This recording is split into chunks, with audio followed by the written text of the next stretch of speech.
Do not give dogs what is sacred. Do not throw your pearls to pigs. If you do, they may trample them underfoot, and then turn and tear you to pieces. Matthew, chapter 7, verse 6. Part 1. Grief Release. Chapter 1. A piece of advice. If you ever follow someone in my neighborhood, don't wear pink. The first day Angie and I picked up the little round guy on our tail, he wore a pink shirt under a gray suit and a black topcoat. The suit was double-breasted, Italian, and too nice for my part of town by several $100s. The topcoat was cashmere. People in my neighborhood could afford cashmere, I suppose, but usually they spend so much on the duct tape that keeps their tailpipes attached to their '82 Chevys that they don't have much left over for anything but that trip to Aruba. The second day, the little round guy replaced the pink shirt with a more subdued white, lost the cashmere and the Italian suit, but still stuck out, like Michael Jackson in a daycare center, by wearing a hat. Nobody in my neighborhood, or any of Boston's inner-city neighborhoods that I know of, wears anything on their head but a baseball cap, or the occasional tweed scally. And our friend, the Weeble, as we'd come to call him, wore a bowler. A fine-looking bowler, don't get me wrong, but a bowler just the same. He could be an alien, Angie said. I looked out the window of the Avenue coffee shop. The Weeble's head jerked, and then he bent to fiddle with his shoelaces. An alien, I said. From where exactly? France? She frowned at me and lathered cream cheese over a bagel so strong with onions my eyes watered just looking at it. No, stupid. From the future? Didn't you ever see that old Star Trek where Kirk and Spock ended up on Earth in the 30s and were hopelessly out of step? I hate Star Trek. But you're familiar with the concept. I nodded, then yawned. The Weeble studied a telephone pole as if he'd never seen one before. Maybe Angie was right. How can you not like Star Trek? Angie said. Easy. I watch it, it annoys me, I turn it off. Even Next Generation? What's that?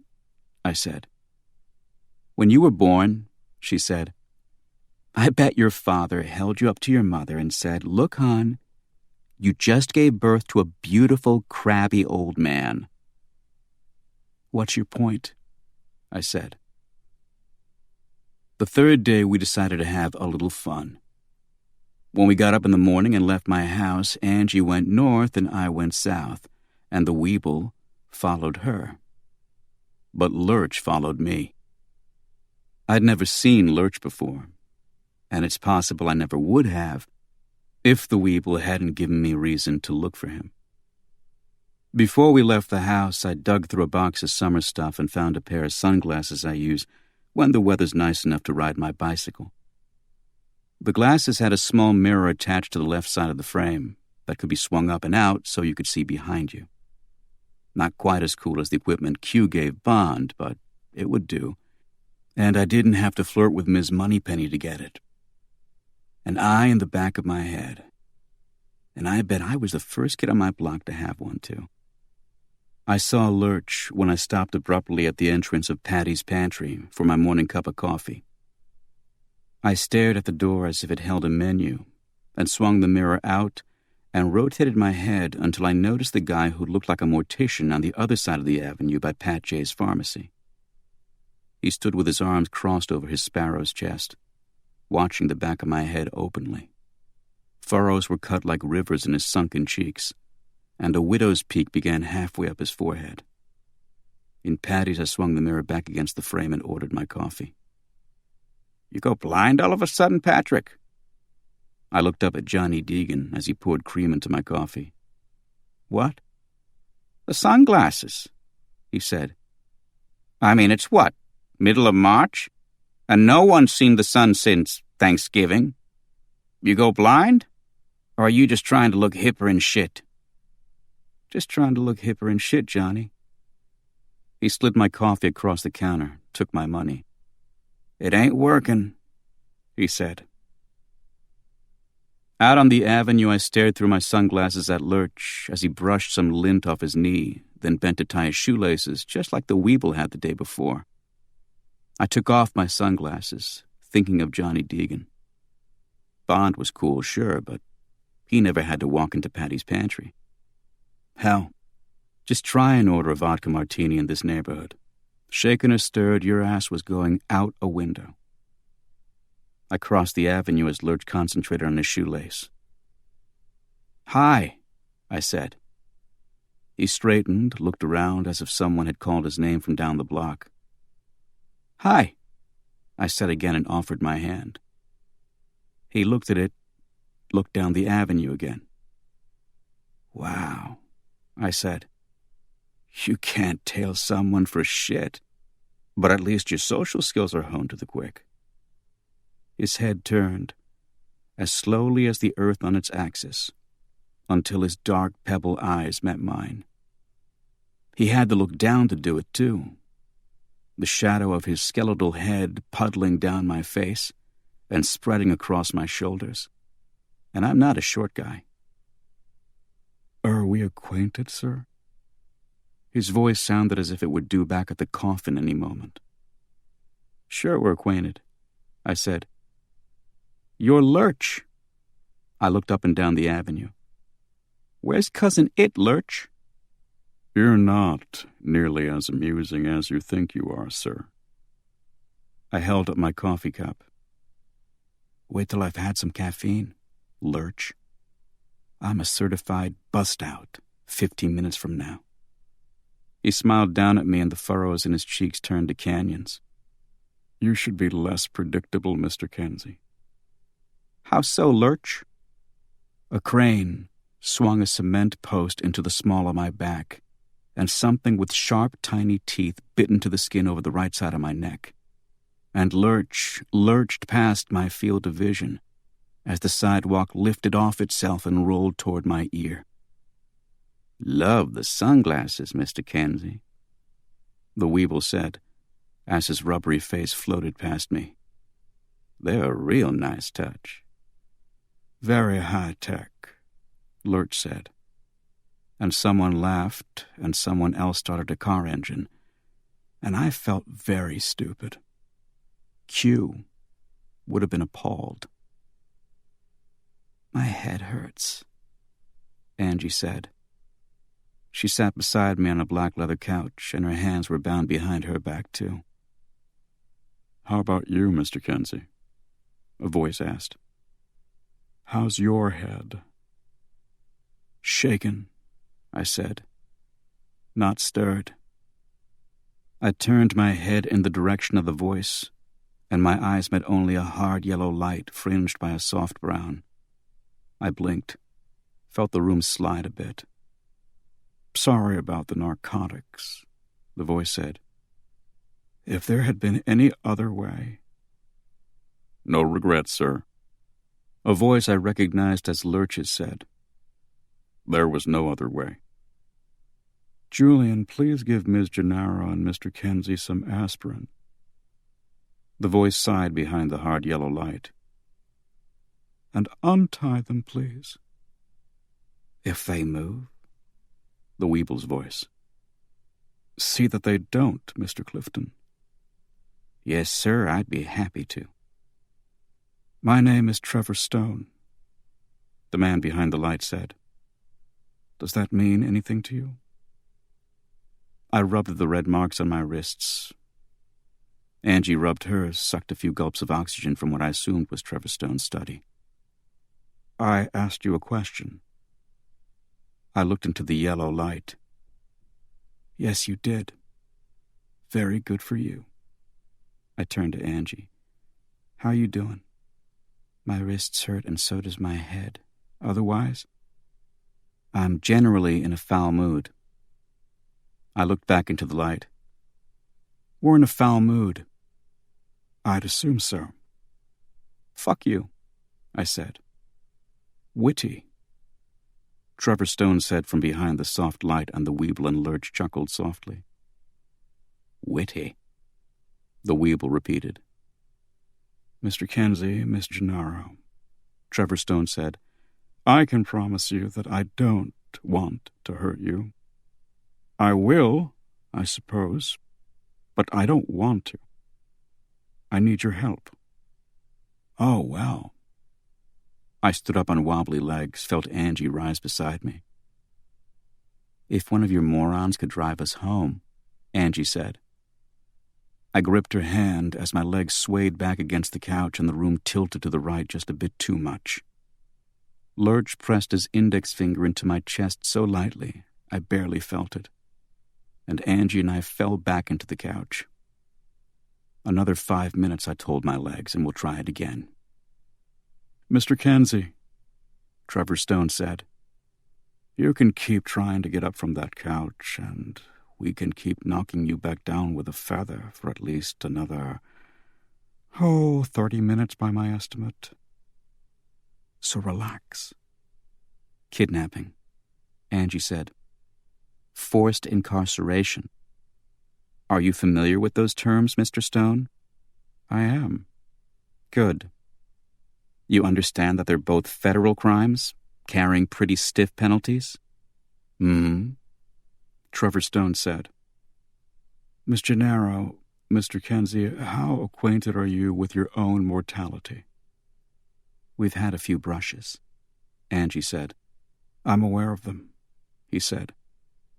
Angie raised her eyebrows at me. I raised mine back. But those were brushes, as you said, quick glimpses here and gone. You're both alive now, both young, both with reasonable expectations that you'll be here on this earth 30 or 40 years from now. The world, its laws, its mores and customs, its mandatory sentences for federal crimes holds sway over you. I, however, don't have that problem anymore.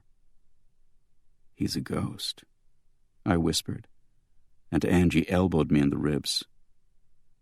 Quite right, Mr. Kenzie, he said. Quite right.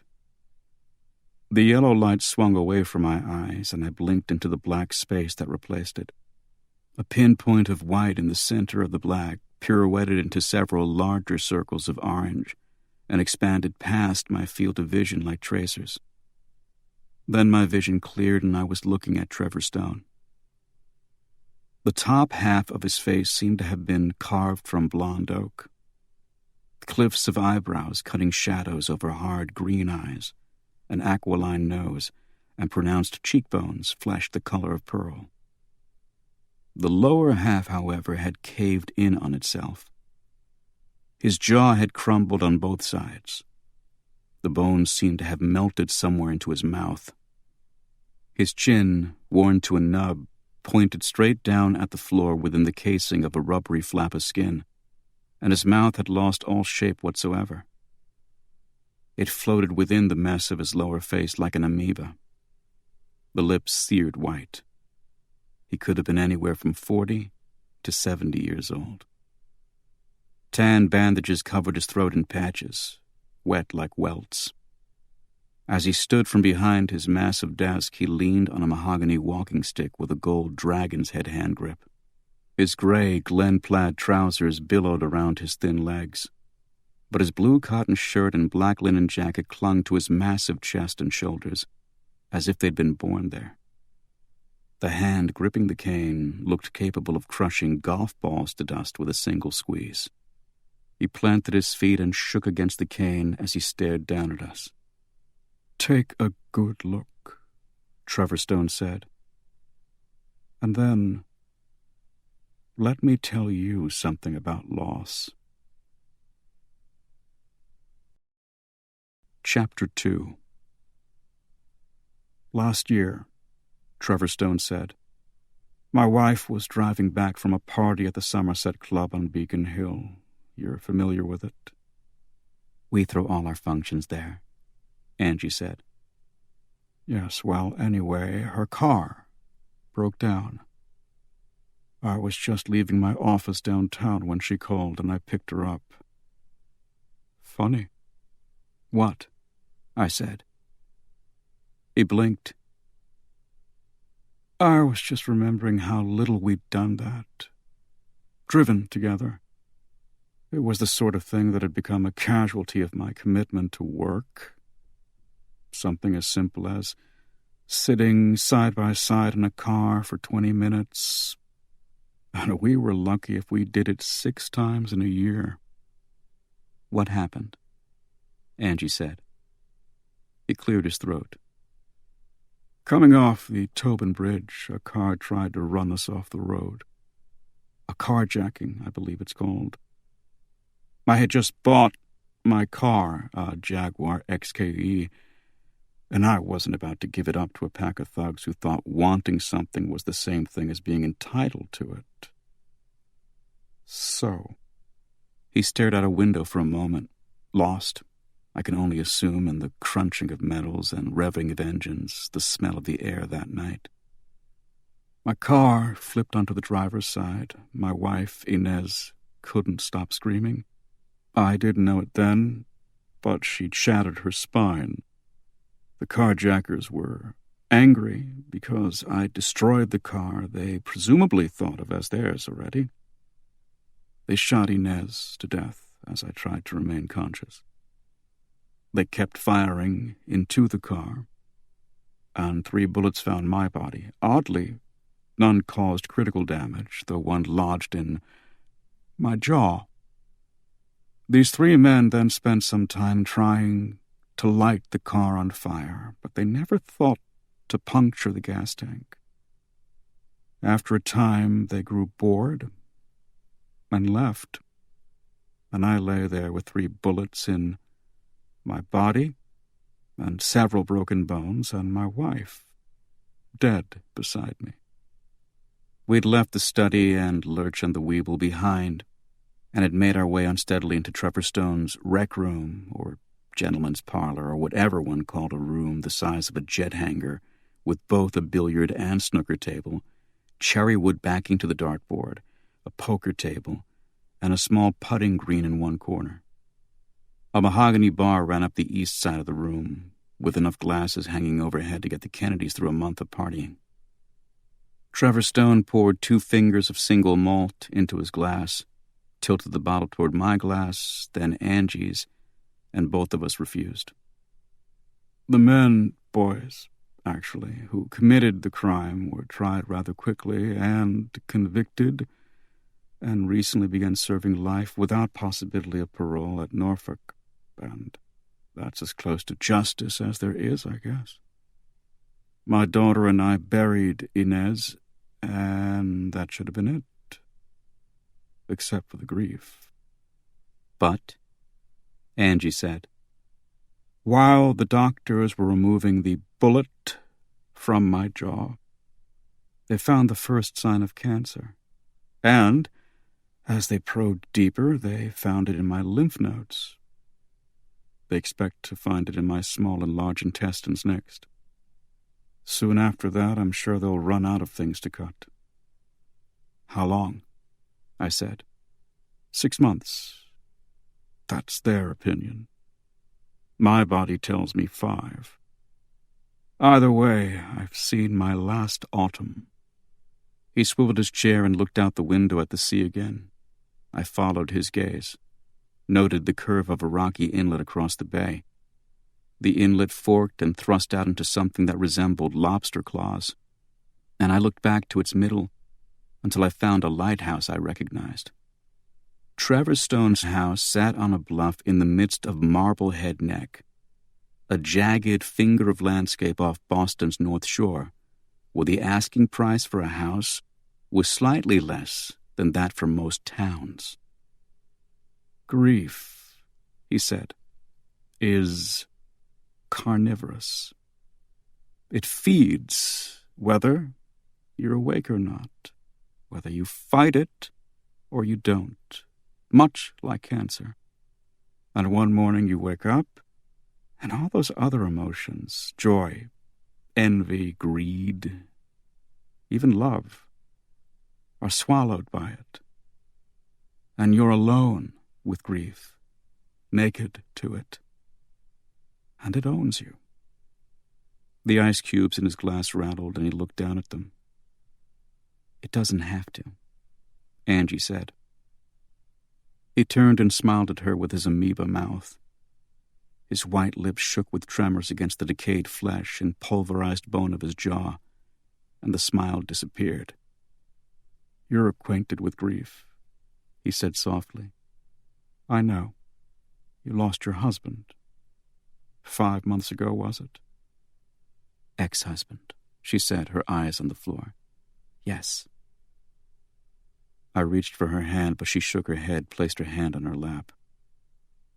I read all the newspaper accounts, he said. I even read that terrible true crime paperback. You two battled evil. And won. It was a draw, I said and cleared my throat. Trust me on that. Maybe, he said, his hard green eyes finding my own. Maybe for the two of you it was a draw. But think of how many future victims you saved from those monsters. Mr. Stone, Angie said, with all due respect, please don't talk to us about this. Why not? She raised her head. Because you don't know anything about it. So it makes you sound like a moron. His fingers caressed the head of his cane lightly before he leaned forward and touched her knee with his other hand. You're right. Forgive me. Eventually she smiled at him in a way I'd never seen her smile at anyone since Phil's death. As if she and Trevor Stone were old friends.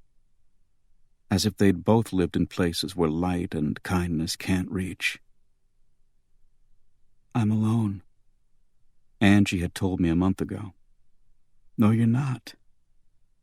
She lay on a mattress and box spring we'd thrown down in my living room. Her own bed and most of her belongings were still back in her house on Howe Street because she wasn't capable of entering the place where Jerry Glynn had shot her and Evandro Rujo had bled to death on the kitchen floor. You're not alone, I said, my arms wrapped around her from behind. Yes, I am. And all your holding and all your love can't change that right now. Angie said, Mr. Stone. Trevor. Mr. Stone, she said. I sympathize with your grief. I do. But you kidnapped us. It's not my grief, he said. No, not my grief I was referring to.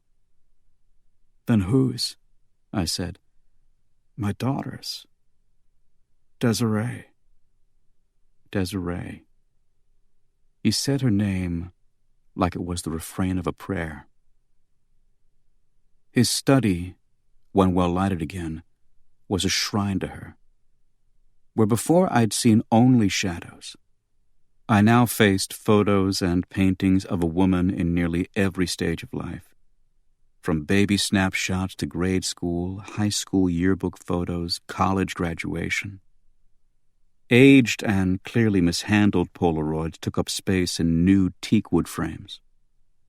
A casual photo of her and a woman, who was quite obviously her mother, looked to have been taken at a backyard barbecue as both women stood over a gas grill, paper plates in hand, neither looking at the camera. It was an inconsequential moment in time, fuzzy around the edges, taken without consideration of the sun being off to the woman's left, and thereby casting a dark shadow against the photographer's lens. The kind of photo you'd be forgiven if you chose not to incorporate it into an album. But in Trevor Stone's study, framed in sterling silver and perched on a slim ivory pedestal, it seemed deified. Desiree Stone was a beautiful woman. Her mother, I saw from several photos, had probably been Latin, and her daughter had inherited her thick, honey-colored hair, the graceful lines of her jaw and neck, a sharp bone structure and thin nose, skin that seemed perpetually under the glow of sunset. From her father, Desiree had been bequeathed eyes the color of jade, and full, fiercely determined lips. You noticed the symmetry of genetic influence most in a single photograph on Trevor Stone's desk. Desiree stood between mother and father, wearing the purple cap and gown of her graduation. The main campus of Wellesley College framed behind her, her arms around her parents' necks, pulling their faces close to hers. All three were smiling, robust with riches and health, it seemed. And the delicate beauty of the mother and prodigious aura of power in the father seemed to meet and meld in the face of the daughter. 2 months before the accident, Trevor Stone said, and picked up the photo for a moment. He looked at it, and the lower half of his ruined face spasmed into what I assumed was a smile. He placed it back on the desk, looked at us as we took the seats in front of him. "Do either of you know a private detective by the name of Jay Becker?" "We know Jay," I said. "Works for Hamlin and Cole Investigations," Angie said. "Correct. Your opinion of him? Professionally?" Trevor Stone shrugged. "He's very good at his job," Angie said. "Hamlin and Cole only hire the best." He nodded. "I understand they offered to buy the two of you out a few years ago, if you'd come to work for them." "Where do you get this stuff?" I said. "It's true, isn't it?" I nodded. "And it was a rather handsome offer from what I understand. Why did you refuse?" "Mr. Stone," Angie said, "in case you haven't noticed, we're not the power suits and boardroom type." "But Jay Becker is?" I nodded. "He did a few years with the FBI before he decided he liked the money in the private sector more. He likes good restaurants, nice clothes, nice condo, that sort of thing. He looks good in a suit. And as you said, he's a good investigator." "Very," Angie said. "He's the one who helped blow the whistle on Boston Federal Bank and their mob ties." "Yes, I know. Who do you think hired him?" "You," I said. "And several other prominent businessmen who lost some money when the real estate market crashed and the S&L crisis began in '88. So if you've used him before, why are you asking us for a character reference?" "Because, Mr. Kenzie, I recently retained Mr. Becker and Hamlin and Cole as well to find my daughter." "Find?" Angie said.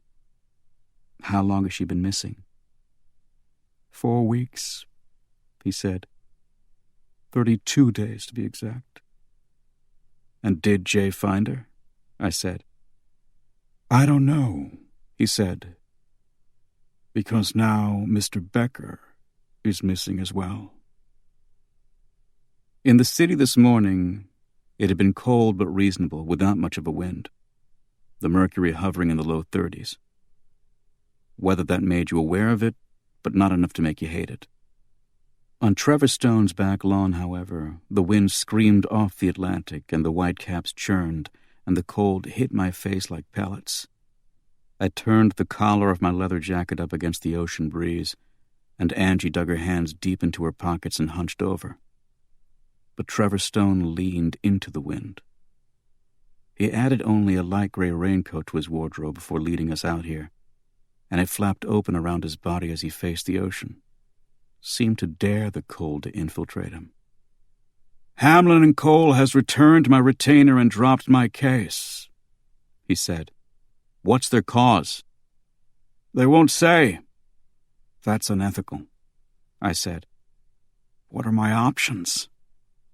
"Civil court," I said. "You take them to the cleaners." He turned from the sea and looked at us until we understood. Angie said, "Any legal recourse is useless." He nodded. "Because I'll be dead before anything gets to trial." He turned into the wind again and spoke with his back to us, his words carried on the stiff breeze. "I used to be a powerful man, unaccustomed to disrespect, unaccustomed to fear. Now, I'm impotent. Everyone knows I'm dying. Everyone knows I have no time to fight them. Everyone, I'm sure, is laughing. I crossed the lawn and stood beside him. The grass dropped away just past his feet and revealed a bluff of craggy black stones, their surfaces shining like polished ebony against the raging surf below. "So why us?" I said. "I've asked around," he said. "Everyone I've talked to says you both have the two qualities I need." "Which qualities?" Angie said. "You're honest." "Insofar as that goes in a corrupt world, yes, Mr. Kenzie, but you're honest to those who earn your trust. And I intend to. Kidnapping us probably wasn't the best way to go about it." He shrugged. "I'm a desperate man, with a ticking clock inside me. You've shut down your office and refused to take cases or even meet with potential clients." "True," I said. "I've called both your home and office several times in the last week. You don't answer your phone, and you don't have an answering machine." "I have one," I said. "It's just disconnected at the moment." "I've sent letters." "He doesn't open his mail unless it's a bill," Angie said. He nodded, as if this were common in some circles. "So I had to take desperate measures to ensure you'd hear me out. If you refuse my case, I'm prepared to pay you $20,000 just for your time here today and your inconvenience." $20,000, Angie said. "Dollars?" "Yes. Money means nothing to me anymore, and I have no heirs if I don't find Desiree. Besides, once you check up on me, you'll find that $20,000 is negligible in comparison to my total worth. So, if you wish, go back inside my study and take the money from the upper right-hand desk drawer and go back to your lives." "And if we stay," Angie said, "what do you want us to do?" "Find my daughter. I've accepted the possibility that she's dead.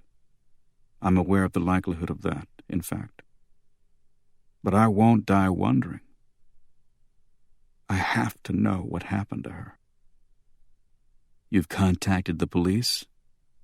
I said. "And they've paid me lip service." He nodded. "But they see a young woman beset with grief who decided to go off on a jaunt and get herself together. And you're sure that's not the case?" "I know my daughter, Mr. Kenzie." He pivoted on his cane and began walking back across the lawn toward the house. We followed, and I could see our reflections in the large panes of glass fronting his study. The decaying man who stiffened his back to the wind as his raincoat flapped around him, and his cane searched for purchase on the frozen lawn. On his left, a small, beautiful woman with dark hair blowing across her cheeks and the ravages of loss in her face.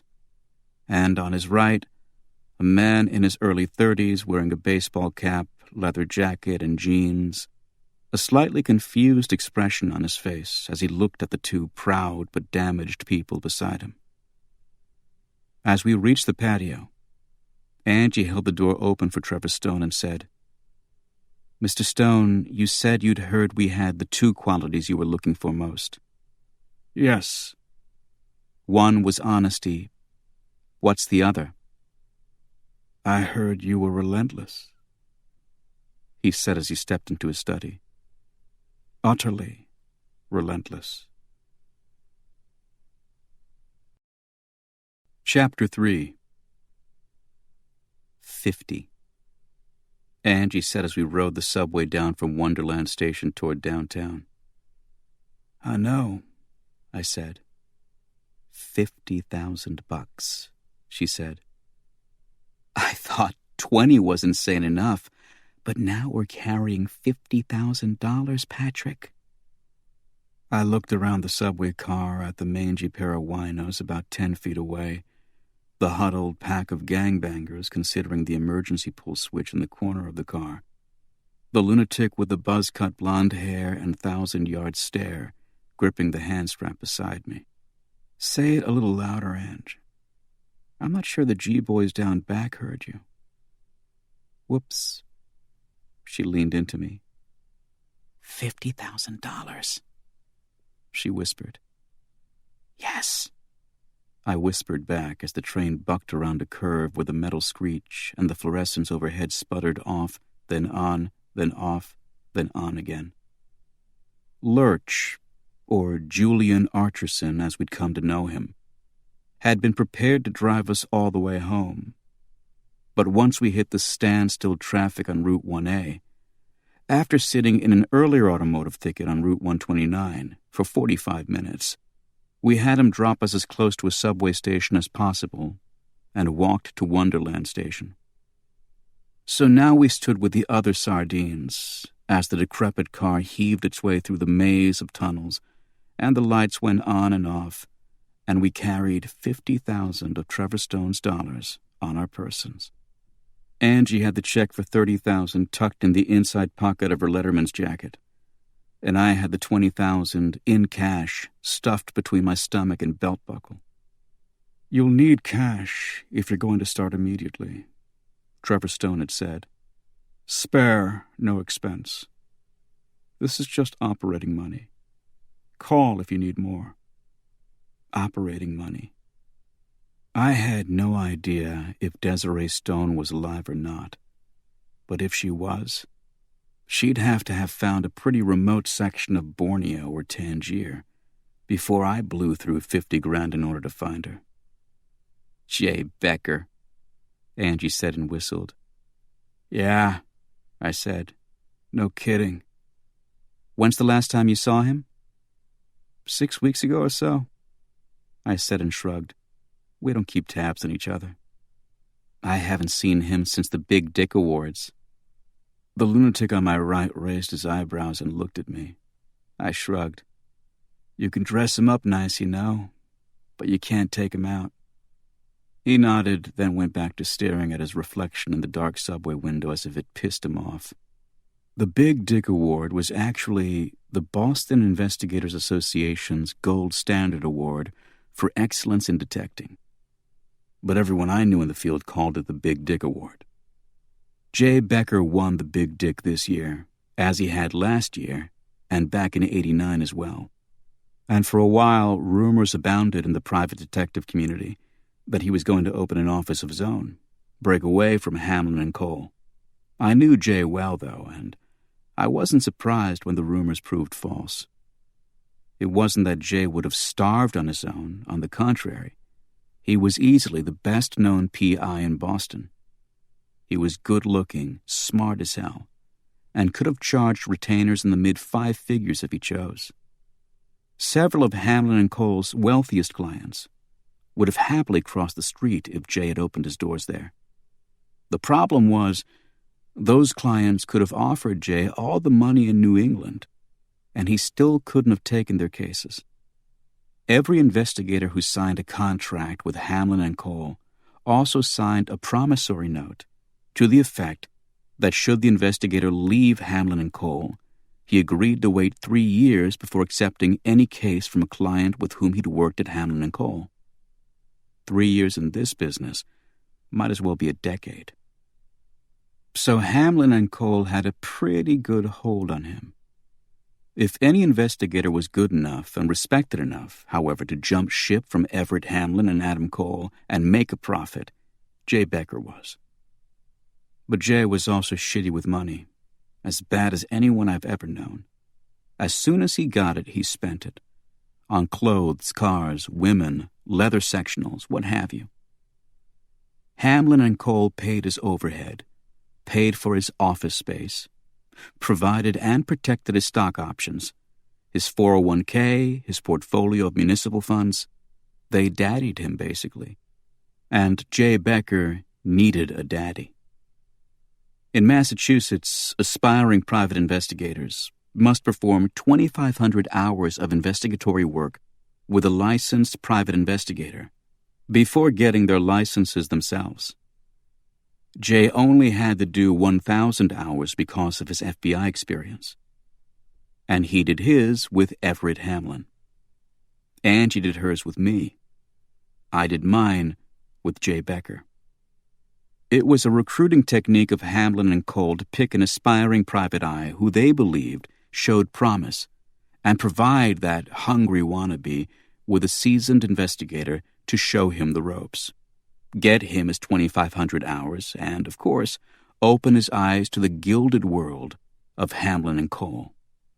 Everyone I know who got his license this way then went to work for Hamlin and Cole. Well, everyone except me. Which didn't sit well with Everett Hamlin, Adam Cole, or their attorneys. There were grumblings for a while there that usually reached me on cotton bond stationery bearing the letterhead of Hamlin and Cole's attorneys, or occasionally on the stationery of Hamlin and Cole themselves. But I'd never signed anything, or given them even a verbal indication that I planned to join their firm. And when my own attorney, Cheswick Hartman, noted this on his stationery, which was a very attractive mauve linen bond, the grumbling ceased appearing in my mailbox. And somehow I built an agency whose success exceeded even my own expectations by working for a clientele that could rarely afford Hamlin and Cole. But recently, shell-shocked, I suppose, by our exposure to the raging psychosis of Evandro Araujo, Jerry Glenn, and Alec Hardiman, an exposure that cost Angie's ex-husband Phil his life, we'd closed the agency. We hadn't been doing much of note since, unless you count talking in circles, watching old movies, and drinking too much as doing something. I'm not sure how long it would have lasted. Maybe another month. Maybe until our livers divorced us by citing cruel and unusual punishment. But then Angie looked at Trevor Stone with a kinship she'd shown toward no one in 3 months, and actually smiled without affectation. And I knew we'd take his case, even if he was so impolite as to kidnap and drug us. And the 50 grand, let's admit it, went a long way toward helping us overlook Trevor's initial bad form. Find Desiree Stone. Simple objective. How simple the execution of that objective would be remained to be seen. To find her, I was pretty sure we'd have to find Jay Becker, or at least follow his tracks. Jay, my mentor, and the man who'd given me my professional maxim. No one. He told me once near the end of my apprenticeship, and I mean no one, can stay hidden if the right person is looking for him. What about the Nazis who escaped to South America after the war? No one found Josef Mengele until he died peacefully and free. And Jay gave me a look I'd become accustomed to during our 3 months together.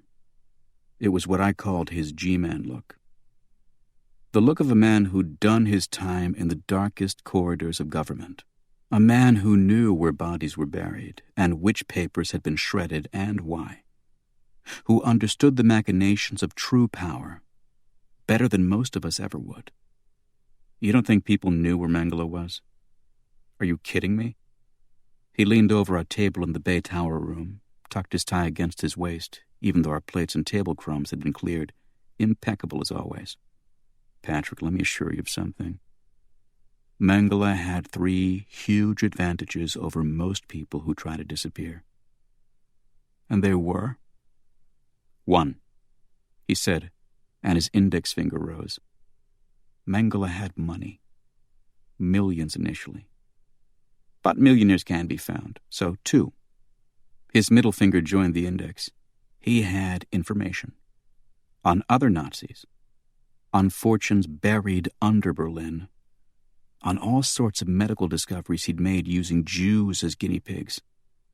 And this information went to several different governments, including our own, who were supposedly looking for him.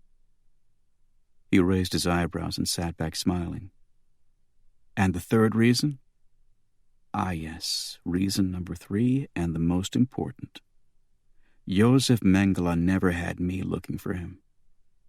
Because nobody can hide from Jay Becker.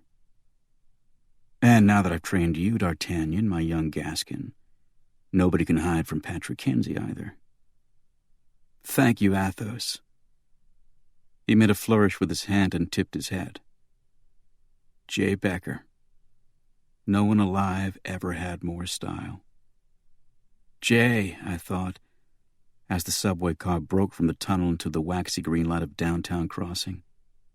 I hope you were right, because here I come. Hide and seek, ready or not. Back at my apartment, I stashed the 20 grand in the space behind the kitchen baseboard, where I stole my backup guns. Angie and I dusted off the dining room table and spread out what we'd accumulated since this morning. 4 photographs of Desiree Stone were fanned out in the center, followed by the daily progress reports Trevor had received from Jay, until he disappeared 13 days ago. Why did you wait so long to contact another investigator? I'd asked Trevor Stone. Adam Cole assured me he'd put another man on it, but I think he was stalling. A week later, they dropped me as a client. I spent 5 days looking into every private investigator in the city who had an honest reputation, and eventually settled on the 2 of you. In the dining room, I considered calling Hamlin and Cole, asking Everett Hamlin for his side of the story, but I had the feeling they'd stonewall me.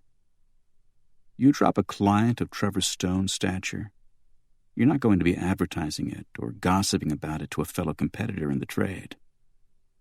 Angie slid Jay's reports in front of her, and I looked through the notes we'd each taken in Trevor's study. In the month after her mother died, Trevor told us after we came in off the lawn, Desiree suffered 2 separate traumas, either of which would have devastated a girl on their own. First, I was diagnosed with terminal cancer, and then a boy she dated in college died. How? Angie said. He drowned. Accidentally. But Desiree, you see, had been, insulated most of her life by her mother and me. Her entire existence up until her mother's death had been charmed, untouched by even minor tragedy. She always considered herself strong, probably because she was headstrong and stubborn like me, and she confused that with the kind of mettle one develops under extreme opposition. So, you understand, she was never tested. And then, with her mother dead, and her father lying in intensive care, I could see that she was determined to bear up. And I think she would have. But then came the cancer revelation, followed almost immediately by the death of a former suitor. Boom, boom, boom. According to Trevor, Desiree began to disintegrate under the weight of the 3 tragedies. She became an insomniac, suffered drastic weight loss, and rarely spoke as much as a full sentence on any given day. Her father urged her to seek counseling, but she broke each of the 4 appointments he made for her. Instead, as Lurch, the Weeble, and a few friends informed him, she was sighted spending most of her days downtown.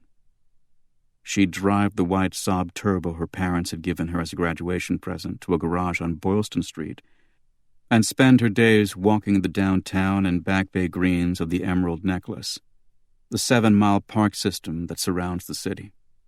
She once walked as far as a stretch of the fens behind the Museum of Fine Arts. But usually, Lurch informed Trevor, she preferred the leafy mall that cuts through the center of Commonwealth Avenue and the public garden that abuts it. It was in the garden, she told Trevor, that she met a man who, she claimed, finally provided some of the solace and grace she'd been searching for throughout the late summer and early autumn. The man, 7 or 8 years older than her, was named Sean Price, and he too had been rocked by tragedy. His wife and 5-year-old daughter, he told Desiree, had died the previous year when a faulty air conditioning unit in their Concord home had leaked carbon monoxide into the house while Sean was out of town on business. Sean Price found them the next night, Desiree told Trevor, when he returned home from his trip. "That's a long time," I said, looking up from my notes. Angie raised her head from Jay Becker's reports. "What's that?" "In my notes, I have it that Desiree told Trevor that Sean Price discovered his wife and child almost 24 hours after they died." She reached across the table, took her own notes from where they lay by my elbow, leafed through them. "Yep, that's what Trevor said." "Seems a long time," I said. "A young woman, a businessman's wife, and probably upscale if they were living in Concord. She and her 5-year-old daughter aren't seen for 24 hours and nobody notices. Neighbors are less and less friendly and less interested in their fellow neighbors these days." I frowned. "But okay, maybe in the inner city or the lower middle-class burbs, but this happened in Concord. Land of Victorians and carriage houses and the old North Bridge. Main Street, lily-white, upper-class America. Sean Price's child is 5 years old. She doesn't have daycare, or kindergarten, or dance classes or something. His wife doesn't go to aerobics or have a job or a lunch date with another upper-middle-class young wife. It bugs you. A bit. It doesn't feel right." She leaned back in her chair. "We in the trade call that feeling a hunch." I bent over my notes, pen in hand. "How do you spell that? With an H, right?" "No, a P, for pinhead." She tapped her pen against her notes, smiled at me. "Check out Sean Price," she said as she scribbled the same words on the upper margin of her notes. "And death by carbon monoxide poisoning in Concord circa 1995 through 96. And the dead boyfriend, what was his name?" She flipped the page. "Anthony Lasardo. Right." She grimaced at the photos of Desiree. "A lot of people dying around this girl." "Yeah." She lifted one of the photos and her face softened. "God, she is gorgeous. But it makes sense for finding comfort in another survivor of loss." She looked over at me. "You know?" I held her eyes, searched them for a clear glimpse of the battery and hurt that lay somewhere behind them. The fear of caring enough to be battered again.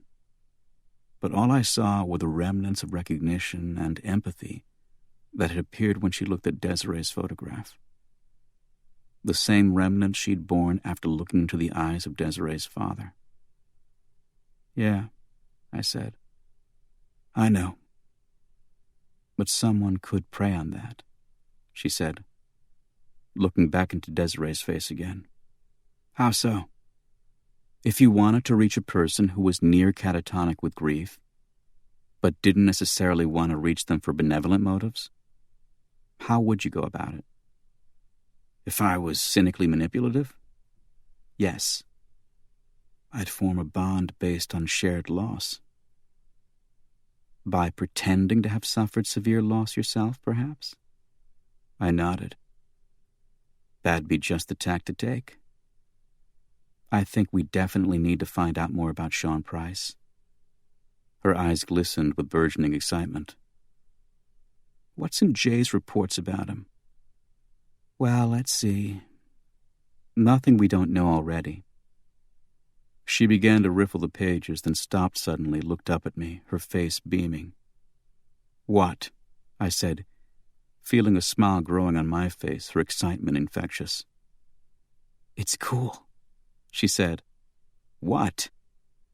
She lifted a page, motioned at the mess of paper on the table. "This. All this. We're back in the chase, Patrick." "Yeah, it is." And until that moment, I hadn't realized how much I'd missed it. untangling the tangles, sniffing for the scent, taking the first step toward demystifying what had previously been unknowable and unapproachable. But I felt my grin fade for a moment, because it was this very excitement, this addiction to uncovering things that sometimes would be better left covered, which had brought me face to face with the howling pestilence and moral rot of Jerry Glynn's psyche. This same addiction had put a bullet in Angie's body, given me scars on my face and nerve damage in one hand, and left me holding Angie's ex-husband Phil in my arms while he died, gasping and afraid. "You're going to be okay," I told him. "I know," he said, and died. And that's what all this searching and uncovering and chasing could lead to again. The icy knowledge that we probably weren't okay, any of us. Our hearts and minds were covered because they were fragile, but they were also covered because what often festered in them was bleaker and more depraved than others could bear to look upon. "Hey," Angie said, still smiling but less certainly. "What's wrong?" I've always loved her smile. "Nothing," I said. "You're right. This is cool." "Damn straight," she said, and we high-fived across the table. "We're back in business. Criminals beware." "They're shaking in their boots," I assured her. Chapter 4. Hamlin and Cole Worldwide Investigations. The John Hancock Tower, 33rd floor, 150 Clarendon Street, Boston, Massachusetts, 02116. Operatives report. To Mr. Trevor Stone, from Mr. J. Becker, investigator, regarding the disappearance of Ms. Desiree Stone. February 16, 1997. First day of investigation into the disappearance of Desiree Stone.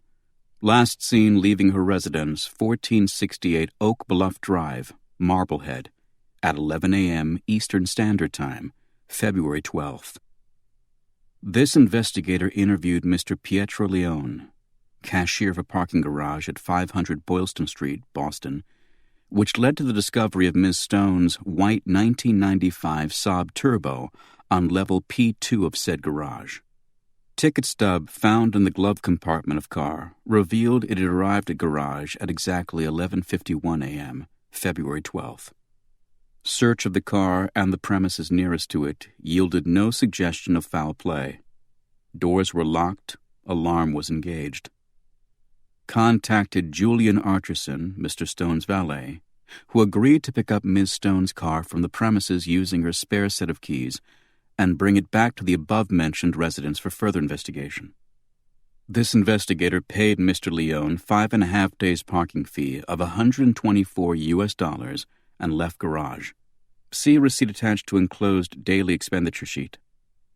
This investigator proceeded to canvass the Emerald Necklace Park system from the Boston Common, through the Public Garden, Commonwealth Avenue Mall, and ending in the fens at Avenue Louis Pasteur.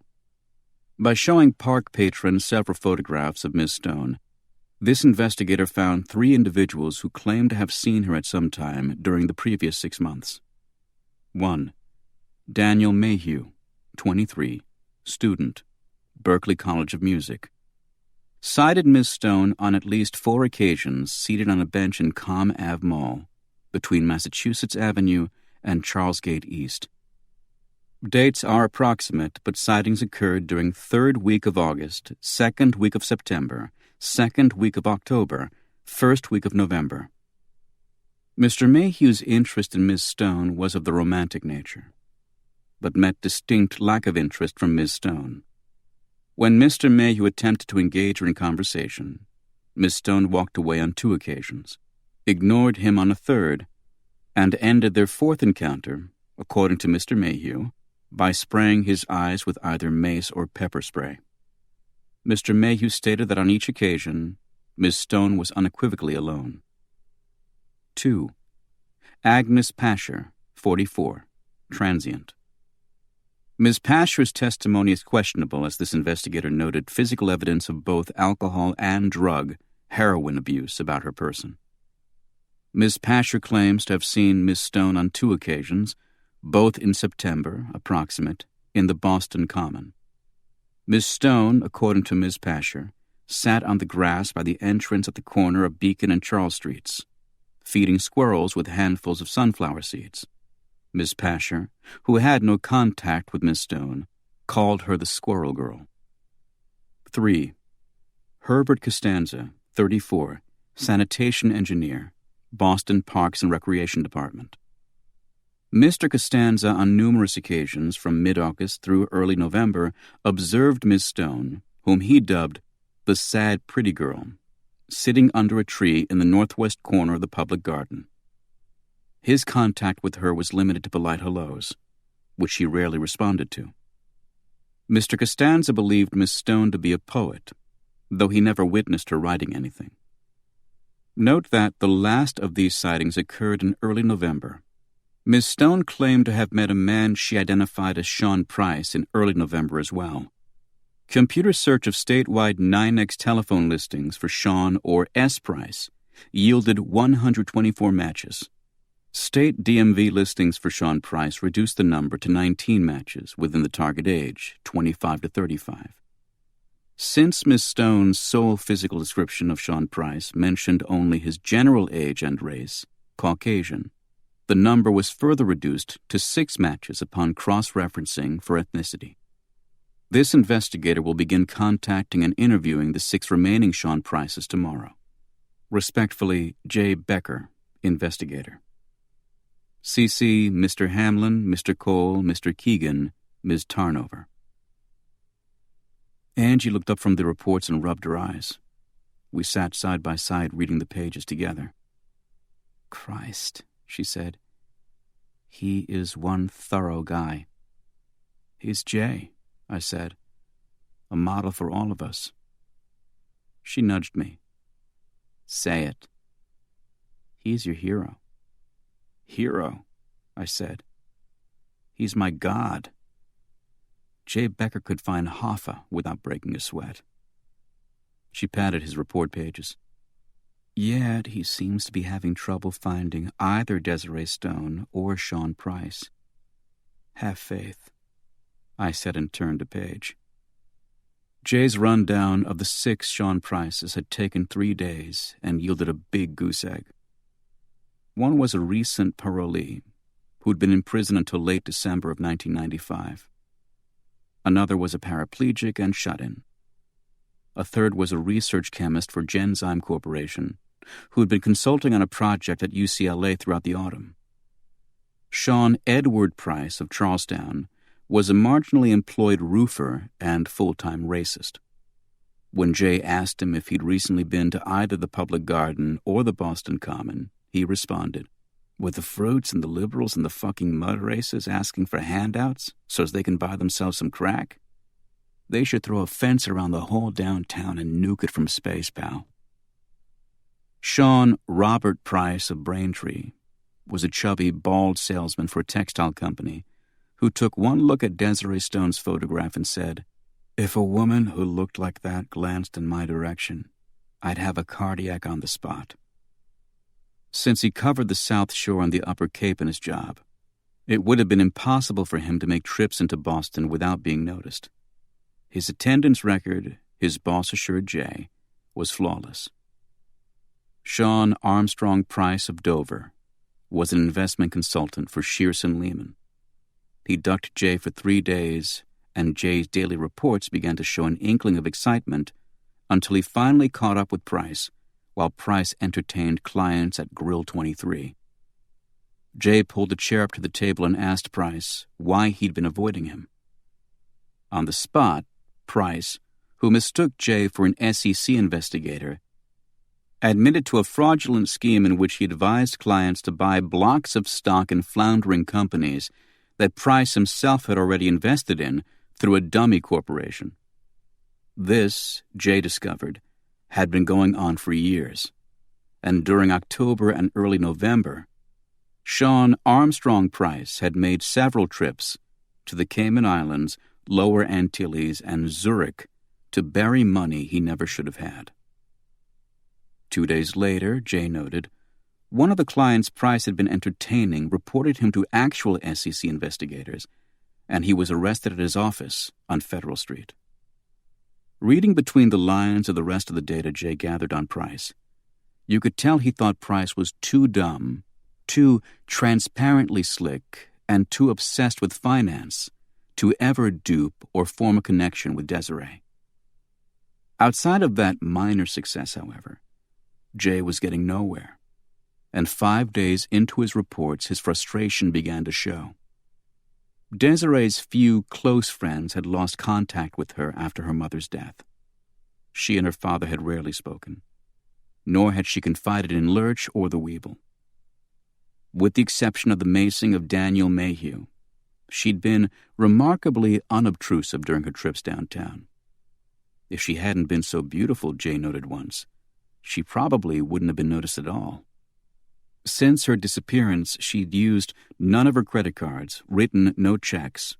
Her trust fund, various stocks and certificates of deposit, remained untouched. A check of her private phone line records revealed she had made no calls between July and the date of her disappearance. No phone calls. Jay had underlined in red in his report of February 20th. Jay was not the type to underline ever, and I could tell that he had moved beyond the point of frustration and injury to his professional pride and toward the point of obsession. It's as if, he wrote on February 22nd, this beautiful woman never existed. Noting the unprofessional nature of this entry, Trevor Stone had contacted Everett Hamlin, and on the morning of the 23rd, Jay Becker was called to an emergency meeting with Hamlin, Adam Cole, and Trevor Stone at Trevor's home. Trevor included a transcript with Jay's reports. Hamlin: we need to discuss the nature of this report. Becker: I was tired. Cole: modifiers such as beautiful in a document you know will circulate throughout the firm? Where is your head, Mr. Becker? Becker: again, I was tired, Mr. Stone. I apologize. Stone: I'm concerned that you're losing your professional distance, Mr. Becker. Hamlin: with all due respect, Mr. Stone, it is my opinion that my operative has already lost his distance.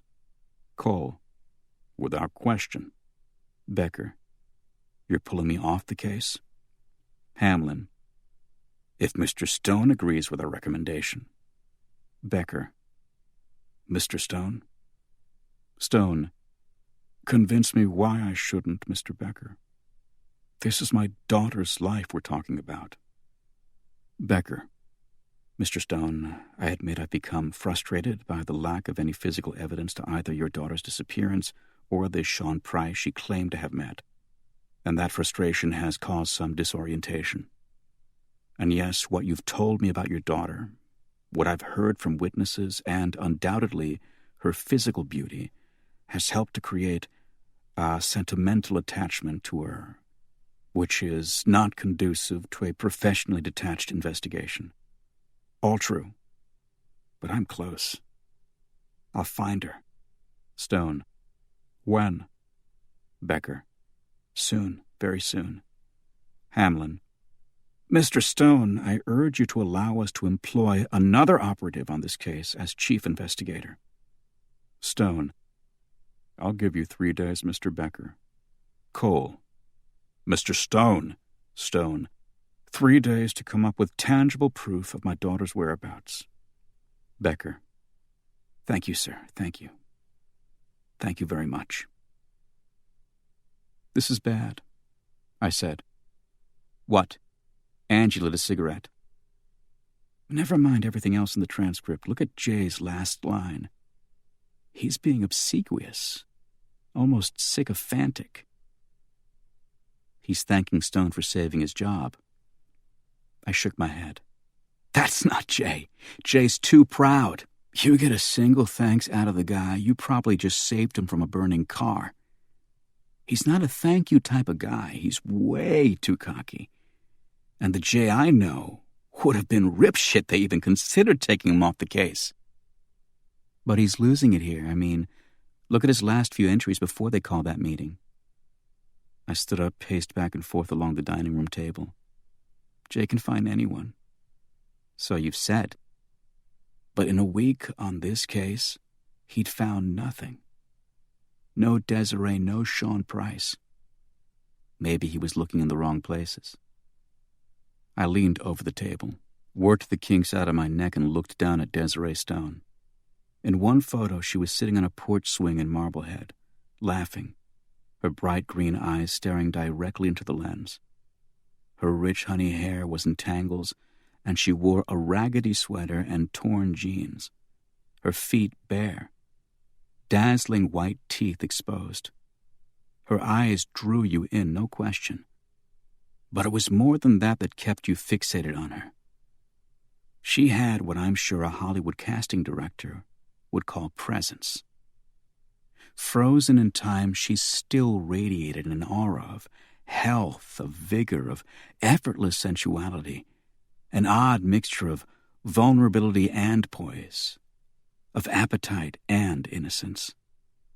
You're right, I said. How's that? Angie said. She is gorgeous. No kidding. I'd kill to look that good in an old sweater and torn jeans. Christ, her hair looks like she hadn't brushed it in a week and she's still perfect. I grimaced at her. You give her a good run of the beautiful department, Ange. Oh, please. She stubbed out her cigarette, joined me over the photo. I'm pretty, okay? Some men might even say beautiful. Or gorgeous. Or knockout, drop-dead, voluptuous. Right, she said. Fine. Some men. I'll give you that, some men. But not all men. Plenty would say I'm not their type. I'm too Italian-looking, too petite, too whatever, or not enough of whatever else. For the sake of debate, I said, okay, I'll go along with you. But this one? She said and tapped Desiree's forehead with her index finger. There's not a straight man alive who wouldn't find her attractive. She is something, I said. Something, she said. Patrick. She's flawless. 2 days after the emergency meeting in Trevor Stone's house, Jay Becker did something that would have proven he'd gone off the deep end, if it hadn't proven instead to be a stroke of genius. He became Desiree Stone. He stopped shaving, allowed his hair and appearance to become disheveled, and stopped eating. Dressed in an expensive but rumpled suit, he retraced Desiree's steps around the emerald necklace. This time, however, he didn't do it as an investigator. He did it as she had. He sat on the same bench in the Commonwealth Avenue Mall, on the same stretch of grass in the Common, under the same tree in the public garden. As he noted in his reports, he initially hoped that someone, maybe Sean Price, would contact him, act on a perception that Jay was vulnerable, laid waste by loss. But when that didn't happen, he instead tried to adopt what he assumed was Desiree's mindset in the weeks before she disappeared. He soaked in the sight she'd seen, heard the sounds she'd heard, waited and prayed, as she probably had, for contact, for an end to grief, for a human connection found and forged in loss. Grief, Jay wrote in his report of that day. I kept coming back to her grief. What could console it? What could manipulate it? What could touch it? Alone, for the most part, in the wintry parks, as a light snow misted across his field of vision, Jay almost didn't see what had been in front of his face and rattling through his subconscious since he'd taken this case 9 days before. Grief, he kept thinking. Grief. He saw it from his bench on Commonwealth Avenue. He saw it from the corner of grass in the Common. He saw it from under the tree in the public garden. Grief. Not the emotion, but the small gold nameplate. Grief Release Inc., it said. There was the gold nameplate on the facade of the headquarters directly across from his bench on Commonwealth Avenue, another on the door of the Grief Release Therapeutic Center on Beacon Street, and the business offices of Grief Release Inc. were located a block away, in a red brick mansion on Arlington Street. Grief Release Inc. When it dawned on him, Jay Becker must have laughed his ass off. 2 days later, after reporting to Trevor Stone and Hamlin and Cole that he'd found enough evidence to suggest Desiree Stone had visited Grief Release Inc., and that there was enough that was fishy about the organization to warrant it, Jay went undercover. He entered the offices of Grief Release and asked to speak with the counselor. He then told the counselor how he'd been a UN relief worker in Rwanda and then Bosnia, a cover friends of Adam Cole and the UN would back up, and that he was suffering a complete collapse of moral, psychological, and emotional strength. That night he attended an intensive seminar for acute sufferers of grief. Jay told Everett Hamlin, in a tape-recorded conversation during the early hours of February 27th, that Grief Release categorized its clients as suffering from 6 levels of grief. Level 1, malaise. Level 2, desolate. Level 3, serious, with hostility or emotional estrangements. Level 4, severe. Level 5, acute. And Level 6, watershed. Jay explained that watershed meant a client had reached the point at which he would either implode or find his state of grace and acceptance. To ascertain whether a Level 5 was in danger of reaching Level 6, Grief Release encouraged Level 5s to enroll in a release retreat. As luck would have it, Jay said, the next release retreat left Boston for Nantucket the next day, February 28th. After a phone call to Trevor Stone, Hamlin and Cole authorized an expenditure for $2,000, and Jay left for the release retreat. She's been here, Jay told Everett Hamlin during their phone call. Desiree. She's been in the Grief Release headquarters on Com Ave. How do you know? There's a bulletin board in the function room, all sorts of Polaroids on it. You know, Thanksgiving party. Aren't we all perfectly fucking sane now party, shit like that. She's in one of them, at the back of a group of people. I've got her, Everett. I can feel it. Be careful, Jay, Everett Hamlin said. And Jay was. On the first day of March, he returned from Nantucket unharmed. He called Trevor Stone and told him he'd just arrived back in Boston and would be dropping by the house in Marblehead in an hour with an update. You found her, Trevor said. She's alive. You're sure? I told you, Mr. Stone, Jay said with some of his old cockiness. No one disappears from Jay Becker. No one. Where are you? I'll send a car. Jay laughed. Don't worry about it. I'm 20 miles away. I'll be there in no time. And somewhere in those 20 miles, Jay too disappeared. Chapter 5.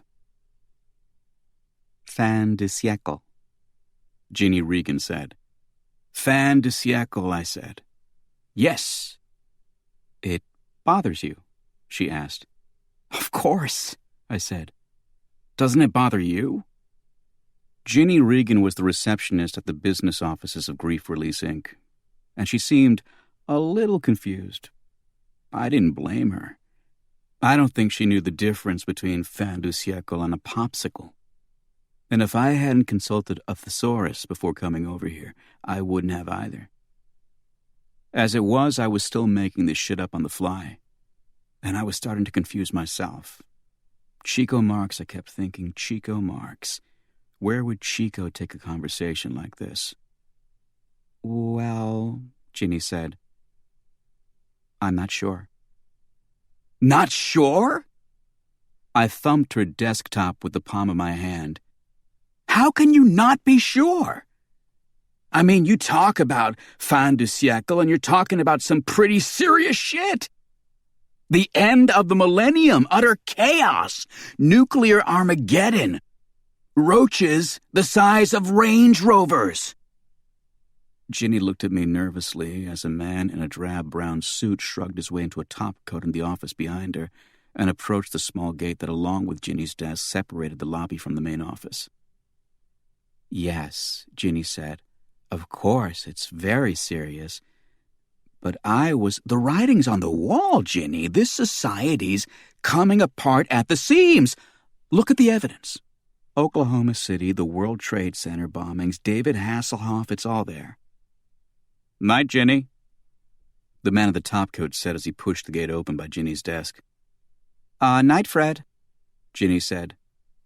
Fred glanced at me. I smiled. Night, Fred. Yes, Fred said. Well then. And he left. I glanced at the clock on the wall over Ginny's shoulder. 5:22 p.m. All the office staffers, as far as I could see, had gone home by now. All except for Ginny, anyway. Poor Ginny. I scratched the back of my neck several times, my all-clear signal for Angie, and locked Ginny in my benign, beatific, benevolent, lunatic stare. It's hard to get up in the morning anymore, I said. Very hard. You're depressed, Ginny said gratefully, as if she finally understood that which had been just beyond her grasp. Grief-stricken, Ginny. Grief-stricken. When I said her name, she flinched, then smiled. Grief-stricken about, fin de siècles? Fin du siècle, I corrected her.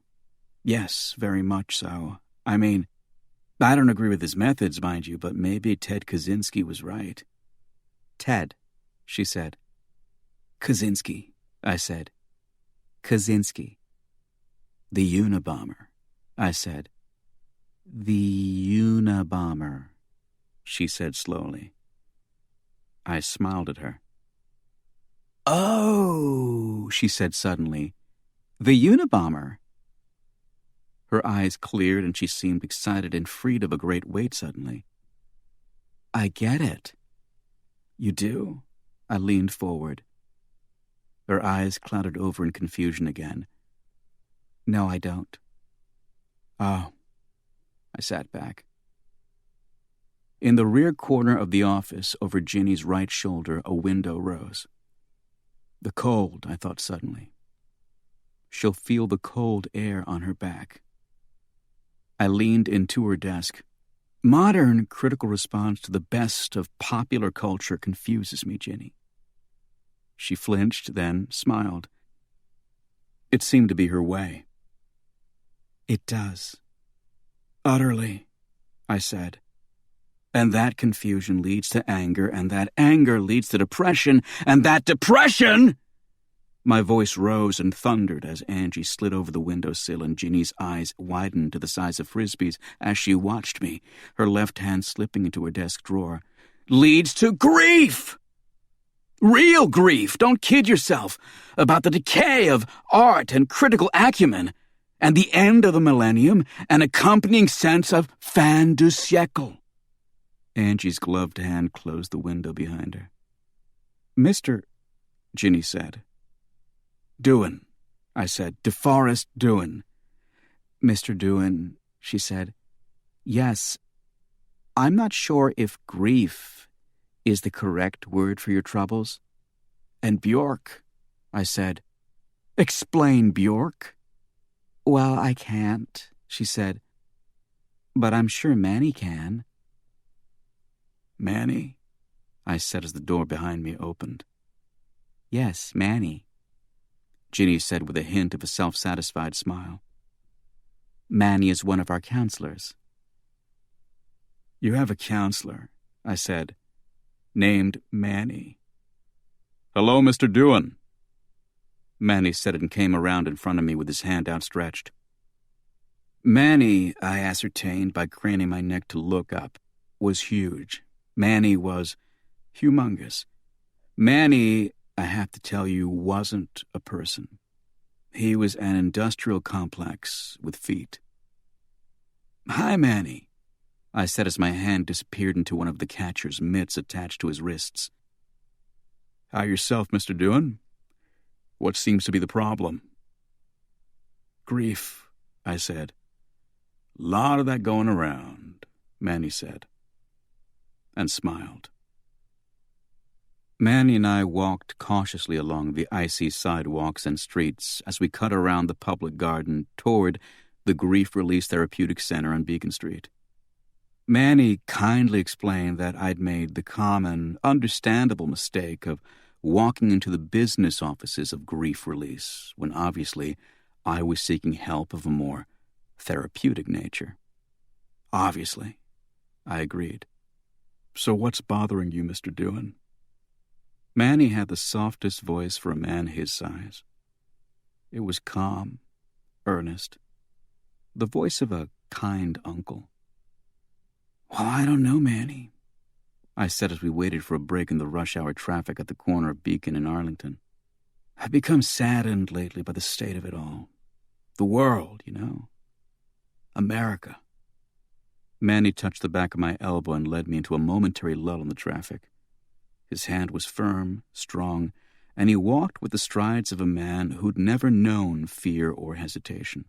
When we reached the other side of Beacon, he dropped his hand from my elbow, and we headed east into the stiff breeze.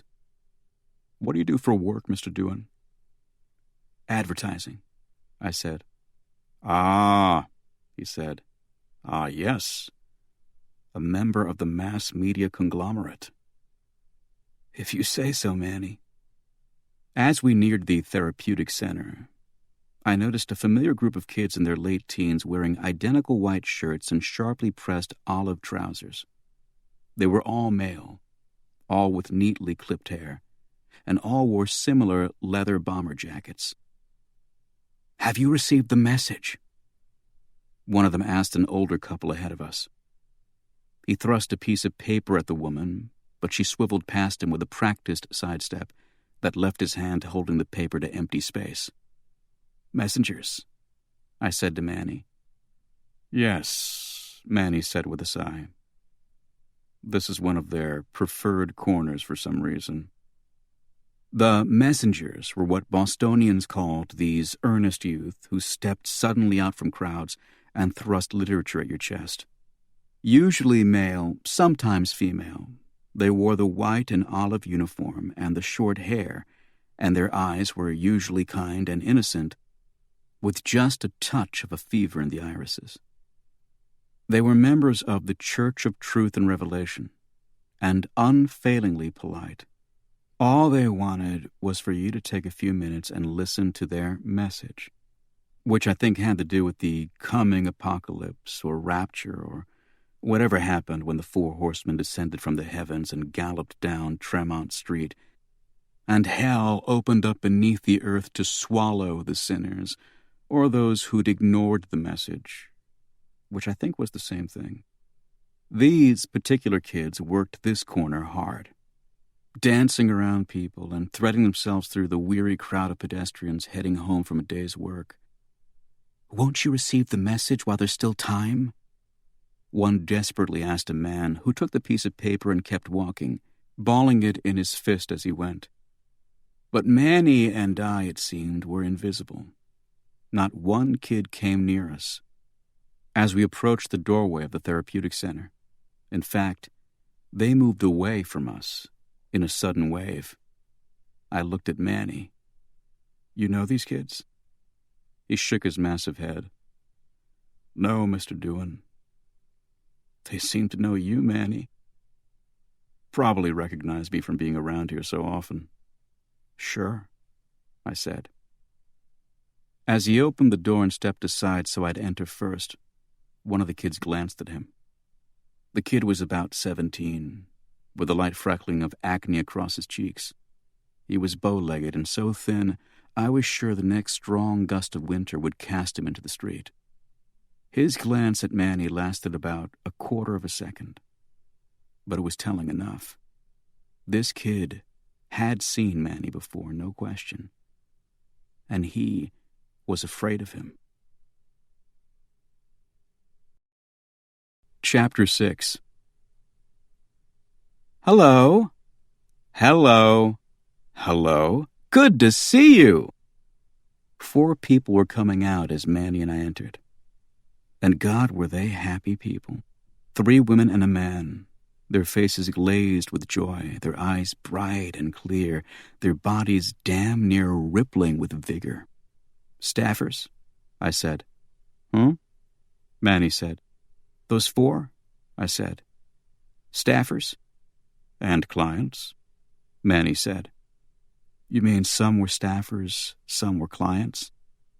Yes, Manny said. Obtuse bastard, our Manny. They don't seem terribly grief-stricken. We aim to cure, Mr. Dewan. I'd say your assessment is a selling point of our operation, wouldn't you? We passed through the foyer and climbed the right side of a butterfly staircase that seemed to take up most of the first floor. The steps were carpeted, and a chandelier the size of a Cadillac hung down between the wings of the staircase. Must be a lot of grief going around to pay for this place. No wonder everyone seemed so happy. Grief, it seemed, was definitely a growth industry. At the top of the stairs, Manny pulled back 2 great oaken doors, and we stepped onto a parquet floor that seemed to run for a mile or so. The room had probably been a ballroom once. The ceiling was 2 stories up, painted a bright blue with gold etchings of angels and creatures of myth floating side by side. Several more Cadillac chandeliers shared space with the angels. The walls bore heavy burgundy brocades and Roman tapestries. Couches and settees and the odd desk or 2 occupied the floor where once Boston's staunchest Victorians, I was sure, had danced and gossiped. Some building, I said. It sure is, Manny said as several brightly grief-stricken people looked up from their couches at us. I had to assume some were clients and some were counselors, but I couldn't tell which. And I had a feeling old Manny wouldn't do much to help me differentiate. Everyone, Manny said as we passed through the maze of couches. This is DeForest. Hello, DeForest, 20 voices cried in unison. Hi, I managed, and started looking around for their pods. DeForest is suffering a bit of late 20th century malaise, Manny said, leading me farther back into the room. Something we all know about. Several voices cried, yes, oh yes, like we were at a Pentecostal revival meeting and the gospel singers would do on the floor any minute. Manny led me to a desk in the rear corner and motioned for me to sit in an armchair across from it. The armchair was so plush, I had a feeling I'd drown in it. But I took a seat anyway, and Manny grew another foot as I sank, and he took a high-backed chair behind the desk. So, DeForest, Manny said, pulling a blank notepad from his desk drawer and tossing it on top. How can we help you? I'm not sure you can. He leaned back in his chair, opened his arms wide, and smiled. Try me. I shrugged. Maybe it was a dumb idea. I just was walking past the building. I saw the sign. Another shrug. And you felt a tug. A what? A tug. He leaned forward again. You feel displaced, am I right? A little, I said and looked at my shoes. Maybe a little, maybe a lot, we'll see. But displaced. And then you're out walking, carrying that weight in your chest that you've been carrying so long you barely notice it anymore. And you see this sign, grief release. And you feel it tug you, because that's what you'd like. A release from your confusion, your loneliness, your displacement. He raised an eyebrow. Sound about right? I cleared my throat, skipped my glance across his steady gaze, as if I were too embarrassed to meet his eyes. Maybe. No maybe, he said. Yes, you're in pain, DeForest, and we can help you. Can you? I said, working the slightest crack into my voice. Can you? I said again. We can. If, he held up a finger, you trust us. Trust isn't easy, I said. I agree, but trust is going to have to be the foundation of our relationship if it's going to work. You have to trust me. He clapped his chest. And I have to trust you.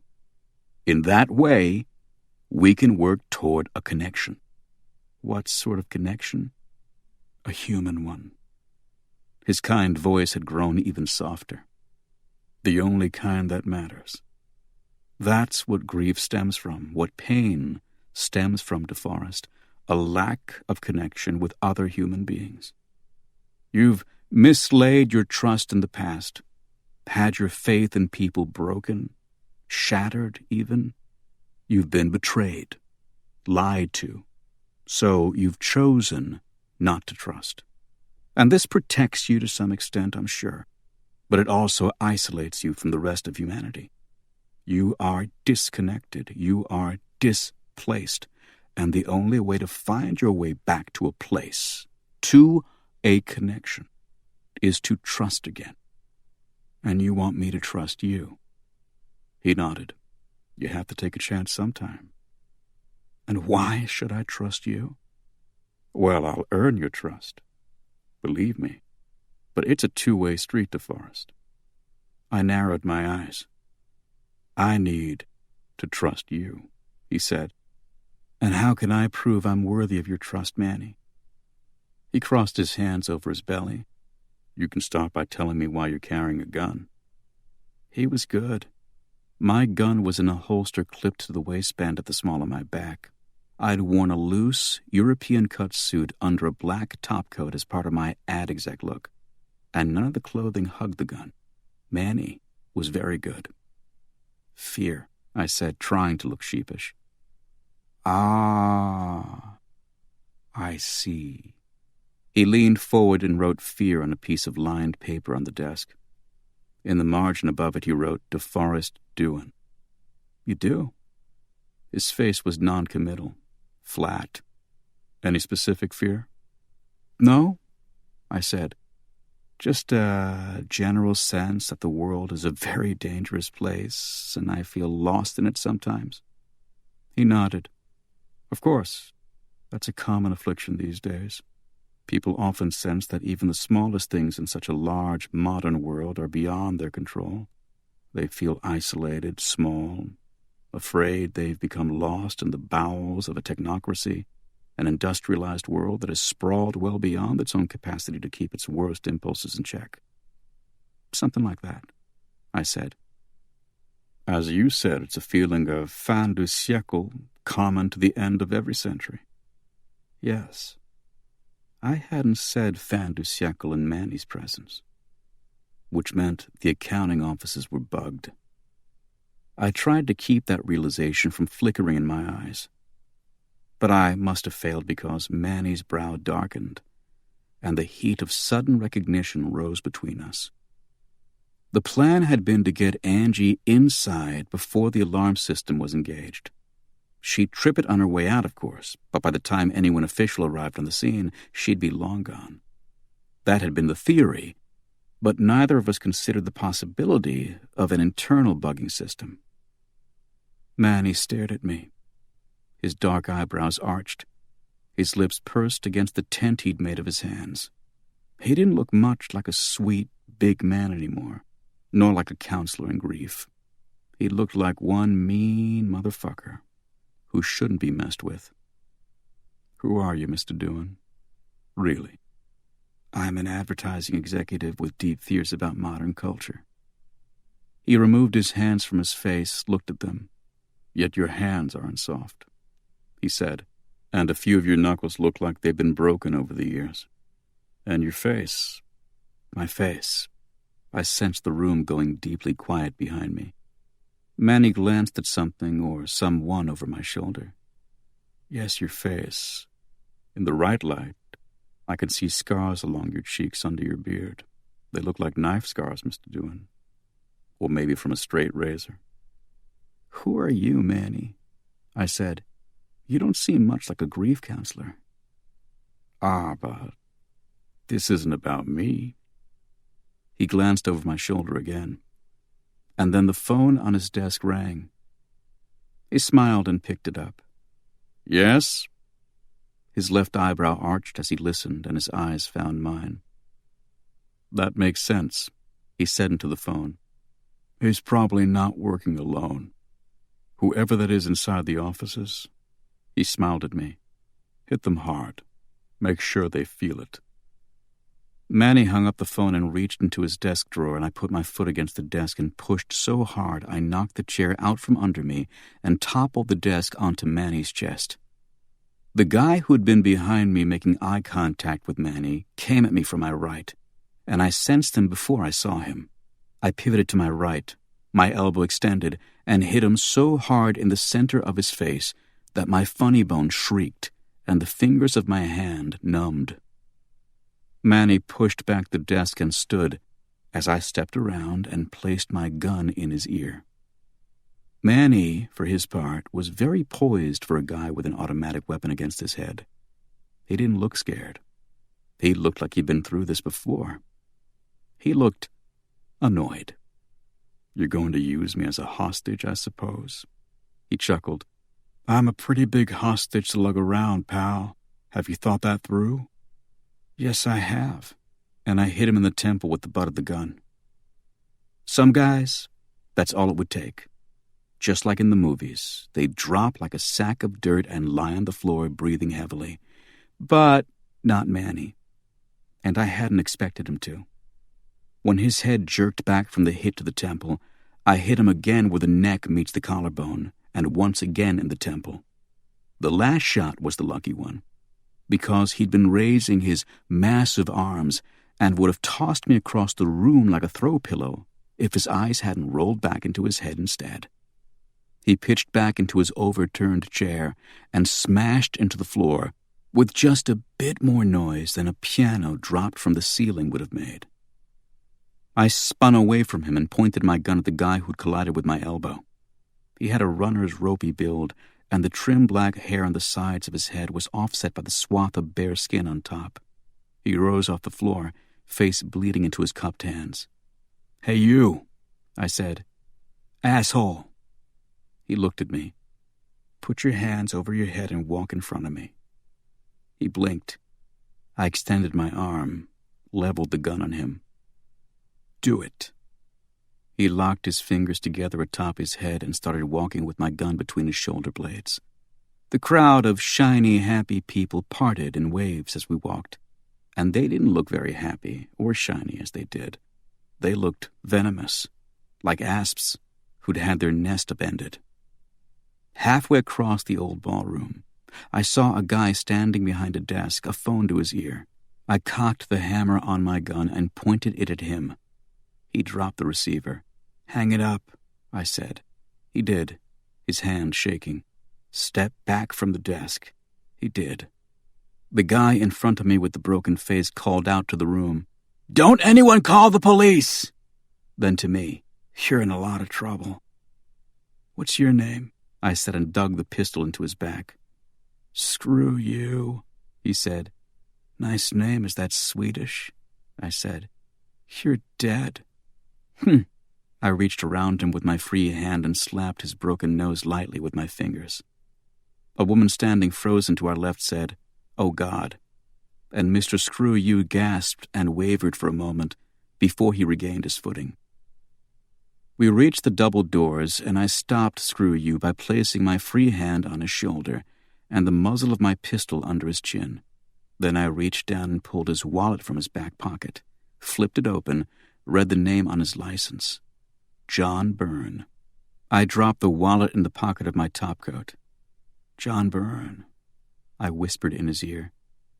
If there's anyone on the other side of these doors, You get an extra hole added to your face, understand?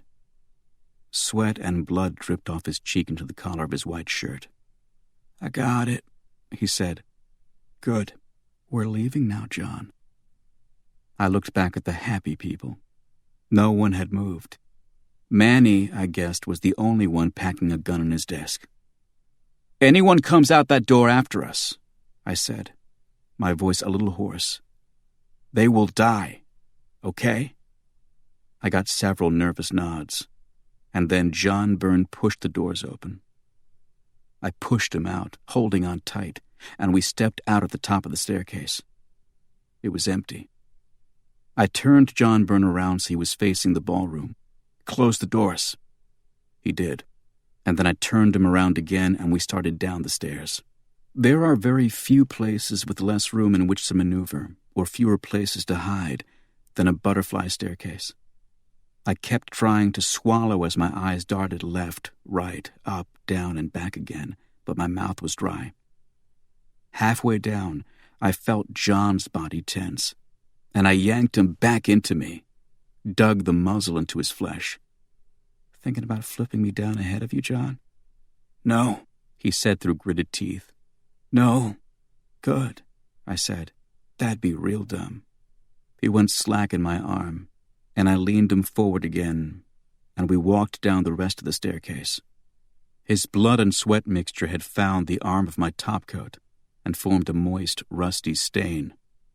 You ruined my topcoat, John. He glanced at my arm. It'll come out. It's blood on virgin wool, John.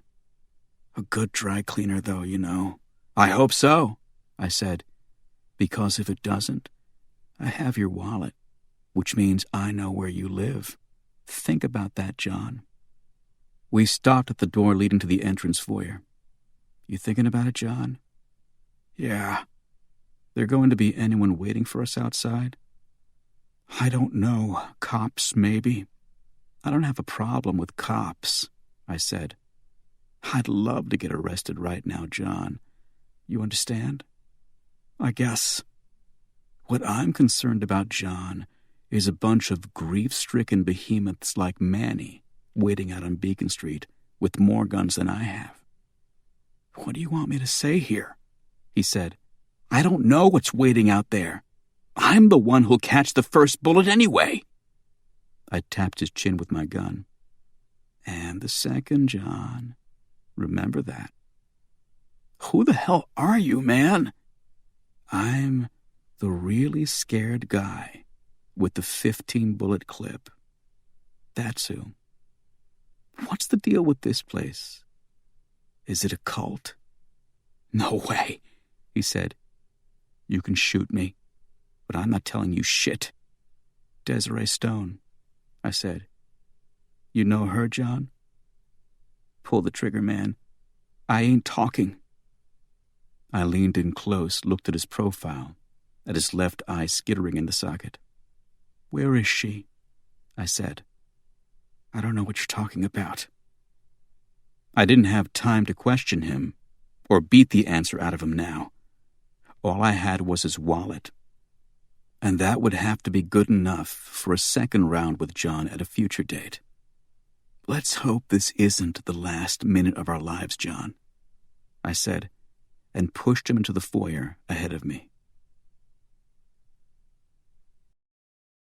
Chapter 7. The front door of Grief Release, Inc. was black birch, without so much as an eye-hole glass in its center.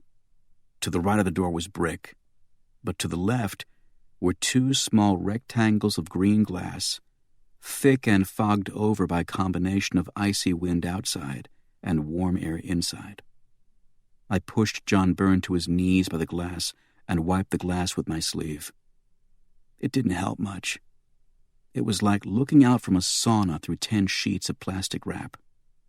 Beacon Street lay before me like an impressionist painting. Foggy forms I took for people moving past in the liquid haze.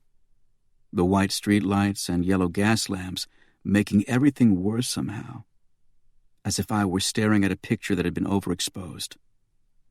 Across the street, the trees in the public garden rose in clumps, indistinguishable from one another.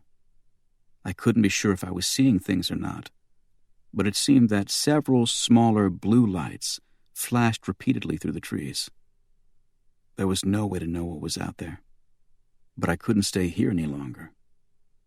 I could hear voices growing louder in the ballroom, and any minute someone would risk opening the door into the staircase. Beacon Street, in the early evening just after rush hour, had to be semi-crowded.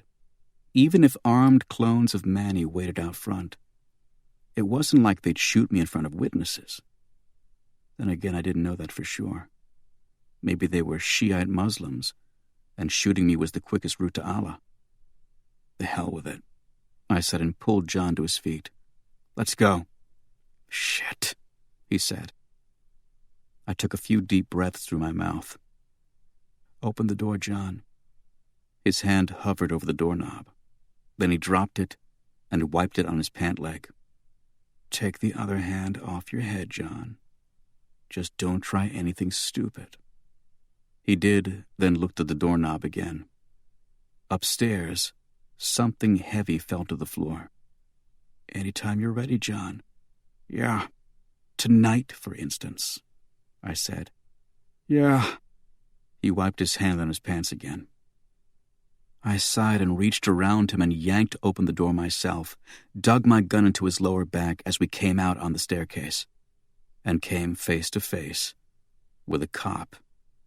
He'd been running past the building when he caught movement out of the corner of his eye. He stopped, pivoted, and looked up at us. His right hand went to his hip just over his gun, and he peered up at John Burns' bloody face. Up the block at the corner of Arlington, several patrol cars had pulled up in front of the corporate offices of Grief Release, their blue and white lights streaking through the trees in the garden, bouncing off the red brick buildings just past the Cheers bar. The cop glanced up the block quickly, then back at us.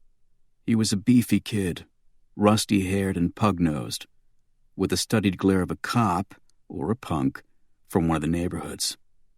The kind of kid some people would take for slow just because he moved that way, and never figure out how wrong they'd been until this kid proved it to them, painfully. You two gentlemen have a problem? With John's body blocking my own from the cop's view, I slipped my gun into my waistband, closed the suit jacket over it. No problem, officer, just trying to bring my friend to the hospital. Yeah, about that, the kid said and took another step toward the stairs. What happened to your face, sir? I fell down the stairs, John said. Interesting move, John. All you had to do to get rid of me was tell the truth, but you didn't. And broke the fall with your face, sir? John chuckled as I buttoned my topcoat over my suit jacket. Unfortunately, he said. Could you step out from behind your friend, sir? Me? I said. The kid nodded. I stepped to John's right. And would you both mind coming down to the sidewalk? Sure, we both said in unison. The kid's name was Officer Largent. I saw as we got close enough to read his name tag. Someday he'd make Sergeant. Sergeant Largent. I had the feeling that somehow nobody would give him a hard time about it. I bet nobody would give this kid a hard time about much of anything.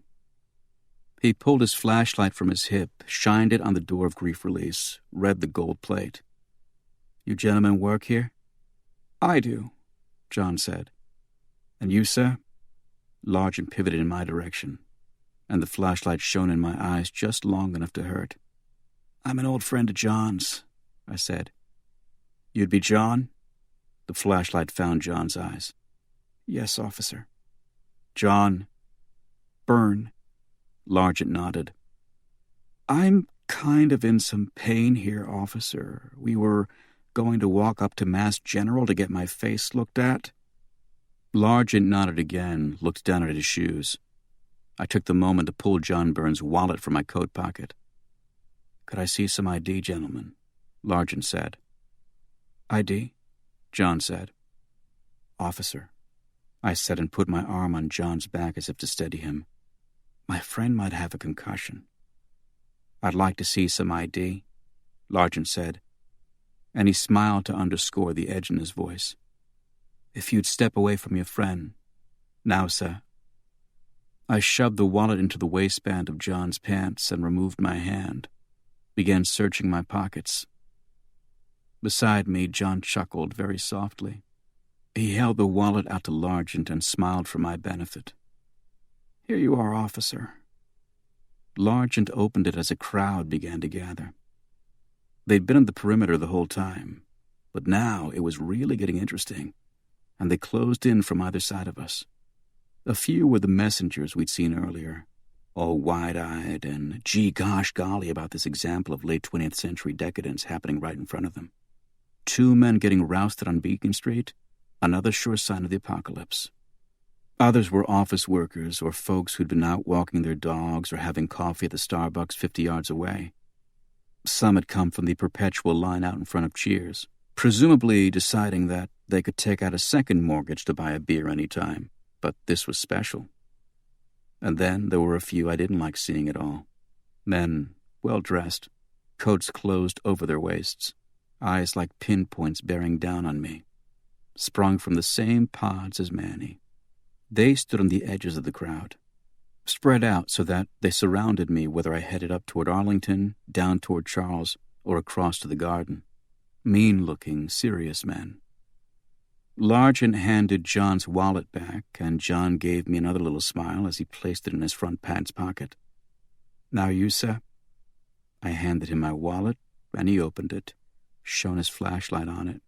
As inconspicuously as possible, John tried to crane his neck around to get a look, but Largent snapped it shut too quickly. I caught John's eye and smiled myself. "Better luck next time, shithead." "There you go, Mr. Kenzie," Largent said, and I felt several of my internal organs drop into my stomach.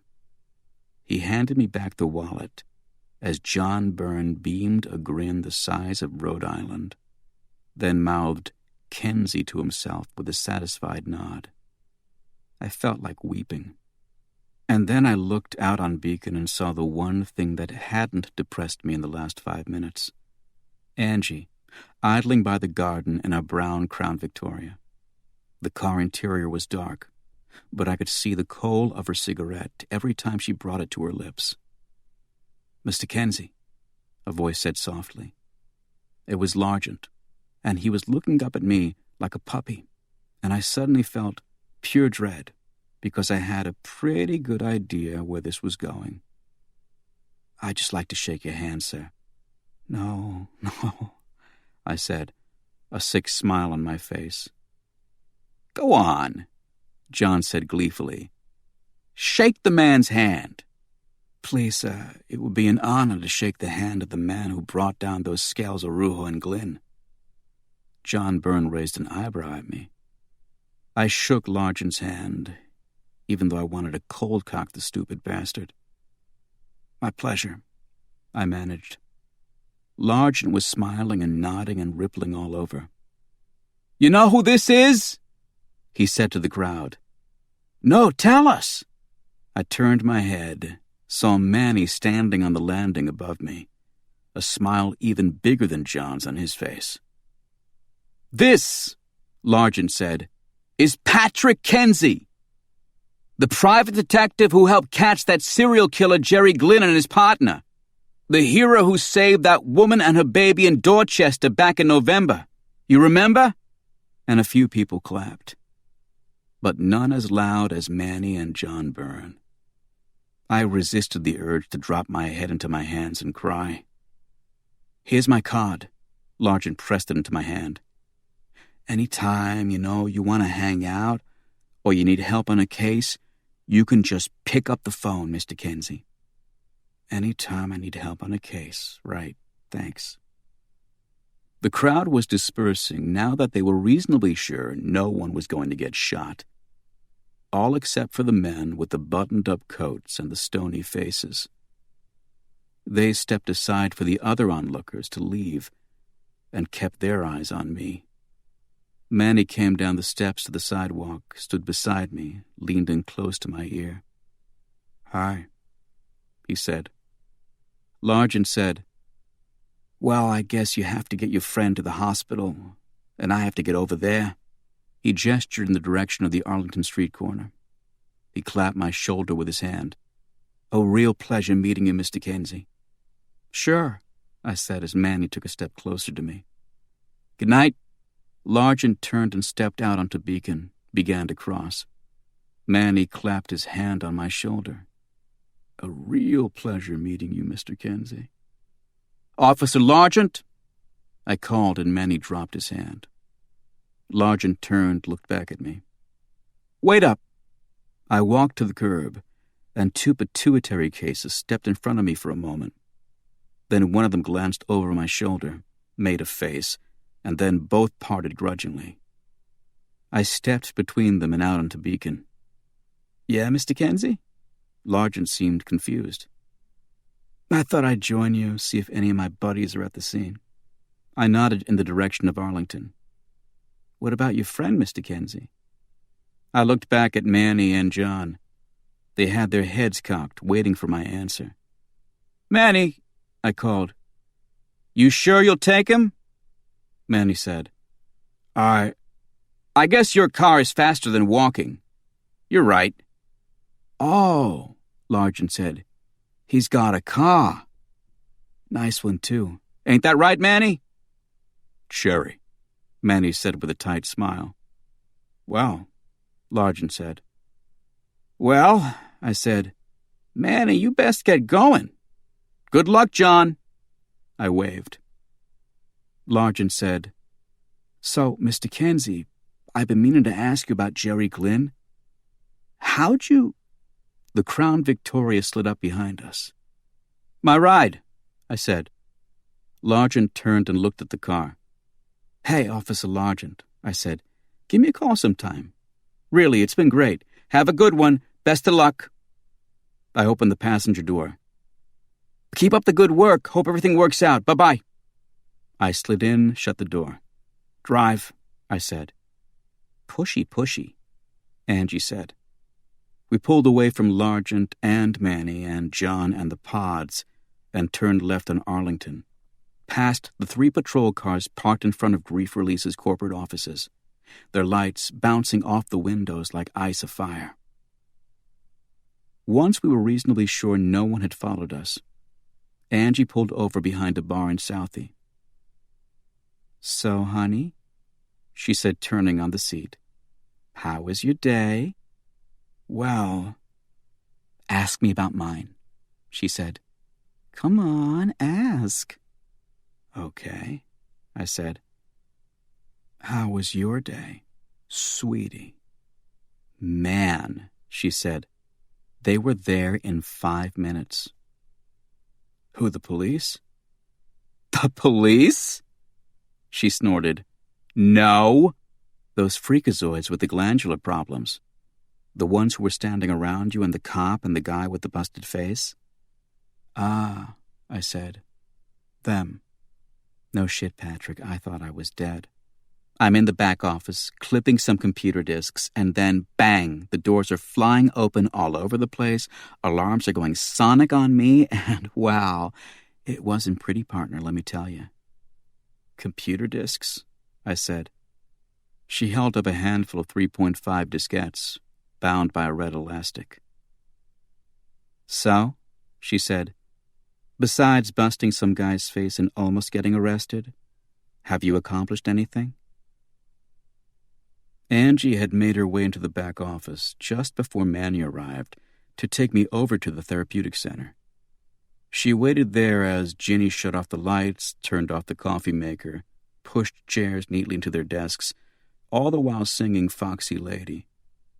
By Hendrix, I said, at the top of her lungs. Angie said, complete with air guitar. I shuddered at the image. You should get combat pay. Tell me about it. After Ginny left, Angie went to step out of the rear office and noticed the thin beams of light shafting across the main office. They crisscrossed one another like wires and rose from the wall at several points, some as low as 6 inches off the ground, some as high as 7 feet. Hell of a security system, I said, State of the art. So now I'm stuck in the back office. She started by picking the locks of the file cabinets, but found mostly tax forms, job description forms, workman's comp forms. She tried the computer on the desk, but couldn't get past the password prompt. She was rifling through the desk when she heard a commotion at the front door. Sensing the jig was up, she used the pry bar she'd used on the window to bust the lock on the file drawer built into the lower right side of the desk. She ripped a gash in the wood, tore the drawer off its rockers, and wrenched it from the desk frame to find the diskettes waiting for her. Finesse being the operative word here, I said. Hey, she said. They were coming through the front door like a plane crash.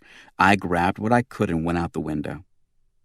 There was a guy waiting out there for her, but she popped his head with the pry bar a couple of times, and he decided he preferred to sleep in the bushes for a while. She came out onto Beacon through a small yard in front of a nondescript brownstone, found herself in a stream of Emerson College students heading to a night class. She walked with them as far as Berkeley Street, and then retrieved our company car from its illegal parking spot on Marlborough Street. Oh yeah, she told me. We got a parking ticket. Of course we did, I said. Of course we did. Richie Colgan was so happy to see us, he almost broke my foot trying to slam his front door in it. Go away, he said. Nice bathrobe, I said. Can we come in? No. Please, Angie said. Behind him I could see candles in his living room, a flute glass half filled with champagne. Are you playing some Barry White? I said. Patrick. His teeth were gritted and something akin to a growl rumbled in his throat. It is, I said. That's can't get enough of your love coming from your speakers, Rich. Leave my doorstep, Richie said. Don't sugarcoat it, Rich, Angie said. If you'd rather we came back. Open the door, Richard, his wife Sherry Lynn said. Hi, Sherry. Angie waved through the crack in the door. Richard, Sherry Lynn said. Richie stepped back, and we came into his house. Richard, I said. Blow me, he said. I don't think it fit, Rich. He looked down, realized his robe had opened. He closed it and punched me in the kidneys as I passed. You prick, I whispered and winced. Angie and Sherry Lynn hugged by the kitchen counter. Sorry, Angie said. Oh, well, Sherry Lynn said. Hey, Patrick. How are you? Don't encourage them, Sherry, Richie said. I'm good. You look great. She gave me a little curtsy in her red kimono, and I was, as always, a little taken aback, flustered like a schoolboy. Richie Colgan, arguably the top newspaper columnist in the city, was chunky, his face perpetually hidden behind 5 o'clock shadow, his ebony skin splotched with too many late nights and caffeine and antiseptic air. But Sherry Lynn, with her toffee skin and milky gray eyes, the sculpted muscle tone of her slim limbs, and the sweet musical lilt of her voice, a remnant of the sandy Jamaican sunset she'd seen every day until she was 10 years old, was one of the most beautiful women I'd ever encountered. She kissed my cheek, and I could smell a lilac fragrance on her skin. So, she said, make it quick. Gosh, I said. Am I hungry? You guys have anything in the fridge? As I reached for the refrigerator, Richie hit me like a snowplow and carried me down the hall into the dining room. What? I said.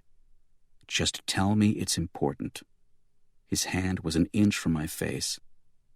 Just tell me, Patrick. Well, I told him about my night, about grief release and Manny and his pods, about the encounter with Officer Largent and Angie's B&E of the corporate offices. And you say you saw messengers out front, he said. Yeah, at least 6 of them. Huh. Rich, I said, give me the diskettes. What? That's why you came here, isn't it? You're a computer illiterate. Angie, too. I'm sorry, is that bad? He held out his hand. The discs. If you could just... Yeah. He snapped the diskettes from my hand, tapped them against his knee for a moment. So I'm doing you another favor? Well, sorta, yeah. I said. I shifted my feet, looked up at the ceiling. Oh, please, Patrick, try the aw shucks bars routine on someone who gives a shit. He tapped my chest with the diskettes. I help you? I want what's on these. How do you mean? He shook his head, smiled. Now, see, you think I'm playing, don't you? No, Rich, just 'cause we went to college together, all that shit, you think I'm just going to say, Patrick's in trouble, Lawsy, I'll do whatever I can. Rich, he stepped up close to me, hissed. You know the last time I had a good old romantic, I'm going to have sex with my wife and take my time sort of night? I stepped back. No. Well, I don't either, he said loudly. He closed his eyes, tightened the belt on his robe. I don't either, he repeated in his hissed whisper. So, I'm leaving, I said. He stepped in front of me. Not until we get this straight. Okay. I find something on these diskettes I can use. I'm using it. Right, I said. As always, as soon as... No, he said. No as soon as. I'm up to here with that as soon as shit. As soon as you're okay with it? No. As soon as I can, Patrick. That's the new rule. I find something on here, I use it as soon as I can. Okay? I looked at him and he stared back at me. Okay, I said. I'm sorry. He held a hand to his ear. I didn't hear you. Okay, Richie. He nodded. Good. How soon you need it? Tomorrow morning, the latest. He nodded. Fine. I shook his hand. You're the best, Rich. Yeah, get out of my house so I can have sex with my wife. Sure. Now, he said. Chapter 8. So they know who you are, Angie said as we entered my apartment. Yup. Which means it's just a matter of hours before they know who I am. One would imagine. Yet they didn't want you to get arrested. Something to gnaw on there, eh? She dropped her purse in the living room by the mattress on the floor. What'd Richie seem to think? He was pretty pissy, but he seemed to perk up when I mentioned the messengers. She tossed her jacket on the living room couch, which these days doubled as a chest for her clothing. The jacket landed on a pile of freshly laundered, folded T-shirts and sweaters. You think grief release is connected to the Church of Truth and Revelation? It wouldn't surprise me. She nodded. It wouldn't be the first time a cult or what have you had front organizations. And this is one powerful cult, I said, and we may have angered them. We seem to be good at that. Angering people who shouldn't be angered by people as weak and powerless as us. She smiled around her cigarette as she lit it. Everyone needs a field of expertise. I stepped over her bed and pressed the blinking button on my answering machine. Hey, Baba said into the machine. Don't forget tonight, Declan's, 9 o'clock. He hung up. Angie rolled her eyes. Baba's going away party. I almost forgot. Me too. Think of the trouble we'd be in then. She shuddered and hugged herself. Baba Rogowski was our friend. Unfortunately, it seemed at times. Other times it was quite fortunate because he'd saved our lives more than once. Baba was so big he'd cast a shadow on Manny, and he was about 100 times scarier. We'd all grown up together. Angie, Bubba, Phil, and I. But Bubba had never been what you'd call Sane. And whatever minute chance he'd had to become so ended in his late teens when he joined the Marines to escape a prison term and found himself assigned to the American Embassy in Beirut the day a suicide bomber drove through the gates and wiped out most of his company. It was in Lebanon that Bubba made the connections that would create his illegal arms business in the States.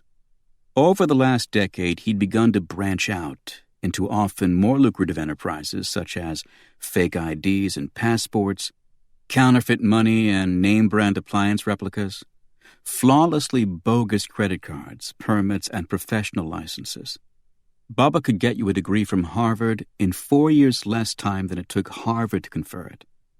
And he himself proudly displayed his own doctoral certificate from Cornell on the wall of his warehouse loft. In physics, no less. Not bad for a guy who'd dropped out of St. Bartholomew's Parochial in the 3rd grade. He'd been downsizing his weapons operation for years. But it was that, as well as the disappearance of a few wise guys over the years, for which he was best known. Late last year, he'd been rousted, and the cops found an unregistered Tokarev 9mm taped to his wheel well. There are very few certainties in this life, but in Massachusetts, if you're found with an unregistered firearm on your person, it is certain that you're going to spend a mandatory year in jail. Bubba's attorney had kept him out of jail as long as he could, but the waiting was over now. Tomorrow night by 9, Bubba had to report to Plymouth Correctional to serve out his sentence. He didn't mind particularly. Most of his friends were there. The few left on the outside were joining him tonight at Declan's. Declan's in Upham's Corner sits amid a block of boarded-up storefronts and condemned houses on Stoughton Street, directly across from a cemetery. It's a 5-minute walk from my house, but it's a walk through the epitome of slow but certain urban decay and rot. The streets around Declan's rise steeply toward Meeting House Hill, but the homes there always seem ready to slide in the other direction, crumble into themselves, and cascade down the hilly streets into the cemetery below, as if death is the only promise with any currency around here anymore.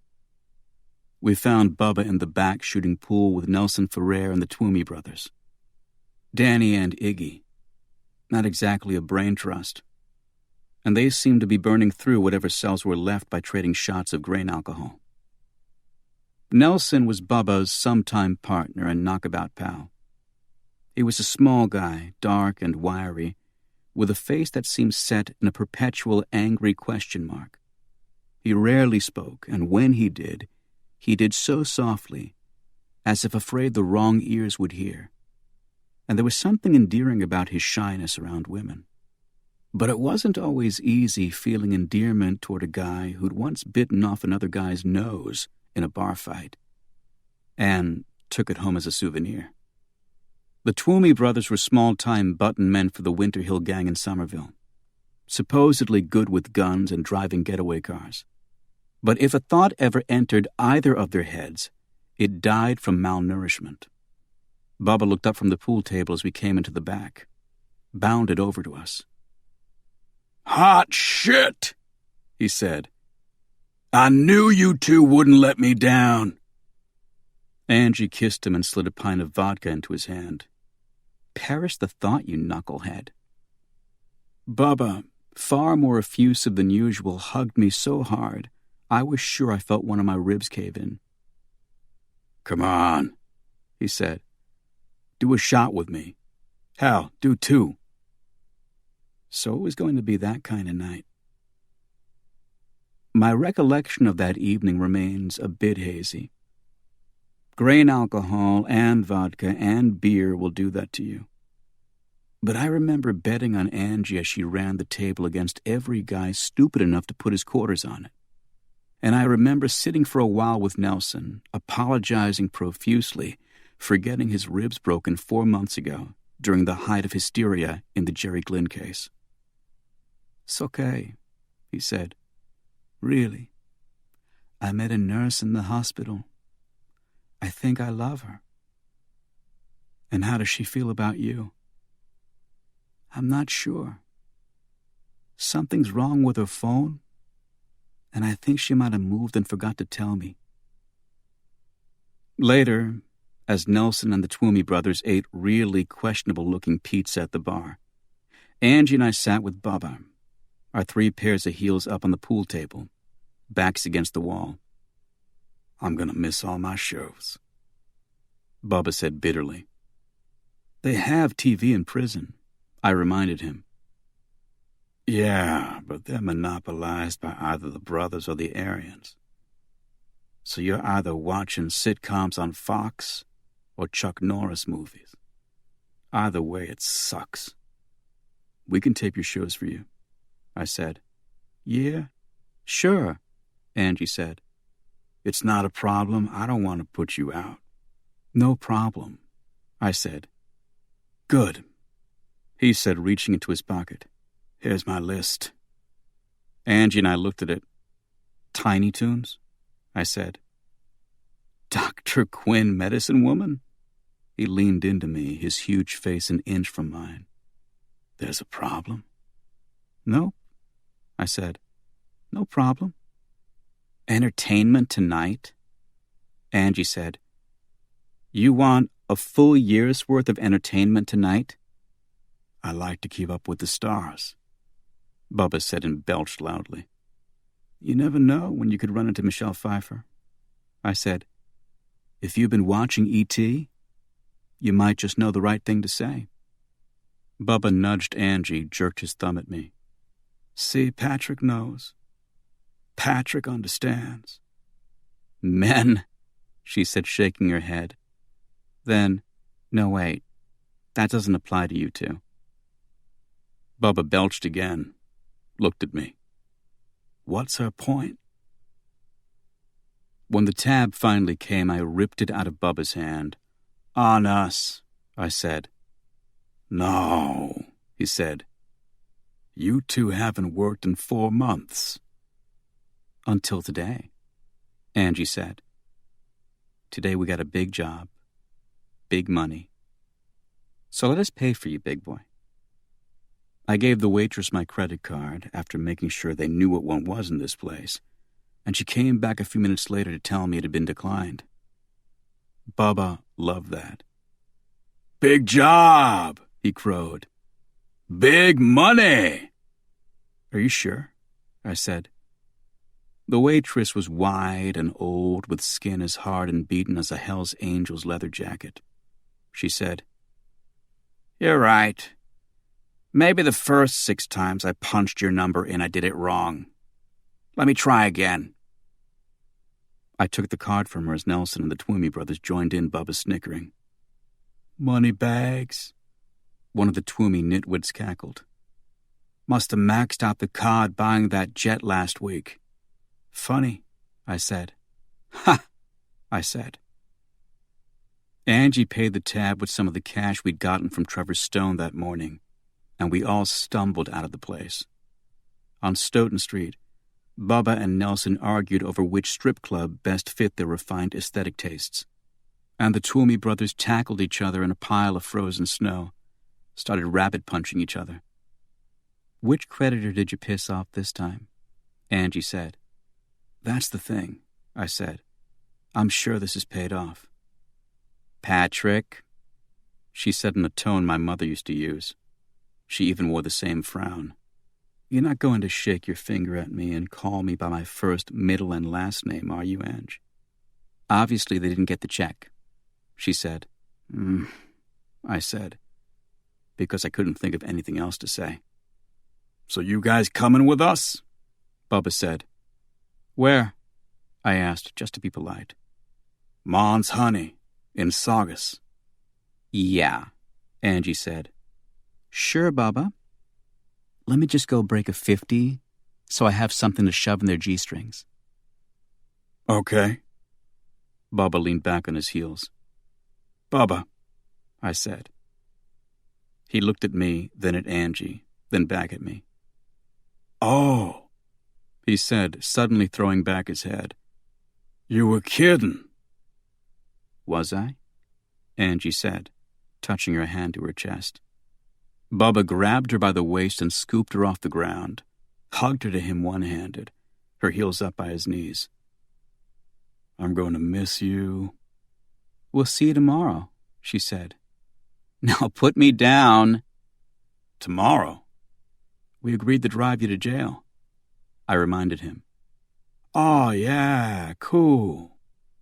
He dropped Angie and she said, "Maybe you need some time away." "I do," Bubba sighed. "It's hard being the guy who does all the thinking for everybody." I followed his gaze, watched as Nelson dove on top of the Twomey brothers, and they all slid down the side of the frozen snow pile, punching each other, giggling. I looked at Bubba. "We all have our crosses to bear," I told him. Nelson tossed Iggy Twomey off the snow pile into a parked car and set off an alarm. It screamed into the night air, and Nelson said, "Uh-oh." And then he and the brothers burst out in fresh peals of laughter. "See what I mean?" Bubba said. I wouldn't find out what had happened with my credit card until the next morning. The automated operator I contacted when we got back to the apartment would only tell me that my credit had been placed on hiatus. When I asked her to explain hiatus, she ignored me and told me in her computer drone that I could press 1 for more options. "I don't see that I have many options in hiatus," I told her. Then I reminded myself that she was a computer. Then I remembered that I was drunk. When I got back to the living room, Angie was already asleep. She was on her back. A copy of The Handmaid's Tale had slipped down her rib cage and rested in the crook of her arm. I bent over her and removed it, and she groaned and turned onto her side, clutched a pillow and tucked her chin into it. That's the position I usually found her in when I came out into the living room every morning. She didn't drift to sleep so much as burrow into it, her body curling up so tight and fetal that it barely took up a fourth of the bed. I reached down again and removed a strand of hair from underneath her nose, and she smiled for a moment before burrowing further into the pillow. When we were 16, we made love. Once. The first time for the both of us. At the time, neither of us properly suspected that in the 16 years that would follow, we'd never make love again. But we didn't. She went her way, as they say, and I went mine. Her way was 12 years of a doomed and abusive marriage to Phil DeMassey. Mine was a 5-minute marriage of my own to her sister Renee, and a succession of one-nighters and quick affairs, and a pathology so predictable and male that I would have laughed at it if I hadn't been so busy practicing it. 4 months ago, we'd begun to come back together in her bedroom on Howe Street, and it had been beautiful, achingly so, as if the sole purpose of my life had been to reach that bed, that woman, that moment in time. And then, Evandro Arujo and Jerry Glynn had slaughtered a 24-year-old cop on their way through Angie's front door and put a bullet in her abdomen. She got Evandro back, though, fired 3 big fuck yous into his body, left him kneeling on her kitchen floor, trying to touch a piece of his head that wasn't there any longer. And Phil and I and a cop named Oscar took down Jerry Glynn as Angie lay in ICU. Oscar and I walked away, but not Phil, not Jerry Glynn either. But I'm not sure that was much of a consolation prize for Angie. Human psyches, I knew as I watched her brow furrow and her lips part slightly against the pillow, are so much harder to bandage than human flesh. And thousands of years of study and experience have made it easier to heal the body. But no one has gotten much past square one on the human mind. When Phil died, his dying swam deep into Angie's mind, happened over and over and over again without stop. Loss and grief and everything that tortured Desiree Stone tortured Angie too. And just as Trevor had discovered with his daughter, I looked at Angie and knew there was very little I could do about it until the cycle of pain ran itself down and melted like the snow. Chapter 9. Richie Colgan claims his ancestors are from Nigeria, and I'm not sure I believe him. Given his sense of revenge, I'd be willing to swear he's half Sicilian. He woke me at 7 a.m. by throwing snowballs at my window until the sound reached my dreams, and I was yanked from a walk in the French countryside with Emmanuel Béard and thrown into a muddy foxhole where the enemy was inexplicably catapulting grapefruits into our midst. I sat up in bed and watched a hunk of wet snow splat into my window pane. At first, I was happy it wasn't a grapefruit. Then my head cleared and I walked over and saw Richie standing below. The miserable bastard waved to me. Grief Release Incorporated, Richie said as he sat at my kitchen table, is one interesting organization. How interesting? Enough that when I woke my editor up 2 hours ago, he agreed to give me 2 weeks off from my column to research them, and a 5-day front-page, lower-right corner feature series if I come up with what I think I will. And what do you think you'll come up with? Angie said. She glared at him over her cup of coffee, her face puffy and hair hanging in her eyes, not at all happy to greet the day. Well, he flipped his steno notebook open on the table. I've only perused the diskettes you gave me, but Christ, these people are dirty. Their therapy and its levels, from what I can see, involves a systematic breakdown of the psyche, followed by a fast buildup. It's very similar to the American military's concept of break 'em down so you can build 'em back up approach to soldiers. But the military, to give them their due, is upfront about their technique. He rapped his notebook on the table.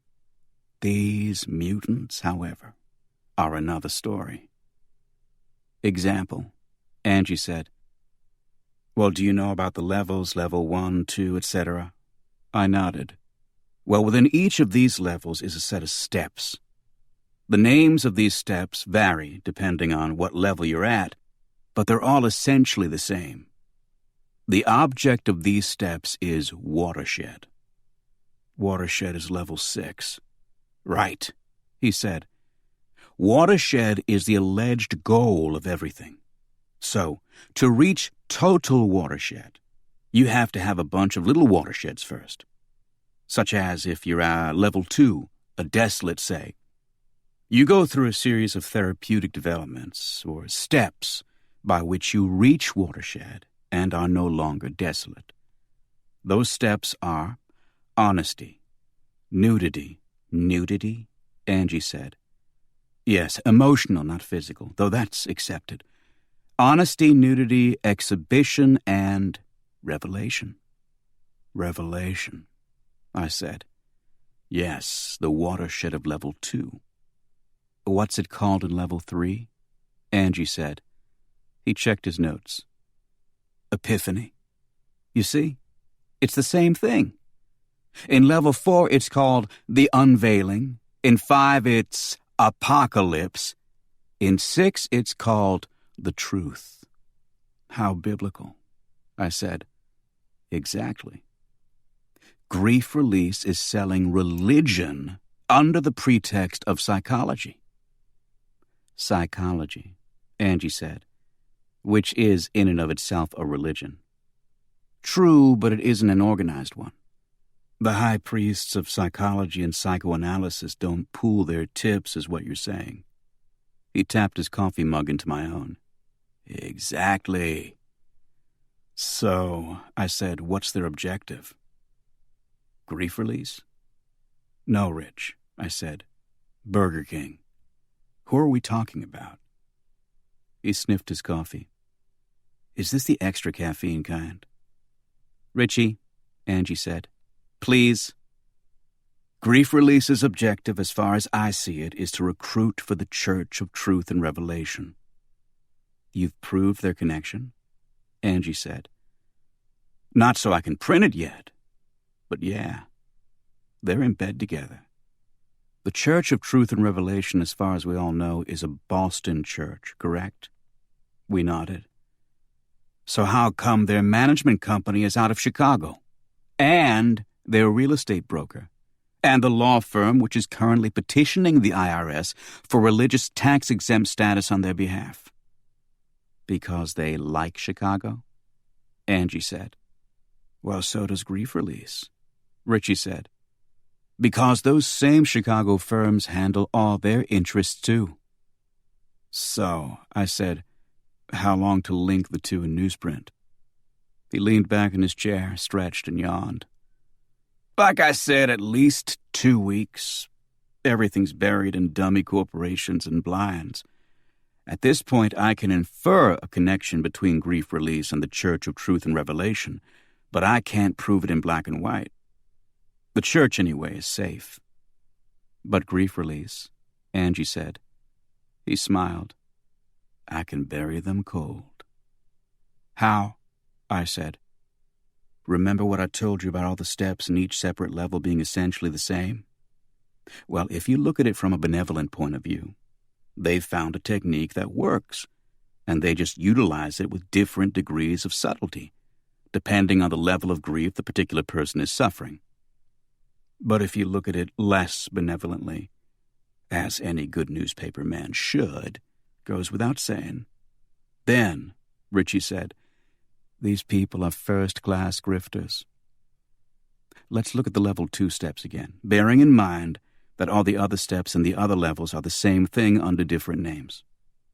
Step 1, he said, is honesty.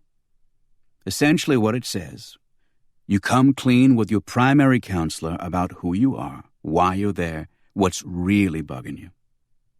Then you move on to nudity, which is stripping your entire inner self bare. In front of whom? Angie said. Just your primary counselor at this point. Basically all the little embarrassing shit you hid during step 1. You killed a cat as a child, fucked around on your wife, embezzled funds, whatever. It's all supposed to come out during step 2. It's supposed to roll off your tongue, I said. Just like that. I snapped my fingers. He nodded, got up, and refilled his coffee cup. That's a stratagem the counselors use in which the client disrobes, as it were, in pieces. You start by admitting something basic. Your net worth, perhaps. Then the last time you told a lie. Then maybe something you did in the last week which you feel shitty about. And on and on. For 12 hours. Angie joined him at the coffee maker. 12 hours? He grabbed some cream from the fridge. More, if necessary. I've got documentation on those discs of these intensive sessions lasting 19 hours. Is it illegal? I said. For a cop it is? Think about it. He said and sat back down across from me. If a cop in this state interrogates a suspect for 1 second over 12 hours, he's violated the suspect's civil rights, and nothing that suspect says before or after the 12-hour point is admissible in court. And there's a good reason for that. Ha! Angie said. Oh, not one you law and order types like all that much, but let's face it. If you're being interrogated by a person in a position of authority for more than 12 hours, personally I think 10 should be the limit, you'll stop thinking straight. You'll say anything just to end the questions. Hell, just to get some sleep. So Grief Release, Angie said, is brainwashing clientele? In some cases. In others, they're accumulating vast stores of private knowledge about their clients. Say you're a married guy, wife and 2 kids, picket fence. But you've just admitted you go to gay bars twice a month and sample the wares. And then the counselor says, good, excellent nudity. Let's try something easier. I have to trust you, so you have to trust me. What's your bank PIN code? Wait a second, Rich, I said. You're saying this is all about getting financial information so they can what, embezzle from their clients? No, he said, it's not that simple. They're building dossiers on their clients which include complete physical, emotional, psychological, and financial information. They learn everything there is to know about a person. And then, he smiled, then they own them, Patrick. Forever. To what end? Angie said. You name it. Let's go back to our hypothetical client with the wife and kids and covert homosexuality. He goes from nudity to exhibition, which is basically admitting ugly truths in front of a group of other clients and staff. From there, he usually goes on a retreat to property they own in Nantucket. He's been stripped bare, he's a shell, and he hangs out for 5 days with all these other shells, and they talk, always honestly, laying themselves bare over and over in an environment controlled and protected by grief release staff. These are usually pretty fragile, screwed-up people. And now they belong to a community of other fragile, screwed-up people who have as many skeletons in their closets as they do. Our hypothetical guy, he feels a great weight lifted. He feels cleansed. He's not a bad person. He's okay. He's found a family. He's reached revelation. He came in there because he was feeling desolate. Now he doesn't feel desolate anymore. Case closed. He can go back to his life, right? Wrong, I said. He nodded. Exactly. He needs his new family now.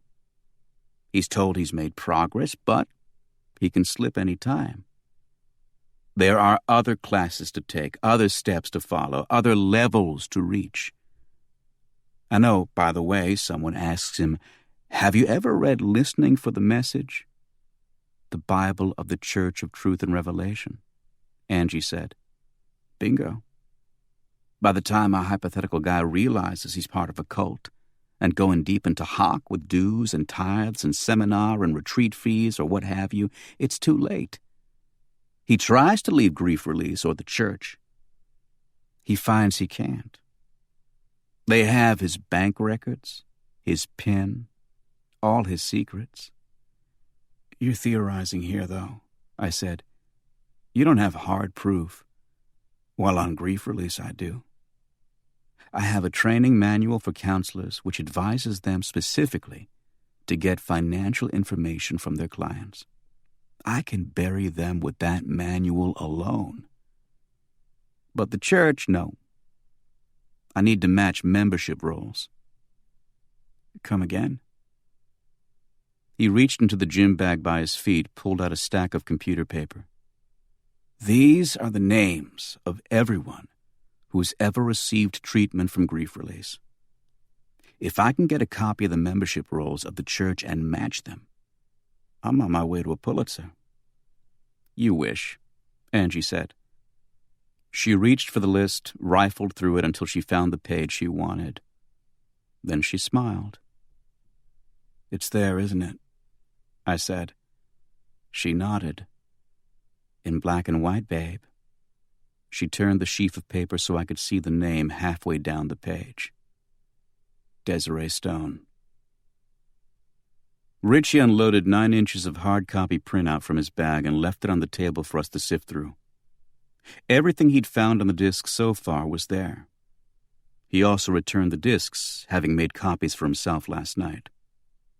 Angie and I stared at the stack of paper between us, trying to decide where to start, and my phone rang. Hello? I said.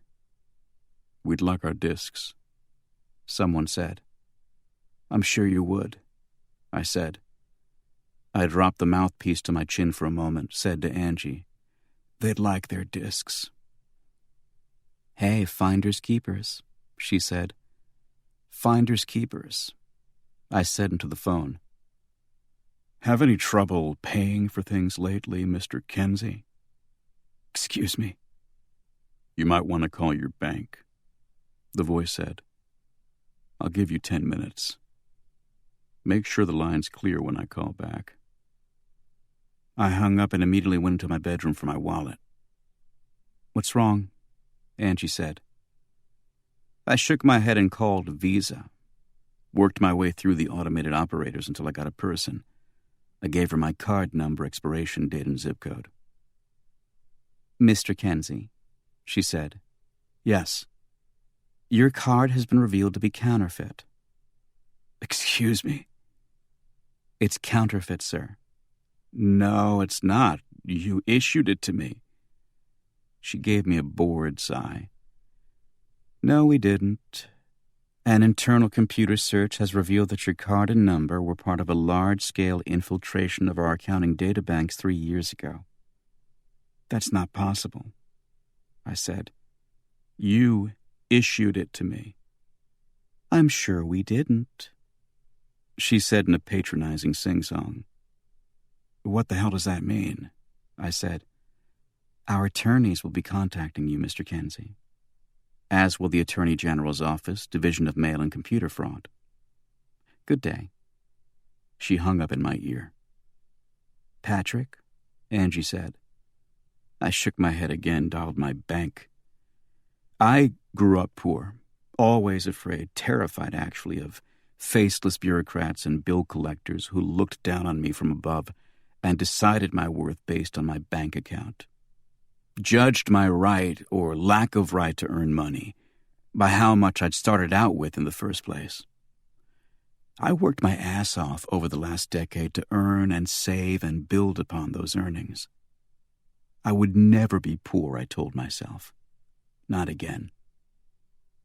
"Your bank accounts have been frozen," Mr. Pearl at the bank told me. "Frozen," I said. "Explain, frozen." "The funds have been seized, Mr. Kenzie, by the IRS." "Court order?" I said. "Pending," he said. And I could hear it in his voice. Disdain. That's what the poor hear all the time. From bankers, creditors, merchants. Disdain. Because the poor are second-rate and stupid and lazy and too morally and spiritually lax to hold on to their money legally and contribute to society. I hadn't heard that tone of disdain in at least 7 years, maybe 10, and I wasn't ready for it. I felt immediately reduced. "Pending," I said. That's what I said. His voice was dry, at ease, secure with his station in life. He could have been talking to one of his children. "I can't have the car, Dad?" That's what I said. "Mr. Pearl," I said. "Yes, Mr. Kenzie." "Are you familiar with the law firm of Hartman and Hale?" "Of course I am, Mr. Kenzie." "Good, they'll be contacting you. Soon. And that pending court order better be good day, Mr. Kenzie." He hung up. Angie came around the table, put one hand on my back, the other on my right hand. "Patrick," she said, "you're white as a ghost." "Jesus," I said. "Jesus Christ." "It's going to be okay," she said. "They can't do this." "They're doing it, Ange." When the phone rang 3 minutes later, I picked it up on the first ring. "Money a little tight these days, Mr. Kenzie?" "Where and when, Manny?" He chuckled. "Ooh, we sound, how shall I put it, deflated, Mr. Kenzie." "Where and when?" I said. "The Prado. You know it?" "I know it. When?" "Noon," Manny said. "High noon." He hung up. Everyone was hanging up on me today. And it wasn't even 9. Chapter 10. 4 years ago, after a particularly lucrative case involving insurance fraud and white-collar extortion, I went to Europe for 2 weeks. And what struck me most at the time was how many of the small villages I visited in Ireland and Italy and Spain resembled Boston's North End. The North End was where each successive wave of immigrants had left the boat and dropped their bags. So the Jewish and then the Irish and finally the Italians had called this area home and given it the distinctly European character it retains today. The streets are cobblestone, narrow, and curve hard around and over and through each other, in a neighborhood so small in physical area that in some cities it would barely constitute a block. But packed in here tight are legions of red and yellow brick row houses, former tenements co-opted and restored, and the odd cast iron or granite warehouse, all fighting for space and getting really weird on top, where extra stories were added after up became the only option.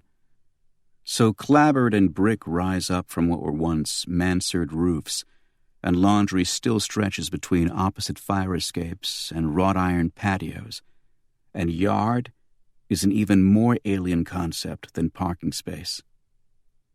Somehow, in this, the most cramped of neighborhoods and the most cramped of cities, a gorgeous replica of an Italian village piazza sits behind the Old North Church. Called the Prado, it's also known as the Paul Revere Mall. Not only because of its proximity to both the church and Revere's house, but because the Hanover Street entrance is dominated by Dallin's equestrian statue of Revere. In the center of the Prado is a fountain. Along the walls that surround it are bronze plaques testifying to the heroics of Revere, Dawes, several revolutionaries, and some lesser-known luminaries of North End lore.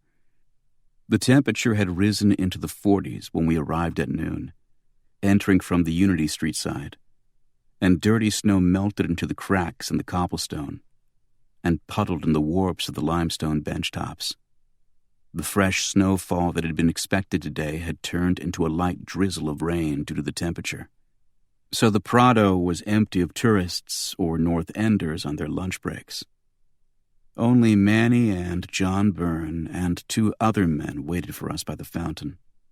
The 2 men I recognized from last night. They'd been standing to my left as John and I dealt with Officer Largent, and while neither was as big as Manny, they weren't small either. "This must be the lovely Miss Gennaro," Manny said. He clapped his hands together as we approached. "A friend of mine has a few nasty welts on his head because of you, ma'am." "Gee," Angie said. "Sorry." Manny raised his eyebrows at John. "Sarcastic little strumpet, isn't she?" John turned from the fountain, his nose crisscrossed in white bandages, the flesh around both eyes blue-black and puffy. "Excuse me," he said, and came out from behind Manny and punched me in the face. He threw himself into it so hard his feet left the ground. But I leaned back with it, took it on my temple, after it had lost about half of its velocity. All in all, it was a pretty shitty punch. I've had bee stings that hurt more. "What else your mother teach you besides boxing, John?" Manny chuckled, and the 2 big guys snickered. "Laugh it up," John said and stepped in close. "I'm the guy who owns the paper on your entire life now, Kenzie." I pushed him back, looked at Manny. "So this is your computer geek, eh, Manny?" "Well, he's not my muscle, Mr. Kenzie." I never saw Manny's punch. Something in the center of my brain exploded, and my whole face went numb, and I was suddenly sitting on my ass on the wet cobblestone. Manny's buddies loved it. They high-fived and hooted and did little jigs, as if they were about to piss their pants. I swallowed against the vomit, surging up through my alimentary canal, and felt the numbness leave my face, replaced by pins and needles, a deep flush of blood rushing up behind my ears, and the sensation that my brain had been replaced by a brick. A hot brick, a brick on fire. Manny held out his hand, and I took it and he lifted me to my feet. "Nothing personal, Kenzie," he said. Next time you raise a hand to me, though, I'll kill you. I stood on wobbly feet, still swallowing against the vomit, and the fountain seemed to shimmer at me from underwater. Good to know, I managed. I heard a loud rumble and turned my head to my left, watching a garbage truck lumber up Unity Street. Its body so wide and the street so narrow that its wheels rolled along the sidewalk. I had a horrendous hangover, a probable concussion, and now I had to listen to a garbage truck clang and wheeze its way down Unity Street, banging trash cans against cement and metal the whole way. Oh, rapture. Manny put his left arm around me and his right around Angie, guided us to sit beside him around the fountain. John stood over us and glared down at me, and the two steroid cases remained where they were, watching the entrances. I like that shit you pulled with the cop last night, Manny said. That was good. Manny, you sure you'll take him to the hospital? He chuckled. Christ! You're very quick on your feet. Thanks, Manny. It means so much, coming from you. He turned to Angie. And you going right for those diskettes, like you knew where they'd be all along. I had no choice. How's that? Because I was trapped in the back office by the laser light show you had in the main office. Right. He nodded his huge head. I initially thought you'd been hired by the competition. You have competition? Angie said. In grief therapy. He smiled at her. But then John told me you were looking for Desiree Stone. And then I discovered you couldn't even get past the computer password. So I realized it was just dumb luck. Dumb luck, Angie said. He patted her knee. Who has the discs? I do, I said. He held out his hand.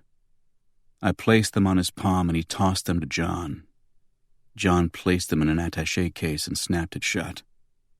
What about my bank account, credit cards, all that? I said. Well, Manny said, I thought of killing you. You and these three guys? Angie laughed. He looked at her. That's amusing. Look at your crotch, Manny, I said. He looked down, saw Angie's gun there, the muzzle 1/10 of an inch from Manny's family jewels. That, Angie said, is amusing. He laughed, and she laughed too, holding his eyes, the gun never wavering. God, he said. I like you, Miss Gennaro. God, she said. The feeling definitely ain't mutual, Manny. He turned his head, looked toward the bronze plaques and the great stone wall across from him. So, okay, nobody gets killed today. But, Mr. Kenzie, I'm afraid you bought yourself 7 years of bad luck. Your credit is gone. Your money is gone, and it isn't coming back.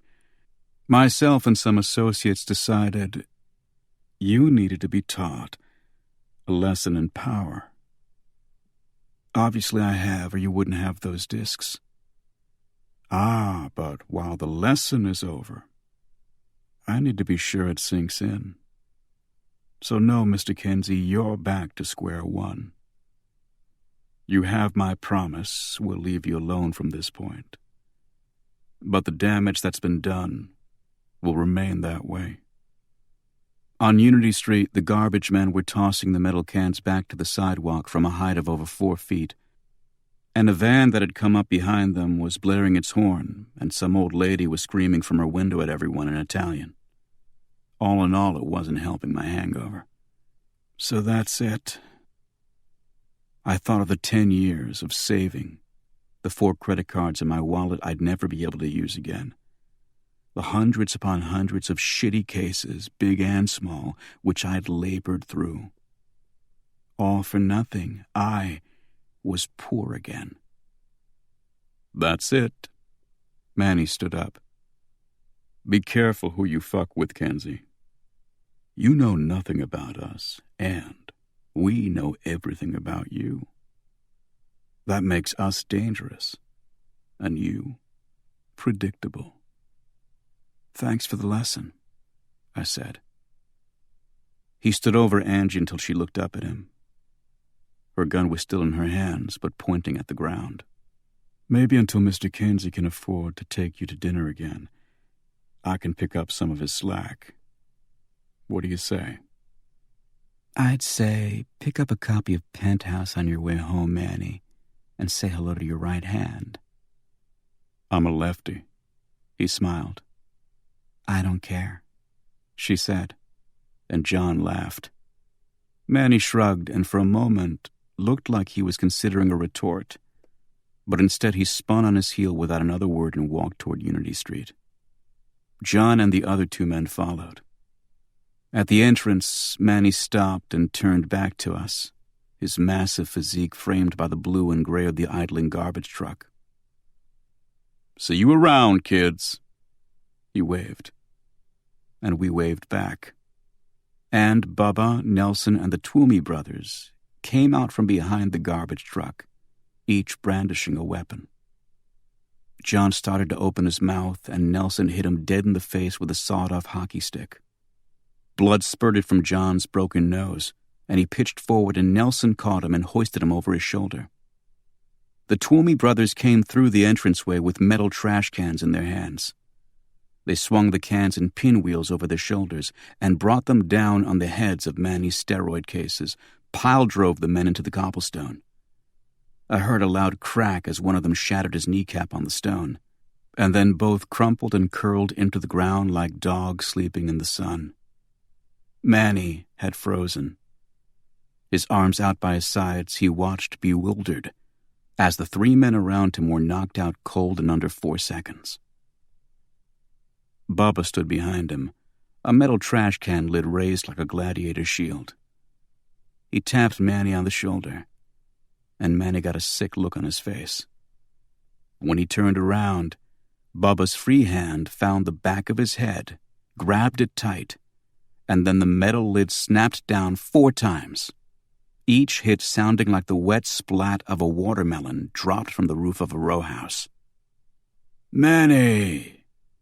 Bubba said as Manny sagged toward the ground. Bubba yanked at his hair, and Manny's body twisted in his grip, loose and elastic. "Manny!" Bubba repeated. "How's it going, pal?" They tossed Manny and John in the back of the van, then lifted the other 2 guys and threw them into the back of the garbage truck with the stewed tomatoes and black bananas and empty frozen food trays. For one scary moment, Nelson put his hand on the hydraulic line lever at the back of the truck and said, "Can I, Bubba? Can I?" "Better not," Bubba said. "Might make too much noise." Nelson nodded, but he looked sad. They'd stolen the garbage truck from the BFI yard in Brighton this morning.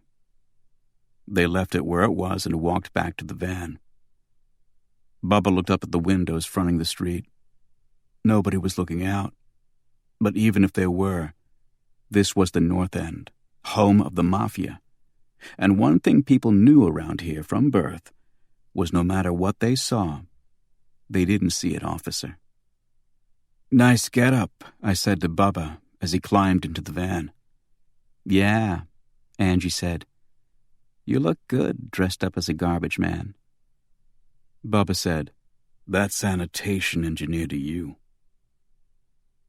Bubba paced around the 3rd floor of the warehouse he owned, sucking from a vodka bottle, smiling and occasionally looking over at John and Manny, who were tied tight to metal chairs, still unconscious. The 1st floor of Bubba's warehouse was gutted. The 3rd was empty, now that he'd liquidated his stock in trade. The 2nd was his apartment, and it would have been more comfortable, I suppose, but he'd covered everything in quilts in anticipation of his year-long departure. And besides, the place was mined with explosives. That's right, mined. Don't ask. "The little guy's coming too." Iggy Twomey said. Iggy sat with his brother and Nelson on adjoining piles of old pallets, passing a bottle back and forth. Every now and then one of them giggled for no apparent reason. John opened his eyes as Bubba leaped across the floor and landed in front of him, hands on his knees like a sumo wrestler. For a moment I thought John would faint. "Hi," Bubba said. "Hi," John croaked. Bubba leaned in close. "Here's the deal, John." "Is it John?" "Yes," John said. "Okay. Well, John, my friends Patrick and Angie, they're going to ask you some questions. You understand?" "I do, but I don't know." Bubba put a finger to John's lips. "Shh, I'm not finished.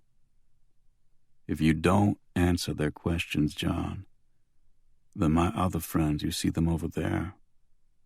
Bubba stepped aside and John got a look at the 3 head cases sitting back on the pallets in the shadows, swilling booze, waiting for him. "If you don't answer, Patrick and Angie will leave. And me and my other friends will play this game we like, involving you, Manny, and a Phillips head screwdriver." "A rusty one!" One of the Twoomies giggled. John began to convulse, and I don't even think he was aware of it. He looked up at Bubba as if he were looking at the physical reality of a phantom that had haunted his dreams. Bubba straddled John and brushed his hair back off his forehead. "That's the deal, John, okay?" "Okay," John said and nodded several times. "Okay," Bubba said with a satisfied nod. He patted John's cheeks and climbed off him. Then he stepped over to Manny and tossed some vodka in his face. Manny woke coughing, bucking at the rope, spitting at the vodka on his lips. The first thing he said was, "What?" "Hi, Manny." Manny looked up at Bubba, and for a moment he tried to look fearless, used to this. But Bubba smiled, and Manny sighed, then looked at the ground. "Manny," Bubba said. "Glad you could join us. Here's the deal, Manny. John's going to tell Patrick and Angie what they want to know. If I think he's lying, or if you interrupt, I'm going to set you on fire." "Me?" Manny said. "You. Why not him, if he's the one who's lying?" "Because there's more of you to burn, Manny." Manny bit his upper lip and tears welled in the pockets of his eyes. "Tell them the truth, John." "Fuck off, Manny." "Tell them!" "I'll tell them!" John screamed. "But not because of you." "Why not burn him?" he mimicked. "Some friend. If we get out of this, I'm telling everyone you wept like an old woman." "I did not." "Did too."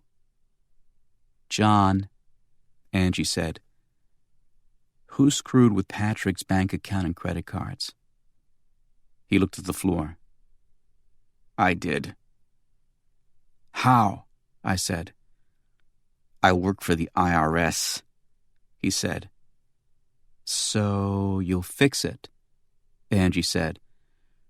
"Well," he said, "actually it's a lot easier to wreck than it is to fix."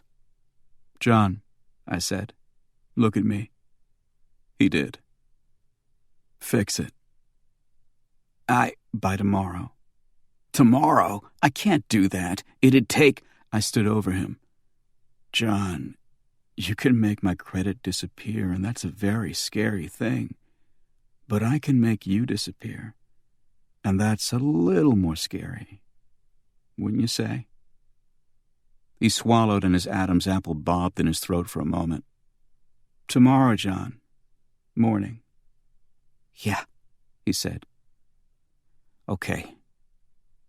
"You make other people's credit disappear?" I asked. "Answer him," Bubba said, looking down at his shoes. "Yes," People who try to leave the Church of Truth and Revelation? Angie said. Manny said, "Hey, wait a minute." Bubba said, "Who's got a match?" "I'll shut up," Manny said. "I'll shut up." We know all about grief release and the church, Angie said. One of the ways you deal with naughty members is to screw with their finances, correct? "Sometimes," John said, his lower lip protruding like a kid caught looking up the girls' dresses in school. I said, "You have people working in all the good companies, don't you, John? The IRS, police department, banks, the media. Where else?" His shrug was constricted by the ropes. "You name it." "Nice," I said. He snorted. "I don't see anyone complaining when Catholics work for those same organizations. Or Jews. Or Seventh-day Adventists," Bubba said. I looked at him. "Oh." He held up a hand. "Sorry." I bent down by John, placed my elbows on his knees, and looked up into his face. "Okay, John, here's the important question. And don't even think about lying to me." "That would be bad," Bubba said. John glanced nervously at Bubba, then back at me. "John," I said, "what happened to Desiree Stone?" Chapter 11. Desiree Stone, Angie repeated. "Come on, John." We know she was treated by grief release. John licked his lips, blinked. He hadn't spoken in over a minute, and Bubba was getting restless. "John," I said, "I know I had a lighter around here somewhere." Bubba looked bewildered for a moment. He patted his pants pockets, then suddenly snapped his fingers. "Left it downstairs. That's what I did with it. Be right back." John and Manny watched him jog toward the stairs at the end of the loft, the hammering clunk of his combat boots echoing off the beams overhead. As Bubba disappeared downstairs, I said, "Now you've done it." John and Manny looked at each other. "He gets like this," Angie said. "You never know what he'll do. He tends to get, creative." John's eyes spun in their sockets like saucers. "Don't let him hurt me." "Not much I can do if you don't tell us about Desiree." "I don't know anything about Desiree Stone." "Sure you do," I said. "Not like Manny does." "Manny was her primary counselor." Angie and I swiveled our heads slowly, looked at Manny. Manny shook his head. Angie smiled and walked over to him. "Manny, Manny, Manny," she said. "The secrets you keep." She tilted his chin until he was looking in her eyes. "Fess up, muscle boy." "I have to take this shit from that psychotic. But I ain't taking it from no fucking girl." He spit at her, and she leaned back from it. "My," she said. "You get the feeling Manny spends way too much time at the gym? You do, don't you, Manny? Lifting your little weights and pushing smaller guys off the Stairmaster and telling all your steroid buddies about the bimbo you used and abused the night before. That's you, Manny. That's you all over." "Hey, fuck you." "No, Manny. Fuck you," she said. "Fuck you and die." And Bubba came bounding back into the room with an acetylene torch, screaming, "Success! Success!" Manny screamed and bucked against his ropes. "This is getting good," one of the Twomey brothers said. "No!" Manny shrieked. "No! No! No! Desiree Stone came to the therapeutic center on November 19th. She was depressed because... Slow down, Manny," Angie said. Slow down. Manny closed his eyes and took a deep breath, his face drenched in sweat. Bubba sat on the floor and fondled his acetylene torch.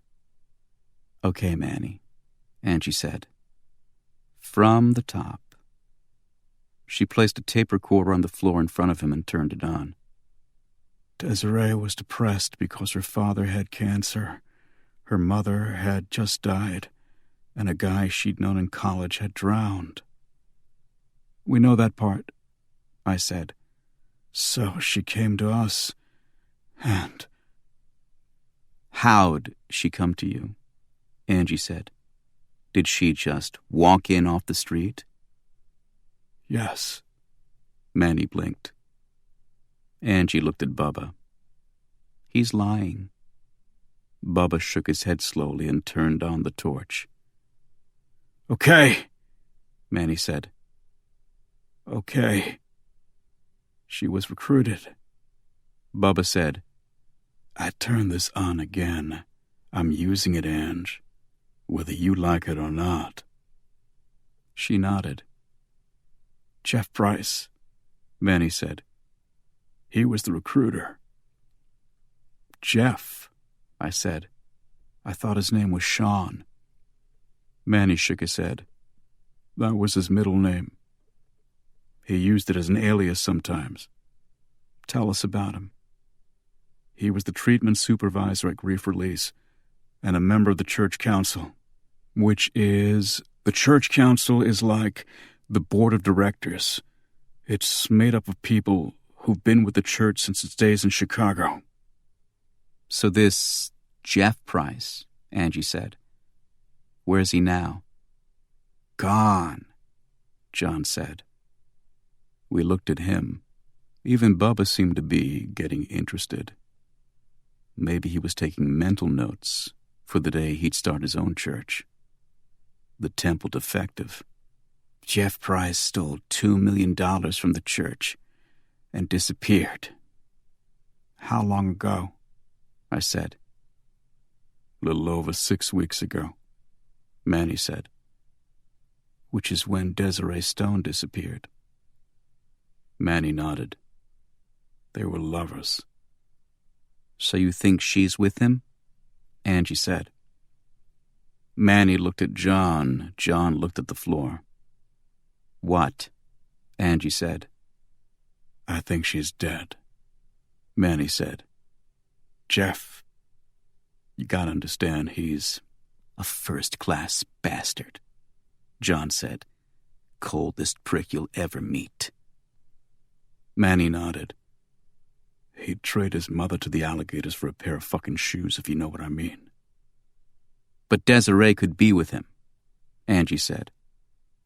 I suppose, but Jeff's traveling light, you know? He knows we're looking for him. And he knows a girl as good-looking as Desiree kinda stands out in a crowd. I'm not saying she might not have left Massachusetts with him, but he would have cut her loose at some point. Probably as soon as she found out about the money he stole. And I don't mean cut her loose like leave her behind at a Denny's or something. He would have buried her deep. He looked down and his body sagged against the ropes. You liked her, Angie said. He looked up and you could see it in his eyes. Yeah, he said softly. Look, I scam people, yes. Right? I do. But most of these assholes, they come in bitching about malaise or chronic fatigue syndrome. How they'll never get over having wet the bed as a child. I say, fuck 'em. They obviously have too much time and too much money on their hands. And if some of that money can help the church, all the better. He stared up at Angie with a cold defiance that gradually warmed or weakened into something else. Desiree Stone wasn't like that. She came to us for help. Her whole fucking world caved in on her in a period of 2 weeks. And she was afraid she was going to crack up. You might not believe this, but the church could have helped her. I really think that. Angie shook her head slowly and turned her back to him. Save us some time here, Manny. Jeff Price's story about his family getting killed by carbon monoxide poisoning. Bullshit. I said, someone infiltrated Grief Release recently. Someone like us. You know who I'm talking about. He was genuinely confused. No? John. John shook his head. Any leads on Price's whereabouts? Angie said. How do you mean? Come on, I said. Manny, you can wipe out my credit and bank account at night in less than 12 hours. I'd say it'd be pretty hard to hide from you people. But that was Price's specialty. He came up with the whole concept of counter-ops. Counter-ops, I said. Yeah. Get to your opponent before they can get to you. Silence dissent. Do what the CIA does. All the information gathering, the sessions, the pin test. That was all Price's idea. He started that back in Chicago. If anyone can hide from us, he's the guy. There was that time in Tampa. John said. Manny glared at him. I'm not getting burned, John. I'm not. What time in Tampa? I said. He used a credit card. His own. He must have been drunk, John said. That's his weakness. He's a drinker. We have a guy, all he does day in, day out is sit by a computer linked up to all the banks and credit companies Price has accounts with. 3 weeks ago, this guy, he's staring at the computer screen one night, and it starts making noise. Price used his credit card at a motel in Tampa, the Courtyard Marriott. And, Manny said, we had guys there in 4 hours. But he was gone. We don't even know if it was him. The desk clerk told us it was a chick used the card. Desiree, maybe, I said. No. This chick was blonde, had a big scar on her neck. The desk clerk said he was sure she was a hooker. Claimed the card was her daddy's. I think Price probably sold his credit cards or threw them out a window. Let the vagrants find them. Just to screw with us. Have any been used since? Angie said. No, John said. Kinda shoots holes in that theory, Manny. She's dead, Mr. Kenzie, Manny said. I don't want her to be, believe me. But she is. We grilled them for another 30 minutes, but we didn't come up with anything new. Desiree Stone had met, been manipulated by, and fallen in love with Jeff Price. Price stole $2.3 million that couldn't legally be reported because it was from the slush fund Grief Release and the church had built out of money bilked from members. At 10 a.m., February 12th, Price accessed the bank code for the account in the Grand Cayman Islands, wired the money into his personal account at Commonwealth Bank, and withdrew it at 11:30 that same morning. He walked out of the bank and disappeared. 21 minutes later, Desiree Stone parked her car at 500 Boylston Street, 9 city blocks from Price's bank. And that was the last anyone ever saw of her either. By the way, I said, thinking of Richie Colgan, who runs the church? Who are the money men? No one knows, Manny said. Please. He glanced at Bubba. Really? I'm serious. I'm sure the members of the council know, but not guys like us. I looked at John. He nodded. The head of the church in name is the Reverend Kett, but nobody's actually seen him in the flesh in at least 15 years. Maybe even 20, Manny said. We get paid well, though, Kenzie. Real well. So we don't complain and we don't ask questions. I looked at Angie. She shrugged. "We'll need a picture of Price," she said. "It's on the diskettes," Manny said, "in a file called PFCGR. Personnel Files, Church and Grief Release." "Anything else you can tell us about Desiree?" He shook his head and his voice was pained when he spoke. "You don't meet many good people. I mean, good. No one in this room is a good person." He looked around at all of us. But Desiree was. She would have been good for this world. And now she's probably in a ditch somewhere. Bubba knocked Manny and John cold again, and then he and Nelson and the Twomey brothers drove them out to a section of urban waste under the Mystic River Bridge in Charlestown. They waited for them to wake up, with their hands bound and their mouths gagged. Then they booted them both out the back of the van, fired a couple of rounds into the ground near their heads, until John whimpered and Manny wept. Then they drove off. "People surprise you sometimes," Bubba said. We sat on the hood of the Crown Victoria, parked by the side of the road in front of Plymouth Correctional. From here we could see the inmates' gardens and greenhouse, hear the boisterous sound of men playing basketball in the crisp air on the other side of the wall.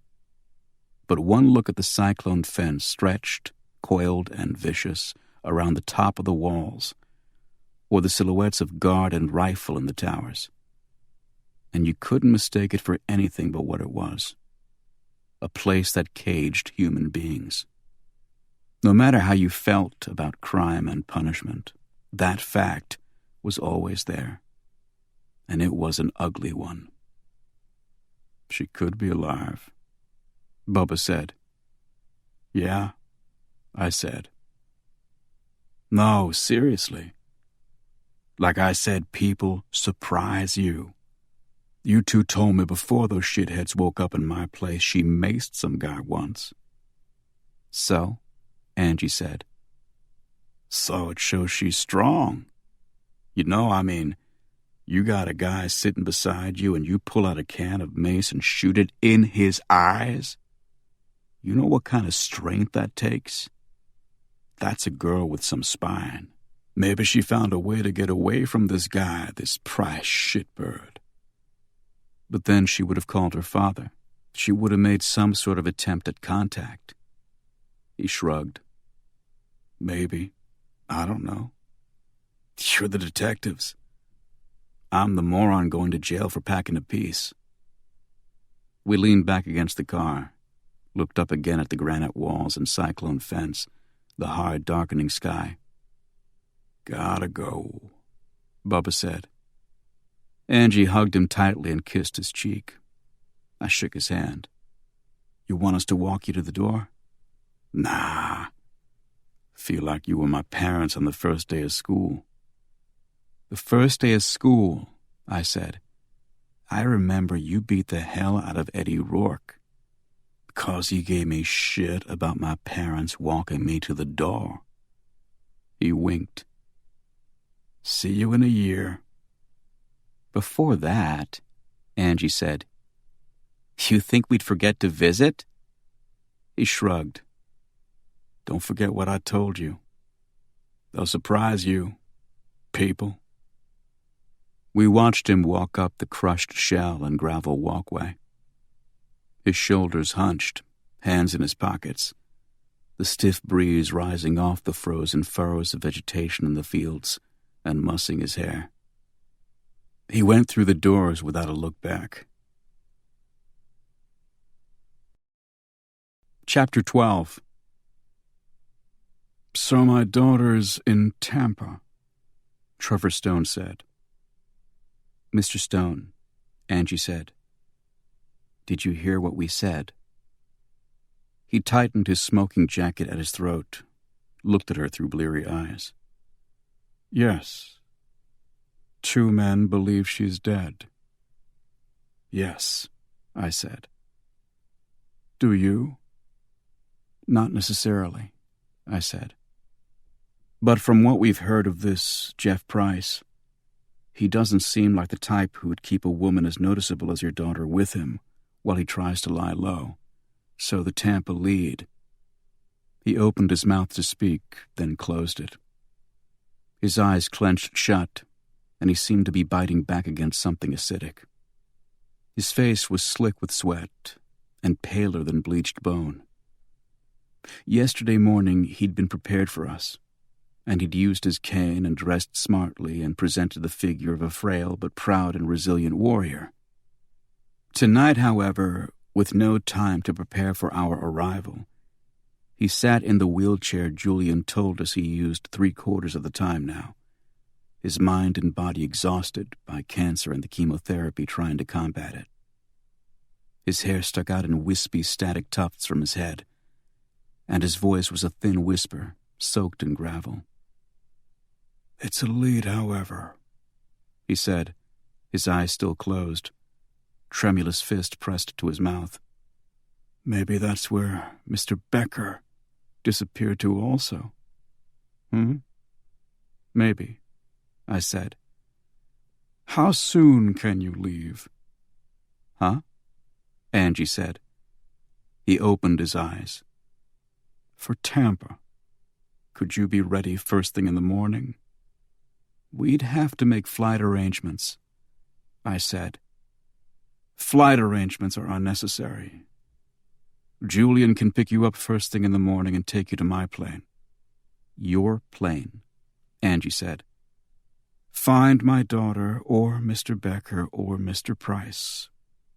"Mr. Stone," Angie said. "It's a long shot." "Fine." He coughed into his fist, closed his eyes again for a moment. "If she's alive, I want her found. If she's dead, I need to know. And if this Mr. Price is behind her death, will you do something for me?" "What?" I said. "Would you be so kind as to kill him?" The air in his room suddenly felt like ice. "No," I said. "You've killed people before," he said. "Never again," I said as he turned his head toward the window. "Mr. Stone." He turned his head back, looked at me. "Never again," I repeated. "Is that understood?" He closed his eyes, lay his head back against the headrest in his wheelchair, and waved us from the room. "You see a man who is closer to dust than flesh," Julian said as he held Angie's coat in the marble foyer. Angie reached for her coat and he motioned for her to turn her back to him. She grimaced but did so, and Julian slid her coat up her arms and over her back. "I see a man," he said as he reached into the closet for my jacket, "who towered over other men, who towered over industry and finance and every world he chose to place his foot upon. A man whose footfalls caused trembling. And respect, utmost respect." He held out my jacket and I stepped into it, smelled the clean, cool scent of his cologne. It wasn't a brand I recognized, but somehow I knew it was out of my price range anyway. "How long have you been with him, Julian?" 35 years, Mr. Kenzie." "And the Weeble?" Angie said. Julian gave her a thin smile. "That would be Mr. Clifton." "Yes. He has been with us for 20 years. He was Mrs. Stone's valet and personal secretary. Now he helps me with property upkeep and maintenance, attending to Mr. Stone's business interests when Mr. Stone himself is too tired." I turned to face him. "What do you think happened to Desiree?" "I wouldn't know, sir.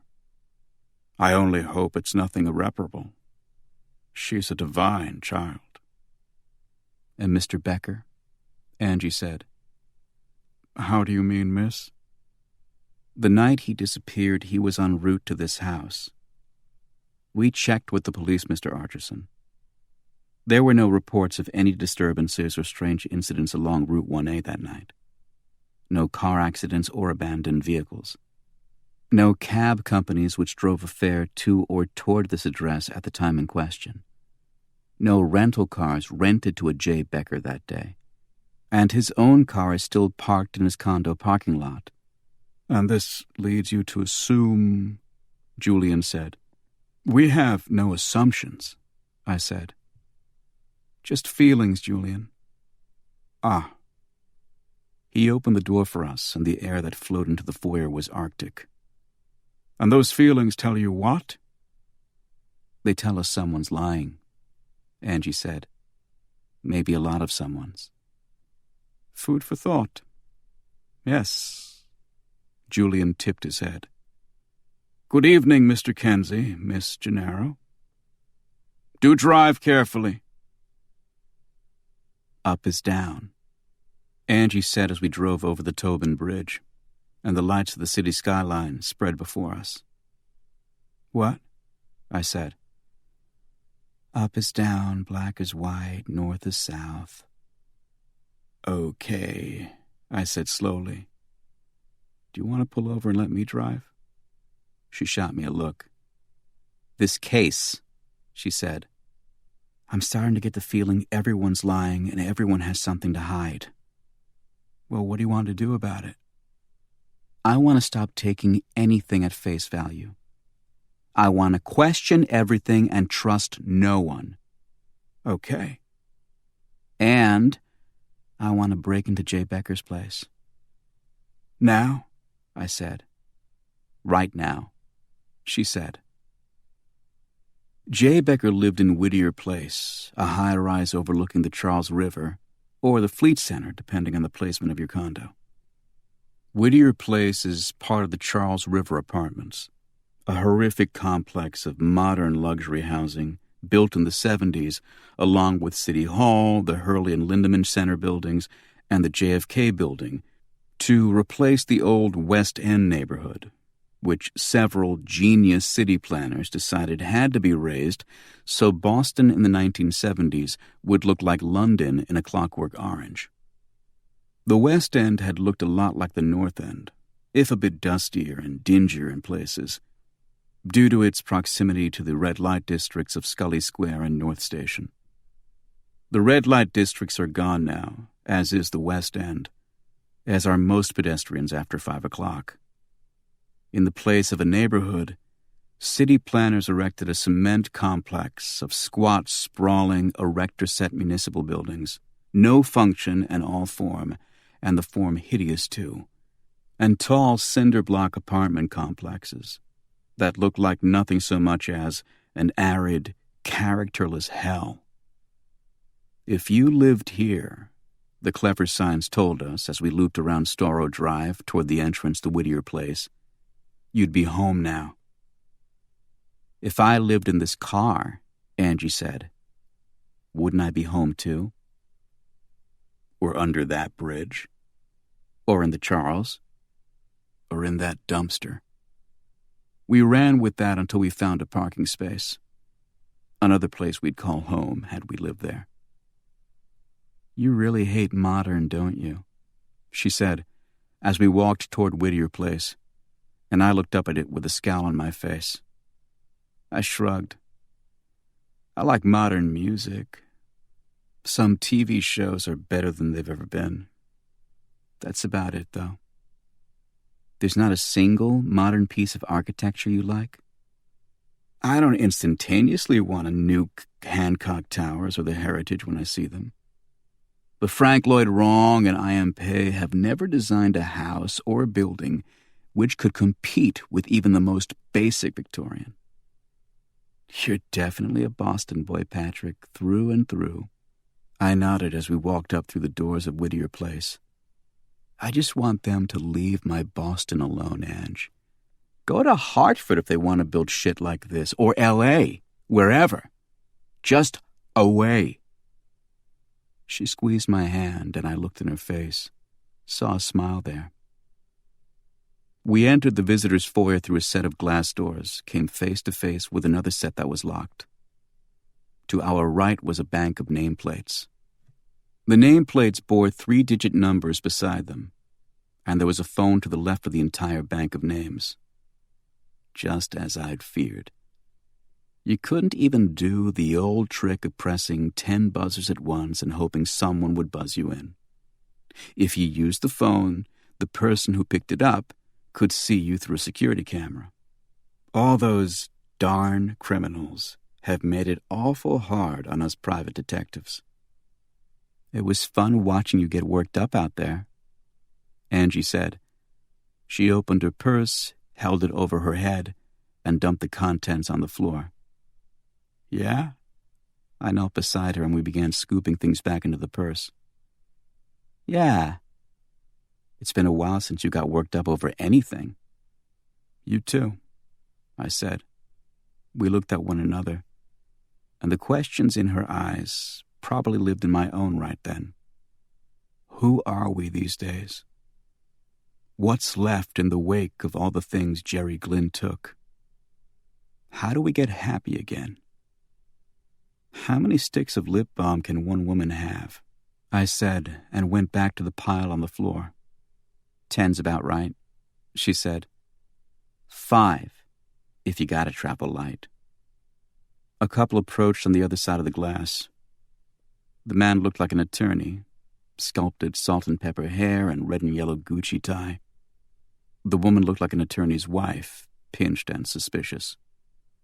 Your play, I said to Angie. The man pushed open the door and Angie moved her knee out of the way, a long strand of hair falling out from behind her ear as she did so, swinging down by her cheekbone and framing her eye. Excuse me, she said, chuckling softly and holding the guy with her eyes. Clumsy as always. He looked down at her, and his merciless boardroom eyes picked up her gaiety. I can't walk across an empty room without tripping myself. Ah, Angie said, a kindred spirit. The man smiled like a shy 10-year-old. Coordinated people beware, he said. Angie gave it a short, hard laugh, as if his uncommon wit had surprised her. She scooped up her keys. There they are. We rose from our knees as the wife moved past me and the man held the door open. Be more careful next time, he said with mock sternness. I'll try. Angie leaned into the words a bit. Lived here long?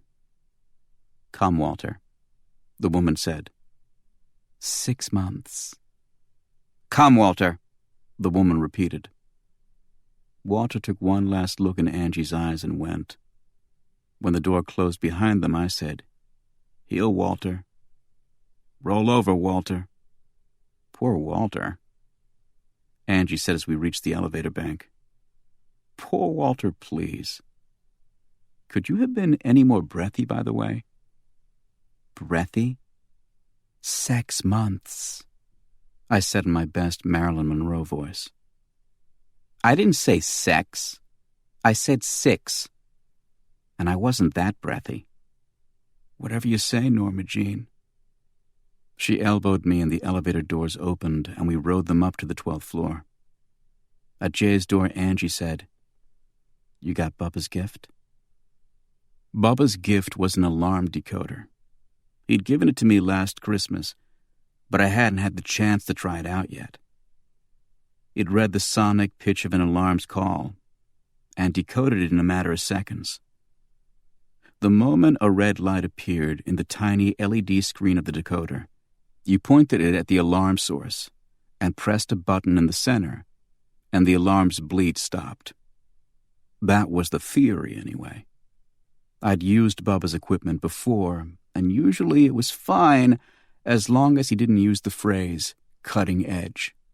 Cutting edge in Bubba speak meant it still had a few bugs in the system, or hadn't been tested yet. He hadn't used the phrase when he gave me the decoder, but I still wouldn't know if it worked until we got into Jay's place. I knew from previous visits that Jay also had a silent alarm wired into Porter and LaRue's Consultants, a security firm downtown. When the alarm was tripped, you had 30 seconds to call the security firm and give them the password. or Johnny Law was on his way. On the way over, when I mentioned that to Angie, she said, "Let me worry about that. Trust me." She picked the 2 door locks with her kit while I watched the hall. And then she opened the door and we stepped inside. I closed the door behind me, and Jay's first alarm went off. It was only slightly louder than an air raid siren, and I pointed Bubba's decoder at the blinking box above the kitchen portico, pressed the black button in the center. Then I waited. 1 Mississippi, 2 Mississippi, 3 Mississippi, come on, come on, come on. Bubba was pretty close to losing his ride back from prison. And then the red light appeared on the LED, and I pressed the black button again and the air raid siren died. I looked at the small box in my hand. "Wow," I said. Angie picked up the phone in the living room, pressed a single digit on the speed dial console, waited a moment, then said, "Shreveport." I came into the living room. "You have a nice night, too," she said into the receiver and hung up. "Shreveport," I said. "It's where Jay was born." "I know that. How did you know it?" She shrugged, looked around the living room. "I must have heard him mention it over drinks or something." "And how'd you know it was his code word?" She gave me another little shrug. "Over drinks?" I said. She moved past me and headed for the bedroom. The living room was immaculate. A black leather L-shaped sectional took up a third with a charcoal smoked glass coffee table in front of it. On the coffee table lay 3 neatly stacked issues of GQ and 4 remote controls. One was for the 50-inch widescreen TV, another for the VCR, a third for the Laserdisc machine, and a 4th for the stereo component system. "Jay," I said, "buy a universal remote for crying out loud." There were several technical handbooks in the bookcase, a few Le Carré novels, and several by the surrealists Jay loved: Borges, Garcia Marquez, Vargas Llosa, and Cortázar. I gave the books and then the couch cushions a cursory once-over, found nothing, and moved into the bedroom. Good private detectives are notoriously minimalist. They've seen firsthand what the random jottings on a piece of paper or the hidden diary can lead to, so they're very rarely pack rats. More than one person has said that my apartment resembles a hotel suite more than a home, and Jay's place, while far more plushly materialistic than my own, was still pretty impersonal. I stood in the bedroom doorway as Angie lifted the mattresses on the antique sleigh bed, lifted the throw rug by the walnut dresser.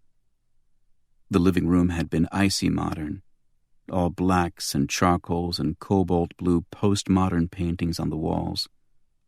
The bedroom seemed to be following a more naturalistic motif, the blonde hardwood floor polished and gleaming under the small antique replica chandelier. The bedspread was hand-sewn and bright. The desk in the corner, a matching walnut to the dresser and bureau. As Angie moved to the desk, I said, "So when did you and Jay have drinks?" "I slept with him, Patrick, okay? Get over it." "When?" She shrugged as I came over to the desk behind her. "Last spring or summer, around there somewhere." I opened a drawer. She opened its counterpart beside me. "During your days of unleashing?" I said. She smiled. "Yeah." Days of unleashing had been what Angie called her dating ritual after she separated from Phil.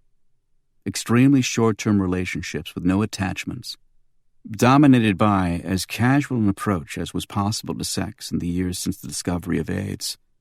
It was a phase, one she grew bored with far quicker than I had. Her days of unleashing had lasted maybe 6 months, mine about 9 years. So how was he? She frowned at something in the drawer. "He was good, but he was a moaner. I can't stand guys who moan too loud." "Me either," I said. She laughed. You find anything? I closed the last of the drawers. Stationery, pens, car insurance policy, nothing. Me either. We checked the guest bedroom, found nothing there, went back to the living room. What are we looking for again? I said. A clue? What kind of clue? A big one. Oh. I checked behind the paintings. I took the back off the TV. I looked in the laser disc tray, the multiple CD tray, the tape port in the VCR. All were distinctly lacking in the clue department. Hey! Angie came back out of the kitchen. Find a big clue? I said. I don't know if I'd call it big. We're only accepting big clues here today. She handed me a newspaper clipping. This was hanging on the fridge. It was a small item from a back page dated August 29th of last year. Mobster's son drowns. Anthony Lasardo, 23, son of reputed Lynn loan shark Michael Crazy Davy Lasardo, died of apparent accidental drowning in the Stoneham Reservoir late Tuesday evening or early Wednesday morning. The younger Lasardo, who police believe may have been intoxicated, entered the grounds illegally through a hole in the fence. The reservoir, long a popular though illegal swimming hole for local youths, is patrolled by 2 marshals of the State Park Service. But neither Marshal Edward Brickman or Marshal Francis Merriam noticed Anthony Lasardo enter the grounds or saw him swimming in the reservoir during 30-minute patrols. Due to evidence that Mr. Lasardo was with an unidentified companion, police have left the case open pending the identification of Mr. Lasardo's companion. But Captain Emmett Groening of the Stoneham Police stated, "Foul play has been ruled out in this case, yes, unequivocally." The elder Lasardo refused to comment on this case. I'd say that's a clue, I said. Big or small? Depends whether you measure by width or length. I got a good dope slap for that on the way out the door. Chapter 13. Who'd you say you're working for? Captain Groening said. We didn't, Angie said. He leaned back from his computer. But just because you're friends with Devin M. Ronklin and Oscar Lee of BPD Homicide, I'm supposed to help you? We were kind of counting on it, I said. Well, until Devin called me, I was kind of counting on getting home to the old lady, fella. It had been a couple decades at least since someone had called me fella. I wasn't sure how to take it. Captain Emmett Groening was 5'7" and weighed about 300 pounds. His jowls were longer and fleshier than any bulldogs I'd ever seen, and his second and third chins hung down from the first like scoops of ice cream. I had no idea what the fitness requirements for the Stoneham Police Department were, but I had to assume Groening had been behind a desk for at least a decade, in a reinforced chair. He chewed a Slim Jim, not eating it really, just sort of rolling it from side to side in his mouth and taking it out occasionally to admire his tooth marks and slick spittle residue. At least I think it was a Slim Jim. I couldn't be sure, because I hadn't seen one in a while, since around the same time I last heard the word fella. We don't want to keep you from the old lady, I said, but we're sort of pressed for time. He rolled the Slim Jim across his lower lip, somehow managed to suck on it as he spoke. Devin said you're the two who settled Jerry Glynn's hash. Yes, I said. His hash was settled by us. Angie kicked my ankle. Wow. Captain Groening stared over his desktop at us. Don't have that kind of thing round here. What kind of thing? Your sicko killers, twisted deviants, your cross-dressers and baby rapers. No, sir. We leave that for all you in the big city. The big city was approximately 8 miles from Stoneham. This guy seemed to think there was an ocean or two in between. Well, Angie said, that's why I've always wanted to retire here. It was my turn to kick her. Groening raised an eyebrow and leaned forward as if to see what we were doing on the other side of his desk. Yeah, well, like I always say, miss, you could do whole lots worse than this here town, but not whole lots better. Call the Stoneham Chamber of Commerce, I thought. You got yourselves a town slogan. Oh, absolutely, Angie said. He leaned back in his chair and I waited for it to tip, send him back through the wall into the next office. He pulled the Slim Jim out of his mouth, looked at it, and sucked it back in again. Then he looked at his computer screen. Anthony Lasado of Lynn, he said. Lynn, city of sin. You ever hear it called that? First time. Angie smiled brightly. Oh, sure, Groening said. That's a hell of a place, old Lynn. Wouldn't raise a dog there. Bet you'd eat one, though. I chewed my tongue, reminded myself I'd resolved to work on my maturity this year. Wouldn't raise a dog, he repeated. Well, Anthony Lasado, had himself a heart attack. I thought he drowned. He did, fella. He surely did. First, though, he had a heart attack. Our doc didn't think it was so big it would have killed him on its own, him being a young kid and all, but he was in 5 feet of water when it happened. So that was pretty much all she wrote. All she wrote. He repeated with the same musical lilt he'd used on Wouldn't Raise a Dog. Anybody know what caused the heart attack? Well, sure, fella. Sure, someone knows. And that someone is Captain Emmett T. Groening of Stoneham. He leaned back in his chair, left eyebrow cocked, and nodded at us, that Slim Jim rolling along his bottom lip. If I lived here, I'd never commit a crime, because to do so would put me in the box with this guy. And 5 minutes with Captain Emmett T. Groening of Stoneham, and I'd confess to everything, from the Lindbergh baby's killing to Jimmy Hoffa's disappearance, just to get locked up in a federal pen as far away as possible. Captain Groening, Angie said, using the same breathy voice she'd used on poor Walter.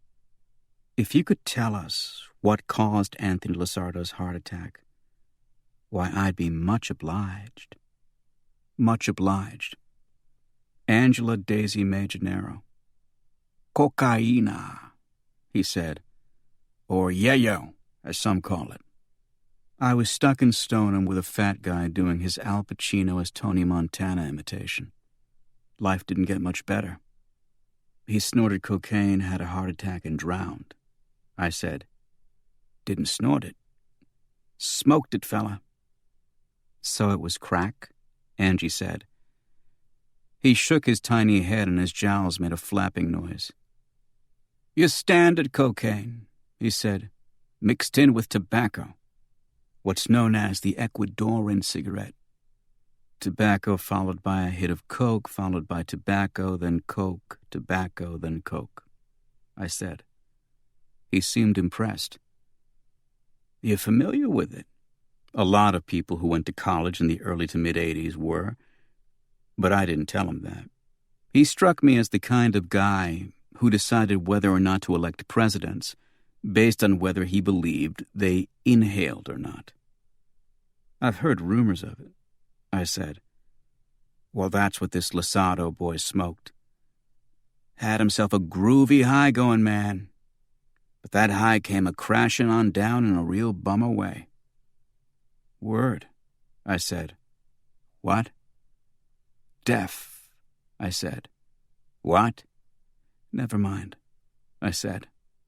Angie's heel ground into my toe, and she smiled sweetly at Captain Groening.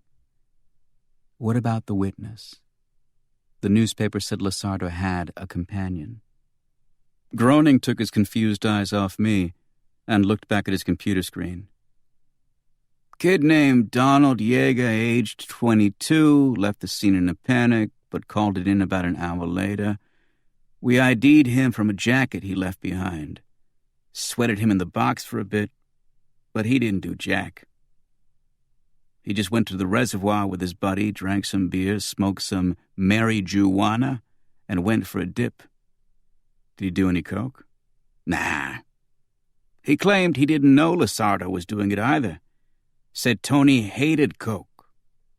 Groening clucked his tongue. I said, and coke hated Tony, fella. Terrific comeback, I said. He nodded.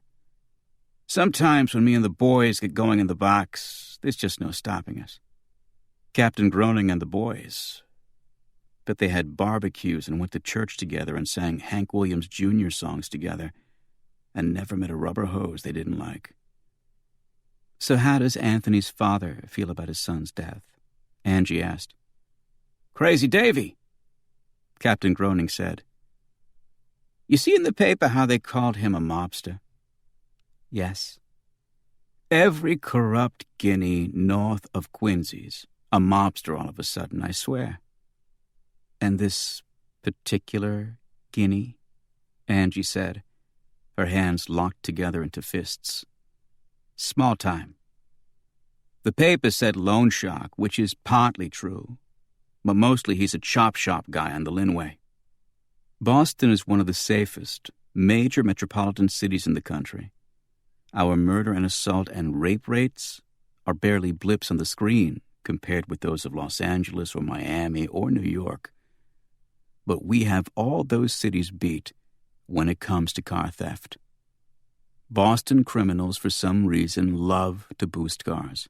I'm not sure why that is, since there's nothing terribly wrong with our public transportation system. But there you go. And most of these cars end up on the Linway, a stretch of Route 1A that cuts over the Mystic River, and is lined from end to end with car dealerships and garages. Most of those dealerships and garages are legitimate, but several aren't.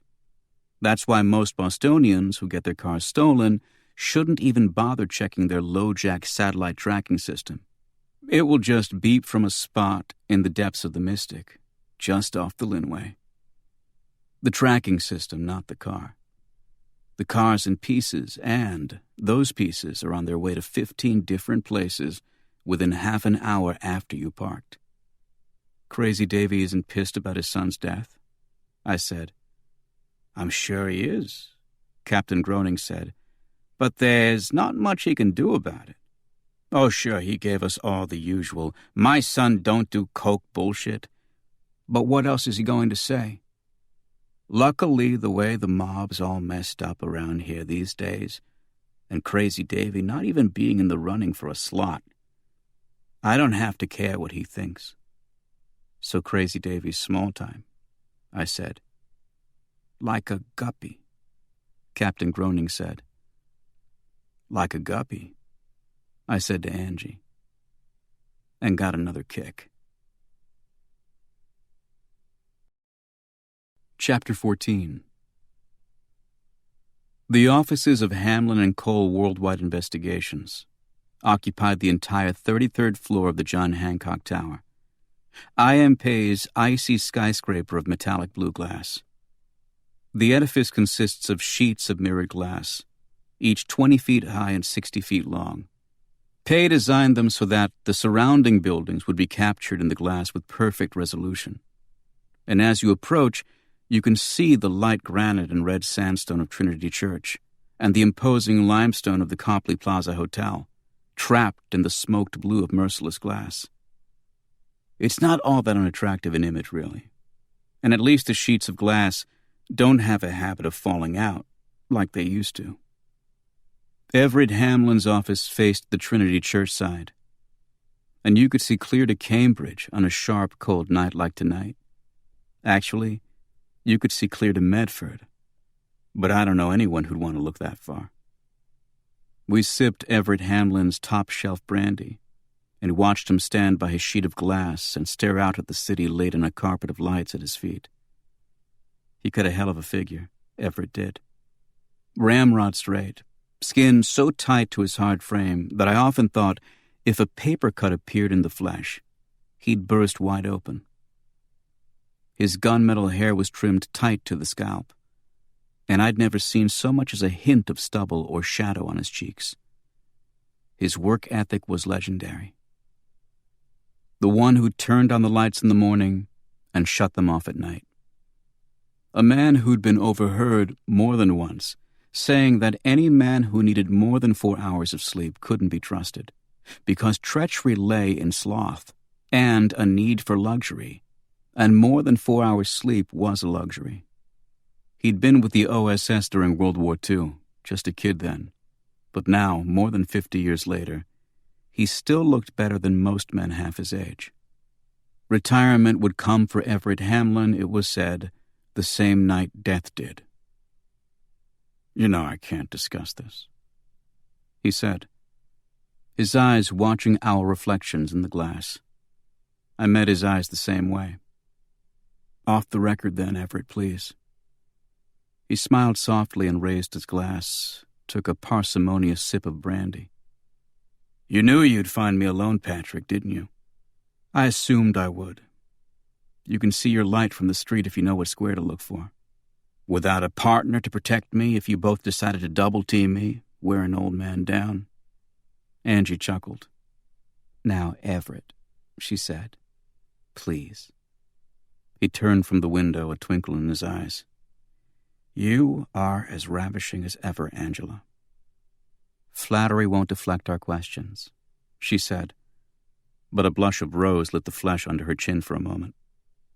"Come on, you old smoothie," I said. "Tell me how good I look." "You look like shit, dear boy. Still cutting your own hair, I see." I laughed. I always liked Everett Hamlin. Everyone did. The same couldn't be said of his partner, Adam Cole. But Everett had an effortless ease with people that belied his military past, his stiff bearing, and uncompromising sense of right and wrong. "Mine's all real, though, Everett." He touched the hard stubble atop his head. "You think I'd pay to have this on my head?" "Everett," Angie said, "if you'd please tell us why Hamlin and Cole dropped Trevor Stone as a client, we'll be out of what little hair you have left. I promise." He made the smallest movement with his head, one that I knew from experience was a negative motion. "We need some help here," I said. "We're trying to find 2 people now, Desiree Stone and Jay." He came around to his chair, seemed to study it before he sat in it. He turned it so that he was facing us directly and placed his arms on his desk. "Patrick," he said, his voice soft and almost paternal. "Do you know why Hamlin and Cole offered you a job 7 years after you turned down our first offer?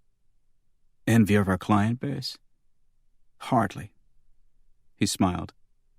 "Actually, Adam was dead set against it at first. I'm not surprised, no love lost there. I'm sure of that." He sat back, the brandy snifter warming in his palm. "I convinced Adam that you were both seasoned investigators with an admirable, some would say astonishing, case clearance rate. But that wasn't all there was to it. And Angela, please don't take any offense at what I'm about to say, because none is intended." "I'm sure I won't, Everett." He leaned forward, held my eyes with his own. "I wanted you, Patrick, specifically. You, my boy, because you reminded me of Jay, and Jay reminded me of myself at a young age. You both had smarts, you both had energy, but there was more to it than that. What you both had that is so rare these days is passion. You were like little boys. You'd take any job, no matter how small, and treat it like a big job. You see, you loved the work, not just the job. You loved everything about it. And it was a joy to come to work those 3 months the 2 of you worked together here. Your excitement filled these rooms. Your bad jokes and your sophomoric hijinks, your sense of fun, and your absolute determination to close every case.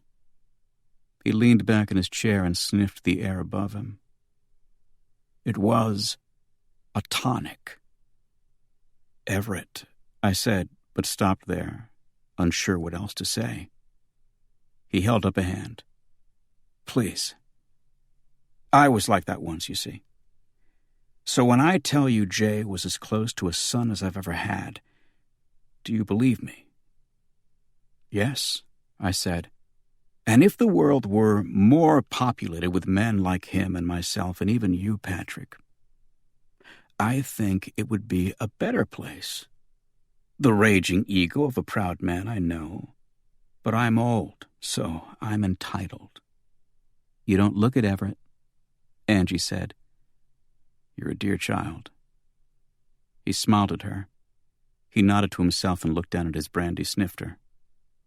He carried it with him as he left his chair again, crossed back to the window, and stood looking out at the city. "I believe in honor," he said. "No other human attribute deserves the exaltation honor does. And I've tried to live my life as an honorable man. But it's hard, because most men aren't honorable. Most people aren't. To most, honor is an antiquated notion at best, a corrosive naivete at worst." He turned his head and smiled at us, but it was a tired smile. "Honor, I think, is in its twilight. I'm sure it will die with the century." "Everett," I said, "if you could just—" He shook his head. "I can't discuss any aspects of Trevor Stone's case or Jay Becker's disappearance with you, Patrick. I simply can't. I can only tell you to remember what I've said about honor and the people without it, and to fend for yourselves with that knowledge." He walked back to his chair and sat in it, turned it halfway back to the window. "Good night," he said. I looked at Angie and she looked at me, and then we both looked at the back of his head.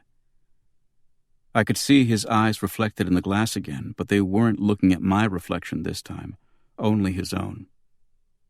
He peered at the ghostly image of himself trapped and swimming in the glass, and the reflected lights of other buildings and other lives. We left him sitting in his chair, staring out at the city and himself simultaneously, bathed in the deep blue of the night sky. At the door, his voice stopped us, and it bore a tone I'd never recognized before. It was still rich with experience and wisdom, still steeped in lore and expensive brandy, but now it carried the barest hint of fear. "Be careful in Florida," Everett Hamlin said.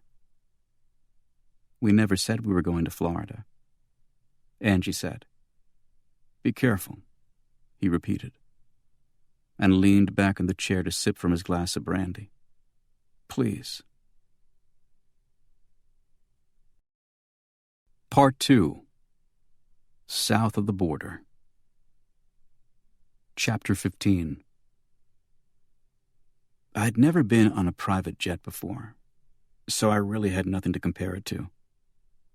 I couldn't even make a leap and compare it with being on a private yacht or a private island, because I'd never been on one of those either. About the only private thing I owned was my car, a rebuilt '63 Porsche. So being on a private jet was a lot like being in my car, except the jet was bigger and faster and had a bar and flew. Lurch and the Weeble picked us up at my apartment in a dark blue limousine, which was also a lot bigger than my car. Actually, it was bigger than my apartment. From my place, we drove down Columbia Road past several onlookers who were probably wondering who was getting married or which high school was holding a prom in mid-March at 9 a.m. Then we glided through rush hour traffic in the Ted Williams Tunnel to the airport. Instead of entering the traffic heading toward the main terminals, we looped around and headed toward the southern tip of the airport landmass. Drove past several freight terminals and food packaging warehouses, a convention hotel I'd never even known was there, and pulled up in front of the General Aviation headquarters. Lurch went inside as Angie and I rifled the wet and dry bar compartments for orange juice and peanuts, stuffed our pockets, and debated whether to clip 2 champagne flutes. Lurch returned, followed by a short guy who jogged to a brown and yellow minivan with the words Precision Aviation on the side. "I want a limousine," I said to Angie. "Parking in front of your apartment would be a bitch." "I wouldn't need my apartment anymore." I leaned forward, asked the Weeble, "Does this thing have closets?" "It has a trunk." He shrugged. I turned back to Angie. "It has a trunk." We pulled in behind the van and followed it to a guard kiosk. Lurch and the van driver got out, showed their licenses to the guard, and he noted the numbers on a pad and handed Lurch a pass, which Lurch placed on the dash when he got back in. The orange barrier arm in front of the van rose, and we drove past the kiosk onto the tarmac. The van pulled around a small building, and we followed, and cruised along a path between 2 runways, with several more spread out around us, the pale bulbs of their lights glistening in the morning dew. I saw cargo planes and sleek jets and small white puddle jumpers, fuel trucks and 2 idling ambulances, a parked fire engine, 3 other limousines. It was as if we'd entered into a formerly hidden world, which reeked of power and influence, and lives so important they couldn't be bothered with normal modes of transport, or something so banal as a schedule designed by others. We were in a world where a first-class seat on a commercial airliner was considered second class, and the true corridors of power lay before us, dotted with landing lights. I guessed which was Trevor Stone's jet before we pulled to a stop in front of it. It stood out even in the company of Cessnas and Lears. It was a white Gulfstream with the thin slanted beak of the Concorde, a body as streamlined as a bullet, wings tucked tight against the hull, a tail the shape of a dorsal fin, a mean-looking machine, a white hawk in holding pattern. We took our bags from the limousine, and another Precision employee took them from our hands and placed them in the luggage compartment by the tail. I said to Lurch, "What's a jet like this run? About 7 million?" He chuckled. "He's amused," I said to Angie. "Busting a gut," she said. "I believe Mr. Stone paid 26 million for this Gulfstream." He said, "This Gulfstream," as if there were a couple more back in the garage in Marblehead. 26. I nudged Angie. Bet the salesman was asking 28, but they talked him down. On board we met Captain Jimmy McCann and his co-pilot Herb. They were a jolly pair, big smiles and bushy eyebrows raised behind mirrored glasses. They assured us we were in good hands. "Don't you worry. Haven't crashed one in months. Ha ha ha." Pilot humor. The best. Can't get enough of it.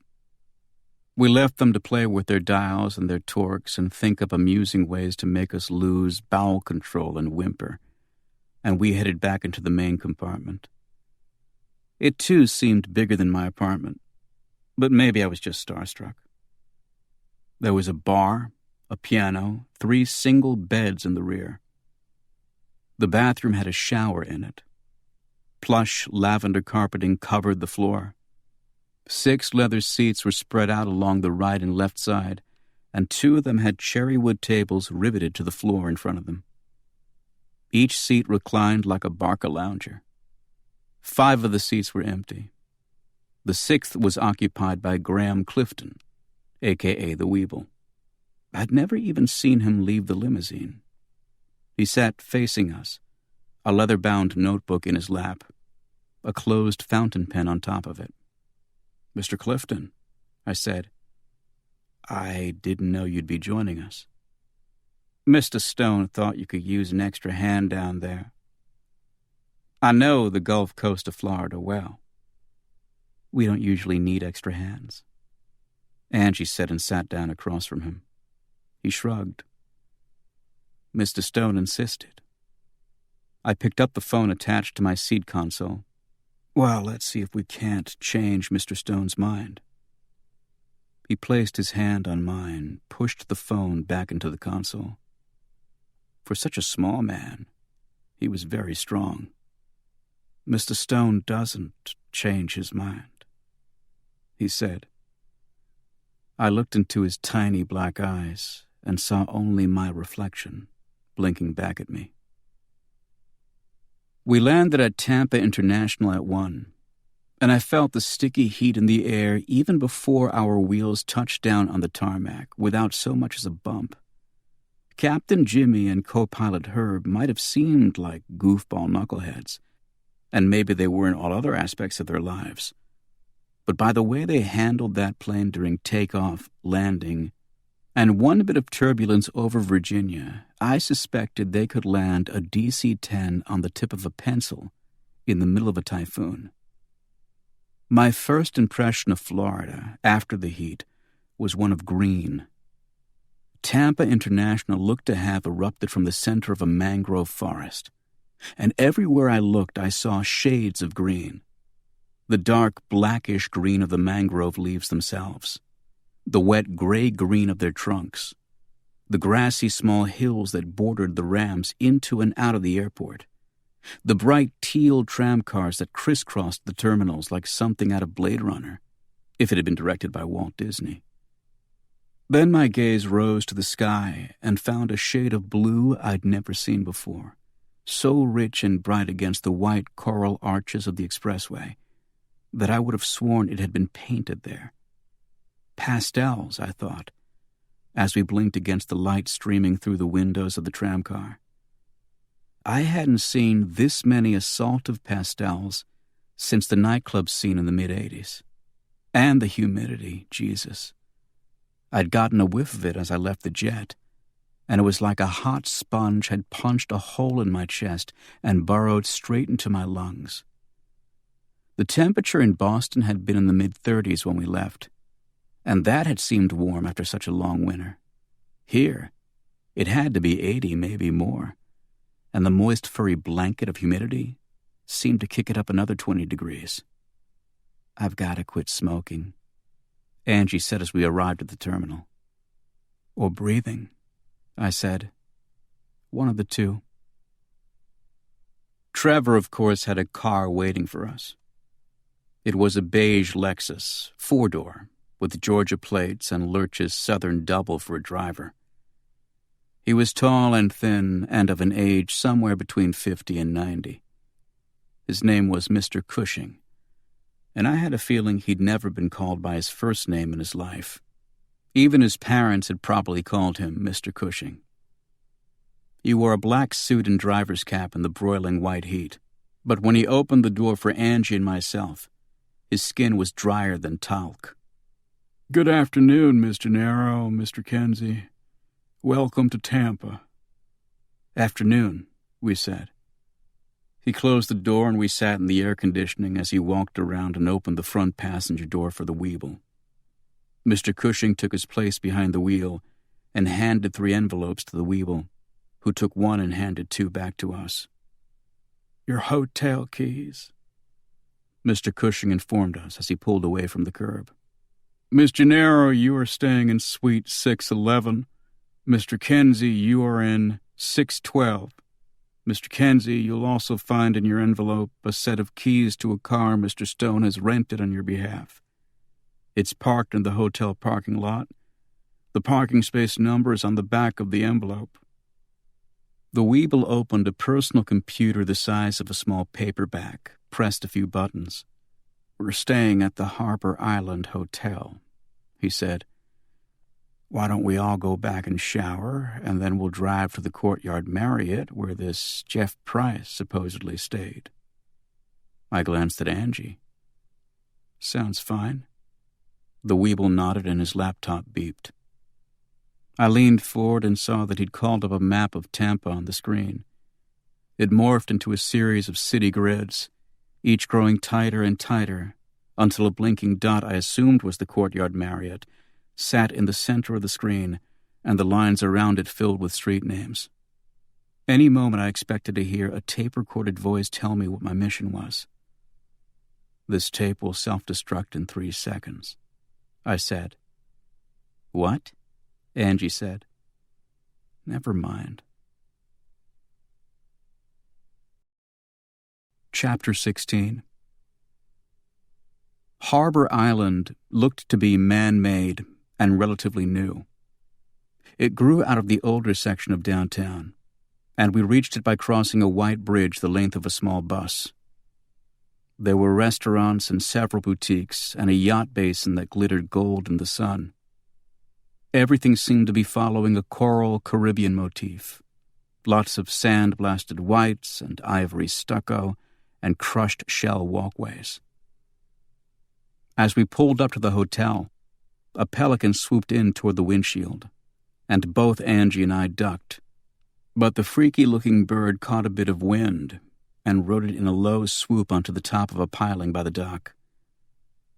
"Friggin' thing was huge," Angie said. "And awfully brown. And very prehistoric looking." "I don't like them either." "Good," she said. I didn't want to feel silly. Mr. Cushing dropped us at the door, and the bellman took our bags, and one said, "Right this way, Mr. Kenzie, Mr. Narrow," even though we hadn't introduced ourselves. "I'll meet you at your room at 3, the Weeble said. "You bet," I said. We left him chatting with Mr. Cushing and followed our impossibly tanned bellboy to an elevator and up to our rooms. The suites were enormous and looked down on Tampa Bay and the 3 bridges that intersected it, the milky green water sparkling under the sun, and all of it so pretty and pristine and placid, I wasn't sure how long I could take it before I puked. Angie came through the door that adjoined the suites, and we stepped out into the balcony and closed the sliding glass door behind us. She'd changed from basic black city clothes into light blue jeans and a white mesh tank top, and I tried to keep both my mind and my eyes off the way the tank top hugged her upper body so I could discuss the business at hand. "How fast do you want to dump the Weeble?" I said. "Now isn't soon enough." She leaned over the rail and puffed lightly on her cigarette. "I don't trust the room," I said. She shook her head. "Or the rental car." Sunlight streaked through her black hair and lit the chestnut highlights that had been hiding under all that darkness since last summer. Heat flushed her cheeks. Maybe this place wasn't so bad. Why'd Trevor put the pressure on all of a sudden? The Weeble, you mean? And Cushing. I waved my arm at the room behind me. All this shit. She shrugged. He's getting frantic about Desiree. Maybe. She turned and leaned back against the railing, the bay framing her, her face tilted to the sun. "Plus, you know how it is with rich guys." "No," I said. "I don't." "Well, it's like if you go out on a date with one." "Hang on, let me get a pen for this." She flicked her cigarette ash at me. "They're always trying to impress you with how fast they can get the world to jump at a snap of their fingers. How every wish they think you have can be predicted and accommodated. So you go out and valet people open your car door. Doormen open other doors. Maitre d's pull out your chair, and the rich guy orders your meal for you. This is supposed to make you feel good, but it makes you feel enslaved instead, like you don't have a mind of your own.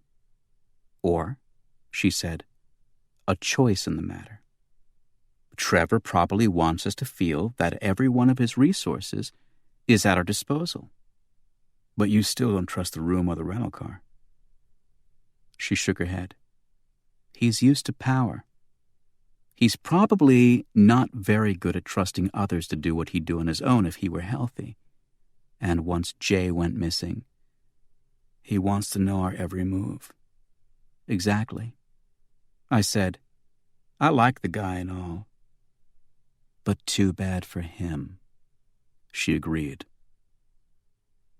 Mr. Cushing was standing by his Lexus out front when we stopped to look out the window from the mezzanine level. I'd gotten a look at the parking garage on the way in and saw that its exit came out the other side of the hotel and emptied onto a small street of boutiques. From where Cushing stood, he couldn't see the exit or the small bridge that led off the island. Our rental car was a light blue Dodge Stealth and had been rented from a place called Prestige Imports on Dale Mabry Boulevard. We found the car and drove it out of the lot and off Harbor Island. Angie navigated from a map on her lap, and we turned onto Kennedy Boulevard and then found Dale Mabry and drove north. Lot of pawn shops, Angie said, looking out the window. And strip malls, I said. Half of them closed, half of them new. Why don't they just reopen the closed ones instead of building new ones? It's a mystery, I said. The Florida we'd seen until now had been the postcard Florida, it seemed. Coral and mangroves and palm trees, glittering water and pelicans. But as we drove Dale Mabry for at least 15 of the flattest miles I've ever driven, its 8 lanes spread out wide and pointing infinitely through waves of rubbery heat at the overturned bowl of blue sky, I wondered if this wasn't the real Florida. Angie was right about the pawn shops, and I was right about the strip malls. There was at least one of each per block, and then there were bars with cleverly subtle names like Hooters and Melons and Cheeks, broken up by fast food drive-through places and even drive-through liquor stores for the drunk on the go. Pocking the landscape within all this were several trailer parks and trailer park dealerships and more used car lots than I'd ever seen on the Linway Auto Mile. Angie tugged at her waist. Jesus, these jeans are hot. Take 'em off, then. She reached over and turned on the air conditioning, hit the switch on the console between our seats, and the power windows rolled up. How's that? She said. I still like my suggestion better. You don't like the Stealth? Eddie, the rental agent, seemed confused. Everyone likes the Stealth. I'm sure they do, Angie said. But we're looking for something a little less conspicuous. Wow, Eddie said as another rental agent came in off the lot through the sliding glass doors behind him. Hey, Don, they don't like the Stealth. Don screwed up his sunburned face and looked at us like we'd just beamed down from Jupiter. Don't like the Stealth? Everyone likes the Stealth. So we've heard, I said, but it doesn't quite fit our purposes. Well, what are y'all looking for, an Edsel? Don said. Eddie loved that one. He slapped his hand on the counter, and he and Don made noises I can only describe as hee-hawing. What we all are looking for, Angie said, is something like that green Celica you have in the parking lot. The convertible, Eddie said. Sure enough, Angie said. We took the car as is, even though it needed a wash and gas. We told Don and Eddie we were in a rush, and they seemed even more confused by that than our desire to trade in the Stealth. A rush? Don said, as he checked our driver's license information against that on the original rental agreement Mr. Cushing had filled out. Yeah, I said. It's when you have places to go in a hurry. Surprisingly, he didn't ask me what hurry meant. He just shrugged and tossed me the keys. We stopped at a restaurant called the Crab Shack to pore over the map and figure out a plan. This shrimp is unbelievable, Angie said. So's this crab, I said. Try some. Trade. We did. And her shrimp was indeed succulent. And cheap, Angie said. The place was literally a shack of clapboard and old piling wood, the tables pocked and scarred, the food served on paper plates, our plastic pitcher of beer poured into waxed paper cups. But the food, better than most seafood I'd ever had in Boston, cost about a fourth of what I was used to paying. We sat on the back patio in the shade, overlooking a swamp of seagrass and beige water that ended about 50 yards away at the back of, a strip mall. A white bird with legs as long as Angie's and a neck to match landed on the patio railing and looked down at our food. "Jesus," Angie said. "What the hell is that?" "That's an egret," I said. "It's harmless." "How do you know what it is?" "National Geographic." "Oh. You're sure it's harmless?" "Ange," I said. She shuddered. "So I'm not a nature girl, sue me." The egret jumped off the rail and landed by my elbow, its thin head up by my shoulder. "Christ," Angie said. I picked up a crab leg and flung it out over the rail, and the egret's wing hit my ear as it took off over the rail and dove for the water. "Great," Angie said. "Now you've encouraged it." I picked up my plate and cup. "Come on." We went inside and studied the map as the egret returned and stared at us through the glass. Once we had a pretty good idea where we were going, we folded up the map and finished our food. "You think she's alive?" Angie said. "I don't know," I said. "And Jay," she said. "You think he came here after her?" "I don't know." "Me either. We don't know much, do we?" I watched as the egret craned its long neck to get a better look at me through the glass. "No," I said, "but we're quick studies." Chapter 17. No one we talked to at the Courtyard Marriott recognized Jeff Price or Desiree from the photos we showed them. They were pretty sure about it, too, if only because the Weeble and Mr. Cushing had shown them the same photographs half an hour before we arrived. The Weeble, smarmy little bastard that he was, had even left a note for us with the Marriott concierge requesting our presence in the Harbor Hotel bar at 8. We tried a few more hotels in the same area, got nothing but blank stares, and returned to Harbor Island. "This isn't our town," Angie said as we rode the elevator down from our rooms to the bar. "Nope. And it drives me crazy. It's useless our even being here. We don't know who to talk to. We don't have any contacts. We don't have any friends. All we can do is walk around like idiots, showing everyone these stupid photographs. I mean, duh." "Duh," I said. "Duh," she repeated. "Oh," I said. "Duh, I get it. For a minute there, I thought you were just saying duh." "Shut up, Patrick." She walked off the elevator and I followed her into the bar. She was right. We were useless here. The lead was useless. To fly 1,400 miles simply because Jeff Price's credit card had been used at a hotel over 2 weeks ago was moronic. But the Weeble didn't agree.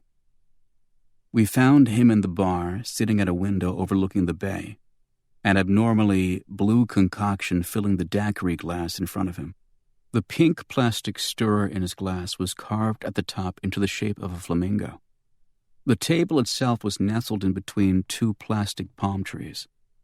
The waitresses wore white shirts tied off just below their breasts and black lycra biking shorts, so tight they left no doubt as to the existence or lack thereof of a panty line. Ah, paradise. All that was missing was Julio Iglesias, and I had a feeling he was on his way. "It's not fruitless," the Weeble said. "You talking about your drink or this trip?" Angie said. "Both." He worked his nose around the flamingo and sipped the drink, wiped at the blue mustache left behind with his napkin. "Tomorrow we'll split up and canvass all the hotels and motels in Tampa. And once we run out, He reached for the bowl of macadamia nuts in front of him. We try all the ones in St. Petersburg. And so it was. For 3 days we canvassed Tampa, then St. Petersburg. And we discovered that parts of both weren't as cliched as Harbor Island had led us to believe, or as ugly as our drive down Dale Mabry. The Hyde Park section of Tampa and the old northeast section of St. Pete were actually quite attractive, with cobblestone streets and old southern houses with wraparound porches and gnarled ancient banyan trees providing canopies of shade. The beaches in St. Pete, too, if you could ignore all the crotchety blue hairs and sweaty redneck bikers, were gorgeous. So we found something to like. But we didn't find Jeff Price or Desiree or Jay Becker. And the cost of our paranoia, if that's what it was becoming tiring too. Each night we parked the Celica in a different spot, and each morning we checked it for tracking devices and found none.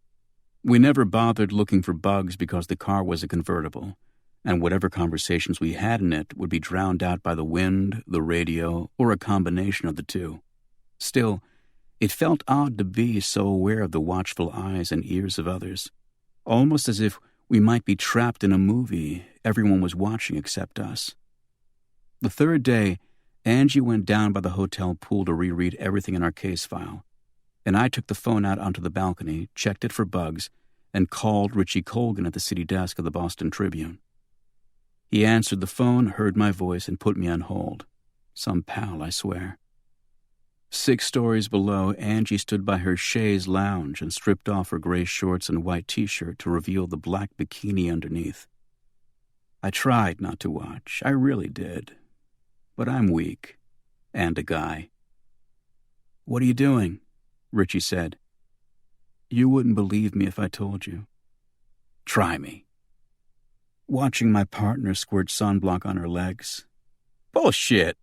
"I wish," I said. "She know you're watching?" "You kidding?" At that moment, Angie turned her head and looked up at the balcony. "I've just been busted," I said. "You're dead?"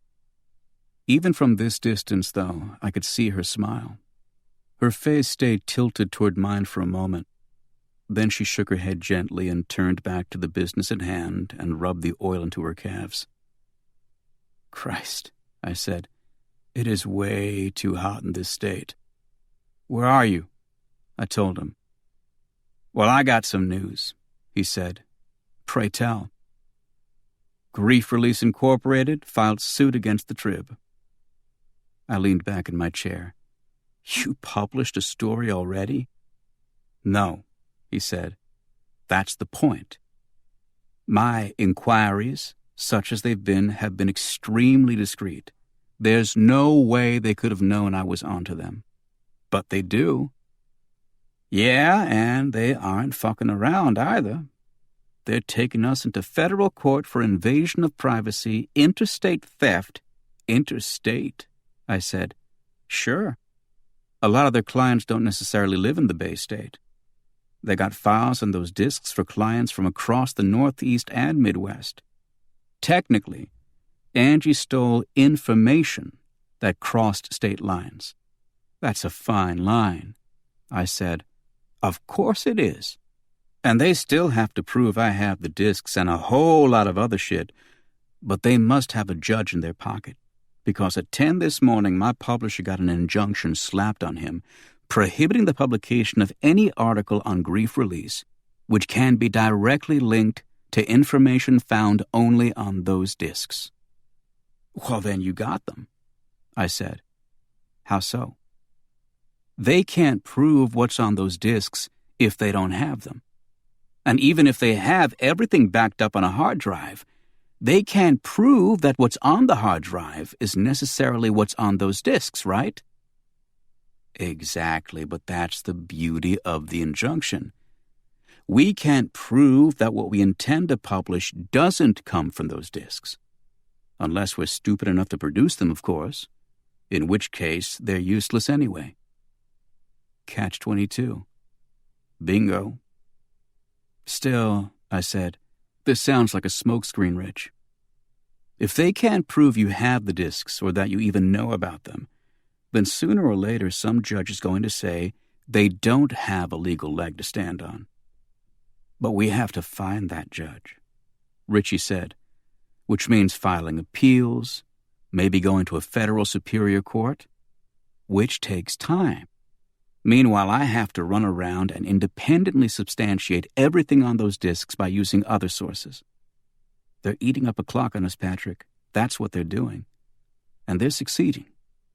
Why? I don't know. But I also don't know how they got onto me so quick. Who'd you tell? No one. Bullshit. Richie, I said. I didn't even tell my client. Who is your client, by the way? Rich, I said. Come on. There was a long, dead pause on the line. When he spoke again, his voice was a whisper. You know what it takes to buy a federal judge? A lot of money.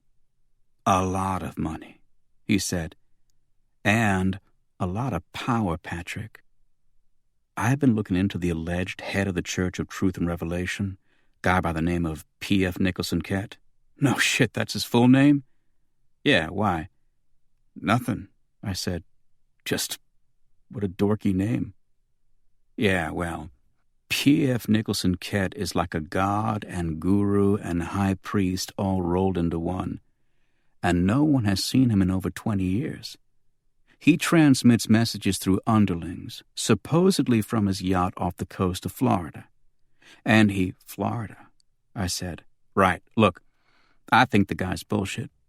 I think he died a long time ago, and he was never much to begin with. He was just the face someone put on the church. And the face behind the face is, I don't know, he said. But it ain't P.F. Nicholson Kett. The guy was a moron. A former advertising copy editor from Madison, Wisconsin, who used to write porno scripts under an assumed name to make ends meet. The guy could barely spell his own name. But I've seen films, and he had charisma. Plus, he had that look in his eyes of all fanatics, part fervent belief, part comatose. So someone took this guy with good looks and charisma and propped his ass up to be a little tin god. And that someone, I'm sure of it, is the guy who's suing my ass at the moment. On his end, I heard the sudden eruption of several beeping phone lines. Call me later, gotta run. Bye, I said, but he was already gone. As I came out of the hotel into the walkway that curled through a garden of palm trees and incongruous Australian pines, I saw Angie sitting on the chaise, her hand over her eyes to block the sun, looking up at a young guy in an orange Speedo so small that comparing it to a loincloth would probably be an insult to loincloths. Another guy in a blue Speedo sat on the other side of the pool watching the two of them, and I could tell by the smile on his face that Orange Speedo was his pal. Orange Speedo held a half-full bottle of Corona by his shiny hip, a lime floating in the foam, and as I approached I heard him say, You can be friendly, can't you? I can be friendly, Angie said. I'm just not in the mood right now. Well, change your mood. You're in the land of fun and sun, darling. Darling. Big mistake. Angie shifted in her chaise, placed the case file on the ground by the chair. The land of fun and sun. Yeah. The guy took a swig of the Corona. Hey, you should be wearing your sunglasses. Why's that? Protect those pretty eyes of yours. You like my eyes. She said in a tone I'd heard before. Run, I wanted to scream to the guy. Run, run, run. He rested the beer on his hip. Yeah, they're feline. Feline. Like a cat's, he said and leaned over her. You like cats? Love 'em. He smiled. Then you should probably go to a pet store and buy one, she said, because I get the feeling that's the only pussy you're going to get tonight. She picked up the case file and opened it on her lap. Know what I mean? I stepped off the path onto the pool patio as Orange Speedo took a step back and cocked his head, and his hand tightened around the Corona bottleneck until his knuckles grew red. Hard to come up with a comeback to that one, ain't it? I smiled brightly. Hey, partner, Angie said. You braved the sun to join me. I'm touched. And you're even wearing shorts. Cracked the case yet? I squatted by her chaise. Nope, but I'm close. I can feel it. Bullshit. Okay, you're right. She stuck her tongue out at me. You know. I looked up. It was Orange Speedo, and he was shaking in rage, pointing his finger at Angie. You're still here? I said. You know, he repeated. Yes, Angie said. His pectorals pulsed and rippled, and he held the beer bottle up by his shoulder. If you weren't a woman, I'd be in surgery about now, I said. Even as it is, you're pushing it. Angie pushed herself up on the chaise and looked at him. He breathed heavily through his nostrils and suddenly spun on his heel and walked back to his buddy. They whispered to each other, then took turns glaring at us.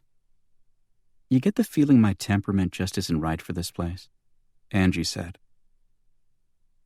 We drove over to the crab shack for lunch. Again. In 3 days, it had become our home away from home.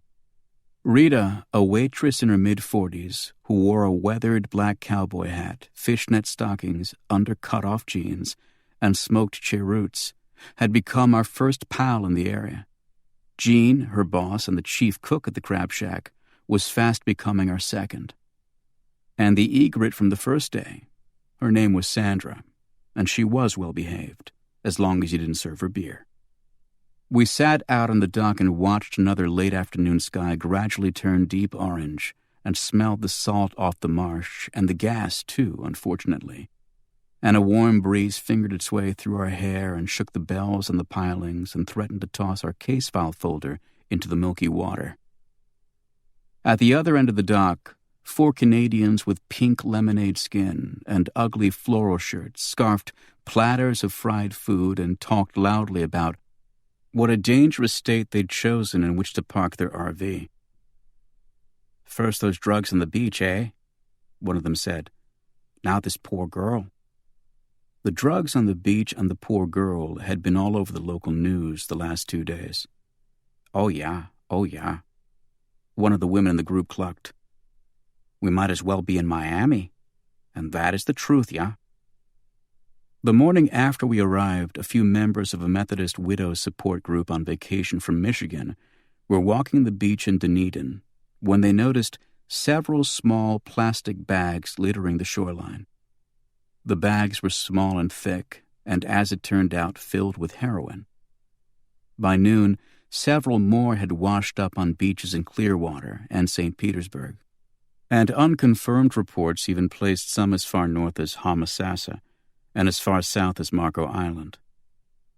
The Coast Guard surmised that a storm that had been battering Mexico, Cuba, and the Bahamas may have sunk a ship carrying the heroin, but as yet, they hadn't been able to sight the wreckage. The poor girl's story had been reported yesterday. An unidentified woman had been shot to death in a Clearwater motel room. The murder weapon was believed to have been a shotgun. The blast fired at point-blank range into the woman's face, making identification difficult. A police spokesman reported that the woman's body had also been mutilated, but refused to specify how. The woman's age was estimated at anywhere between 18 and 30, and Clearwater police were trying to identify her through dental records. My first thought upon reading about her was, shit, Desiree. But after checking to the section of Clearwater where the body was found, and hearing the coded language used on last night's 6 o'clock news, it became apparent that the victim had probably been a prostitute. Sure, one of the Canadians said. It's like the Wild West down here. That is for sure. "You are right there, Bob," his wife said and dipped her entire batter-fried grouper finger in a cup of tartar sauce. It was a strange state I'd been noticing, but in ways it was growing on me. Well, actually, the crab shack was growing on me.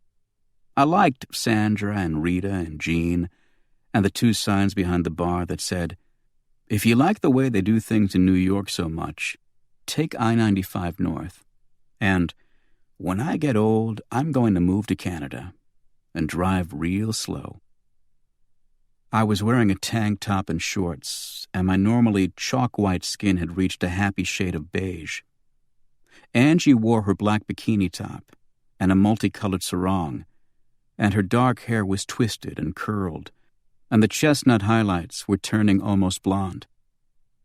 I'd enjoyed my time in the sun, but these past 3 days had been a godsend to her. When she forgot her frustration over the case, or once we'd reached the end of yet another fruitless day, she seemed to stretch and blossom and unwind into the heat, the mangroves, the deep blue sea and salty air. She stopped wearing shoes unless we were actively on the chase for Desiree or Jeff Price, drove to the beach at night to sit on the hood of the car and listen to the waves, even eschewed the bed in her suite at night for the white rope hammock on her balcony. I met her eyes and she gave me a smile that was part sad knowledge and part intense curiosity. We sat a while like that, smiles fading, eyes locked, searching each other's faces for answers to questions that had never been vocalized. "It's been Phil," she said, and reached across the table to take my hand. It felt like sacrilege for us two to, I nodded. Her sandy foot curled up over mine. "I'm sorry if it's been causing you pain." "Not pain," I said. She raised an eyebrow. "Not real pain," I said. "Aches, here and there. I've been worried." She brought my hand to her cheek and closed her eyes. "Thought you two were partners, not lovers," a voice cried. "That," Angie said, eyes still closed, "would be Rita." And it was. Rita in her 10-gallon hat, her fishnet stockings red today, bringing us our plates of crawfish and shrimp and Dungeness crab. Rita loved that we were detectives. Wanted to know how many shootouts we'd had, how many car chases we'd been on, how many bad guys we'd killed. She placed our plates on the table and moved the pitcher of beer off the case file to put our plastic utensils somewhere, and the warm wind picked up the folder and the plastic sporks and tossed them to the deck. "Oh, dear," she said. I got up to help her, but she was quick. She scooped up the folder and closed it, caught the one stray photo between her thumb and index finger just as it had lifted off the deck and headed over the railing in a gust. She turned to us and smiled, her left leg still up in a half pirouette from when she'd lunged for the photo. "You missed your calling," Angie said. "Shortstop for the Yankees." "I had a Yankee," she said as she looked down at the photo she'd caught. "Wasn't worth shit in the sack, always talking about." "Go on, Rita," I said. "Don't be shy." "Hey," she said, her eyes fixed on the photo. "Hey," she said again. "What?" She handed me the folder and the photo and dashed off the dock inside. I looked at the photo she'd caught. "What was that all about?" Angie said. I handed the photo to her. Rita came running back onto the dock and handed me a newspaper. It was a copy of the St. Petersburg Times, today's edition, and she'd folded it back to page 7. "Look," she said, breathless. She pointed to an article midway down the page. The headline read, "Man Held in Bradenton Slaying." The man's name was David Fisher, and he was being held for questioning in the stabbing death of an unidentified man found in a motel room in Bradenton. Details in the article were sketchy, but that wasn't the point. One look at a photo of David Fisher, And I knew why Rita had handed it to me. Jesus, Angie said, looking at the photo. That's Jay Becker. Chapter 18. To get to Bradenton, we drove 275 south through St. Petersburg, and then rode up onto a monstrous bridge called the Sunshine Skyway, which stretched over the Gulf of Mexico and connected the Tampa-St. Petersburg area with the Sarasota-Bradenton landmass. The bridge had two spans which seemed to be modeled after dorsal fins. From a distance, as the sun dipped toward the sea and the sky turned purple, the dorsal fins appeared to have been painted a smoky gold. But as we rode over the bridge itself, we saw that the fins were made up of several yellow beams that converged in ever smaller triangles. At the base of the beams were lights that, when turned on and combined with the setting sun, gave the fins a golden hue. Christ, they loved their colors down in these parts. The unidentified man, Angie read from the paper, believed to be in his early 30s, was found face down on the floor of his room at the Isle of Palms Motel with a fatal knife wound to his abdomen. The suspect, David Fisher, 41, was arrested in his room which adjoined the victim's. Police refused to speculate on motive or comment on what led them to arrest Mr. Fisher. Jay was being held in the Bradenton County Jail, according to the paper, pending a bond hearing, which would have been held sometime today. What the hell is going on? Angie said as we drove off the bridge and the purple in the sky deepened. Let's ask Jay, I said. He looked awful. His dark brown hair was flecked with gray that had never been there before, and the bags under his eyes were so puffy, I'd have doubted anyone who told me he'd slept this week. Well, is that Patrick Kenzie sitting before me, or is that Jimmy Buffett? He gave me a weak smile as he came through the doorway into the visitation area and picked up the phone on the other side of the plexiglass. Barely recognize me, eh? You almost look tan.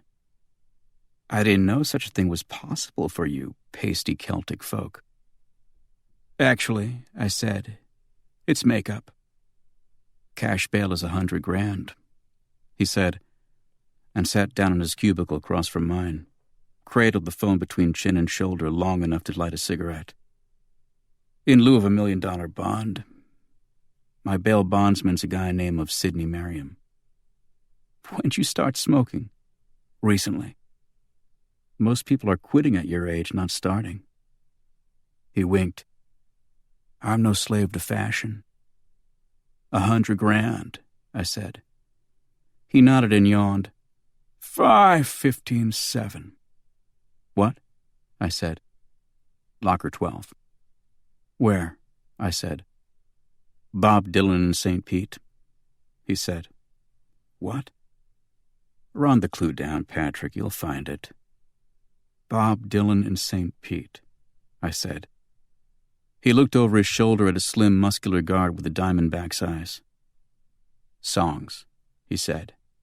Not albums. Got it, I said, though I didn't yet. But I trusted him. So they sent you, he said with a rueful smile.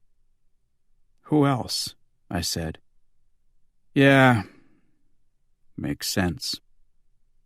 He leaned back in his chair, and the harsh fluorescence overhead only accentuated how much weight he'd lost since I'd last seen him 2 months ago. His face looked like a skull. He leaned forward. Get me out of here, buddy. I will. Tonight. Tomorrow we'll go to the dog races. Yeah? Yeah. I got $50 on a gorgeous greyhound. You know? I'm sure I looked confused again, but I said, Sure. He smiled, his lips cracked by the sun. I'm counting on it. Those nice Matisse prints we saw in Washington that time, they're not going to last forever. It took me 30 seconds of looking into his face before I understood.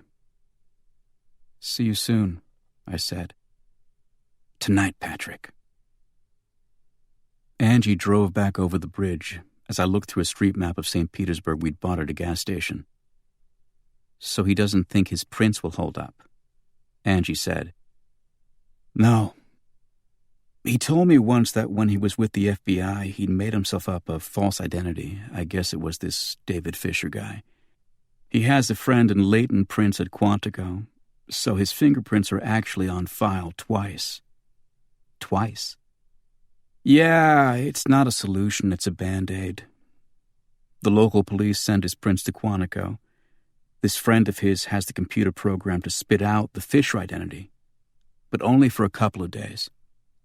Then the friend, to save his job, will have to call back and say the computer's coming up with something odd. These prints also match a Jay Becker who used to work for us. See, Jay always knew if he got in some sort of jam, his only hope was to make bail and skip." "So we're aiding and abetting bail jumping."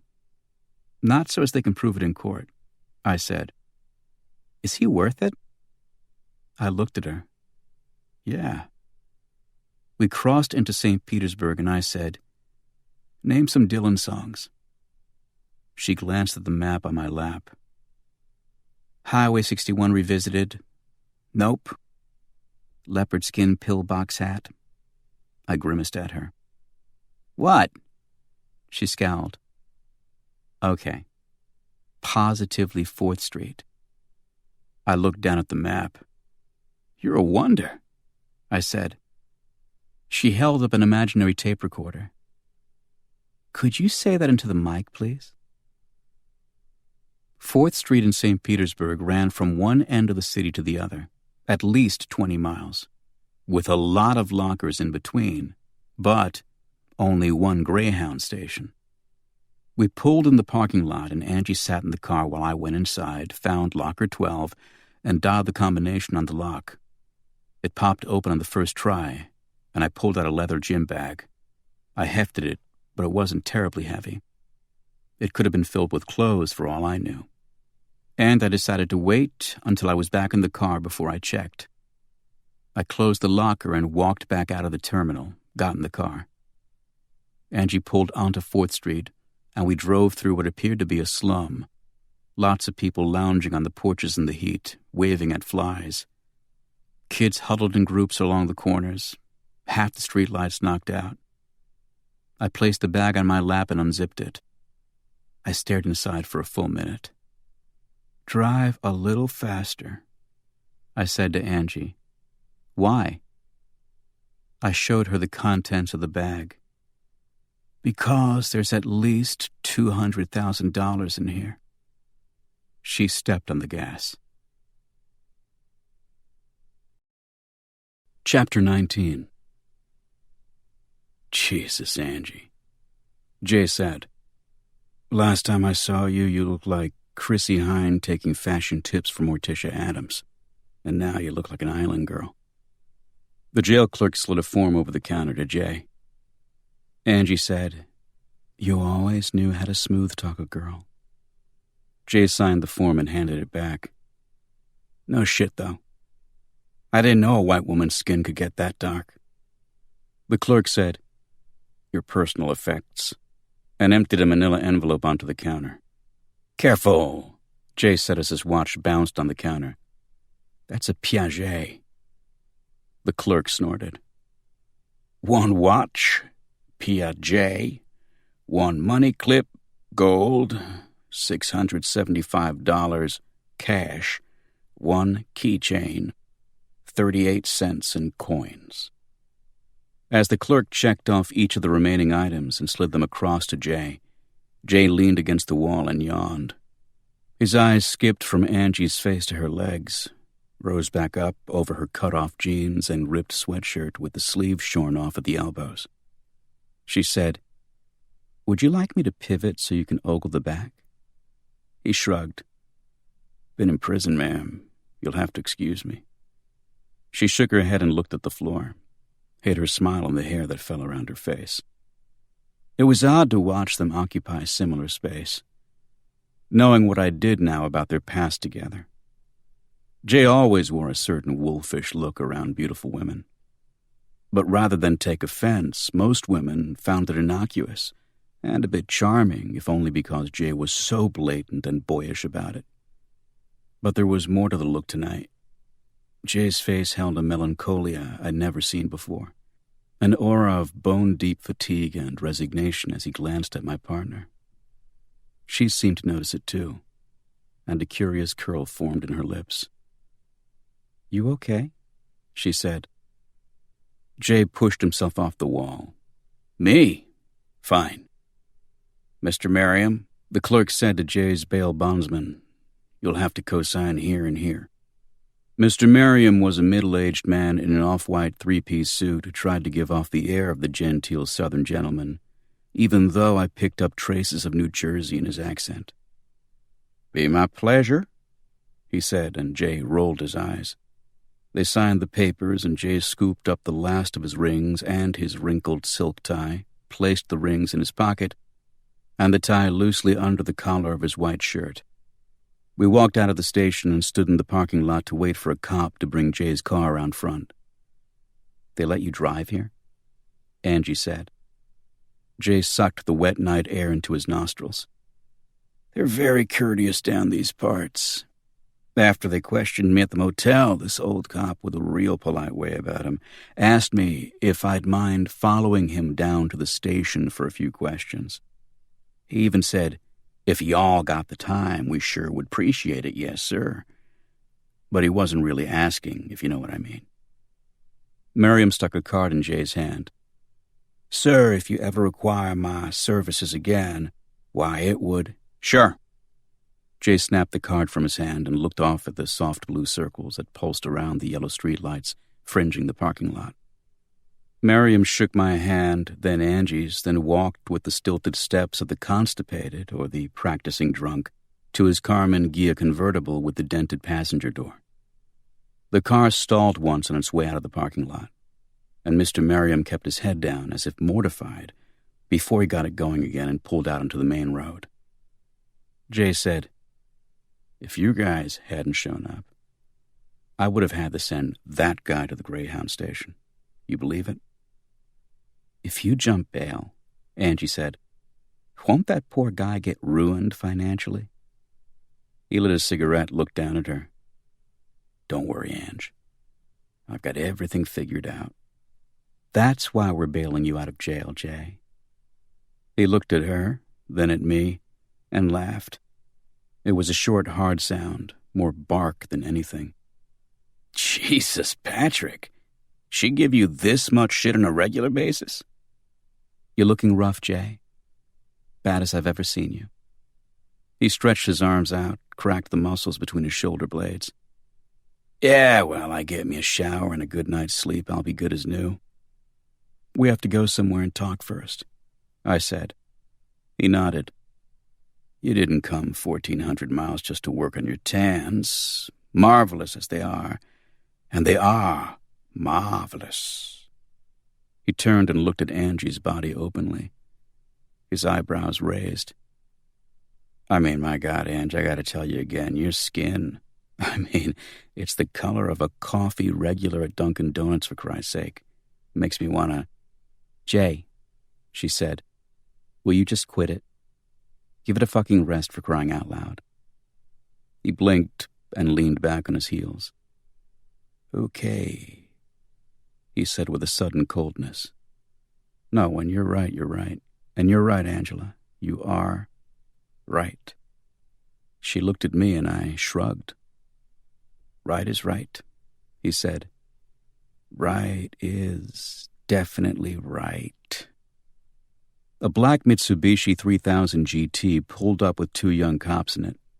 They were laughing as they approached, and the tires smelled like they'd just had some rubber burned off. "Nice car," the driver said as he got out by Jay. "You like it?" Jay said. "It handle well?" The cop giggled as he looked at his partner.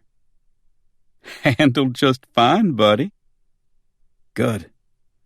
Steering wasn't too tight when you were doing your donuts?" "Come on," Angie said to Jay. "Get in the car." "Steering was just fine," the cop said. His partner stood by me at the open passenger door. Axles felt a little wobbly, though, Bo. That's true, Bo said, still blocking Jay from entering the car. I'd get a mechanic take a look at your U-joints. Sound advice, Jay said. The cop smiled and stepped out of Jay's way. You drive her careful, Mr. Fisher. Remember, his partner said, a car is not a toy. They both laughed at that one and walked up the steps into the station. I didn't like the look in Jay's eyes, or his whole demeanor since he'd been released. He seemed paradoxically lost and determined, adrift and focused, but it was an angry, spiteful focus. I hopped in the passenger seat. I'll ride with you. He leaned in. I'd really prefer if you didn't. Why? I said. We're going to the same place, right, Jay? To talk? He pursed his lips and exhaled loudly through his nostrils, looked at me with a burned-out gaze. Yeah, he said eventually. Sure. Why not? He got in and started the car as Angie walked over to the Celica. Buckle up, he said. I did, and he slammed the gear shift into first and hailed the gas, dropping into second a split second later with his wrist flexed for another quick push into third. We cleared the small ramp leading out of the parking lot, and Jay shifted into fourth, while the wheels were still in the air. He took us to an all-night diner in downtown Bradenton. The streets around it were deserted, devoid of even the memory of human life, it seemed, as if a neutron bomb had hit an hour before we arrived. Blank, dark window squares and the few skyscrapers and squat municipal buildings around the diner stared down at us. There were a few people in the diner, night owls by the look of them, a trio of truck drivers at the counter flirting with the waitress, a lone security guard with a patch for something called Palmetto Optics on his shoulder, reading a newspaper with a pot of coffee for companionship, 2 nurses with wrinkled uniforms and load-tired voices, 2 booths over from our own. We ordered 2 coffees, and Jay ordered a beer. For a minute, we all studied our menus. When the waitress returned with our drinks, we each ordered a sandwich, though none of us sounded particularly enthusiastic about it. Jay placed an unlit cigarette in his mouth and stared out the window as a clap of thunder ripped a hole in the sky, and it began to rain. It wasn't a light rain or one that grew heavily gradually. One moment the street was dry and pale orange under the streetlights, and the next it disappeared behind a wall of water. Puddles formed in seconds and boiled on the sidewalk, and the raindrops hammered the tin roof of the diner so loudly it seemed the heavens had dumped several truckloads of dimes. Who'd Trevor send down here with you? Jay said. Graham Clifton, I said. There's another guy, too. Cushing. They know about you coming to get me out of jail. I shook my head. We've been shaking their tails since we arrived. Why? I don't like them. He nodded. The papers released the identity of the guy I supposedly killed. Not that we know of.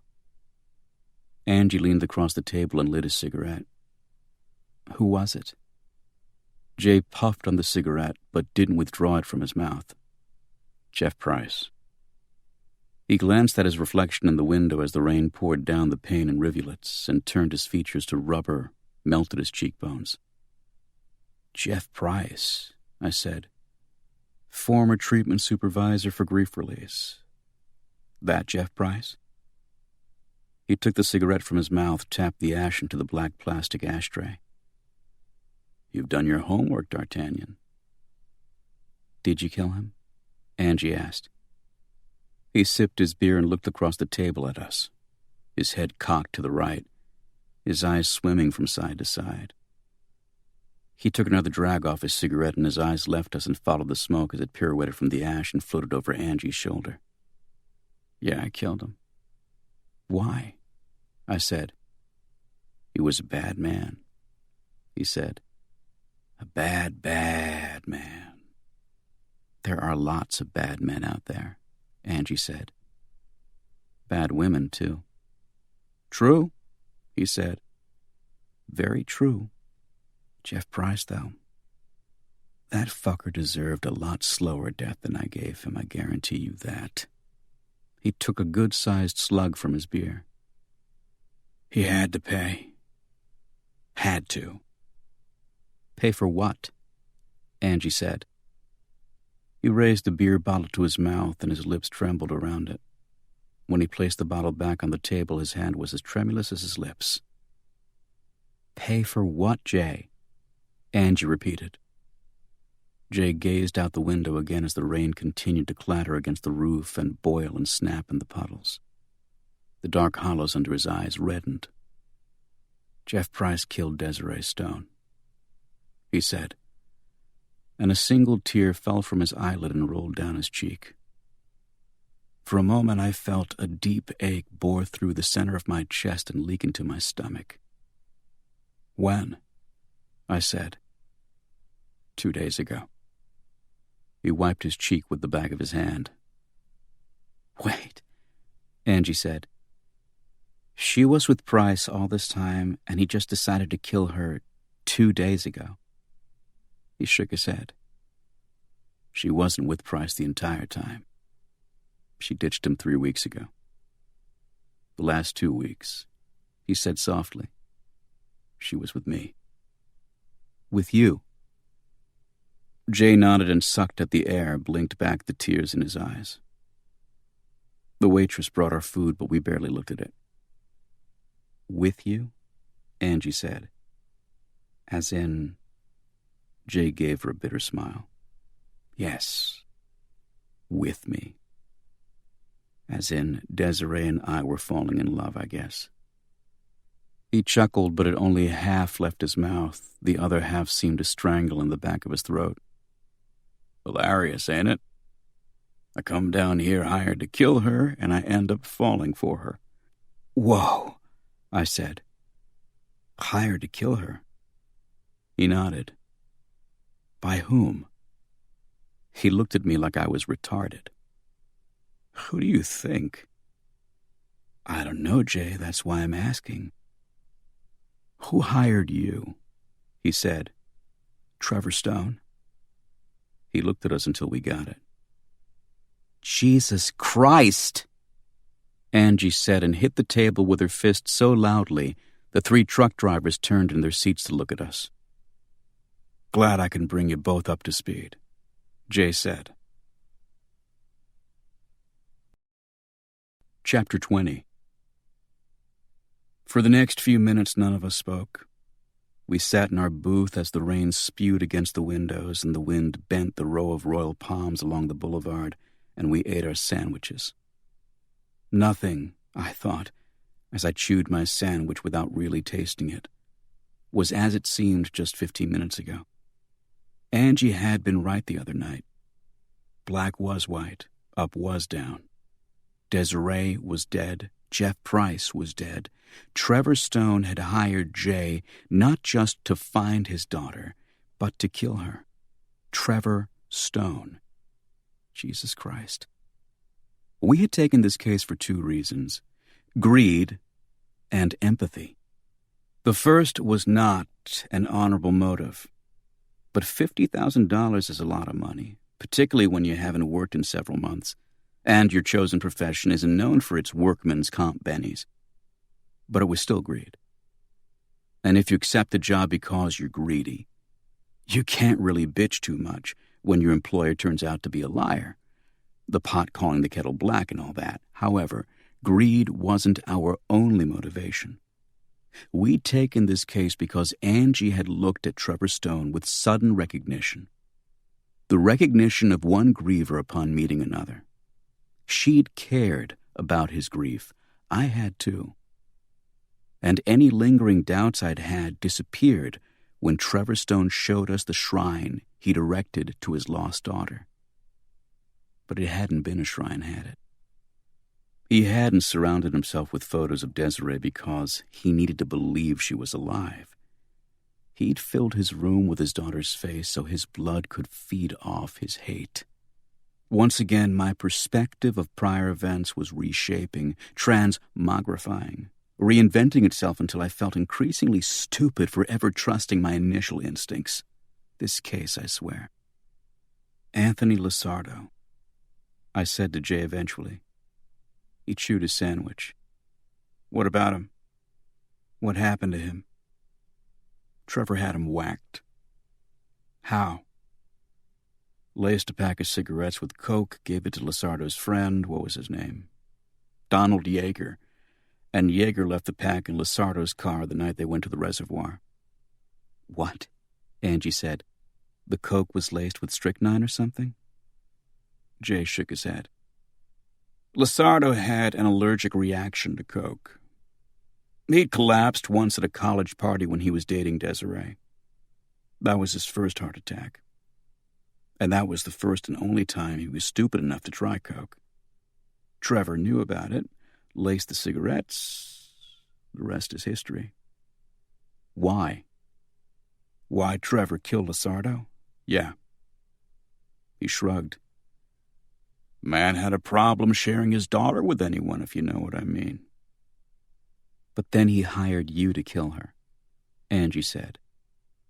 Yep. Again, Angie said. Why? I don't know. He looked down at the table. You don't know? Angie said. His eyes widened. I don't know. What so? Didn't she tell you, Jay? I mean, you were with her these past few weeks. Didn't she have some idea why her own father would want her, dead? His voice was hard and loud. If she did, Ange, she didn't want to talk about it. And now she's sort of beyond the point where she can. And I'm sorry about that, Angie said. But I have to have a little more sense of Trevor's motives to believe he'd want to kill his own daughter. The fuck do I know? Jay hissed. Because he's crazy. He's whacked, and the cancer's in his brain. I don't know. But he wanted her dead.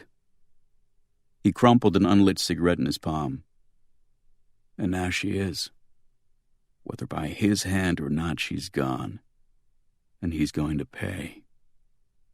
Jay, I said softly, back up. To the beginning. You went on that grief release retreat to Nantucket, and then you disappeared. What happened in the interim? He kept his glare on Angie for another few seconds, then let it drop. He looked at me. I raised my eyebrows up and down a couple of times. He smiled, and it was his old smile, his old self for a moment. He looked around the diner, gave one of the nurses a sheepish grin, then looked back at us. Gather round, children. He rubbed crumbs off his hands and leaned back in his chair. A long time ago, in a galaxy far, far away. Chapter 21.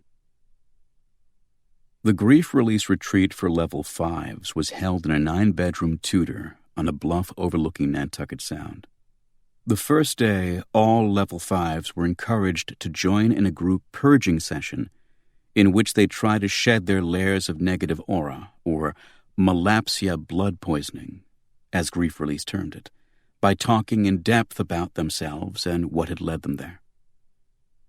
In the session, Jay, using the David Fisher alias, immediately identified the first purger as a fraud.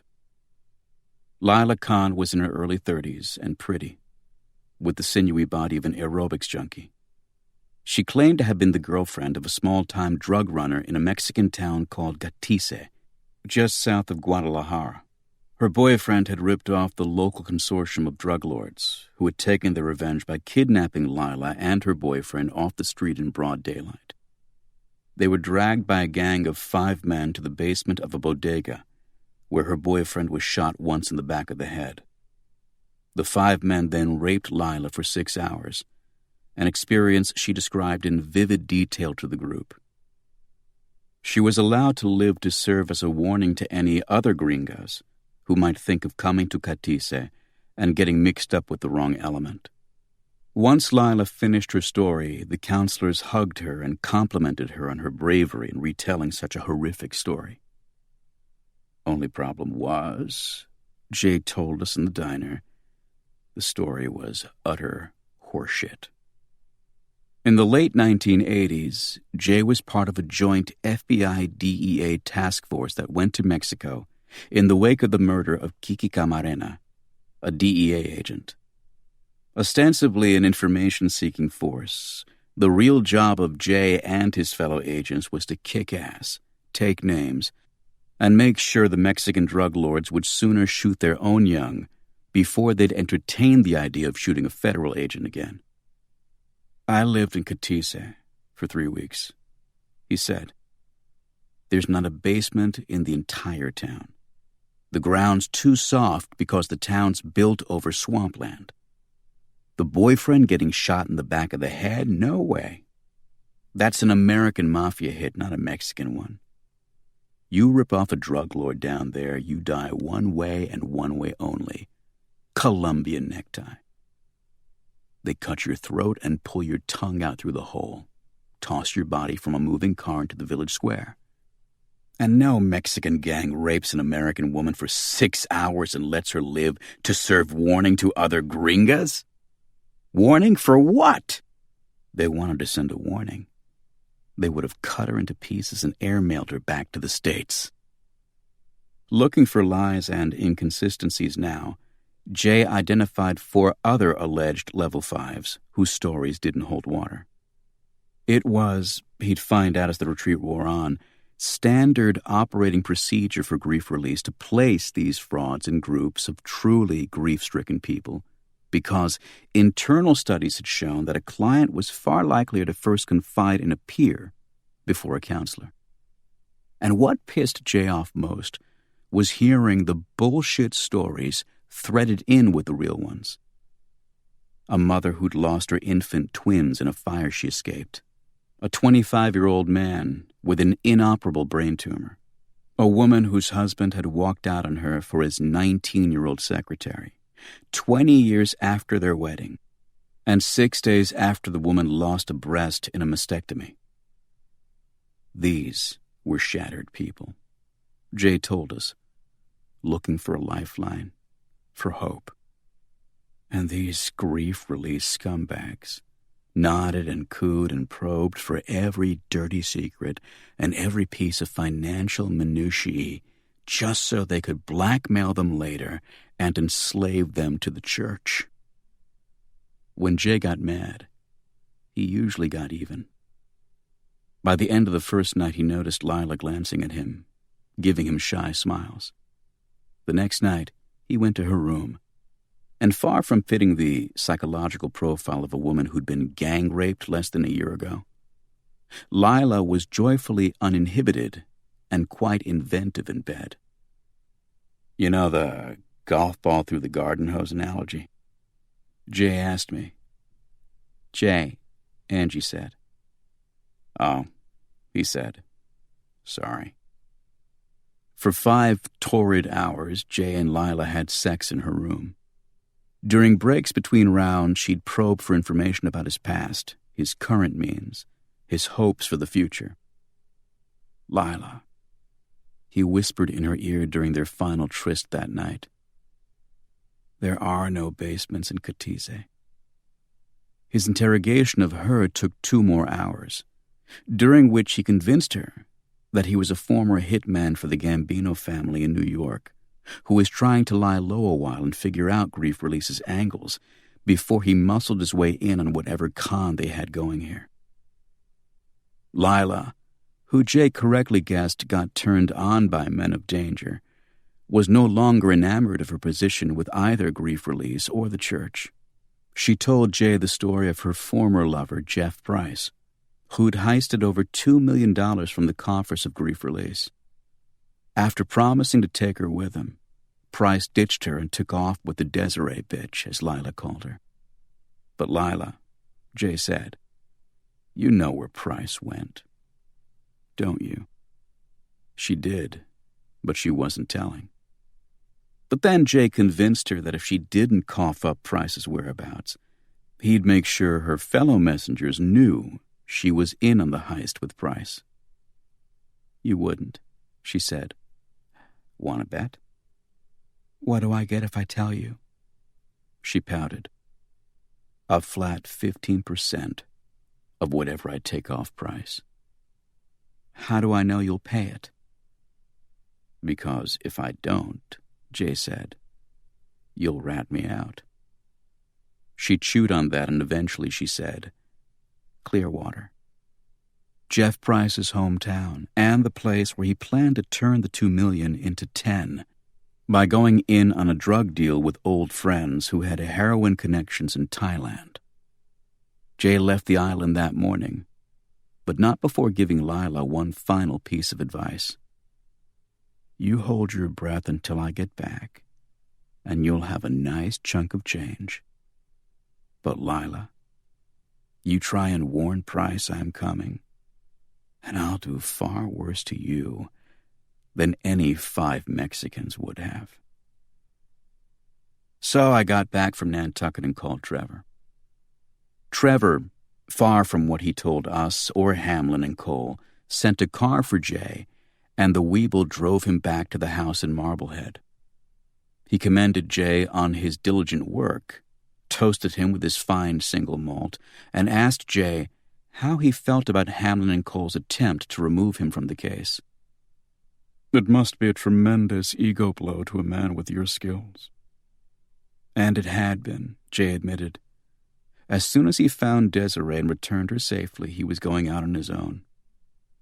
"How are you going to do that?" Trevor said. "You're broke." Jay shook his head. "You're mistaken." "Am I?" Trevor said.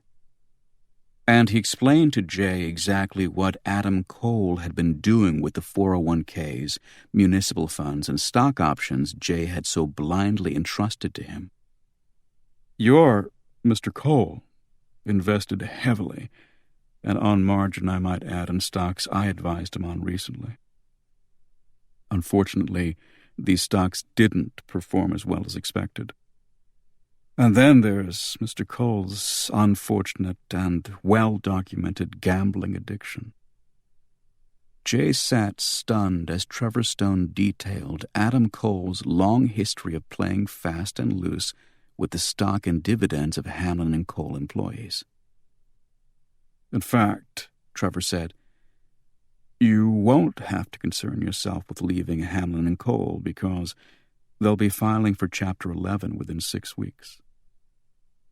"You ruined them," Jay said. "Did I?" Trevor moved his wheelchair over by Jay's chair. "I'm sure I didn't. Your dear Mr. Cole overextended himself, as he's been doing for years. This time, however, he put too many of his eggs into one basket. A basket I advised him on, I admit, but without malice." He placed his hand on Jay's back. "Several of those investments are in your name, Mr. Becker. $75,644 and 12 cents worth, to be exact." Trevor stroked the back of Jay's neck with his palm. "So let's talk truthfully, shall we?"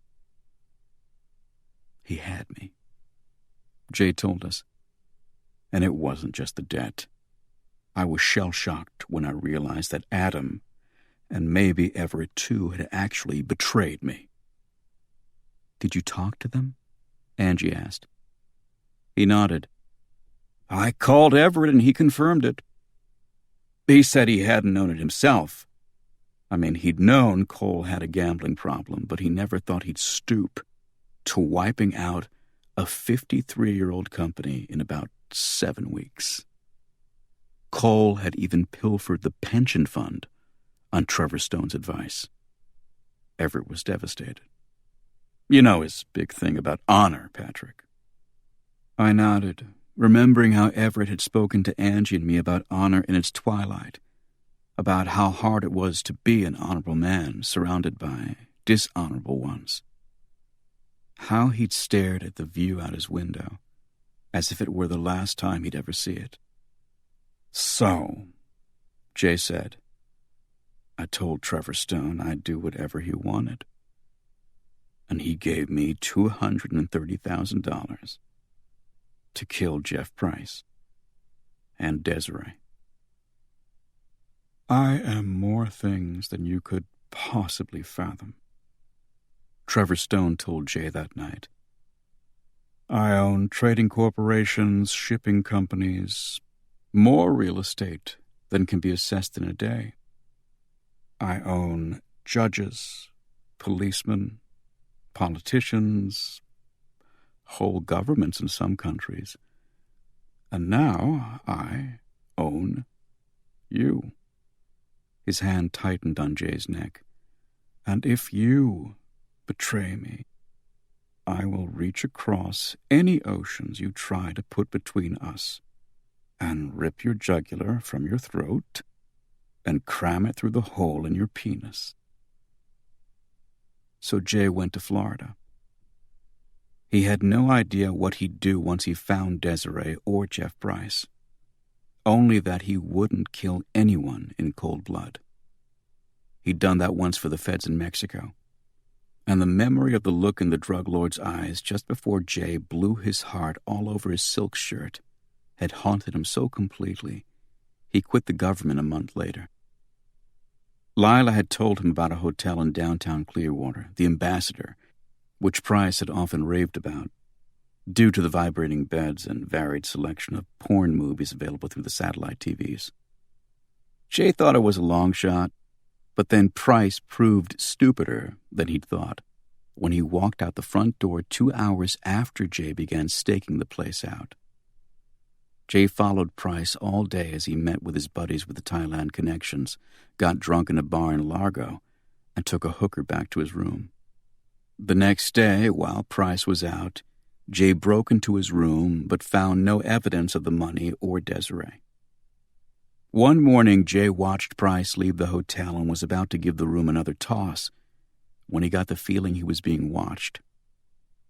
He turned in his car seat and focused his binoculars, panned down the length of the street until he came face to face with another set of binoculars watching him from a car 2 blocks down.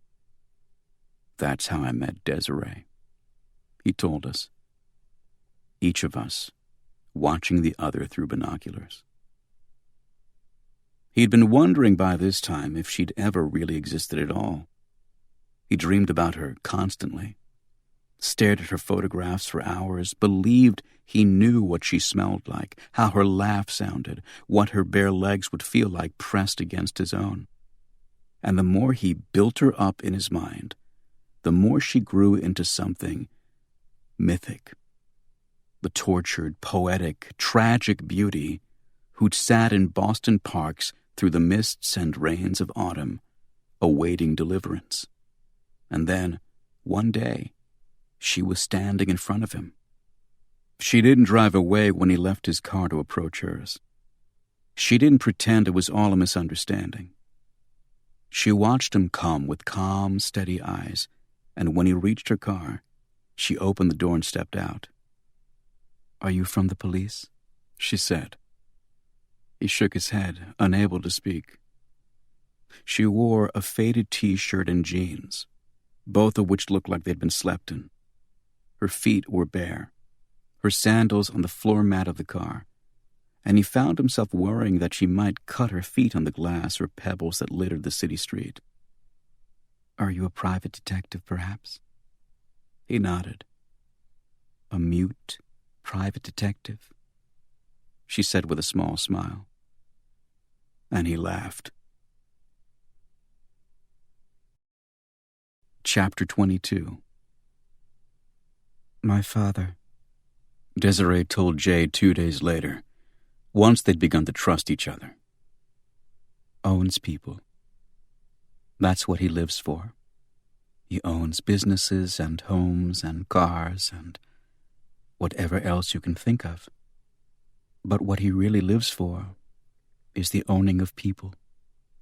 "I'm starting to figure that out," Jay said. "He owned my mother. Literally. She was from Guatemala originally.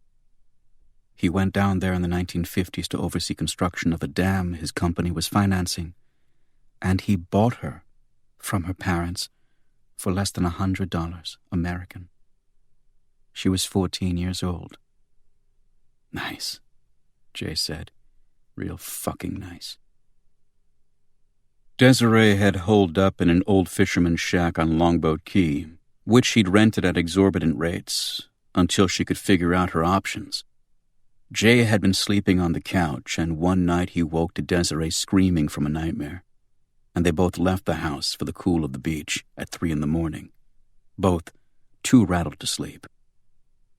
She wore only a sweatshirt he'd given her, a threadbare blue thing from his undergraduate days with LSU embossed on the front in white letters that had chipped and flaked over the years. She was broke, he discovered, afraid to use her credit cards on the chance her father would notice and send someone else to kill her. Jay sat beside her on the cool white sand as the surf roared white out of a wall of darkness, and he found himself staring at her hands, clasped under her thighs, at the point where her toes disappeared in the white sand, at the glow from the moon as it threaded through the tangles in her hair.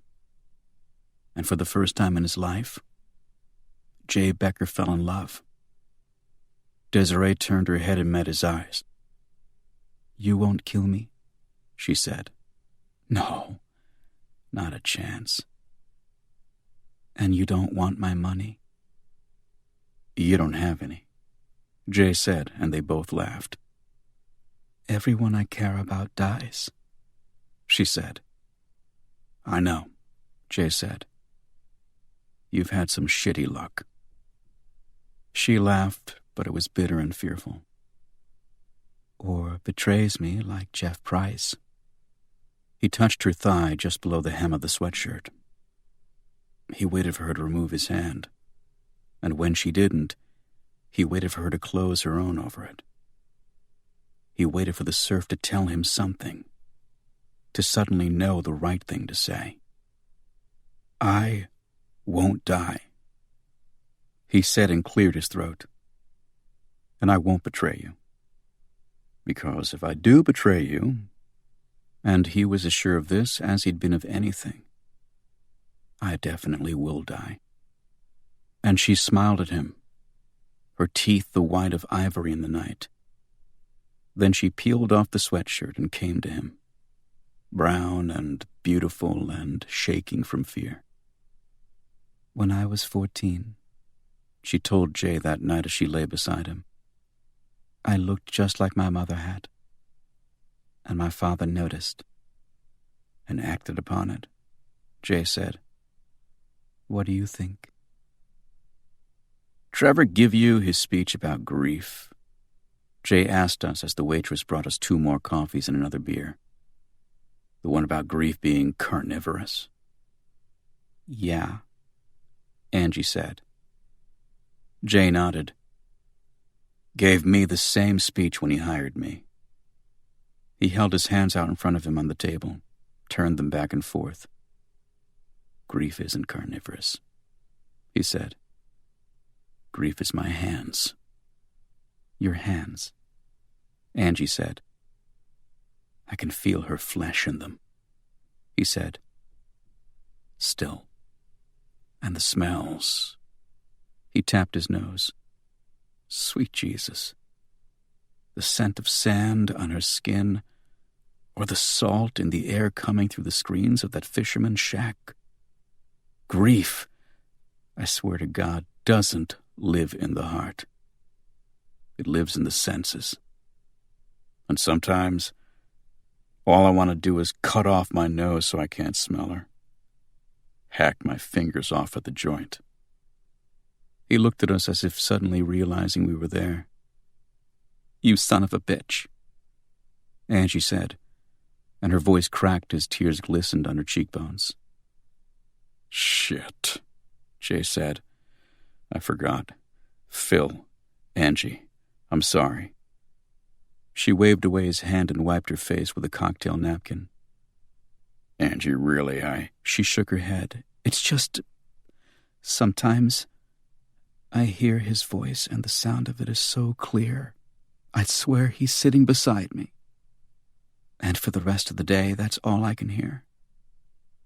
Nothing else.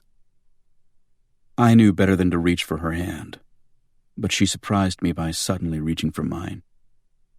I closed my thumb over hers, and she leaned into me. So this, I wanted to say to Jay, is what you felt with Desiree. It was Jay who came up with the idea to rip off the money Jeff Price had stolen from Grief Release. Trevor Stone had made his threats, and Jay believed him, but he also knew that Trevor didn't have long to live. With $200,000, Jay and Desiree might not be able to hide deep enough to elude Trevor's grasp for 6 months. But with over $2 million, they could elude him for 6 years. Desiree didn't want anything to do with it. Price, she told Jay, had tried to kill her when she found out about the money he'd stolen. She'd only survived by cold-cocking him with a fire extinguisher, then bolting from their hotel room at the Ambassador in such a rush she'd left behind every piece of clothing she owned. Jay said, "But honey, you were casing the hotel again when we met." "Because I was desperate. And alone. I'm not desperate anymore, Jay. And I'm not alone. And you have $200,000. We can run on that." "But how far?" Jay said. "He'll find us. It's not just the running that matters. We can run to Guyana. We can run to the Eastern Bloc even. But we won't have enough money left over to buy off people, so they'll answer questions right when Trevor sends people looking." "Jay," she said, "he's dying. How many more people can he send? It took you over 3 weeks to find me, and I left a trail because I wasn't sure anyone would be coming after me." "I left a trail," he said. "And it'll be a hell of a lot easier for someone to find me and you than it was for me to find just you. I left reports behind, and your father knows I'm in Florida." "It's all about money," she said, her voice soft, her eyes refusing to meet his. "Fucking money. As if that's all there is in the world. As if it's anything more than paper." "It is more than paper," Jay said. "It's power. And power moves things and hides things and creates opportunities. And if we don't take down this douchebag Price, someone else will because he's stupid." "And dangerous," Desiree said. "He's dangerous, don't you get that? He's killed people, I'm sure of it." "So have I," Jay said. "So have I." But he couldn't convince her. "She was 23, he said to us. You know? A kid. I'd forget that a lot, but she had a kid's way of looking at the world, even after all the shit she'd been through. She kept thinking that somehow everything would just work out all by itself. The world, she was sure, had a happy ending in it for her somewhere. And she wasn't going to have anything to do with all that money that had caused all this shit in the first place." So Jay began to tail Price again. But Price never went near the money, as far as Jay could tell. He had his meetings with his drug dealer friends, and Jay bugged Price's room and ascertained that they were all concerned about a boat lost at sea off the Bahamian coast. "That boat that sank the other day?" Angie said. "The one that sent all the heroin up onto the beaches?" Jay nodded. So Price was worried now, but he never went near the money as far as Jay could tell. While Jay was out tailing Price, Desiree would read. The tropics, Jay noticed, had given her a taste for the surrealists and the sensualists he'd always favored himself, and he'd come home to find her lost in Toni Morrison or Borges, Garcia Marquez or Isabel Allende, the poetry of Neruda. In the fisherman's shack, they'd cook fish Cajun style and boil shellfish, fill the tiny space with the smell of salt and cayenne pepper, and then they'd make love. After, they'd go outside and sit by the ocean, and she'd tell him stories from whatever she was reading that day, and Jay would feel as if he were rereading the books himself, as if she were the writer sitting beside him and spinning fantastical yarns into the darkening air. And then they'd make love again. Until one morning Jay woke to find that his alarm clock had never gone off, and Desiree wasn't in bed beside him. There was a note. Jay, I think I know where the money is. It matters to you, so I guess it matters to me. I'm going to get it. I'm scared, but I love you. And I think you're right. We wouldn't be able to hide long without it, would we? If I'm not back by 10 a.m., please come get me. I love you. Completely. Desiree. By the time Jay reached the Ambassador, Price had checked out. He stood in the parking lot looking up at the U-shaped balcony that ran along the wall on the second floor. And that's when the Jamaican housekeeper began to scream. Jay ran up the stairs and saw the woman bent at the waist and screaming outside Price's room. He stepped around her and looked through the open door. Desiree's corpse sat on the floor between the TV and the mini-fridge. The first thing Jay noticed was that the fingers and thumbs of both her hands had been severed at the joints. Blood dripped from what remained of her chin onto Jay's LSU sweatshirt. Desiree's face was a shattered hole, pulverized by a shotgun blast fired from less than 10 feet. Her honey hair, which Jay had shampooed himself the previous night, was matted with blood and speckled with brain tissue. From far, far away, it seemed to Jay, he heard the sound of screaming, and the hum of several air conditioners, thousands going at once, it seemed, in this cheap hotel, trying to pour cool air into the hellish heat of these cinder-block cells, until the sound was like a swarm of bees in his ears. Chapter 23. So I tracked down Price at a motel just up the street from here. Jay rubbed his eyes with his fists. I got the room next door to him. Cheap walls. I sat with my head against the wall an entire day listening to him over there in his room. Maybe, I don't know, I was listening for sounds of regret, weeping, anguish, anything. But he just watched TV and drank all day. Then he called for a hooker. Less than 48 hours after he shot Desiree in the face and cut off her fingers, the prick orders up a woman like takeout.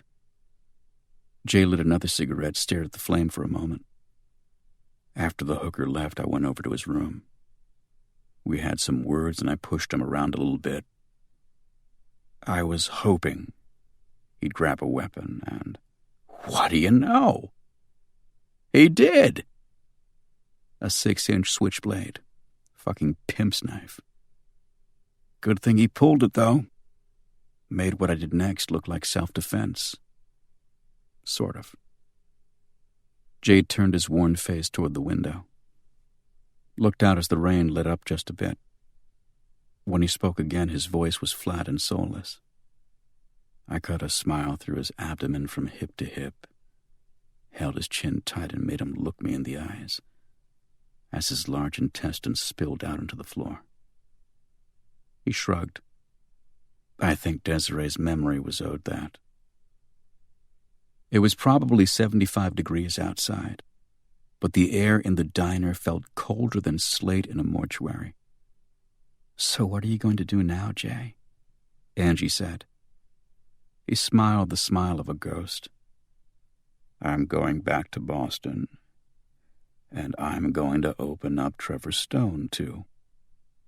And then what? Spend the rest of your life in jail? He looked at me. I don't care. If the fates so decide, fine. Patrick, you get one shot at love. That's if you're very lucky. Well, I was very lucky. 41 years old, I fall in love with a woman nearly half my age for 2 weeks, and she dies. And okay, the world's a tough place. You get something good, sooner or later you'll get served up something really bad just to even up the scales. He patted the tabletop in a quick drumbeat. Fine. I accept that. Don't like it, but I accept it. The scales have evened up for me. Now, I'm going to even them up for Trevor.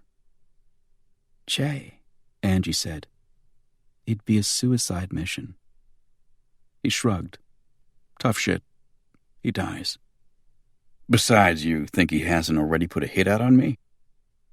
I know too much. The moment I broke off daily contact with him from here, I signed my death warrant. Why do you think he sent Clifton and Cushing with you guys? He closed his eyes, sighed audibly. Nope. That's it. The fucker eats a bullet. He'll be dead in 5 months. Another shrug. Not soon enough for me. What about the law? Angie said. You can testify he paid you to kill his daughter. Good idea, Ange. Case should reach trial maybe only 6 or 7 months after he's already died. He dropped several bills on the check. I'm taking that old piece of shit out. This week. Slowly and painfully. He smiled. Any questions? Most of Jay's things were still in an efficiency unit he'd rented when he'd first arrived at the Yukon Back Apartments in downtown St. Petersburg. He was going to swing by, grab his stuff, and hit the road, planes being too undependable, airports too easily watched. Without sleep or any other preparation, he was going to drive 24 hours straight up the eastern seaboard, which would put him in Marblehead by 2:30 in the morning. There, he planned to break into Trevor's house and torture the old man to death. Hell of a plan, I said as we bolted from the steps of the diner and ran toward our cars in the pelting rain. You like it? Just something I came up with. Angie and I, having no other options that we could conceive of, decided to follow Jay back to Massachusetts. Maybe we could keep discussing it at rest stops and gas stations. Either talk Jay out of it or come up with a more sane solution to his problem. The Celica we'd rented from Elite Motors, the same place Jay had rented his 3000 GT, we'd send back on an Amtrak, have them send the bill to Trevor. Dead or alive, he could afford it. The Weeble would discover we were gone sooner or later and fly back home with his laptop and his tiny eyes and figure out a way to explain to Trevor how he'd lost us. Cushing, I assumed, would climb back into his coffin until he was needed again. He's crazy, Angie said as we followed Jay's taillights toward the highway. Jay? She nodded. He thinks he fell in love with Desiree in 2 weeks, but that's bullshit. Why? How many people, adult people, do you know who fall in love in 2 weeks? Doesn't mean it can't happen, I said. Maybe, but I think he fell in love with Desiree even before he met her. The beautiful girl who sat alone in the parks waiting for a savior. It's what all guys want. A beautiful girl who sits alone in parks? She nodded. Waiting to be saved. Up ahead, Jay turned onto a ramp leading onto 275 North, his small red taillights blurring in the rain. Possibly true, I said. Possibly. But whatever the case, if you got involved with someone for a short time under intense circumstances, and then that person was taken from you, shot in the face, you'd become obsessed too. Granted. She downshifted into neutral as the Celica hit a puddle the size of Peru, and the back wheel slid out and to the left for a moment. Angie turned into the skid, and the car righted itself as we passed beyond the puddle. She shifted back into fourth, and then quickly into fifth, stepped on the gas, and caught back up with Jay. "Granted," she repeated, "but he's going to assassinate a virtual cripple, Patrick." "An evil cripple," I said. "How do we know that?" she said. "Because Jay told us and Desiree confirmed it." "No," she said, as the yellow dorsal fins of the Skyway Bridge climbed into the night sky about 10 miles ahead. "Desiree didn't confirm it. Jay said she did. All we have to go on is what Jay's told us. We can't confirm it with Desiree. She's dead. We can't confirm it with Trevor because he denied in either case." "Everett Hamlin," I said. She nodded. "I say we call him when we get to Jay's place. From a payphone out of Jay's earshot. I want to hear it from Everett's mouth that this is all as Jay said it is." The rain, as it drummed the canvas hood of the Celica, sounded like ice cubes. "I trust Jay," I said. "I don't." She looked at me for a moment. "It's nothing personal, but he's a wreck, and I don't trust anyone right now." "Anyone," I said. "Except you," she said. "And that goes without saying. Otherwise, everyone is suspect." I leaned back against the seat and closed my eyes. Everyone is suspect, even Jay. Hell of a weird world, in which fathers give orders to assassinate their daughters, and therapeutic organizations offer no real therapy. And a man I would have once easily trusted with my life suddenly couldn't be trusted. Maybe Everett Hamlin had been right. Maybe honor was in its twilight. Maybe it had always been heading that way, or worse, maybe it had always been an illusion. Everyone is suspect. Everyone is suspect. It was starting to become my mantra. Chapter 24. The road curved as we broke from a no-man's land of blacktop and grass and approached Tampa Bay. The water and the land that abutted it so dark behind walls of rain that it was hard to tell where one ended and the other began.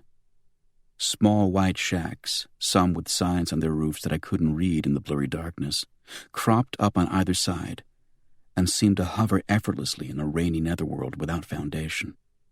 The Skyway's yellow dorsal fins didn't appear to grow any closer or any farther away for a minute or so. They hung suspended over a plain of wind-swept darkness, cut hard into a bruised purple sky. As we climbed the 3-mile ramp that led up to the center of the bridge, a car broke from the wall of water on the other side of the highway, coming off the bridge with its watery headlights wavering in the dark and floating past us as they headed south. I looked in the rear view, saw only a single set of headlights pocking in the dark about a mile behind us. 2 a.m, the rain a wall, the darkness puddling out on all sides as we rose toward the colossal yellow fins, a night not fit to banish the most recalcitrant of sinners into. I yawned and my body groaned internally at the thought of being cooped up in the small Celica for another 24 hours. I fiddled with the radio, got nothing but Yeah Buddy classic rock stations, a couple of dance music ones, and several soft rock grotesqueries. Soft rock. Not too hard, not too soft. Perfect for people with no sense of discrimination. I shut the radio off as the tarmac grew steeper, and all but the closest of the dorsal fins rolled away from us momentarily. Jay's taillights looked back at me through the rain like red eyes, and on our right the bay kept widening, and a cement guardrail streamed past in a current. "This bridge is huge," I said. "Jinxed, too," Angie said. "This is a replacement bridge. The original Skyway, what's left of it anyway, is off to our left." She lit a cigarette with the dashboard lighter as I looked off to the left, found myself unable to discern anything in the shroud of falling water. In the early 80s, she said, the original bridge was hit by a barge. The main span dropped into the sea, and so did several cars. How do you know this? When in Rome. She cracked her window just enough to allow the cigarette smoke to snake out. I read a book on the area yesterday. There's one in your suite, too. The day they opened this new bridge, a guy driving to the inauguration had a heart attack as he drove onto the ramp on the St. Pete side. His car pitched into the water and he died. I looked out my window as the bay dropped away from us like the floor of an elevator shaft. You lie, I said nervously. She held up her right hand. Scout's honor. Put both hands on the wheel, I said. We approached the center span, and the entire configuration of yellow fins inflamed the right side of the car, bathed the rubbery windows in artificial light. The sound of tires slapping through the rain on our left suddenly hummed through the small open space in Angie's window. I looked left, and Angie said, "What the hell?" She jerked the wheel as a gold Lexus streaked past us, crowding into our lane, doing at least 70.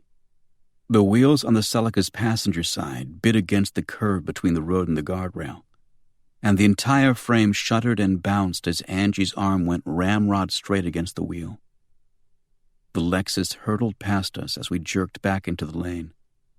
Its taillights were off. It cut halfway in front of us, straddling both lanes, and I saw the stiff, thin head of the driver for a moment in a shaft of light from the fins. "That's Cushing," I said. "Shit!" Angie honked the tinny horn of the Celica as I popped the glove compartment and pulled out my gun, then Angie's. I tucked hers on the console against the emergency brake, jacked a bullet into the chamber of my own. Up ahead, Jay's head straightened as he looked in his rear view. Angie kept her hand on the horn, but the wimpy bleat it emitted was lost when the nose of Mr. Cushing's Lexus swung into the rear quarter panel of Jay's 3000 GT. The right wheels of the little sports car jumped up on the curb, and sparks flew off the passenger side as it careened off the barrier to Jay's right. Jay swung his wheel hard to the left and jumped back off the curb. His side view mirror was ripped off the car, and I turned my head to the side as it rocketed past through the rain and crashed into our windshield, ripped a spiderweb through the glass in front of my face. Angie bumped the back of the Lexus as the nose of Jay's car slid to the left and his rear right wheel popped back up on the curb. Mr. Cushing kept the Lexus steady, grinding it into Jay's car. A silver hubcap snapped off and banged off our grill, disappeared under the wheel. The 3000 GT, small and light, was no match for the Lexus, and any second it would be propelled broadside, and the Lexus would be free to push it straight off the bridge.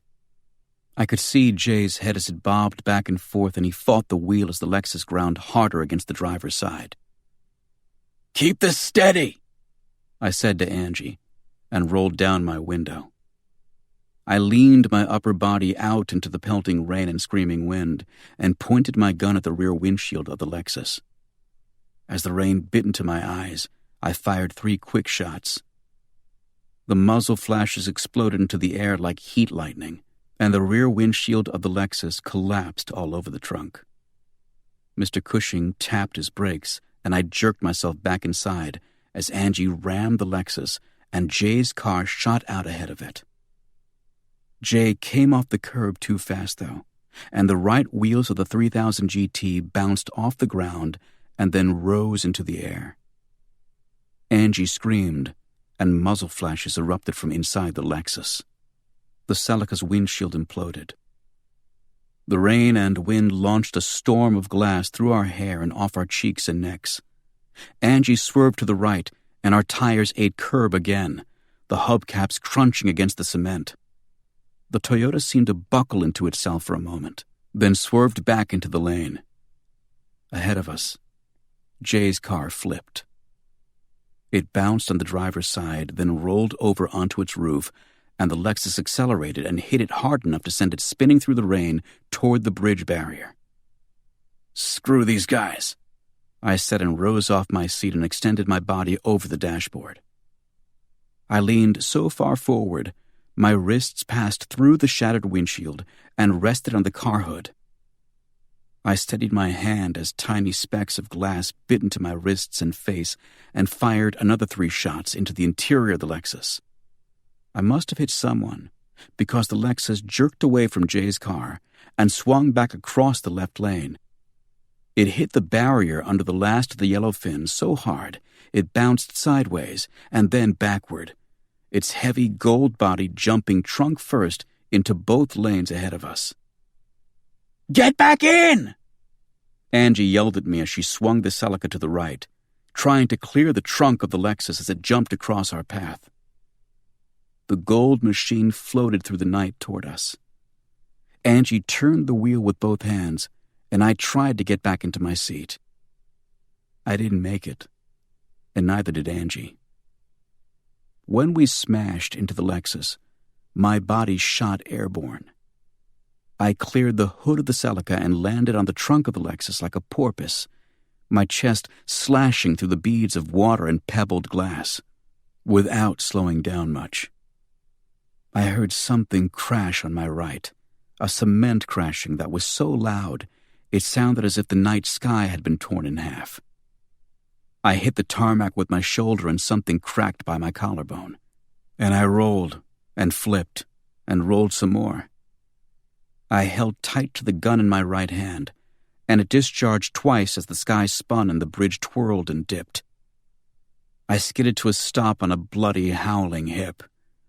My left shoulder felt numb and flabby simultaneously, and my flesh was slick with blood. But I could flex my right hand around the gun, and even though the hip I'd landed on felt as if it were filled with sharp stones, both legs felt solid. I looked back at the Lexus as the passenger door opened. It was about 10 yards back, its trunk attached now to the crumpled hood of the Celica. A stream of hissing water shot from the Celica as I stood unsteadily, a tomato paste combination of rain and blood streaming down my face. On my right, on the other side of the bridge, a black Jeep had skidded to a stop, and the driver was shouting words at me that were lost in the wind and rain. I ignored him and concentrated on the Lexus. The weeble fell to one knee as he climbed out of the Lexus, his white shirt saturated red, a meaty hole gouged across where his right eyebrow used to be. I limped toward him as he used the muzzle of his pistol to push himself off his knee. He gripped the open car door and watched me come, and I could tell by his bobbing Adam's apple that he was swallowing hard against nausea. He looked down at the gun in his hand uncertainly, then at me. "Don't!" I said. He looked down at his chest, at the blood pumping from somewhere in there, and his fingers tightened around his pistol. "Don't!" I said again. Please don't, I thought. But he raised the gun anyway, blinking at me in the downpour, his small body wavering like a drunk's. I shot him twice in the center of the chest before his gun hand cleared his hip, and he flopped back against the car, his mouth forming a confused oval, as if he were about to ask me a question. He grabbed for the open door, but his arm slid down between the door frame and the windshield pillar. His body began a cascade to his right, but his elbow got pinned between the door and the car, and he died there, half-pointed to the ground, vice-grip to the car, the beginnings of a question lying stillborn in his eyes. I heard a ratcheting sound, and I looked up over the roof of the car to see Mr. Cushing leveling a shiny shotgun at me. He sighted down the bore, one eye squinting shut, a bony white finger curled around the trigger. He smiled. Then a puffy red cloud punched through the center of his throat and spit over the collar of his shirt. He frowned. He reached a hand up toward his throat, but before it got there, he pitched forward and his face hit the car roof. The shotgun slid down the windshield, came to rest on the hood. Mr. Cushing's tall, thin body folded to its right, and he disappeared on the other side of the hood, his body making a soft thump as it hit the ground. Angie appeared in the darkness behind him, her gun still extended, the rain hissing off the hot barrel. Slivers of glass twinkled in her dark hair. Several razor-thin lacerations crisscrossed her forehead and the bridge of her nose, but otherwise she appeared to have survived the crash with a lot less damage than either the Weeble or I had. I smiled at her, and she gave me a weary one in return. Then she looked at something over my shoulder. "Jesus Christ, Patrick! Oh, Jesus!" I turned, and that's when I saw what had made the loud, crashing noise when I was thrown from the Celica. Jay's 3000 GT sat upside down 50 feet away. Most of the car had smashed through the barrier, and I was momentarily amazed that it hadn't dropped off the bridge entirely. The rear third of the car was perched on the bridge. The front two-thirds hovered over nothing at all. The car held to the bridge by nothing more than crumbling cement and two mangled steel coils. As we watched, the front of the car dipped slightly into space, and the rear rose off the cement foundation. The steel coils creaked. I ran over to the barrier and got down on my knees, looked over it at Jay. He hung upside down in his seat, strapped in by the seatbelt, his knees up by his chin, his head an inch from the car ceiling. "Don't move," I said. His eyes curled toward me. "Don't worry. I won't." I looked at the barrier. Slick with beads of rain, it moaned again. On the other side of it was a small strip of cement foundation, not enough to be considered a good foothold for anyone over the age of 4. But I wasn't in a position to sit back and wait for it to grow. Below the cement strip waited nothing but black space and water as hard as a cliff face 100 yards down. Angie came up beside me as a breeze swept off the gulf. The car shifted to the right a bit, then jerked downward another inch. "Oh, no," Jay said. He laughed weakly. No. "Jay," Angie said, "I'm coming out." "You're coming out?" I said. "No, I got a longer reach." She climbed over the barrier. "And bigger feet, and your arm looks fucked up. Can you even move it?" She didn't wait for an answer. She gripped an intact section of the barrier and eased herself along it toward the car. I walked beside her, my right hand an inch from her arm. Another gust of wind cut through the rain and the whole bridge seemed to sway. Angie reached the car, and I held tight to her right arm with both hands as she lowered herself to a tenuous squatting position. She leaned out from the barrier and extended her left arm as sirens rang in the distance. "Jay," she said. "Yeah." "I can't reach." She strained against my grip, the tendons in her arms pulsing under the skin, but her fingers fell just short of the upside-down door handle. "You're going to have to help out, Jay." "How?" "Can you open your door?" His head craned as he tried to locate the door handle. "Never been upside down in a car before, you know." "I've never hung from the side of a bridge, 300 feet over the water," Angie said. "This makes us even." "Got the door handle," he said. "You're going to have to push the door open and reach for my hand," Angie said, and her body swayed slightly in the wind. He blinked against the rain blowing into the window, puffed up his cheeks and exhaled. "I feel like if I move an inch, this thing's going to tip." "A chance we have to take, Jay." Her hand slipped down my arm. I squeezed, and her fingers dug into my flesh again. "Yeah," Jay said. "I'll tell you, though. The car lurched, and the whole bridge gave a loud creak, this one high-pitched and frantic like a scream, and the torn cement holding the car crumbled No, Jay said. And the car dropped off the bridge. Angie screamed and jerked back from the car as the torn steel coil snapped into her arm.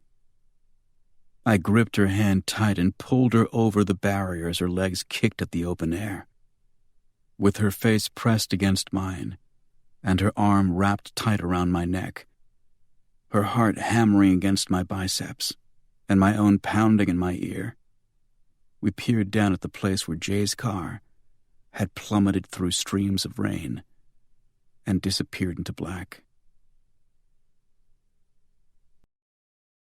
Chapter 25. "You going to be okay?" Inspector Jefferson asked the EMT working on my shoulder. "He's got a cracked scapula. Might be broken. I can't tell without an X-ray." "A what?" I said. "Shoulder blade," the EMT said. "Definitely cracked." Jefferson looked at him with sleepy eyes and shook his head slowly. "He'll be fine for a while. We'll get a doctor to take a look at him soon enough." "Shit," the EMT said and shook his own head. He wrapped the bandage tight, running it from under my armpit, up over my shoulder, down across my collarbone, around my back and chest, and up my armpit again.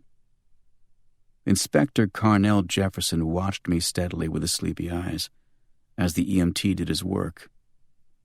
Jefferson looked to be in his late 30s, a slim black guy of unremarkable height and build, with a soft, easy-going jaw and a perpetual smile playing lazily at the corners of his mouth. He wore a light blue raincoat over a tan suit and white shirt, a silk tie with a pink and blue floral print hanging slightly askew from an unbuttoned collar. His hair was cut so short and tight to his skull, I wondered why he bothered having any there at all. And he didn't even blink as rain dripped down the tight skin on his face. He looked like a nice guy, the kind of guy you'd shoot the shit with at the gym, maybe have a few pictures with after work, kind of guy who loved his kids and had sexual fantasies only about his wife. I'd met cops like him before, though, and he was the last guy you'd want to get too comfortable with. In the box, or testifying at a trial, or hammering away at a witness, this nice guy would turn into a shark in less time than it took to snap your fingers. He was a homicide inspector, a young one, and black in a southern state. He didn't get where he was by being any suspect's friend. "So, Mr. Kenzie, is it?" "Yep." "You're a private dig up in Boston, correct?" "That's what I told you." "Uh-huh, nice town?" "Boston." "Yes, nice town." "I like it." "I hear it's real pretty in the autumn." He pursed his lips and nodded. "Hear they don't like niggers much up there, though." "There are assholes everywhere," I said. "Oh, sure. Sure." He rubbed his head with the palm of his hand, looked up into the drizzle for a moment, then blinked the rain from his eyes. "Assholes everywhere," he repeated. "So since we're standing in the rain talking all friendly about race relations and assholes and the like, why don't you tell me about that pair of dead assholes blocking all this here traffic on my bridge?" Those lazy eyes found mine, and I saw a glimpse of the shark in them for just a moment, before it disappeared. "I shot the little guy twice in the chest." He raised his eyebrows. "I noticed, yes." "My partner shot the other guy as he drew down on me with a shotgun." He looked behind him at Angie. She sat in an ambulance across from the one where I sat, as an EMT wiped at the scratches on her face, legs, and neck with an alcohol swab, and Jefferson's partner, Detective Lyle Vandemaker, interrogated her. "Man," Jefferson said and whistled. "She's a first-class mega babe, and she can pump around through the throat of an asshole from 10 yards out in the pouring rain? That's one special woman." "Yeah," I said, "she is." He stroked his chin and nodded to himself. "I'll tell you what my problem is here, Mr. Kenzie. It's a matter of discerning who the real assholes are. You see what I'm saying? You say those two corpses over there, they're the assholes, and I'd like to believe you. I would. Hell, I'd love to just say, okay, and shake your hand and let you go on back to Beantown. I mean, really. But if, let's just say you were lying to me and you and your partner are the real assholes here, well, I'd look awful stupid just letting you go. And seeing how we don't have any witnesses as yet, well, all we got is your word against the words of two guys who can't really give us their words because you, shot them a few times and they died, you follow? Just barely, I said. Across the median divider of the bridge, traffic seemed heavier than it probably was normally at 3 a.m, because the police had turned the 2 lanes of normally southbound traffic into one southern and one northern lane. Every car that passed on that side of the bridge slowed to a crawl to get a glimpse of the commotion on this side. In the breakdown lane, a black Jeep with 2 bright green surfboards strapped to its roof was stopped completely, its hazards flashing. The owner I recognized as the guy who'd shouted something at me just before I shot the weeble. He was a sunburnt rail of a guy with long bleached blonde hair and no shirt. He stood at the rear of the Jeep and seemed in heated conversation with 2 cops. He pointed in my direction several times. His companion, a young woman as skinny and blonde as he was, leaned against the hood of the Jeep. When she caught my eye, she waved brightly, as if we were old friends.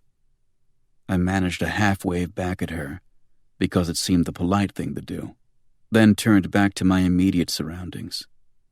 Our side of the bridge was blocked by the Lexus and the Celica. 6 or 7 green and white patrol cars, several unmarked cars, 2 fire trucks, 3 ambulances, and a black van bearing the yellow words, Pinellas County Maritime Investigations. The van had dropped 4 divers at the St. Pete side of the bridge just a few minutes before, and they were somewhere in the water now, searching for Jay. Jefferson looked at the hole Jay's car had left behind in the barrier. Bathed in the red of the fire engine's lights, it looked like an open wound. Fucked up my bridge pretty good, didn't you, Mr. Kenzie? That wasn't me, I said. It was those 2 dead assholes over there. So you say, he said. So you say. The EMT used a pair of tweezers to remove pebbles and slivers of glass from my face, and I winced as I stared off past the flashing lights and dark drizzle at the crowd forming on the other side of the barricade.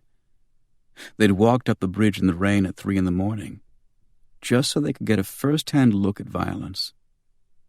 TV, I guess, wasn't enough for them. Their own lives weren't enough for them. Nothing was enough. The EMT pulled a good-sized chunk of something from the center of my forehead, and blood immediately poured from the opening and split at the bridge of the nose and found my eyes.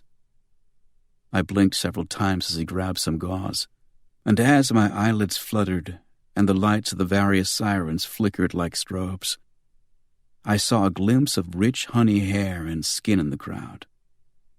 I leaned forward into the drizzle and peered into the lights, and saw her again just for a moment.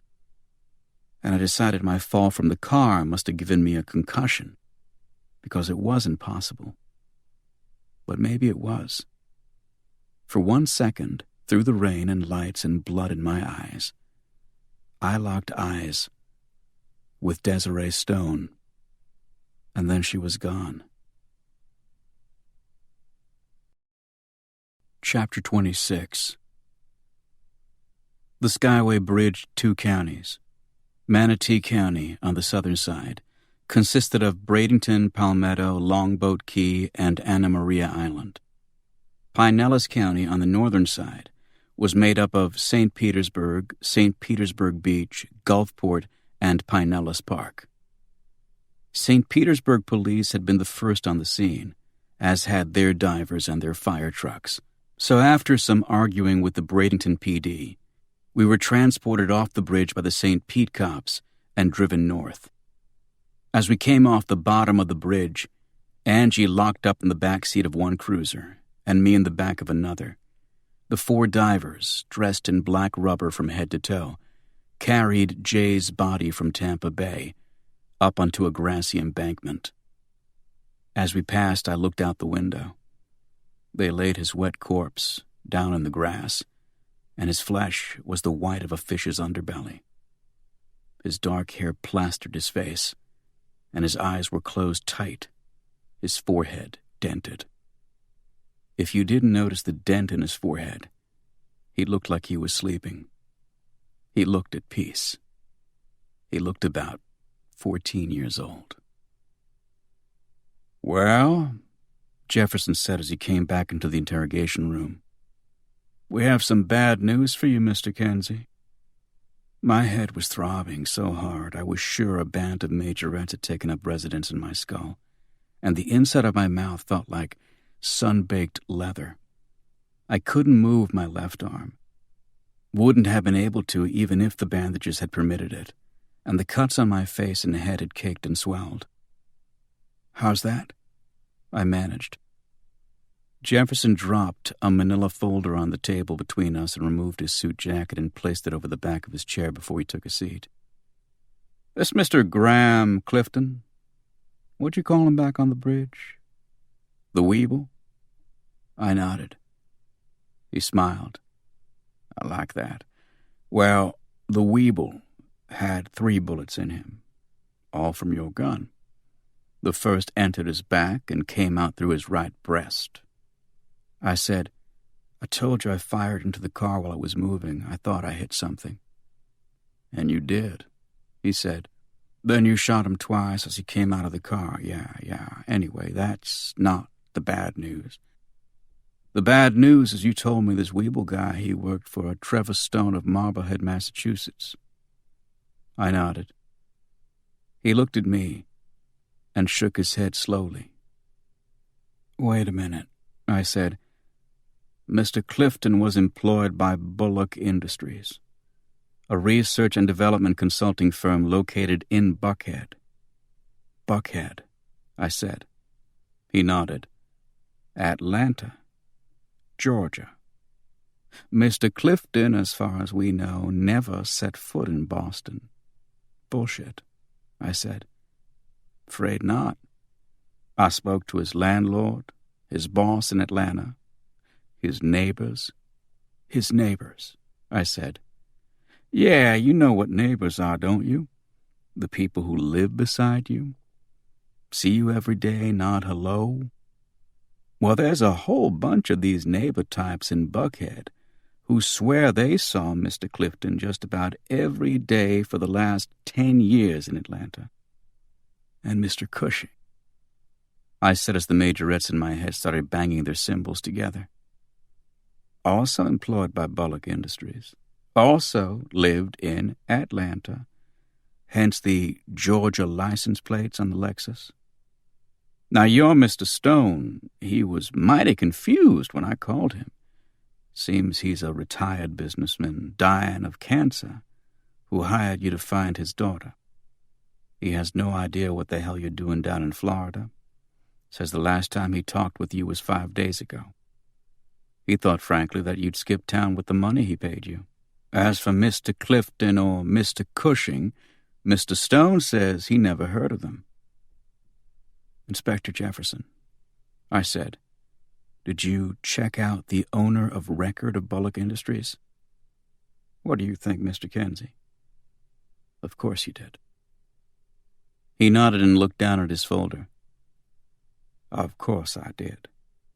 The owner of Bullock Industries is Moore and Westner Limited, a British holding company. And the owner of the holding company," he looked at his notes, "Sir Alfred Lewin, a British earl. Supposedly hangs out with the Windsor family, shoots pool with Prince Charles, plays poker with the Queen, what have you." "Not Trevor Stone," I said. He shook his head. "Unless he's also a British earl." "He's not, is he? To the best of your knowledge?" "And Jay Becker," I said. "What did Mr. Stone have to say about him?"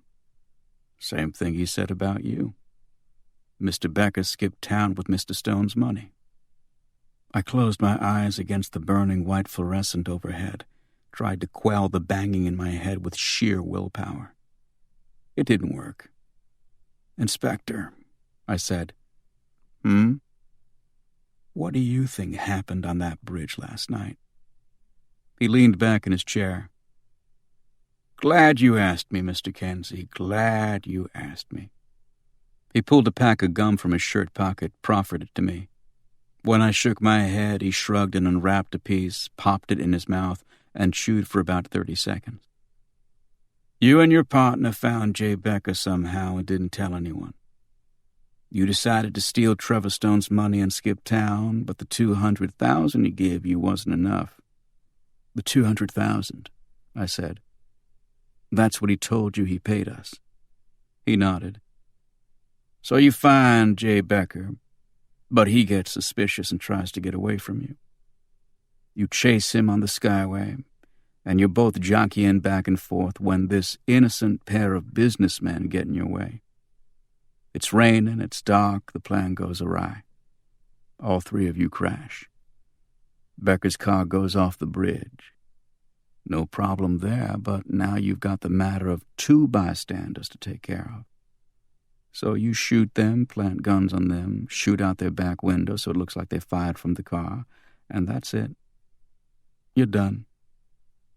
"You don't believe that theory," I said. "Why not?" "Because it's the stupidest theory I ever heard. And you're not stupid." "Oh, flatter me some more, Mr. Kenzie, please." "We want Jay Becker's money, right?" "The $100,000 we found in the trunk of the Celica with his fingerprints all over it, yeah, that's the money I'm talking about." "But the $100,000 we used to bail him out of jail," I said. "Why'd we do that?" "So we could trade one stack of $100,000 bills for another." He watched me with the shark's eyes, didn't say anything. "If we planted the guns on Cushing and Clifton, why did Clifton have powder burns on his hands?" "I mean, he did, didn't he?" No response. He watched me waiting. "If we drove Jay Becker off the bridge, how come all the collision damage to his car was done by the Lexus?" "Go on," he said. "You know what I charge for a missing persons case?" He shook his head. I told him. "Now that's dramatically less than $200,000, wouldn't you say?" "I would." "Why would Trevor Stone shell out a combined $400,000 at least to 2 separate private investigators to find his daughter?" "Man's desperate. He's dying. He wants his daughter home." "Almost $500,000, though? That's a lot." He turned his right hand, palm up, in my direction. "Please," he said, "continue." "Fuck that," I said. His front chair legs came back to the floor. "Excuse me?" "You heard me. Fuck that, and fuck you. Your theory's a crock of shit. We both know it. And we both know it'll never stand up in court. A grand jury would laugh it out." "That's so. That's so." I looked at him, then back at the 2-way mirror over his shoulder. Let his superiors, or whoever was back there, see my eyes, too. "You have 3 dead bodies and a wounded bridge and front-page headlines, I'm assuming. And the only story that makes sense is the one me and my partner have been telling you for the last 12 hours. But you can't corroborate it." I locked his eyes with mine. "Or so you say." "So I say? What's that mean, Mr. Kenzie? Now don't be coy." "There was a guy on the other side of the bridge. Looked like a surfer dude. I saw cops interviewing him after you got there. He saw what happened, at least some of it." He smiled, a broad one, full of teeth. "The gentleman in question," he said, looking at his notes, "has 7 priors for, among other things, driving under the influence, possession of marijuana, Possession of cocaine. Possession of pharmaceutical ecstasy. Possession. What you're telling me is he's a possessor of things, Inspector. I get it. What does that have to do with what he saw on the bridge? Your mama ever tell you it's impolite to interrupt? He wagged his finger at me. The gentleman in question was driving with a suspended license, failed a breathalyzer, and was found with cannabis on his person. Your witness, if that's what you think he was, Mr. Kenzie, was under the influence of at least 2 mind-altering substances. He was arrested a few minutes after we left the bridge. He leaned forward. So tell me what happened on that bridge. I leaned forward, into the twin beams of his studied glare, and it wasn't easy, believe me. You got nothing but me and my partner holding smoking guns, and a witness you refuse to believe. So you're not letting us walk, are you, Inspector? You got that right, he said. So run the story by me again. Nope. He folded his arms across his chest and smiled. Nope. Did you just say nope? That's what I said. He stood up and lifted his chair, brought it around the table beside my own. He sat down and his lips touched my ear as he whispered into it.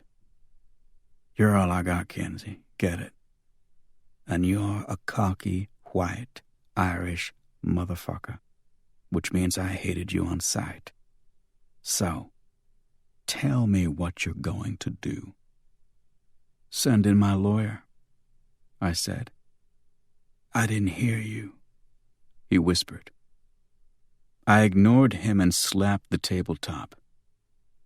Send in my lawyer, I called to the people behind the mirror. Chapter 27. My lawyer, Cheswick Hartman, had caught a flight from Boston an hour after my phone call at 6 a.m. When he arrived at St. Petersburg Police Headquarters on 1st Avenue North at noon, they played dumb, because the entire incident on the bridge had happened in a no-man's land between Pinellas County and Manatee County. They sent him to Manatee County and the Bradenton PD, feigning ignorance over our whereabouts. In Bradenton, they took one look at Cheswick's $2,000 suit and the Louis of Boston garment bag in his hand, and dicked around with him some more. By the time he got back to St. Pete, it was 3. It was also boiling hot, and so was Cheswick. There are 3 people I know who should never, and I mean never, be messed with. One is Bubba, for obvious reasons. The other is Devin M. Ronklin, a Boston homicide cop. The third, however, is Cheswick Hartman. And he may be more dangerous than either Bubba or Devin because he has so many more weapons in his arsenal. One of the top criminal lawyers not only in Boston but in the country. He charges something in the neighborhood of $800 an hour for his services, and he's always in demand. He has homes on Beacon Hill and the Outer Banks of North Carolina, and a summer villa on the island of Majorca. He also has a sister, Elise, whom I extricated from a dangerous situation a few years back. Since then, Cheswick refuses to accept money from me, and he'll fly 1,400 miles for me on an hour's notice.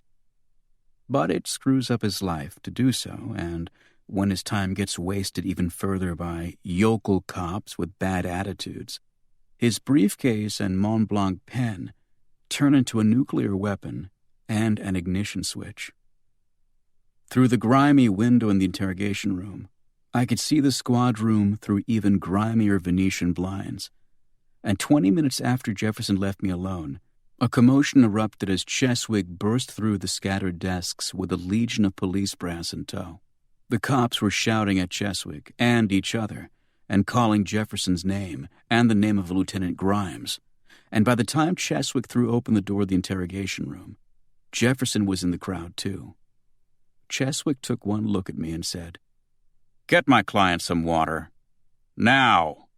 One of the brass went back out into the squad room as Cheswick and the rest filed in. Cheswick leaned over me and looked at my face. This is good. He looked over his shoulder at a sweaty, white-haired man with captain's bars in his uniform. At least 3 of these facial cuts are infected. I understand his shoulder blade might be broken, but all I see is a bandage. The captain said, Well, how long have you been here? He asked me. Since 3:46 in the morning, I said. He looked at his watch. It's 4 o'clock in the afternoon. He looked at the sweaty captain. Your department is guilty of violating my client's civil rights, and that's a federal crime. Bullshit, Jefferson said. Cheswick pulled a handkerchief from his breast pocket as a pitcher of water and a glass were placed on the interrogation table. Cheswick lifted the pitcher and turned to the group. He poured some water onto his handkerchief, and the spillage splashed on Jefferson's shoes. Heard of Rodney King, Patrolman Jefferson? It's Inspector Jefferson. He looked at his wet shoes. Not once I get through with you. Cheswick turned back to me and dabbed the handkerchief against several of my cuts. Let me make this clear, he said to the group. You gentlemen are fucked. I don't know how you do things down here, and I don't care. But you kept my client in an unventilated box for over 12 hours, which makes anything he said inadmissible in court. Anything. It's ventilated. A cop said, his eyes on fire. Turn on the air conditioner, then, Cheswick said. The cop half turned toward the door, and then stopped, shook his head at his own stupidity. When he turned back, Cheswick was smiling at him. So the air conditioner in this room was turned off by choice. In a cinder block room on an 86-degree day. Keep it up, gentlemen, because I already have a lawsuit in the mid-6 figures. And climbing. He took the handkerchief from my face, handed me a glass of water. Any other complaints, Patrick? I inhaled the entire glass of water in about 3 seconds. They spoke to me in a rude fashion. He gave me a tight smile and clapped my shoulder just hard enough to make it scream. Let me do the talking, he said. Jefferson stepped up beside Cheswick. Your client shot a guy 3 times. His partner blew out the throat of another guy. A third guy was rammed off a bridge in his car and died upon impact with Tampa Bay. I know, Cheswick said. I've seen the tape. The tape, Jefferson said. The tape? The sweaty captain said. The tape? I said. Cheswick reached into his briefcase and tossed a videotape onto the table. That's a copy, he said. The original is with the offices of Megan, Feibel, and Ellenberg in Clearwater. The tape was sent to them at 9 this morning by private courier. Jefferson picked up the tape and a thin drop of sweat slid from his hairline. Help yourselves, Cheswick said. The tape was recorded by someone heading south on the Skyway at the time of the incident. Who? Jefferson said. A woman named Elizabeth Waterman. I believe you arrested her boyfriend, Peter Moore, on the bridge last night for DUI and a bunch of other things. I believe he gave a statement to your officers corroborating the events on the tape, which you chose to discount because he'd failed a breathalyzer. This is bullshit, Jefferson said, and looked for support from the rest of his colleagues. When he didn't get it, he gripped the tape so hard in his hand, I was sure it would shatter. The tape is a little blurry because of the rain and the videotaper's excitement, Cheswick said, but most of the incident is on there. You've got to be kidding me, I said and laughed. Am I the coolest or what? Cheswick said. Chapter 28. At 9 that night, we were released. In the interim, a doctor had examined me at Bayshore Hospital. A parapatrolman standing 10 feet away the whole time. He cleaned up my wounds and gave me antiseptic to ward off any further infections. His X-ray revealed a clear fissure in my shoulder blade, but not a full break. He applied a fresh set of bandages, gave me a sling, and told me not to play football for at least 3 months. When I asked him about the combination of the cracked scapula with the wounds my left hand had received from my battle with Jerry Glynn last year, he looked at the hand. Numb? Completely, I said. There's nerve damage to the hand. Yes, I said. He nodded. Well, we don't have to amputate the arm. Nice to hear. He looked at me through small, icy glasses. You're taking a lot of years off the back end of your life, Mr. Kenzie. I'm beginning to realize that. You plan on having kids someday? Yeah, I said. Start now, he told me. You might live to see them graduate college. As we walked down the steps of the police station, Cheswick said, You messed with the wrong guy this time. No kidding, Angie said. Not only is there no record of Cushing or Clifton working for him, but that jet you told me you took? The only private jet to leave Logan Airport between 9 in the morning and noon on the day in question was a Cessna, not a Gulfstream, and it was bound for Dayton, Ohio. How do you silence an entire airport? Angie said. Not just any airport either, Cheswick said. Logan has the tightest, most admired security system in the country, and Trevor Stone has enough pull to bypass it. Shit, I said. We stopped at the limousine Cheswick had hired. The chauffeur opened the door, but Cheswick shook his head and turned back to us. Come back with me? I shook my head and instantly regretted it. The majorettes were still practicing in there. We have a few loose ends down here to tie up, Angie said. We also have to figure out what to do about Trevor before we return. Want my advice? Cheswick tossed his briefcase into the back of the limo. Sure. Stay away from him. Stay down here until he dies. Maybe he'll leave you alone. Can't do it, Angie said. I didn't think so. Cheswick sighed. I heard a story once about Trevor Stone, just a rumor, gossip. Anyway, supposedly this union organizer was causing trouble down in El Salvador back in the early 70s, threatening Trevor Stone's banana, pineapple, and coffee interests. So Trevor, according to legend, made a few phone calls. And one day the workers at one of his coffee bean processing plants are sifting through a vat of beans, and they find a foot, and then an arm, and then a head. The union organizer. Angie said. No. Cheswick said. The union organizer's 6-year-old daughter. Christ, I said. Cheswick patted the roof of the limo absently, looked out at the yellow street. The union organizer and his wife, they never found them. They became part of the disappeared down there, and nobody ever talked again about striking at one of Trevor Stone's plants. We shook hands and he climbed into the limo. One last thing, he said before the driver could shut the door. We leaned in. Someone broke into the offices of Hamlin and Cole the night before last. They stole all the office equipment. I hear there's a lot of money in hot fax machines and copiers.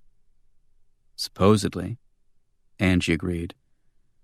I hope so. Because these thieves had to shoot Everett Hamlin dead to get what they wanted. We stood silently as he climbed into the limo, and it snaked up the street and turned right and headed for the expressway. Angie's hand found mine. "I'm sorry," she whispered. "About Everett, about Jay." I blinked at something in my eyes. Angie tightened her grip on my hand. I looked up at the sky. Such a rich, dark shade of blue it seemed artificial.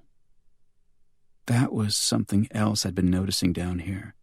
This state, so ripe and lush and colorful, seemed fake in comparison with its uglier counterparts up north. There's something ugly about the flawless. They were good men, Angie said softly. I nodded. They were beautiful. Chapter 29. We walked over to Central Avenue and headed north toward the cab stand the duty officer had grudgingly told us about. Cheswick said they're going to come back on us with gun charges, discharging firearms within city limits, shit like that. But nothing that'll stick, she said. Probably not. We reached the cab stand, but it was empty. Central Avenue, or at least the section we were on, didn't look like a real friendly place. 3 winos fought over a bottle or a pipe in the garbage-strewn parking lot of a torched liquor store, and across the street, several mangy-looking teenagers eyed potential prey from a bench in front of a Burger King, passed a joint, and gave Angie a once-over. I was sure the bandage around my shoulder and the sling under my arm made me look a bit vulnerable. But then they took a closer look, and I locked one of them in a weary stare until he turned his head and concentrated on something else. The cab stand was a plexiglass lean-to, and we sagged against the wall in the liquid heat for a moment. You look like shit, Angie told me. I raised an eyebrow at the cuts on her face, the half-shiner beside her right eye, the gouge in her left calf. You, on the other hand. She gave me a weary smile and we leaned against the wall for a full minute of silence. Patrick. Yeah, I said, my eyes closed. When I got out of the ambulance on the bridge and they walked me to the cruiser, I opened my eyes and looked at her. What? I think I saw something strange. And I don't want you to laugh. You saw Desiree Stone. She came off the wall and slapped me in the abdomen with the back of her hand. Get out of town! You saw her too? I rubbed my stomach. I saw her too. You think she's a ghost? She's no ghost, I said. Our hotel suites had been trashed while we were gone. At first I thought it had been Trevor's men, maybe the Weeble and Cushing before they came after us. But then I found a business card on my pillow. Inspector Carnell Jefferson, it read. I refolded my clothes and placed them back in my suitcase, pushed the bed back into the wall, and closed all the drawers. I'm starting to hate this town.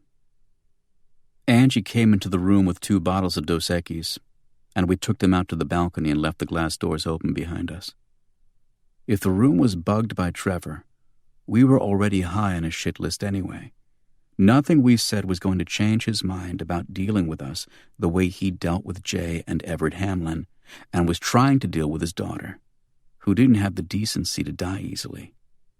And if the cops had bugged the room, nothing we said would change what we told them at the station because we didn't have anything to hide. Why does Trevor want his daughter dead so badly? Angie said. And why does she keep popping up alive? One thing at a time. Okay. I propped my ankles up on the balcony rail and sipped my beer. Trevor wants his daughter dead because somehow she found out he killed Losardo.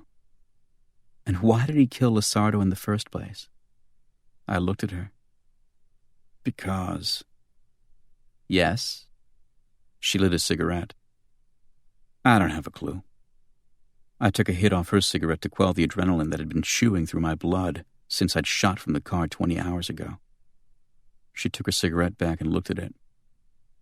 And even if he did kill Lizardo and she found out, even if, why kill her? He'd be dead before trial, and his lawyers would keep him free till then. So what's the big deal? Right. This whole dying thing, too. What? Most people are dying. They're trying to make their peace with God, with family, with the earth in general.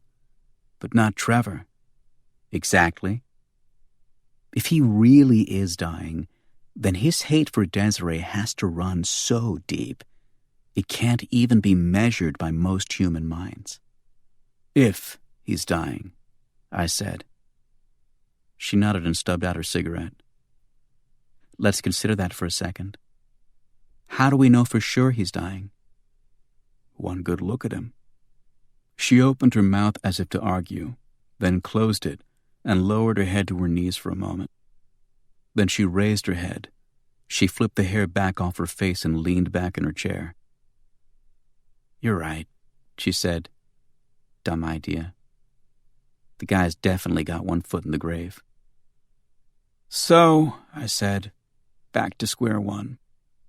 What makes a guy hate anyone, but particularly his own flesh and blood, so much that he's determined to spend his last days hunting her down? Jay suggested a history of incest. Angie said, Okay. Daddy loves his little girl way too much.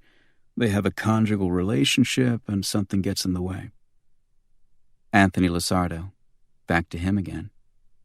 I nodded. So Daddy has him whacked. Not long after her mother died to boot. So Desiree goes into her depression, meets Price, who manipulates her grief and enlists her in the theft of the $2 million. I turned my head, looked at her. Why? Why what? Why would Price enlist her? I'm not saying he wouldn't want her along for the ride for a bit, but why would he let her in on the plan? She tapped her thigh with her beer bottle. You're right. He wouldn't. She raised her beer and drank. God, I'm confused. We sat there in silence and chewed on it as the moon bathed Tampa Bay in pearl and the fingers of rose in the purple sky faded and eventually disappeared. I went back in and got us 2 more beers and came back out into the patio. Black is white, I said. Huh? You said it yourself, black is white. Up is down on this case. True. Definitely true. You ever see Rashomon? Sounds like a movie about a guy's athlete's foot. I looked at her from under hooded eyes. Sorry, she said lightly. No, Patrick, I never saw Rasha whatever. Japanese film, I said. The whole movie shows the same event told 4 different times. Why? Well, it's a rape and murder trial. And the 4 people who were there tell 4 completely different accounts of what happened. And you watch each version and have to decide who's telling the truth. I saw a Star Trek like that once. You need to watch less Star Trek, I said. Hey, at least it's easy to pronounce, not like Rashaweed. Rashomon. I squeezed the top of my nose between my index finger and thumb, closed my eyes. My point, anyway, yes, is that we might be looking at this all wrong. Maybe, I said. We accepted too many things as truth at the beginning, and we're wrong. Like thinking Trevor was an okay guy and not a homicidal, incestuous nutbag. Like that, I said. So what else have we accepted as truth that we might be looking at from the wrong angle? Desiree, I said. What about her? Everything about her. I leaned forward, elbows on my knees, and looked through the bars of the railing at the bay below, at the 3 bridges cut across the placid water, each one fracturing and distorting the shafts of moonlight. What do we know about Desiree? She's beautiful. Right. How do we know that? Oh, geez, she said. You're turning Jesuit on me again, aren't you? Humor me. How do we know Desiree is beautiful? From pictures. From even a short glimpse on the bridge last night. Right? Our knowledge, seen by our own eyes, based on our personal experience and contact with the subject, and that one aspect of her. And that's it. Come again. She's a beautiful woman. That's all we know about her, because that's the only thing we ourselves can testify to about her. Everything else we know about her is hearsay. Her father tells us one thing, but he feels completely different, doesn't he? Yes. So is what he originally told us true? About the depression, you mean? About everything. Lurch says she's a beautiful, wonderful creature. But Lurch works for Trevor, so we can pretty much figure he was full of shit. Her eyes were lighting up now. She sat forward. And Jay was obviously wrong when he told us she was dead.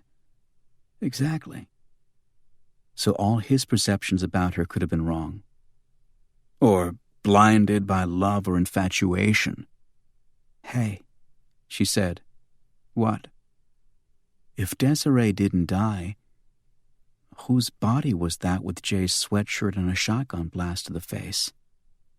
I grabbed the phone from the room, brought it out to the balcony, and called Devin M. Ronklin. You know any cops in Clearwater? I asked him. I might know someone who knows someone. Can you see if they've ID'd a female shooting victim found in the Ambassador Hotel 4 days ago? Give me your number. I did, and Angie and I turned our seats until they were facing each other. Assume Desiree's not all sweetness and light, I said. Let's assume even worse, she said. Let's assume she's her father's child, and the acorn never falls far from the tree. What if she put Price up to the robbery? How'd she know the money was even there? I don't know. We'll deal with that one later. So she puts Price up to the robbery. But Price figured after a while, hey, she's a bad seed. She'll screw me over as soon as she gets the chance. So he ditches her and takes the money. But she wanted it back, but didn't know where he hid it. And Jay comes along. A perfect foil to put some pressure on Price, I said. Then Desiree figures out where the money is. But she's got a problem. If she just steals it, not only will her father be looking for her, but so will Price and Jay. So she has to get dead, I said. And she knows Jay will settle up with Price and probably go to jail for it. Could she be that devious? Angie said. I shrugged. Why not? So she's dead, Angie said. And so's Price. And then Jay. So why show herself to us? I didn't have an answer to that. Neither did Angie. But Desiree did. She stepped out onto the balcony with a gun in her hand and said, Because I need your help. Chapter 30. Nice gun, I said. Did you pick it because it matches your outfit, or was it the other way around? She came out onto the patio, the gun shaking slightly in her hand, pointing somewhere into the space between Angie's nose and my mouth. Look, Desiree said. In case you can't tell, I'm nervous, and I don't know who to trust, and I need your help, but I'm not sure about you. Like father, like daughter, Angie said. I slapped her knee. Stole my line. What? Desiree said. Angie took a sip of her beer, watched Desiree. Your father, Miss Stone, had us kidnapped so he could talk to us. Now you're pointing a gun at us, ostensibly for the same reason. I'm sorry, but we don't like guns, I said. The Weeble would tell you that if he was still alive. Who? She stepped gingerly around the back of my chair. Graham Clifton, Angie said. We called him the Weeble. Why? Why not? I turned my head as she edged along the balcony rail. Finally came to a stop about 6 feet from our chairs, the gun still pointing at a space between us. And good God, was she beautiful. I've dated some beautiful women in my time.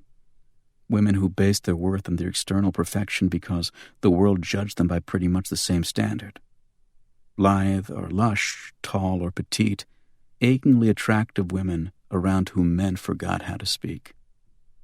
But none of them could come within a country mile of Desiree's radiance. Her physical perfection was palpable. Her skin seemed to have been lathered onto bones that were both delicate and pronounced. Her breasts, unencumbered by a bra, swelled against the thin material of her dress with every shallow breath she took, and the dress itself, a simple, unstructured peach cotton affair designed to be functional and loose, couldn't do much to hide the tight cords of her abdomen or the gracefully hard cut of muscle in her thighs. Her jade eyes sparkled and seemed twice as bright because they were sheened with a dewy nervousness and set back against the sunset glow of her skin. She wasn't unaware of her effect either. During our entire conversation, she glanced back and forth at Angie when speaking to her, her eyes skipping across her face. But when she spoke to me, she'd bore into me with those eyes, leaned forward almost imperceptibly.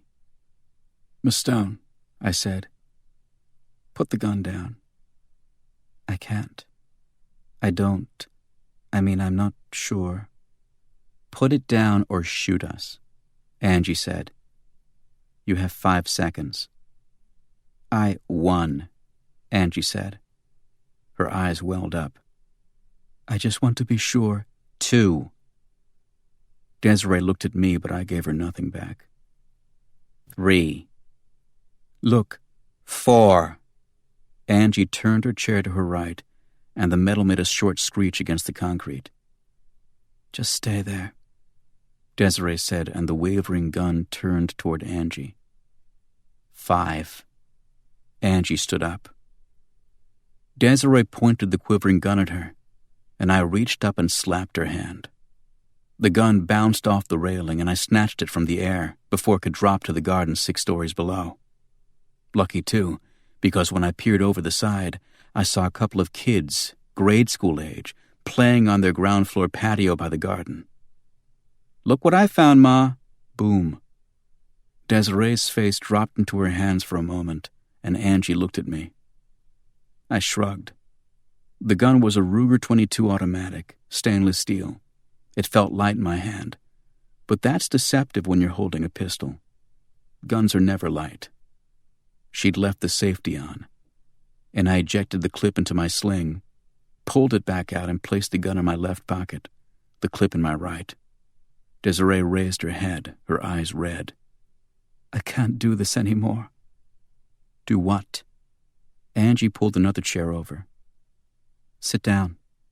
Desiree sat. "This. Guns and death and Jesus Christ, I can't do it." "Did you rip off the Church of Truth and Revelation?" She nodded. "It was your idea," Angie said, "not Price's." A half nod. "His idea. But I pushed him toward it after he told me." "Why?" "Why?" She said as 2 tears coursed her face, dropped off her cheekbones and landed on her knees just below the hem of her dress. "Why? You have to—" She sucked up air through her mouth and looked up at the sky, wiped at her eyes. "My father killed my mother." I never saw that one coming. I looked at Angie. She hadn't either. "In the car accident that nearly killed him?" Angie said. "Are you serious?" Desiree nodded several times. "Let me get this straight," I said. "Your father sets up a fake carjacking. Is that what you're saying?" "Yes." "And pays these men to shoot him 3 times? "That wasn't part of the plan," she said. "Well, I'd hope not." Angie said. Desiree looked at her and blinked. Then she looked at me, her eyes wide. He'd already paid the men. When everything went wrong and the car flipped, that wasn't part of the plan. They panicked and shot him after they killed my mother. Bullshit, Angie said. Desiree's eyes widened even further, and she turned her head to a neutral point between the two of us and looked down at the concrete for a moment. Desiree, I said, there's enough holes in that story to drive a couple of Humvees through. For instance, Angie said, why wouldn't these guys, once they were arrested and tried, tell the police everything? Because they didn't know my father hired them, she said. One day someone contacts someone and asks that a woman be killed. Her husband will be with her, this someone says. But he isn't a target, just her. We thought about that for a minute. Desiree watched us, then added, it's all chains of command. By the time it got down to the actual killers, they had no idea where the order came from. So again, why shoot your father? I can only tell you what I said before. They panicked. Did you read up on the case? No, I said. Well, if you did, you'd see that the 3 killers weren't exactly rocket scientists. They were dumb kids, and they weren't hired for their brains. They were hired because they could kill someone without losing any sleep over it. I looked over at Angie again. It was coming out of left field, and it definitely had an outlandish quality to it, but in a twisted way it made some sense. Why did your father want to kill your mother? She was planning to divorce him, and she wanted half his fortune. He could fight her in court, and she'd drag out all the sordid details of their life together. Her being sold to him, his raping me when I was 14, his continuing to assault me over the years, plus 1,000 other secrets she knew about him. She looked at her hands, turned them palm up, then down again. His other option was to kill her, and he'd exercised that option with people before. And he wants to kill you because you know that, Angie said. Yes, she said, and it came out as a hiss. How do you know? I said. After she died, when he got back from the hospital, I heard him talking with Julian and Graham. He was enraged that the 3 killers had been arrested by the police instead of dealt with. The best thing that ever happened to those 3 kids was that they got caught with the gun on them and confessed. Otherwise, my father would have hired a top lawyer to get them off, bought a judge or 2, and then had them tortured and killed as soon as they hit the street. She chewed her lower lip for a moment. My father is the most dangerous man alive. We're starting to hold that opinion ourselves, I said. Who got shot in the Ambassador Hotel? Angie said. I don't want to talk about that. She shook her head, then brought her knees up to her chin, placed her feet on the edge of the chair, and hugged her legs. You don't have a choice, Angie said. Oh, God. She laid her head sideways on her knees for a moment, her eyes closed. After a minute or so, I said, try it another way. What made you go to the hotel? Why did you suddenly think you knew where the money was? Something Jay said. Her eyes were still closed, her voice a whisper. What did Jay say? He said, Price's room was filled with buckets of water. Water. She raised her head. Ice buckets, half filled with ice that had melted. And I remembered the same thing at one of the motels we stayed in on our way down here, Price and me. He kept making trips to the ice machine. Just a little ice each time, never filling the bucket. He said something about liking the ice in his drinks to be as cold as possible, fresh from the machine, and how the ice at the top was best because hotels never replaced the dirty ice and water at the bottom of the machine. They just kept chugging ice in on top of it. I remember knowing he was full of shit, but couldn't think why. And at the time, I was too exhausted to care. I was also starting to get frightened of him. He'd taken the money from me our second night on the road and wouldn't tell me where it was. Anyway, when Jay said that thing about the buckets, I started thinking about Price in South Carolina. She looked at me, gave me her sparkling jade eyes. It was under the ice. The money? Angie said. She nodded. In a trash bag, laid flat under the ice in the machine on the 5th floor, just outside his room. Ballsy, I said. Not easy to get to, though. Desiree said. You have to move all that ice. Your arms are pinned in through the small door of the machine. That's how Price found me when he came back from his friend's house. Was he alone? She shook her head. There was a girl with him. She looked like a prostitute. I'd seen her with him before. Your height, your build, same color hair, I said. She nodded. She was an inch or two shorter, but not so you'd notice unless we were standing side by side. She was Cuban, I think, and her face was very different from mine, but... She shrugged.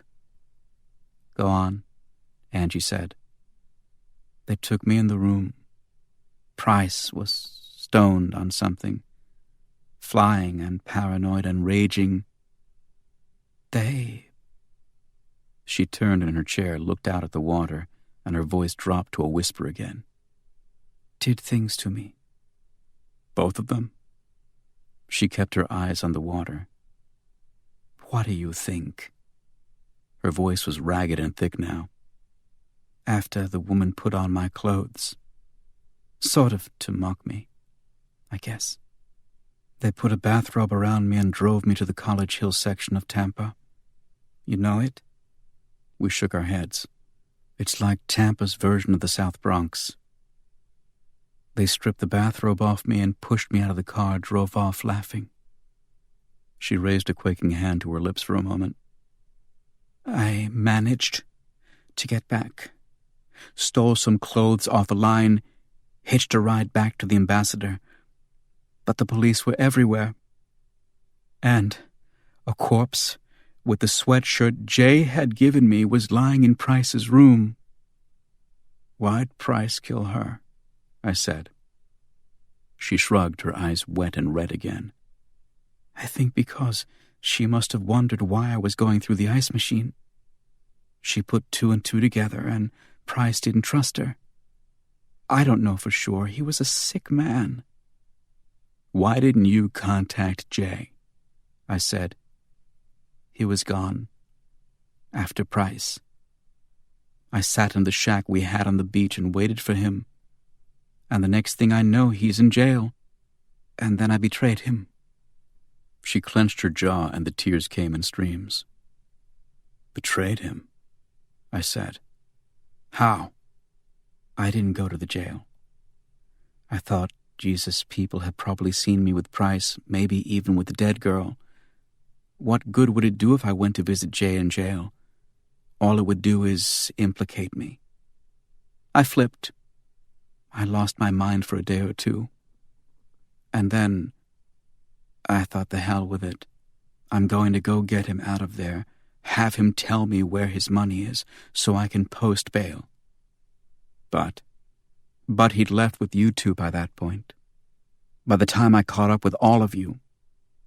She pulled a pack of Dunhills from her purse, lit one with a slim gold lighter, sucked the air back into her lungs, and exhaled with her head tilted toward the sky. By the time I reached you, Jay and Mr. Cushing and Graham Clifton were dead, and I couldn't do anything but stand around and watch. She shook her head bitterly, like a brainless asshole. Even if you had caught up with us in time, Angie said, there wouldn't have been anything you could have done to change what happened. Well, we'll never know now, will we? Desiree said with a sad smile. Angie gave her a sad smile in return. No, I guess we won't. She had no place to go and no money. Whatever Price had done with the $2 million after he'd killed the other woman and blown out of the ambassador may have died with him. Our interrogation seemed to have worn her out, and Angie offered Desiree her suite for the night. Desiree said, "Just a quick nap, I'll be fine." But when we passed through Angie's suite 5 minutes later, Desiree was flopped on her stomach, still dressed, atop the bed covers, as deep in sleep as anyone I've ever seen. We went back into my room, shut the door on Desiree, and the phone rang. It was Devin. "You still want to know the name of the dead girl?" "Yeah." "Ileana Carmen Rios, a working girl. Last known residence, 112 17th Street, Northeast, St. Petersburg." "Priors?" I said. "She took 10 or so falls for hooking. On the plus side, she probably won't have to worry about doing any jail time in the near future."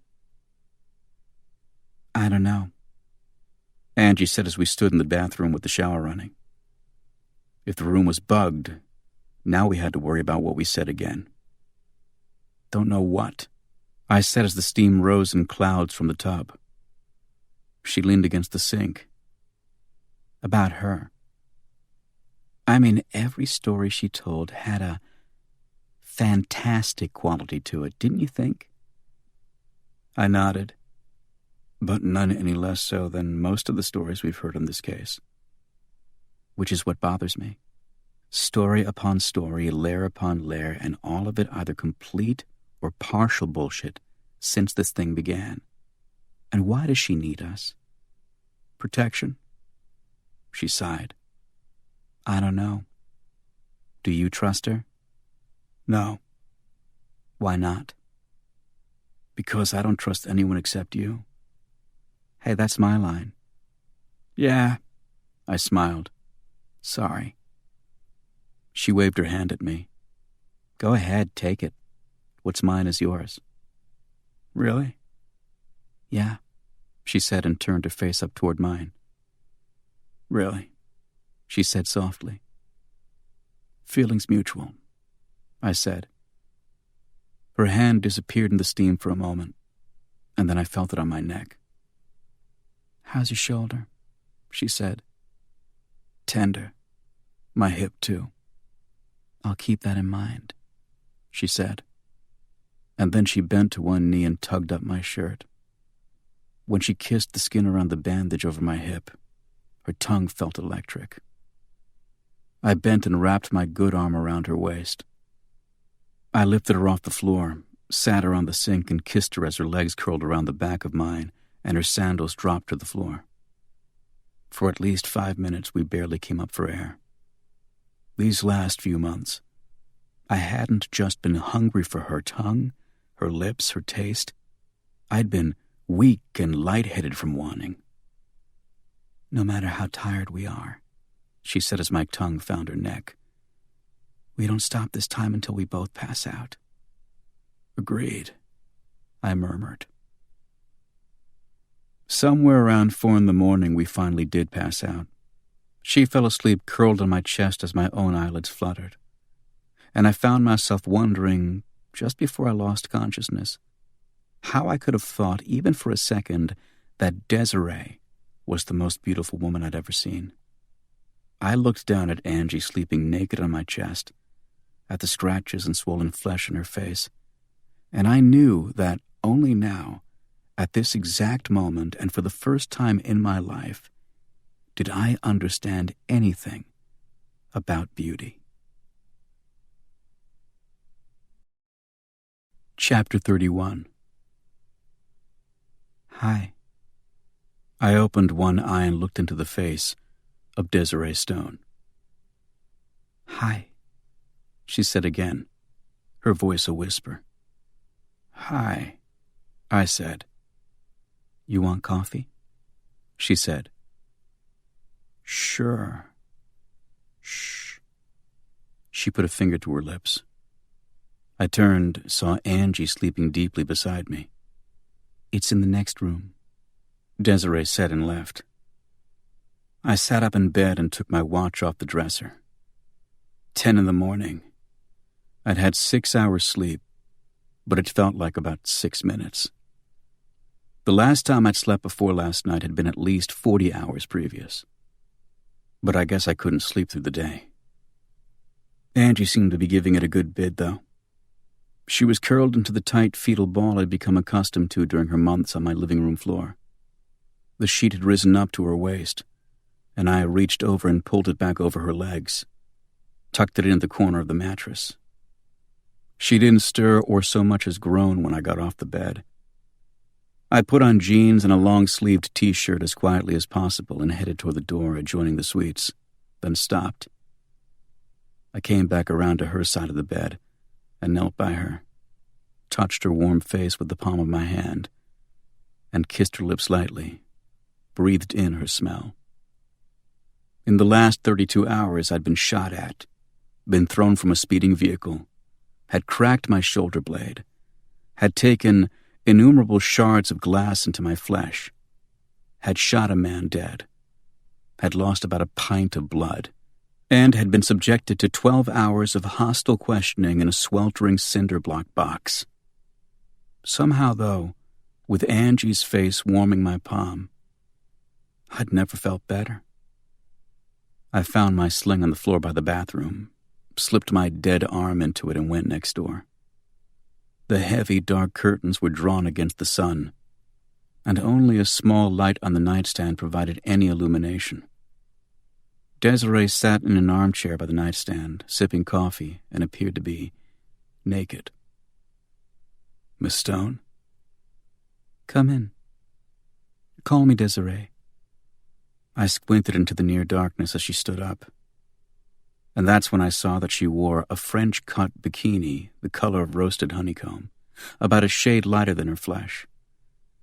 Her hair was slicked back off her head as she came to me and placed a cup of coffee in my hand. "I don't know how you like it," she said. "There's cream and sugar on the counter." I flicked on another light, went to the kitchenette counter, found the cream and sugar beside the coffee maker. Went for a swim. I came back over by her. "Just to clear my head. It's better than coffee, really." It might have cleared her head, but it was making mine awful fuzzy.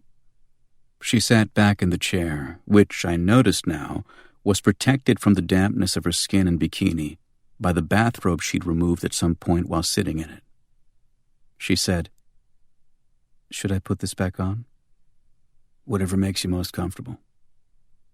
I sat on the side of the bed. "So what's up?" She glanced at her robe, but didn't put it back on. She bent her knees, placed the soles of her feet on the edge of the bed. "What's up? You woke me for a reason, I assume."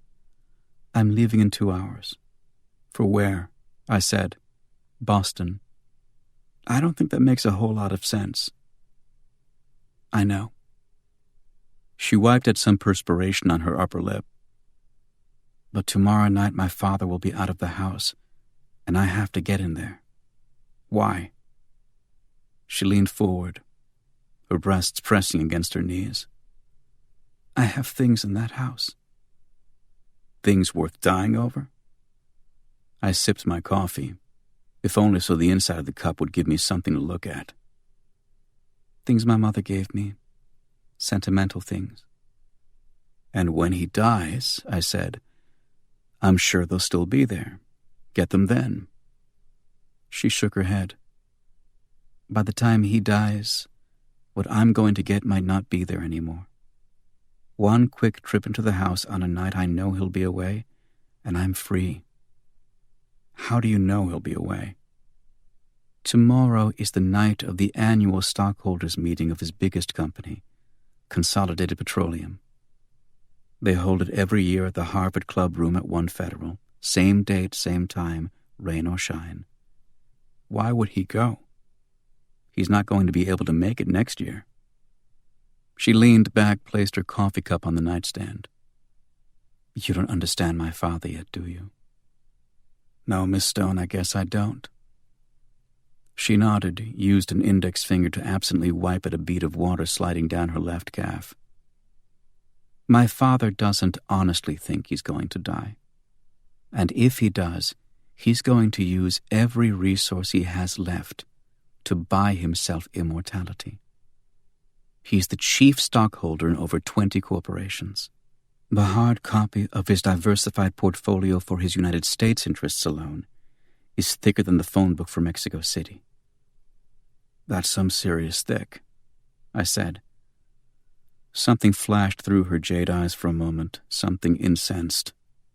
Then it was gone. Yes, she said with a soft smile. It is. His final months will be spent making sure each and every corporation allocates funds for something in his name.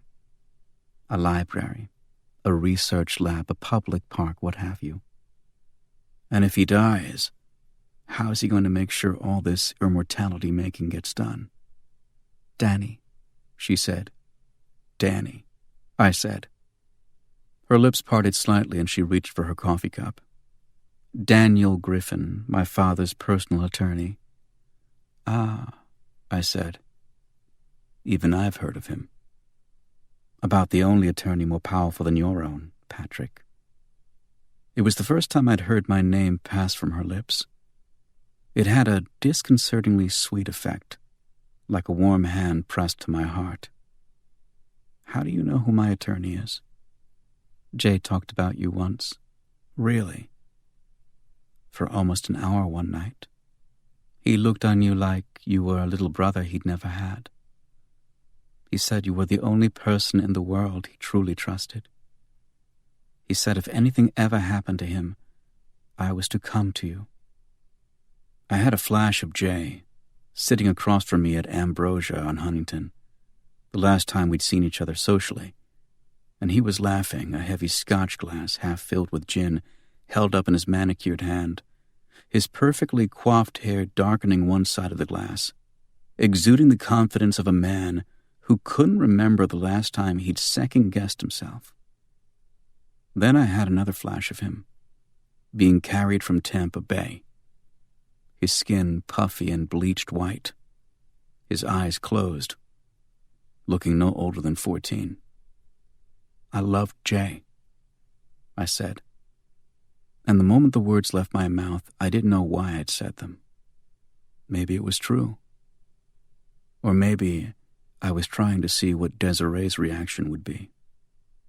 So did I, she said and closed her eyes. When she opened them, they were wet. And he loved you. He said you were worthy of trust. That all sorts of people from every walk of life trusted you completely. That's when he told me Cheswick Hartman worked pro bono for you. So what do you want from me, Miss Stone? Desiree, she said. Please. Desiree, I said. I want you to, I guess, watch my back tomorrow night. Julian should be with my father when he goes to One Federal, but just in case anything goes wrong. You know how to bypass the alarm system? Unless he's changed it, and I doubt that. He's not expecting me to try something this suicidal. And these heirlooms, I said for lack of a better word, they're worth the risk?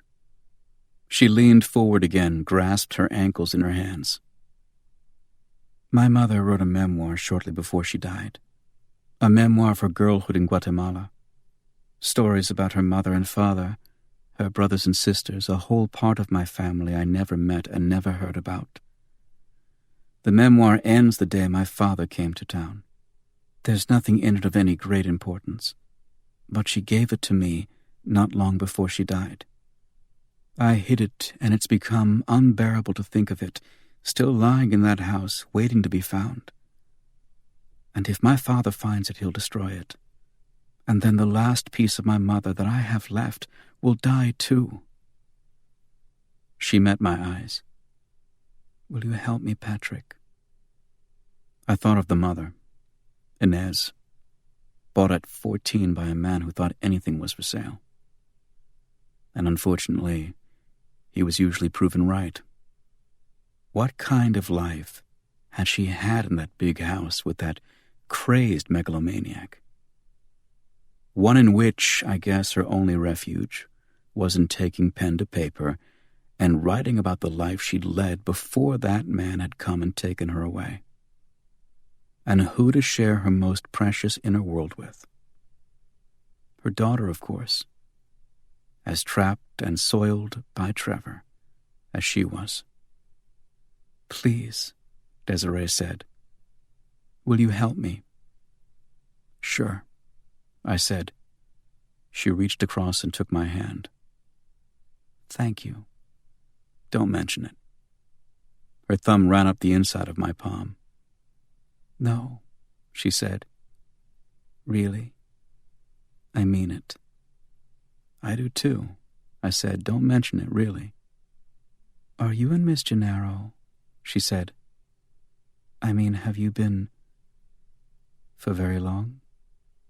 I let the question hang in the 10 inches of space between us.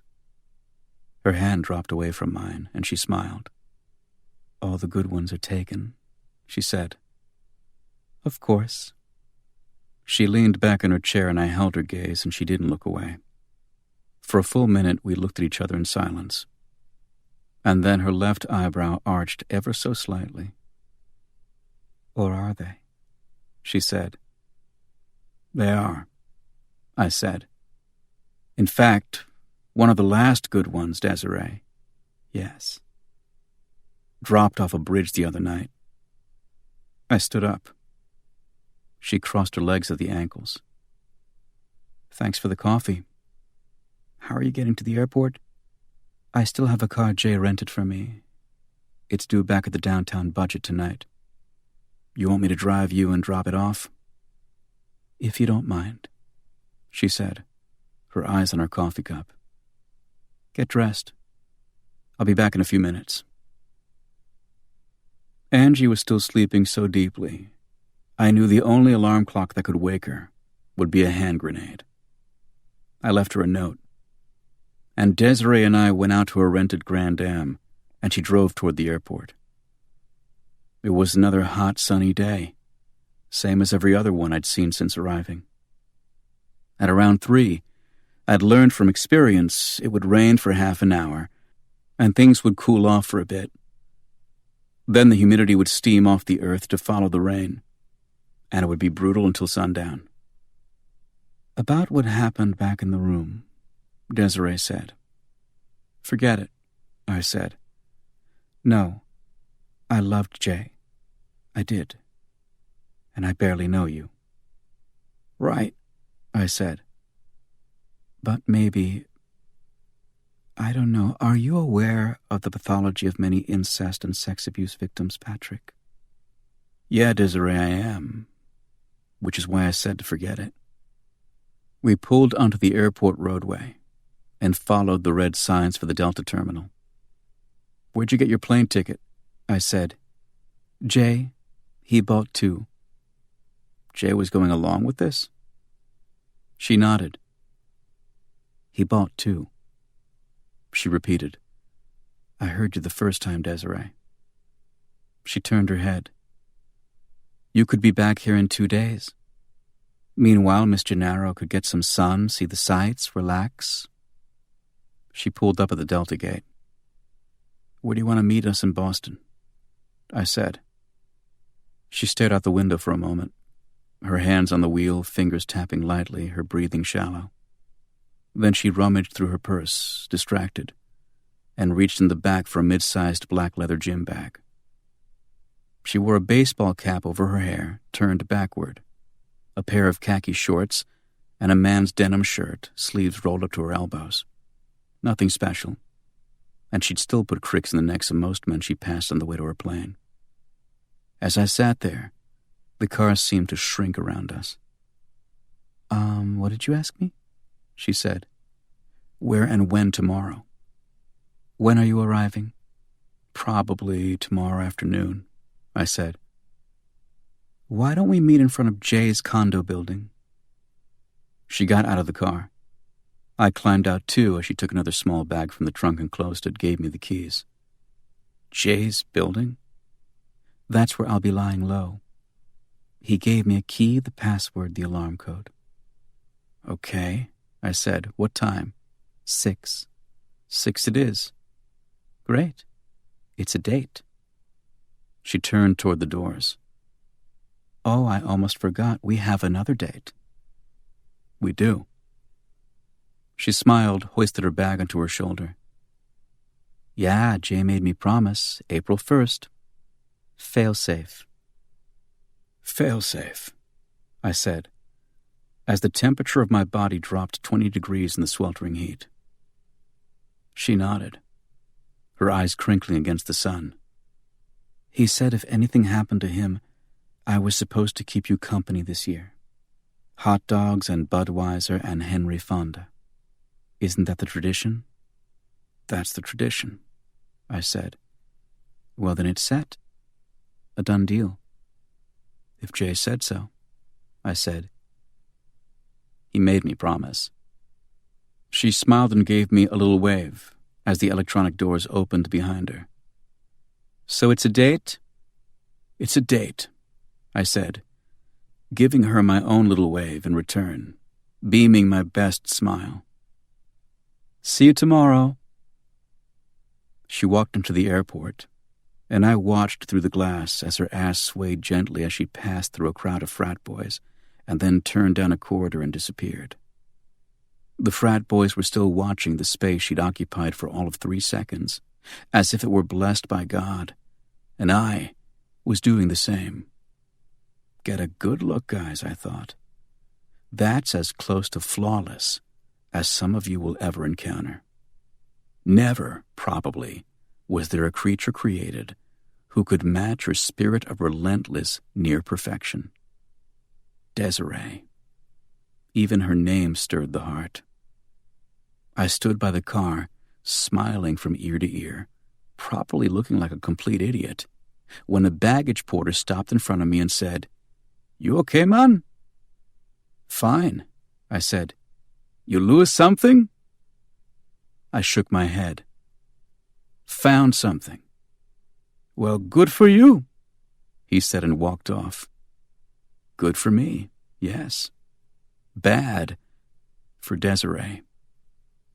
You were so close, lady. And then you blew it. Blew it big time. Part 3. Failsafe. Chapter 32. About a year after I finished my apprenticeship with Jay Becker, he got kicked out of his own apartment by a Cuban flamenco dancer named Esmeralda Vasquez. Esmeralda had been traveling with the road company of the Threepenny Opera when she met Jay her second night in town. 3 weeks into the run of the show, she was pretty much living with him, though Jay didn't think of it that way. Unfortunately for him, Esmeralda did, which is why she was probably so irate when she caught Jay in bed with another dancer from the same show. Esmeralda got her hands on a knife, and Jay got his hand on his doorknob, and he and the other dancer got the hell out of Dodge for the night. The dancer went back to the apartment she shared with her boyfriend, and Jay came knocking on my door. You pissed off a Cuban flamenco dancer? I said. It would appear so, he said, placing a case of Beck's in my fridge and a bottle of Chivas on my counter. Was this wise? It would appear not. Was this perhaps even stupid? Are you going to rag on me all night, or are you going to be a good lad and show me where you keep your chips? So we ended up sitting on my couch in the living room, drinking his Beck's and Chivas and talking about near castrations at the hands of women scorned, bad breakups, jealous boyfriends and husbands, and several similar topics that wouldn't have seemed half so funny if it weren't for the booze and the company. And then, just as the conversation was running dry, we looked up and noticed the beginning credits to Failsafe on my TV. Shit, Jay said. Turn it up? I did. Who directed this? Jay said. Lumet. You sure? Positive. I thought it was Frankenheimer. Frankenheimer did 7 days in May, I said. You're right. God, I love this movie. So for the next 2 hours we sat rapt, as President of the United States Henry Fonda clenched his jaw against a coldly crisp black-and-white world gone mad, and a computer foul-up caused the U.S. attack squadron to pass the fail-safe point and bomb Moscow. And then poor Hank Fonda had to clench his jaw some more and order the bombing of New York City to placate the Russians and avoid a full-scale nuclear war. After it was over, we argued about which was better, Failsafe or Dr. Strangelove. I said it was no contest. Strangelove was a masterpiece, and Stanley Kubrick was a genius. Jay said I was too artsy. I said he was too literal. He said Henry Fonda was the greatest actor in the history of cinema. I assured him he was drunk. If only they'd had some sort of super-secret code word to call those bombers back. He settled back into the couch, eyelids at half-mast, beer in one hand, glass of Chivas in the other. Super-secret code word? I laughed. He turned his head. No, really. Say old President Fonda had just spoken to each squadron pilot privately. Gave them each a secret word only he and they knew. Then he could have called them back after they crossed the fail-safe line. But Jay, I said, that's the point. He couldn't call anyone back. They'd been trained to think any communication was a Russian trick after they passed fail-safe. Still, we sat there watching Out of the Past, which had followed on the heels of Failsafe. Another terrific black-and-white movie on Channel 38, back when 38 was cool. At some point, Jay went and used the bathroom, then came back from the kitchen with 2 more beers. If I ever want to send you a message, he said, his tongue thick with liquor, that's our code. What? I said. Failsafe, he said. I'm watching Out of the Past now, Jay. Failsafe was a half hour ago. New York is blown to smithereens. Get over it. No, I'm serious. He struggled against the couch cushion, sat up. I ever want to send you a message from beyond the grave, say it'll be failsafe. A message from beyond the friggin' grave? I laughed. You're serious? As a coronary? No. Look it. He leaned forward, widened his eyes to clear his head. This is a rough business, man. I mean, it's not as rough as the Bureau, but it's no cakewalk. Something ever happens to me. He rubbed his eyes, shook his head again. See, I got 2 brains, Patrick. You mean 2 heads? And Esmeralda would say you used the wrong one tonight, which is why she wants to cut it off. He snorted. No, okay. Yeah, I got 2 heads, sure. But I'm talking about brains. I got 2 brains. I do. He tapped his head with his index finger, squinted at me. One of them, the normal one, is no problem. But the other one, that's my cop brain, and it never shuts off. It wakes my other brain up at night, forces me to get out of bed and think about something that was bugging me, and I didn't even know it was. I mean, I've solved half of my cases at 3 o'clock in the morning, all because of this second brain. It must be tough getting dressed every day. Huh? With those 2 brains, I said. I mean, do they have different tastes in clothes and whatnot? Food? He shot me the bird. I'm serious. I held up a hand. Seriously, I said. I sort of know what you're talking about. Nah, he waved his hand. You're still too green. But you will know. Someday. The second brain, man, it's a pisser. Say you meet this person, a potential friend, a lover, what have you, and you want this relationship to work, but your second brain starts working, even if you don't want it to. And it sets off alarm bells, instinctual ones. And you know deep in your heart that you can't trust this person. Your second brain's picked up on something your regular brain can't or won't. Might take you years before you figure out what that something was. Maybe it was the way the friend stuttered over a certain word, or the way the lover's eyes lit up when she saw diamonds, even though she said she couldn't care less about money. Maybe it was. Who knows? But it'll be something. And it'll be true. You're drunk. I am.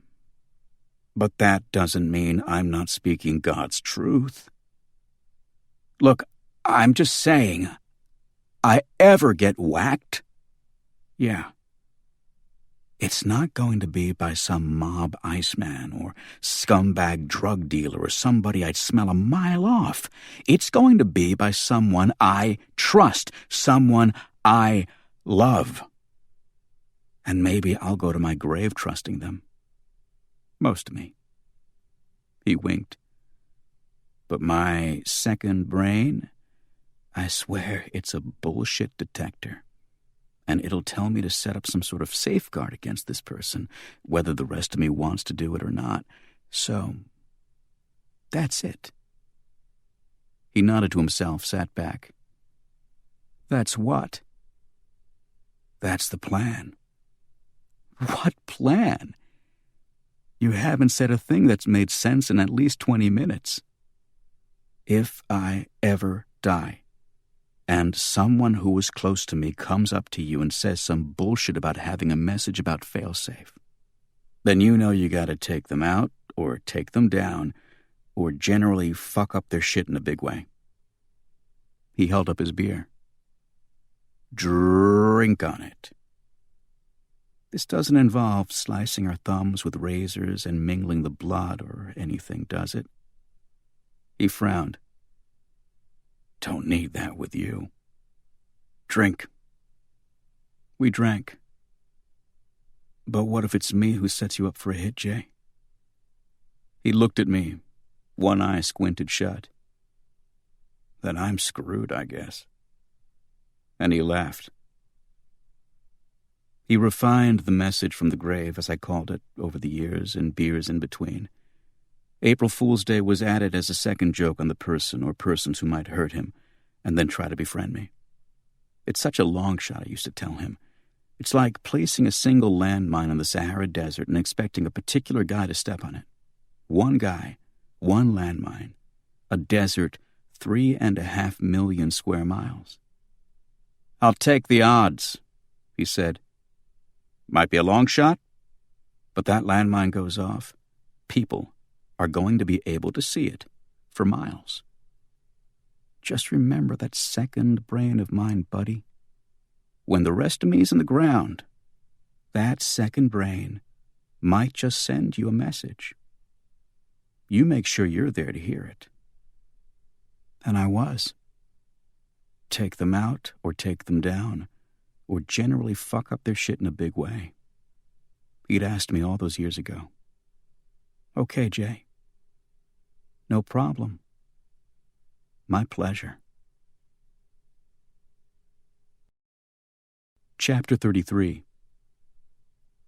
Get up. Come on. Get up. I threw back the curtains and the hard sunlight poured into the room, filled the bed. Angie had somehow managed to turn herself completely sideways on the bed while I'd been gone. She'd kicked the covers off her legs, and just a slim triangle of white sheet covered her bottom as she looked up at me through bleary eyes, her hair hanging in her face like a tangle of black moss. Ain't you just the Romeo in the morning? She said.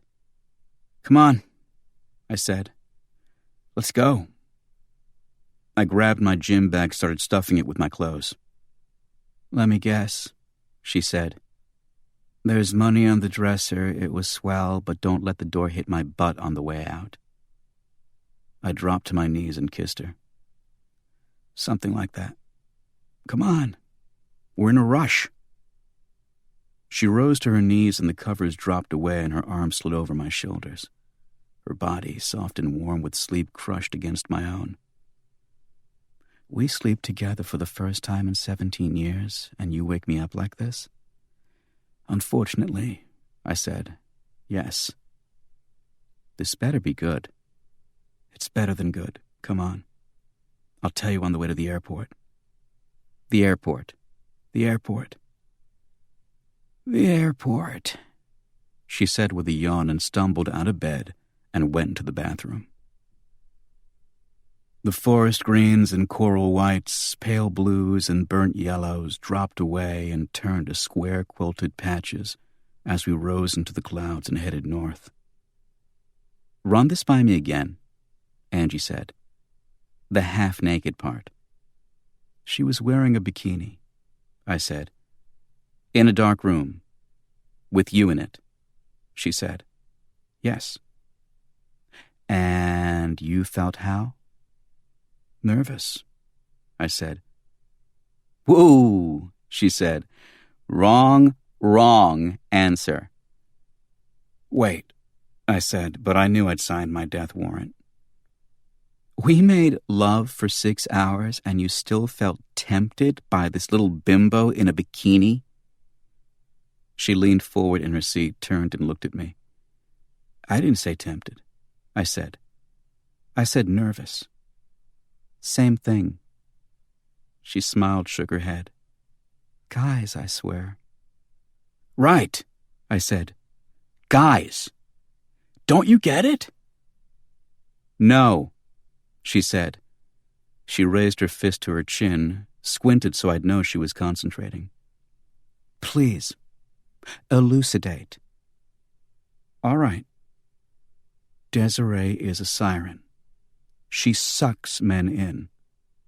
She has an aura, and it's half innocence, half pure carnality. An aura. Right. Guys love auras. Okie doke. Any guy gets around her, she turns this aura on. Or maybe it's on all the time, I don't know. But in either case, it's pretty strong. And a guy looks at her face, her body. He hears her voice and smells her scent. He's a goner. All guys. Most, I'd bet. You? No, I said. Not me. Why? Because I love you. That stopped her. The smile left her face and her skin paled to eggshell and her mouth lay open as if it had forgotten how to use words. What did you just say? She managed eventually. You heard me. Yeah, but... She turned in her seat, looked straight ahead for a moment.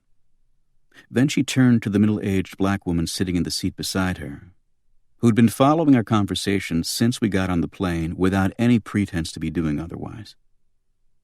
I heard him, honey, the woman said, knitting what appeared to be a small beaver with lethal-looking needles. Loud and clear. Don't know about all this aura bullshit, but I heard that part just fine, thank you.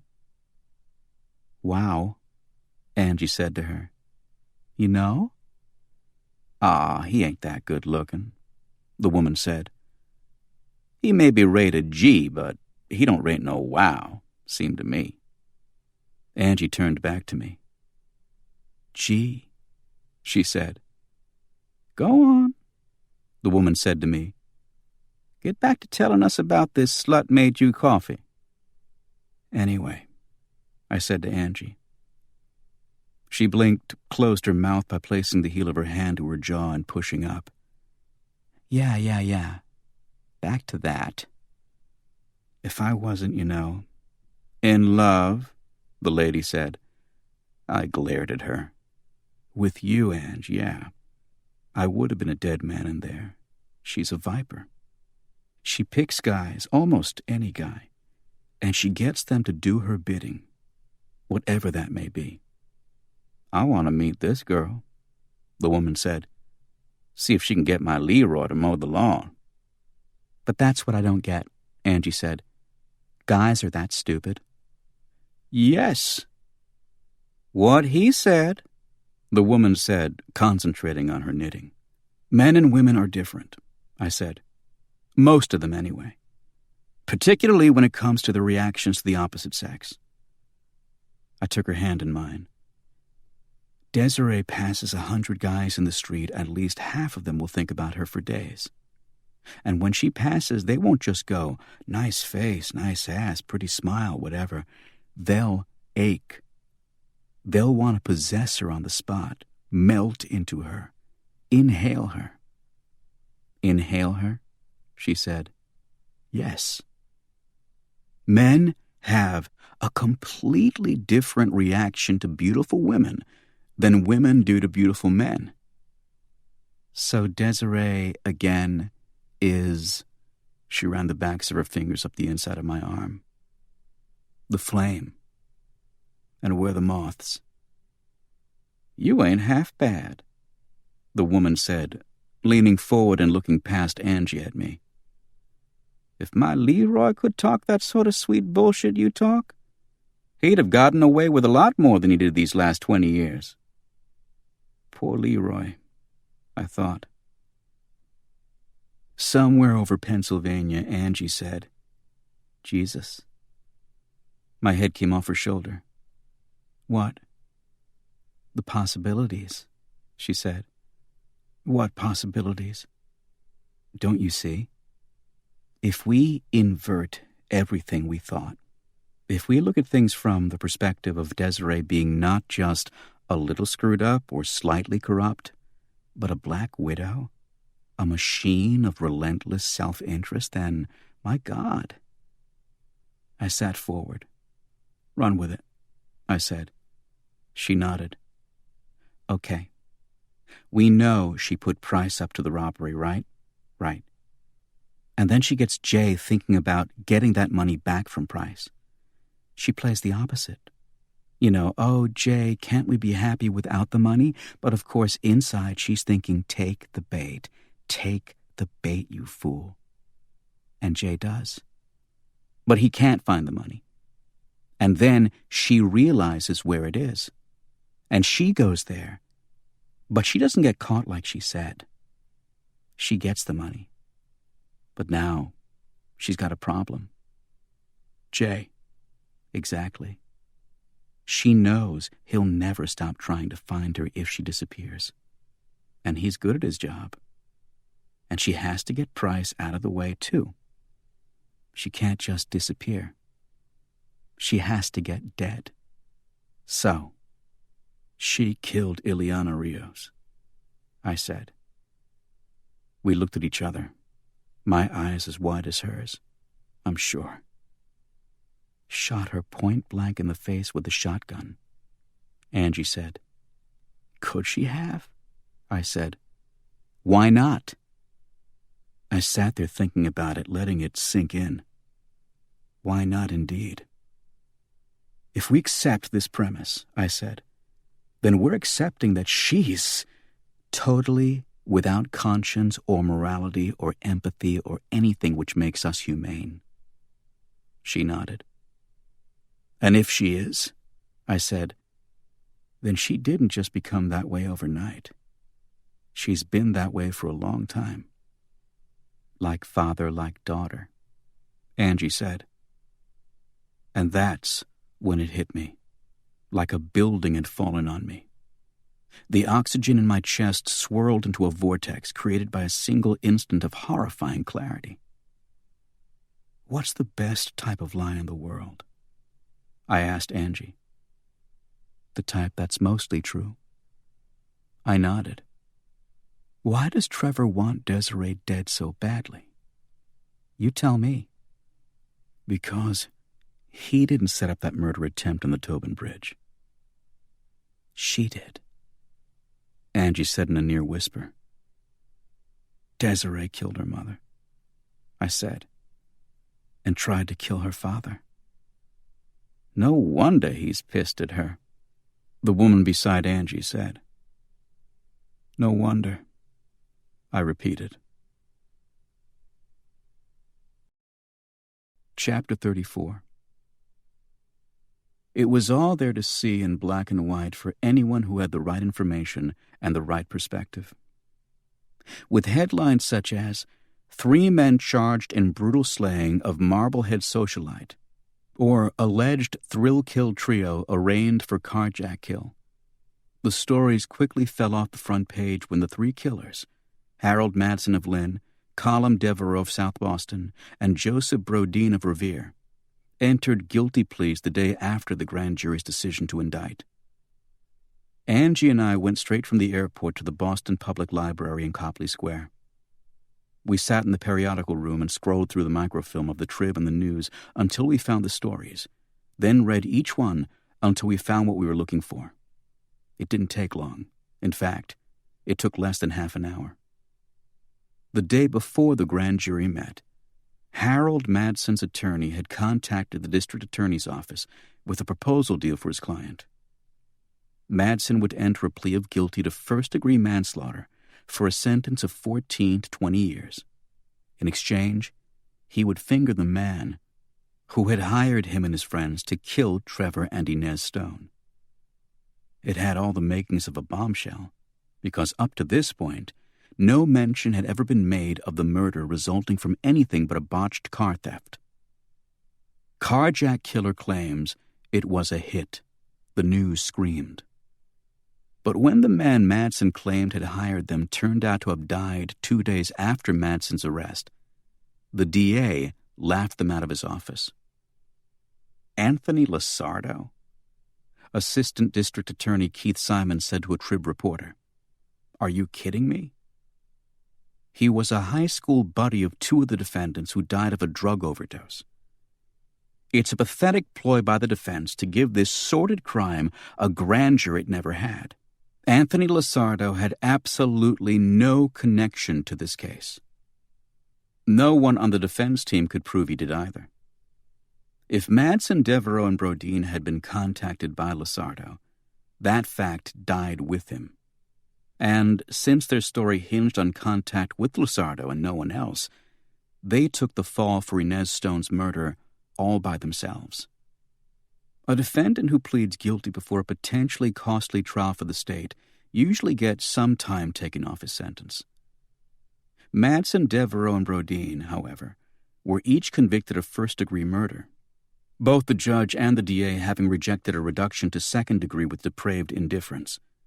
Under recent Massachusetts sentencing guidelines, there is only one possible prison term for first-degree murder: life without possibility of parole. And personally, I wouldn't lose any sleep over 3 scumbags who shot a woman to death and obviously had abscesses where their heart should have been. Nice knowing you, boys. Careful in the shower. But the real criminal, the person who'd put them up to this, planned it, paid for it, and left them to suffer for it alone, that person deserved as much agony as, if not more than, those boys would be subjected to for the rest of their lives. Case file, I said to Angie as we left the microfilm room. She handed it to me and I leafed through it until I found our notes on our meeting with Captain Emmett T. Groening of the Stoneham Police Department. Lasardo's companion the night he drowned was a kid named Donald Yeager of Stoneham. Phone books? Angie asked the clerk at the information desk. There were 2 Yeagers in Stoneham. 2 quarters later, we narrowed it down to 1. Helene Yeager was 93 years old and had never known a Donald Yeager. She'd known a few Michaels, some Eds, even a Chuck, but not that Chuck. Donald Yeager of 123 Montvale Avenue answered his phone with a hesitant, "Yeah." "Donald Yeager?" Angie said. "Yeah." "This is Candy Swan, Program Director of WAAF in Worcester." "AAF," Donald said. "Cool. You guys kick ass." "We're the only station that really rocks," Angie said and flipped me the bird as I gave her a thumbs up. "Donald, the reason I'm calling is we're starting a new segment on our 7 to midnight show tonight called Headbangers from Hell." "Cool." "Yeah. And what we do is interview fans such as yourself, local interest stuff, just so you can speak to our other listeners about why you love AAF, who your favorite bands are, that sort of thing. I'm going to be on the air? Unless you got other plans for the night. No way! Shit! Can I call my friends? Absolutely. I just need your verbal consent, and my what? You need to tell me it's okay for us to call you back later. Say around 7. Okay. Shit, it's the balls, man. Good. Now, you'll be there when we call back? I'm not going anywhere. Hey, do I, win a prize or something? She closed her eyes for a moment. How's 2 black Metallica t-shirts, a Beavis and Butthead video, and 4 tickets to WrestleMania 17 at the Worcester Centrum Sound? Awesome, man! Awesome! But hey. Yeah? I thought WrestleMania was only up to number 16.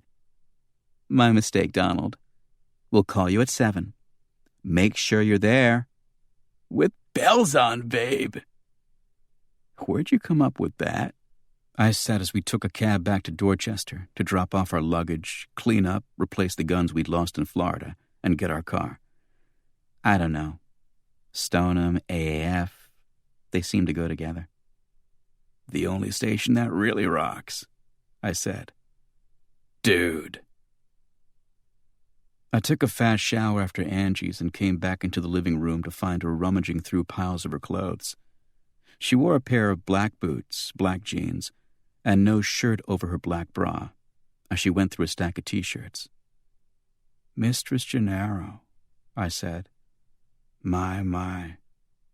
Whip me, beat me, make me write bad checks. She smiled at me. Oh, you like this look? I let my tongue fall over my lip and panted. She came over to me, a black T-shirt hanging from her index finger. When we get back here later, feel free to take it all off. I panted some more and she gave me a beautiful wide grin, mussed my hair with her hand. Sometimes you're sort of cute, Kenzie. She turned to walk back to the couch, and I reached out and caught her around the waist, pulled her back to me. Our kiss was as long and deep as the first one we'd had in the bathroom the night before. Maybe longer. Maybe deeper. When we broke from it, her hands on my face, mine on her lower back, I said, I've been meaning to do that all day. Don't control your impulses next time. You're fine with last night? Fine? I'm great. Yes, I said. You are. Her hands came down my cheeks, rested on my chest. When this is over, we're going away. We are, I said. Yes. I don't care if it's to Maui or just down the street to the Swiss Chalet, but we're putting a Do Not Disturb sign on the door and ordering room service, and we're staying in bed for a week. Whatever you say, Mistress Gennaro. You're the boss. Donald Yeager took one look at Angie in her black leather jacket, jeans, boots, and Fury in the Slaughterhouse concert T-shirt with the rip over her right rib cage, and I'm quite sure he started composing his letter to the Penthouse Forum on the spot. Holy shit, he said. Mr. Yeager, she said. I'm Candy Swan from WAAF. No shit! No shit, she said. He opened his apartment door wide. Come in! This is my assistant, Wild Willie. Wild Willie? Yeah! Donald said, hustling her in and barely glancing at me. Nice to meet you and shit. He turned his back to me and I came in behind him and shut the door. His apartment complex was a pale, pink brick building on Montvale Avenue, Stoneham's main strip. The building was squat and ugly, 2 stories high, and probably housed about 16 units. Donald's studio apartment, I assumed, was representative. A living room with a fold-out couch that spilled dirty sheets from under the cushions. a kitchen too small to cook an egg in. From the bathroom off to the left, I could hear the steady drip of water. A scraggly roach ran along a baseboard by the couch, probably not looking for food so much as lost and disoriented from the mushroom cloud of pot smoke that hung over the living room. Donald tossed some newspapers off the couch so Angie could take a seat under a 6-foot-tall, 4-foot-wide poster of Keith Richards. It was a photo I'd seen before, taken back in the early 70s. Keith looked to be very stoned, surprise, and leaned against the wall with a bottle of Jack Daniels in one hand, the omnipresent cigarette in the other, wearing a T-shirt that bore the words, "Jagger sucks." Angie sat down, and Donald looked up at me as I threw the bolt lock on his door and removed my gun from its holster. "Hey," he said. "Donald," Angie said, "we don't have a lot of time here, so we'll be brief." "What's this got to do with AAF, dude?" He looked at my gun, and even though I hadn't raised it from its place down by my knee, he recoiled as if he'd been slapped. "The AAF story was bullshit," Angie said. "Sit down, Donald. Now." He sat. He was a pale kid, emaciated with bushy yellow hair cut short and sticking straight up off his apple-shaped head. He looked at the bong on the coffee table in front of him and said, "You guys narcs?" "Stupid people annoy me," I said to Angie. "Donald, we're not narcs. We're people with guns and not a lot of time. So, what happened the night Anthony Luzardo died?" He clapped his hands over his face so hard I was sure it would leave welts. "Oh, man! This is about Tony! Oh, man! Oh, man!" "This is about Tony," I said. "Oh, dude!" "Tell us about Tony," I said. "Right now." "But then you'll kill me." "No, we won't." Angie patted his leg. "I promise." "Who put the coke in his cigarettes?" I said. "I don't know." "I do not know." "You're lying." "I am not." I cocked the pistol. "Okay, I am," he said. "I am. Put that thing away, please." "Say her name," I said. It was the her that got him. He looked at me like I was death itself and cringed on the couch. His legs rose off the floor.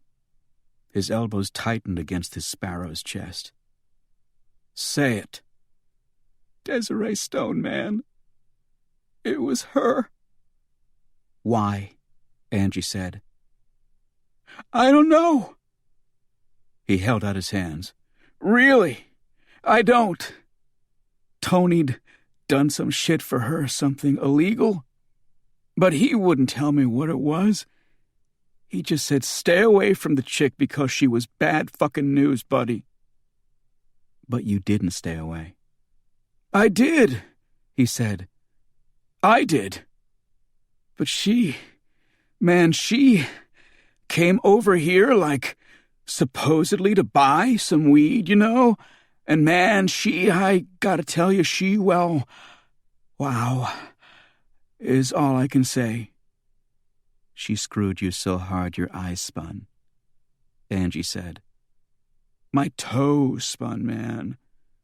And like alls I can say is, well, she should have a ride named after her at Epcot, you know?"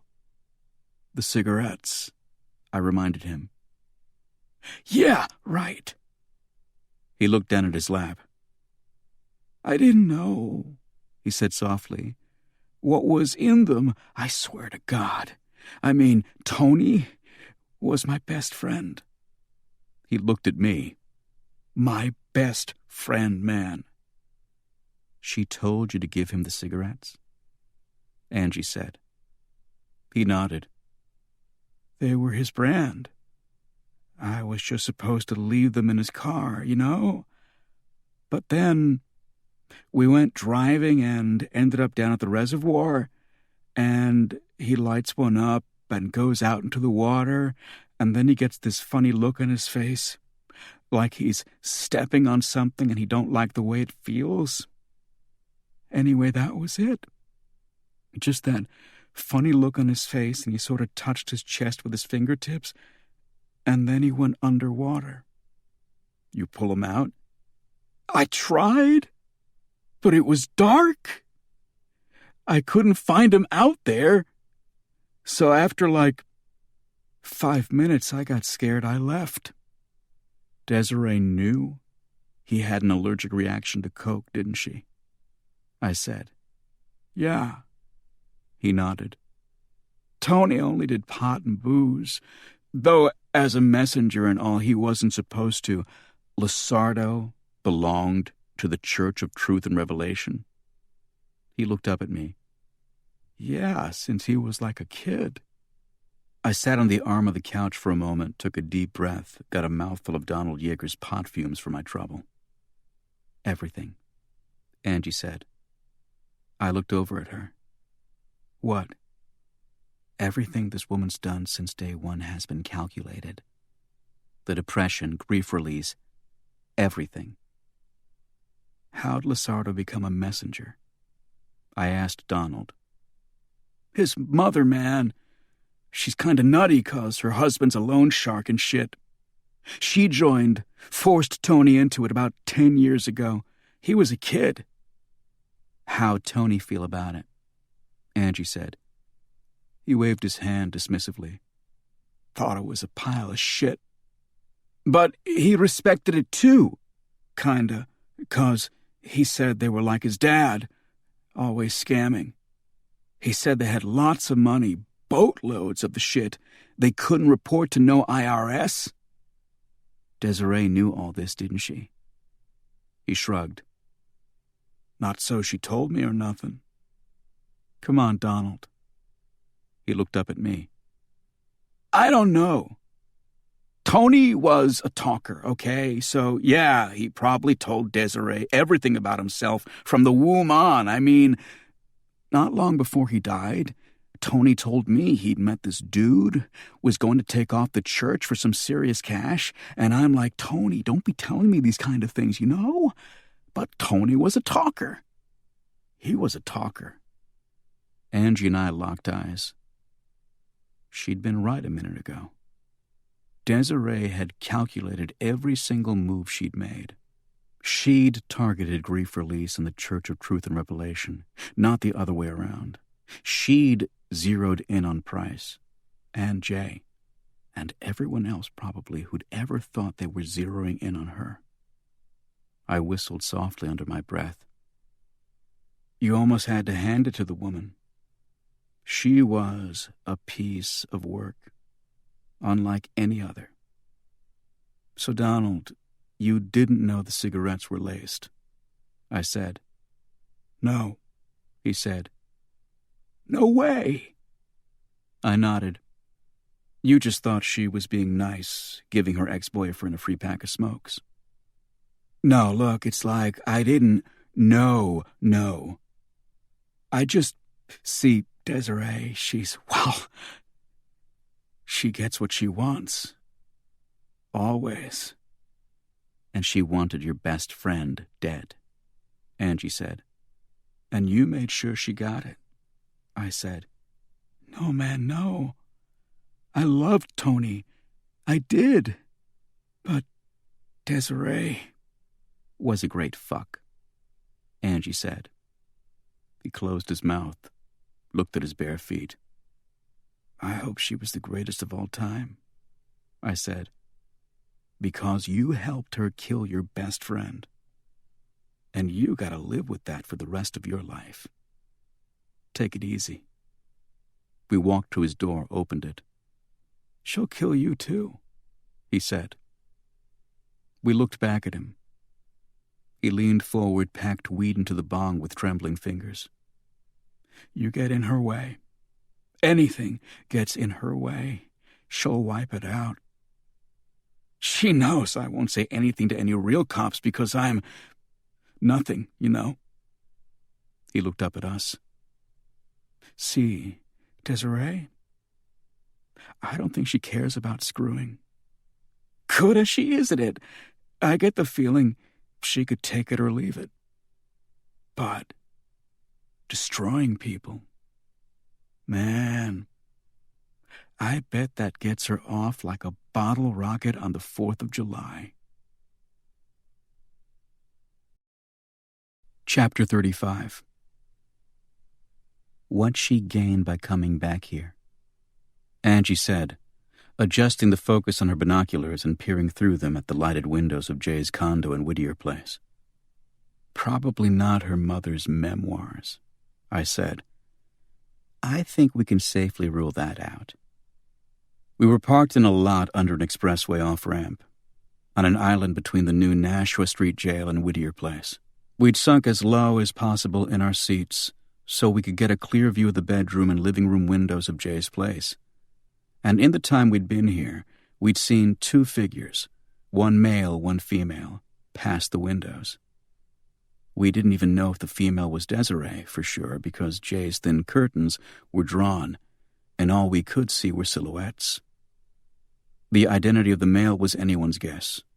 Still, given Jay's security system, we thought it was a safe bet that was Desiree up there. So what could it be? Angie said. I mean, she's got the $2 million probably. She's safely hidden in Florida with enough money to get as far away as she wants. Why come back? I don't know, maybe to finish the job she started almost a year ago. Kill Trevor. I shrugged. Why not? To what end, though? Huh? To what end? This girl, Patrick, she always has an angle. She doesn't do anything for just emotional reasons. When she killed her mother and tried to kill her father, what do you think her primary motivation was? Emancipation, I said. She shook her head. That's not a good enough reason. A good enough reason. I put my binoculars down and looked at her. I don't think she needs much of a reason. Remember what she did to Ileana Rios? Hell, remember what she did to Lizardo? Right, but there was logic there. There was reason, twisted as it may have been. She killed Lizardo because he was the only link between her and the 3 guys who killed her mother. She killed Ileana Rios because it helped cover her tracks when she stole the $2 million back from Price. In both cases, she achieved a notable gain. What's her gain now if she kills Trevor? And what was her original gain when she tried to kill him 8 months ago? Well, originally we can assume it was money. Why? Because she was probably the primary beneficiary of his will. Her parents die, she inherits a few $100 million. Yeah, exactly. Okay, I said. But now that makes no sense. No way Trevor still got her in the will anymore. Right. So why is she coming back? That's what I've been saying. She lowered her own binoculars, rubbed her eyes. It's a mystery, isn't it? I leaned back against the car seat for a moment, cracked my neck and back muscles against the seat, and instantly regretted it. Once again, I'd forgotten about my damaged shoulder, and the pain exploded across my collarbone, drove straight up the left side of my neck, and stabbed its way into my brain. I took a few shallow breaths and swallowed against the bile surging in my chest. Ileana Rios had enough in common with Desiree physically, I said eventually, to make Jay think her corpse was Desiree's. Yeah, so? You think that was by accident? I turned on the car seat. Whatever their relationship was, Desiree picked Ileana Rios to die in that motel room precisely because of their physical similarities. She was thinking that far ahead. Angie shuddered. That woman is intense. Exactly. Which is why the mother's death makes no sense. Excuse me? She turned on the car seat. The mother's car broke down that night, right? Right, she nodded. And then the mother called Trevor, which ensured she'd be in the car with him when Lasardo's friends. What are the odds, though? I mean, given Trevor's schedule and work habits and relationship with his wife to boot, what are the odds Inez would call him for a ride? And what are the odds he'd be there to receive that call? And what's to say he'd even agree to pick her up, not just tell her to hop a cab?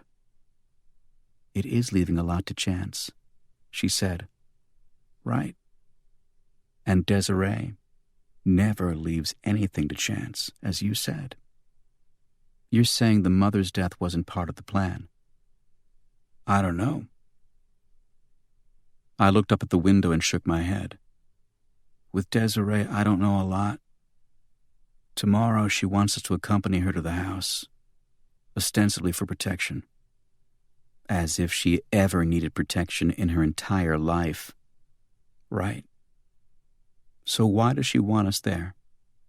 What is she setting us up for? We sat there for quite a while, binoculars pointed up at Jay's windows, waiting for an answer to my question. At 7:30 the next morning, Desiree showed herself, and I almost walked into her field of vision. I was coming back from a coffee shop on Causeway Street, Angie and I both having decided our need for caffeine after a night in a car made the risk worthwhile. I was about 10 feet from our car, across from Jay's building, when the front door opened. I pulled up short and froze by a support beam to the expressway ramp. A well-dressed man in his late 40s or early 50s came out of Whittier Place first, a briefcase in hand. He placed the briefcase on the ground, went to shrug into his topcoat, then sniffed and leaned back into the bright sunlight, got a taste of uncommonly warm March air. He put the topcoat back over his arm and picked up his briefcase. Looked back over his shoulder as a small group of morning commuters came out behind him. He smiled at someone in the group. She didn't smile back, and at first the bun in her hair and the glasses over her eyes threw me. She wore a charcoal woman's business suit, the hem of the skirt stopping just at her knees, a stiff white blouse underneath, a dove-gray scarf around her neck. She paused to work at the collar of her black topcoat, and the rest of the crowd broke for their cars or walked toward North Station and Government Center, a few heading for the overpass that led toward the Museum of Science or Lichmere Station. Desiree watched them go with flat contempt and an air of rigid hatred in the set of her slim legs. Or maybe I was reading too much into it. Then the well-dressed man leaned in and kissed her cheek, and she ran the backs of her fingers lightly across his crotch and stepped away. She said something to him, smiling as she did, and he shook his head, a bemused grin on his powerful face. She walked into the parking lot, and I saw that she was heading for Jay's midnight blue 1967 Ford Falcon convertible, which had been sitting in the parking lot since he'd left for Florida. I felt a deep, uncompromising hatred for her as I watched her place her key in the door lock, because I knew the time and money Jay had spent restoring that car, rebuilding the engine, searching nationwide for specific parts. It was just a car, and appropriation of it was the least of her crimes, but it seemed like it was a part of Jay still alive out there in the lot, and she was closing in for one last kick. The man walked out onto the sidewalk almost directly across from me, and I stepped back farther behind the support beam. He changed his mind about the topcoat as he got a hit of the biting wind coming down off Causeway Street. He put it on as Desiree started the Falcon, and then he began to walk up the street. I stepped around the support beam and behind the car, and Angie's eyes met mine in the side view mirror. She pointed at Desiree, then herself. I nodded, pointed at the man. She smiled and blew me a kiss. She started the car, and I cut across the street to the sidewalk, followed the man up Lomasney Way. A minute later, Desiree passed me in Jay's car, followed by a white Mercedes, which was followed by Angie. I watched all three cars wind up to Stanford Street and go right, heading toward Cambridge Street, and an infinite number of possible destinations beyond. By the way the man ahead of me tucked his briefcase under his arm and dug his hands into his pockets at the next corner, I could tell we were in for a walk. I let 50 yards get between us and followed him up Merrimack Street. Merrimack emptied onto Congress Street at Haymarket Square, and another blast of wind found us as we crossed New Sudbury and continued in the direction of the financial district, where more architectural styles mixed together than in just about any city in which I'd ever been. Shimmering glass and slabs of granite towered over sudden 4-story bursts of Ruskinian Gothic and Florentine pseudo-palaces. Modernism met German Renaissance, met postmodernism, met pop, met Ionic columns and French cornices and Corinthian pilasters and good old New England granite and limestone. I've spent entire days in the financial district doing nothing but looking at buildings and feeling, on more optimistic days, that it could stand as metaphor for how to live in the world. All these different perspectives piling in on each other and still managing to make it work. Though, if I had my druthers, I'd still nuke City Hall. Just before we would have entered the heart of the financial district, the man turned left, cutting across the nexus of State, Congress, and Court Streets, stepping on the stones that commemorate the site of the Boston Massacre, and walked another 20 yards and turned into the Exchange Place building. I broke into a trot because Exchange Place is huge, with at least 16 elevator banks. When I walked onto the marble floors under ceilings that stretched 4 stories above me, I didn't see him. I took a right into the express elevator corridor and saw 2 doors sliding to a close. "Hold, please!" I jogged to the doors and just managed to get my good shoulder in between them. They receded, but not before giving my shoulder a hard squeeze. Tough week for shoulders. The man leaned against the wall, watching me as I came in, an annoyed look on his face, as if I'd interrupted his private time. "Thanks for holding the door," I said. He stared straight ahead. "There are plenty of other elevators at this time of morning." "Ah," I said. "A Christian." As the doors closed, I noticed he'd pressed floor 38, and I nodded at the button and leaned back. He looked at my bruised and pocked face, the sling around my arm, the clothes I'd wrinkled almost beyond recognition by sitting in a car for 11 hours. "You have business on 38, he said. "I do." I closed my eyes, leaned against the wall. "What sort of business?" He said. "What sort do you think?" I said. "Well, I don't know."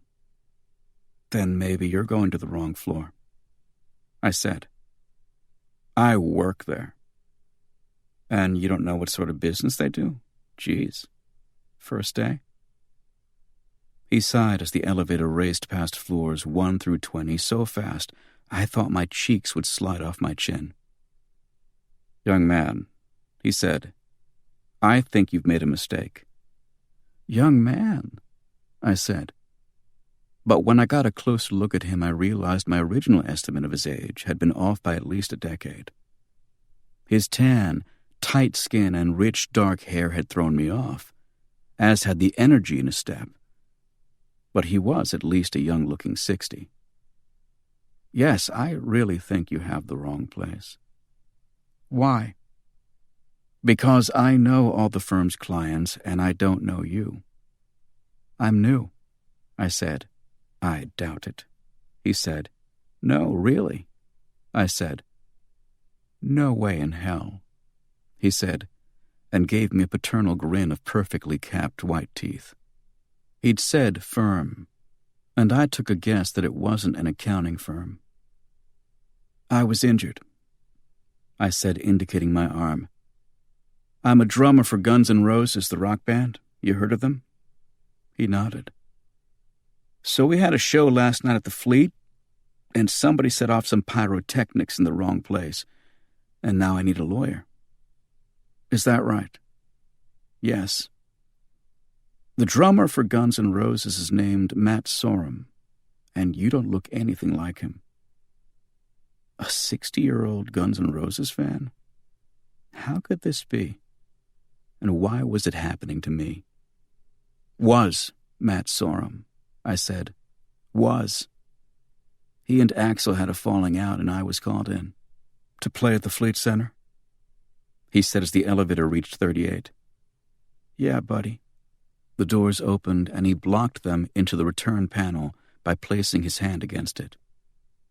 Last night at the Fleet Center, the Celtics played the Bulls. I know. I'm a season ticket holder. He gave me that great smile again. Whoever you are, pray this elevator gets back down to the lobby before security does. He stepped out and stared at me as the doors began to close. Behind him I saw the words Griffin, Miles, Keneally, and Bergman in gold leaf. I smiled. Desiree, I whispered. He reached forward and slapped his hand between the doors, and they jumped back. What did you just say? You heard me, Mr. Griffin. Or should I call you Danny? Chapter 36. His office had everything the prosperous man needs, save a jet hangar. And he could have fit one if he chose. The outside offices were empty except for a single male secretary filling coffee filters at intervals of every fourth cubicle, and inside each office, somewhere far on the other end, someone ran a vacuum cleaner.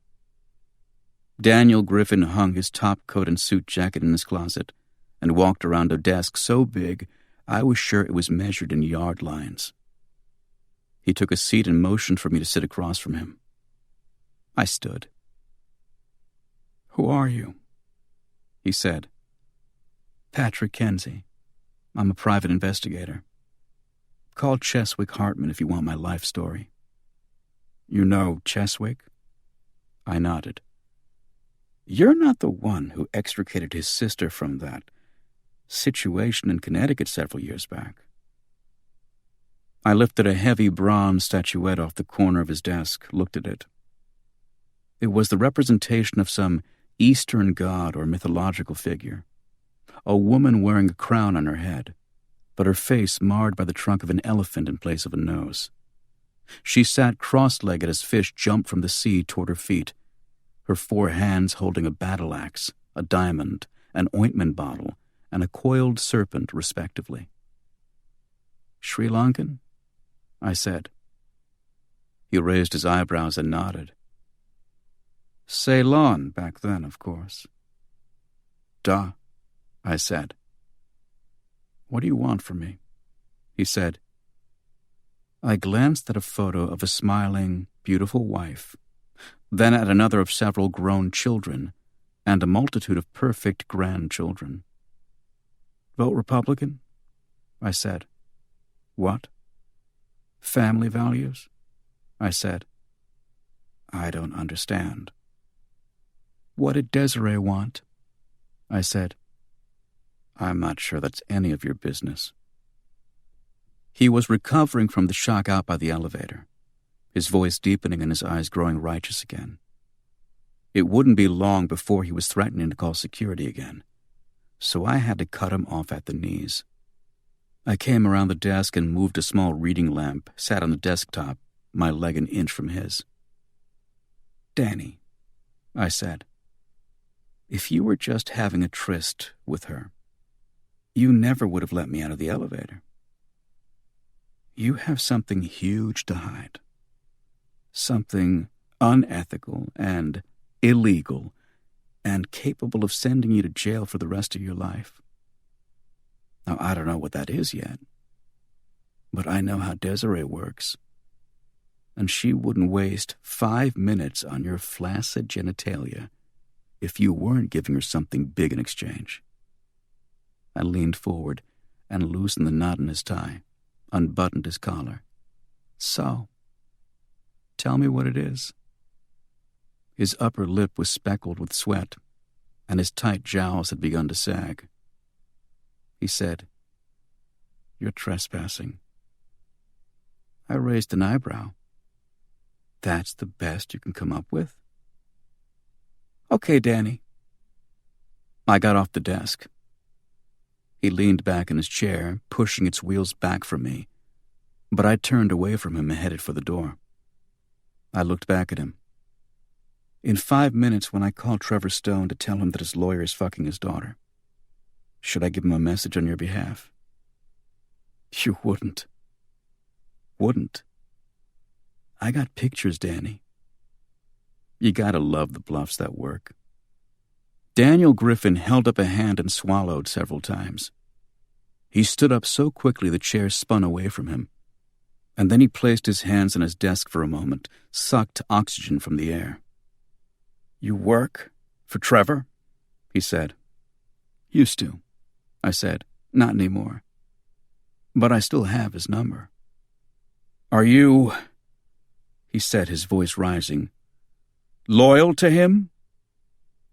"You're not," I said with a chuckle. "Are you?" I shook my head. "I don't like him, and I don't like his daughter. And as far as I know, both of them might want me dead by 6 o'clock tonight." He nodded.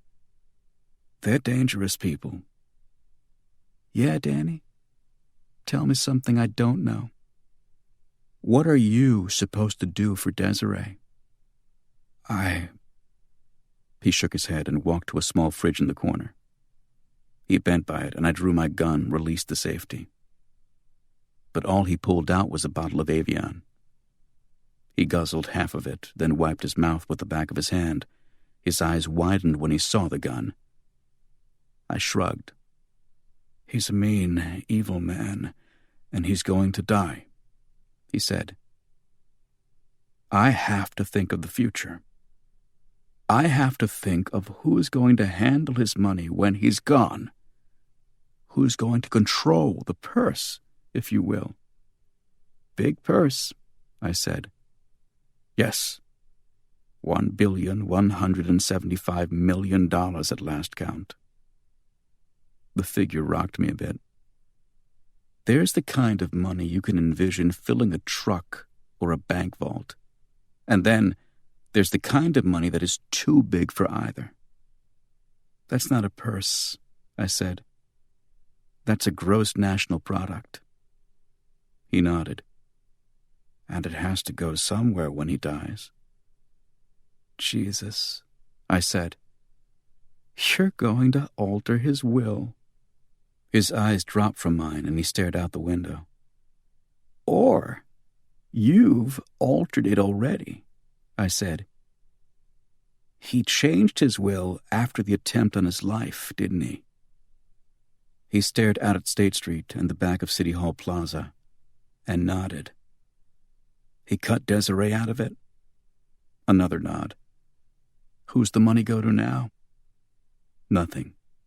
"Daniel," I said, "who's the money go to now?" He waved his hand. "A variety of interests, university endowments, libraries, medical research, things like that. Bullshit. He's not that nice. 92% of it goes into a private trust in his name. I have power of attorney to release from the trust a certain percentage of interest earned each year to the aforementioned medical research companies. The rest remains in the trust and accrues." "What medical research companies?" He turned from the window. "Those specializing in cryogenic research." I almost laughed. "The crazy bastard is going to freeze himself?" He nodded. "Until there's a cure for his cancer. And when he wakes, he'll still be one of the richest men in the world because the interest on his money alone will keep him current with inflation into the year 3000. "Wait a minute," I said. "If he's dead or frozen or whatever, How's he keep an eye on his money? How does he keep me or my successes from stealing it? Yes. Private accounting firm. I leaned against the wall for a moment, took it all in. But that private accounting firm only kicks into action once he's dead or frozen, right? He closed his eyes and nodded. And when does he intend to deep freeze? Tomorrow. I laughed. It was so blatantly absurd. Don't laugh. He's crazy. He's not to be taken lightly, though. I don't believe in cryogenics.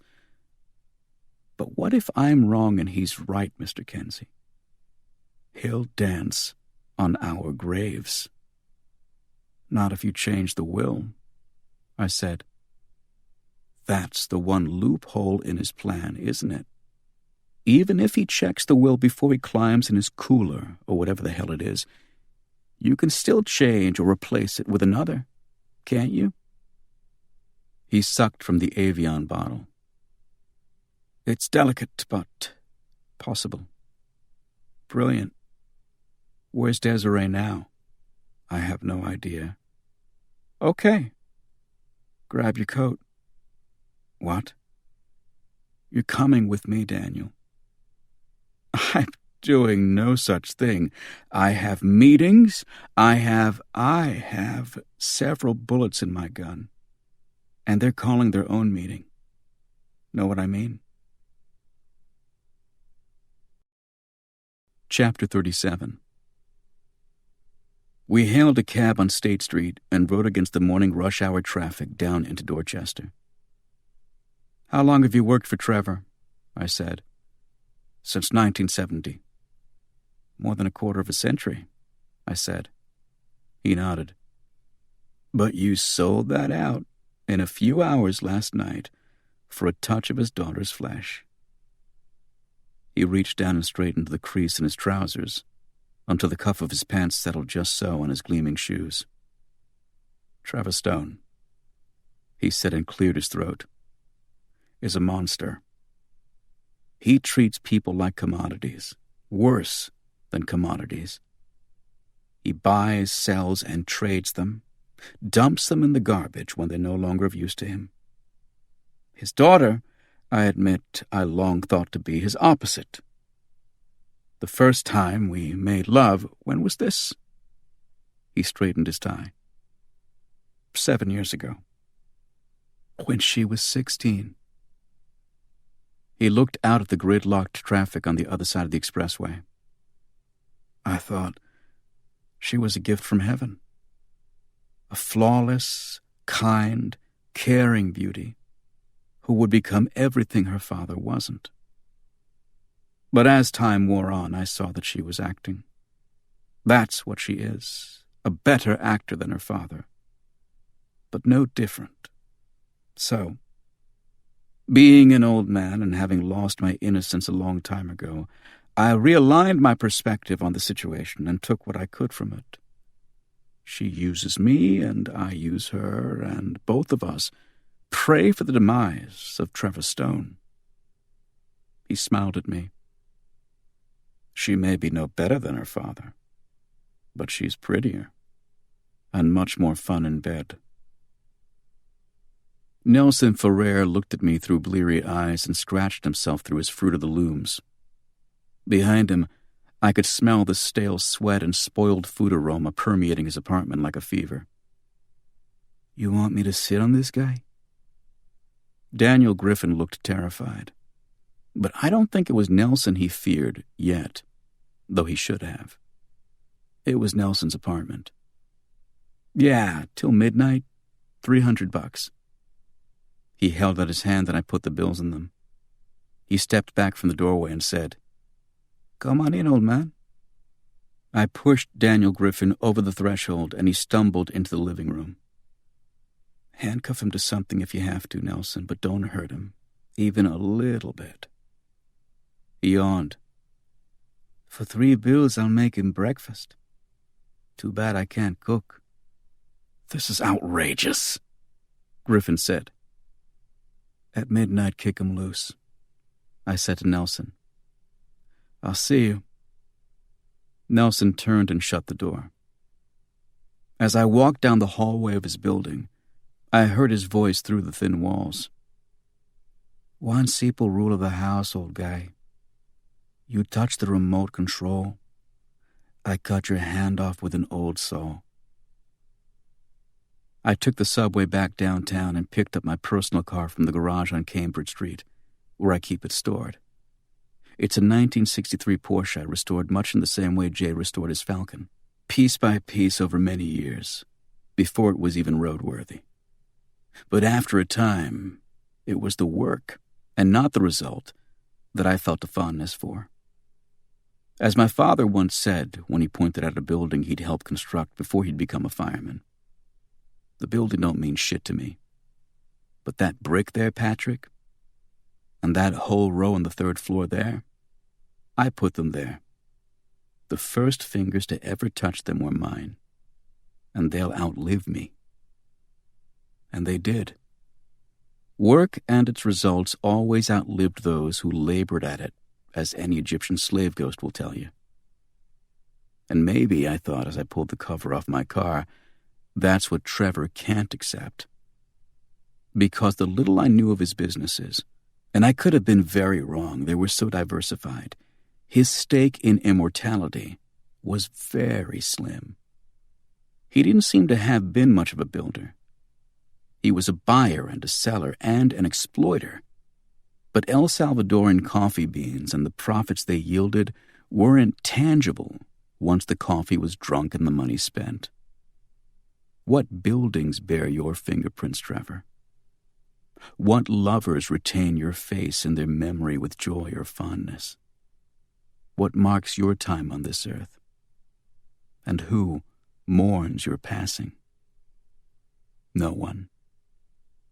I kept a cell phone in the glove compartment, and I used it to call Angie on the cell phone in the Crown Victoria. But she didn't answer. I parked in front of my house and engaged the alarm, went upstairs and sat around waiting. I called her cell phone 10 times in the next 2 hours. Even checked my own phone to make sure the ringer button was in the on position. It was. The battery could have died, I told myself. Then she would have used the adapter and plugged it into the cigarette lighter. Not if she was out of the car. Then she would have called here. Not if she didn't have time or wasn't near a phone. I watched a few minutes of monkey business to get my mind off it.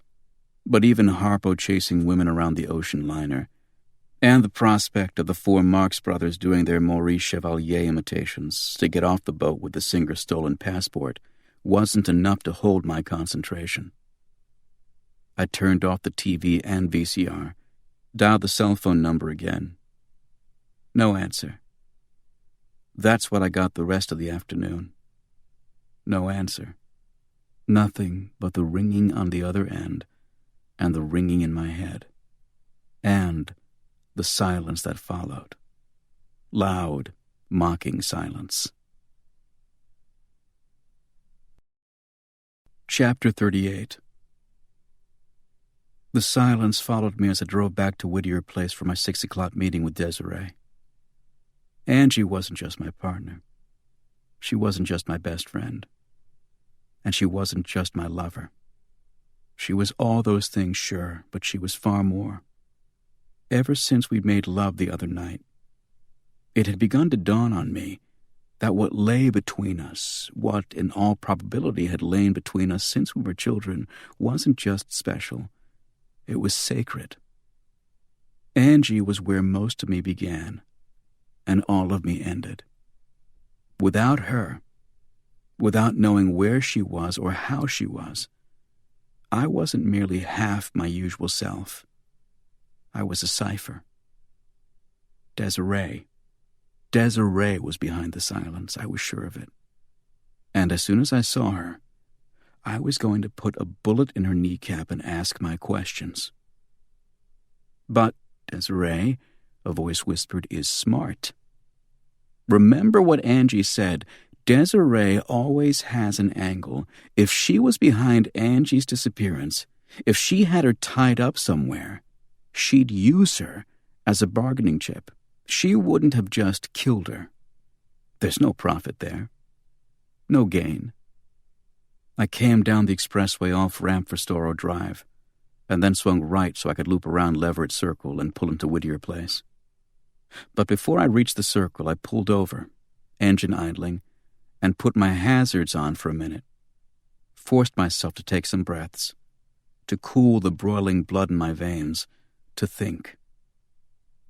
The Celts, the voice whispered. Remember the Celts, Patrick. They were crazy. They were hot-blooded. Your people. And they terrorized Europe in the century before Christ. No one would mess with them, because they were insane and bloodthirsty, and ran into battle painted blue with hard-ons. Everyone feared the Celts. Until Caesar. Julius Caesar asked his men what was all this nonsense about these fearsome savages in Gaul and in Germany and Spain and Ireland. Rome feared no one. Neither do the Celts, his men answered. Blind courage, Caesar said, is no match for intelligence. And he sent 55,000 men to meet over 250,000 Celts at Alesia. And they came with blood in their eyes. They came naked and screaming with fury and hard-ons and complete and utter disregard for their own well-being. And Caesar's battalions wiped them out. By implementing precise tactical maneuvers, without any emotion whatsoever, Caesar's garrisons conquered the passionate, determined, fearless Celts. As Caesar rode in his victory parade through the streets of Rome, he commented that he'd never met a braver leader than Vercingetorix, the commander of the Gallic Celts. And, maybe to show what he truly thought of simple bravery, Caesar underscored his point by brandishing the severed head of Vercingetorix throughout the course of the parade. Brain once again conquered brawn. Minds subdued hearts. To rush in like a Celt, shoot Desiree in the knee, and expect to get results was stupid. Desiree was a tactician. Desiree was a Roman. My raging blood chilled to ice as I sat in my idling car, the dark waters of the Charles rolling along on my right. My heartbeat slowed. The tremors in my hands disappeared. This wasn't a fistfight, I told myself. Win a fistfight, all you are is bloody.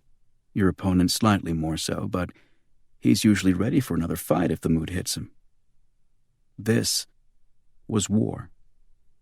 Win at war. Chop your opponent's head off. End of story. How are you? Desiree said as she came out of Whittier Place 10 minutes late. Fine, I smiled. She stopped by the car, praised it with a whistle. This is gorgeous. I wish it were warm enough to put the roof down. Me too. She ran her hands along the door before she opened it and got in. Gave me a quick peck on the cheek. Where's Miss Gennaro? She reached across and ran her fingers along the wood-finished steering wheel. She decided to stay in the sun a few more days. See? I told you. You wasted a free plane ticket. We shot across to the expressway on-ramp, cut into the lane for Route 1 with several blaring horns going off behind us. I like the way you drive, Patrick. Very Bostonian. That's me, I said. Beantown to the core. My God, she said. Just listen to this engine. It sounds like a leopard's purr. That's why I bought it. I'm a sucker for leopard purrs. She gave me a deep, throaty laugh. I bet. She crossed her legs, leaned back in the seat. She wore a navy blue cowl-neck cashmere over painted-on blue jeans and brown soft leather loafers. Her perfume smelled like jasmine. Her hair smelled like crisp apples. So, I said, You've been having fun since you've been back?" "Fun?" She shook her head. "I've been holed up in that apartment since I landed. I was too afraid to stick my head out until you came." She pulled a pack of Dunhills from her purse. "Mind if I smoke?" "No, I like the smell." "An ex-smoker?" She pushed the dashboard lighter in. "I prefer the term recovering nicotine addict." We pulled through the Charlestown Tunnel and rode up toward the lights of the Tobin Bridge. "I think indulging addictions has been given a bad rap," she said. "Is that so?" She lit a cigarette and sucked back on the tobacco with an audible hiss. "Absolutely. Everyone dies, am I right?" "As far as I know." "So why not embrace the things that'll kill you anyway? Why single out certain things, heroin, alcohol, sex, nicotine, bungee jumping, whatever your predilection, for demonization, when we hypocritically embrace cities which spew toxins and smog, eat rich food, hell, live in the late 20th century in the most industrialized country on the planet?" "You got a point." "If I die from this," she held up the cigarette, "at least it was my choice. No excuses. And I had a hand, I had control in my own demise. Beats getting hit by a truck while jogging to a vegetarian seminar." I smiled in spite of myself. Never heard it put quite that way before. We cruised up on the Tobin Bridge, and the span reminded me of Florida. The way the water seemed to physically drop from underneath us in a rush. But not just Florida, no. This was where Inez Stone had died, screaming as bullets entered her flesh and vital organs, as she looked into the face of madness and matricide, whether she was aware of the latter or not. Inez. Had her death been part of the plan, or hadn't it? "So," Desiree said, "is my philosophy nihilistic?" I shook my head. "Fatalistic. Marinated in skepticism." She smiled. "I like that. Glad I could oblige." "I mean, we all die," Desiree said and leaned forward in her seat. "Whether we want to or not. Just a simple fact of life." And she reached over and dropped something soft into my lap. I had to wait until I passed under a streetlight, until I saw what it was because the fabric was so dark. It was a T-shirt. It bore the words, "Fury in the Slaughterhouse" in white letters. It was ripped at the point where it would fall over the wearer's right rib cage. Desiree dug a pistol into my testicles and leaned into me until her tongue flicked along the outer edge of my ear. "She's not in Florida," she said. "She's in a hole somewhere. She's not dead yet. But she will be if you don't do exactly what I say." "I'll kill you," I whispered as the bridge peaked and began its curve toward the other side of the river. "That's what all the boys say." As we looped around Marblehead Neck, the ocean boiling and belting against the rocks below, I cleared images of Angie from my head for a moment, quelled the black clouds of worry that threatened to suffocate me. "Desiree." "That's my name," she smiled. "You want your father dead," I said. "Fine. Makes a certain amount of sense." "Thank you. For a sociopath. Such a sweet tongue." "But your mother," I said. "Why'd she have to die?" Her voice was thin and light. "You know how it is between mothers and daughters. All that pent-up jealousy, all the missed school plays and arguments over wire hangers." "But really," I said. She drummed her fingers on the barrel of the gun for a moment. "My mother," she said, "was a beautiful woman." "I know, I've seen pictures." She snorted. "Pictures are bullshit." pictures are isolated moments. My mother wasn't just physically beautiful, you dick. She was elegance incarnate. She was grace. She loved without reservation. She sucked in a breath. So why'd she have to die? When I was little, my mother took me downtown. A day for just the girls, she called it. We had a picnic in the Common, went to museums, had tea at the Ritz, rode the swan boats in the public garden. It was a perfect day. She looked out the window. Around 3 o'clock, we came upon this child. He was my age, probably 10 or 11 at the time. He was Chinese and crying because someone had thrown a rock from a passing school bus and hit him in the eye. And my mother, I'll never forget this, held him to her chest and wept with him, silently, the tears rolling off her cheekbones and the boy's blood staining her blouse. That was my mother, Patrick. She turned from the window. She wept for strangers.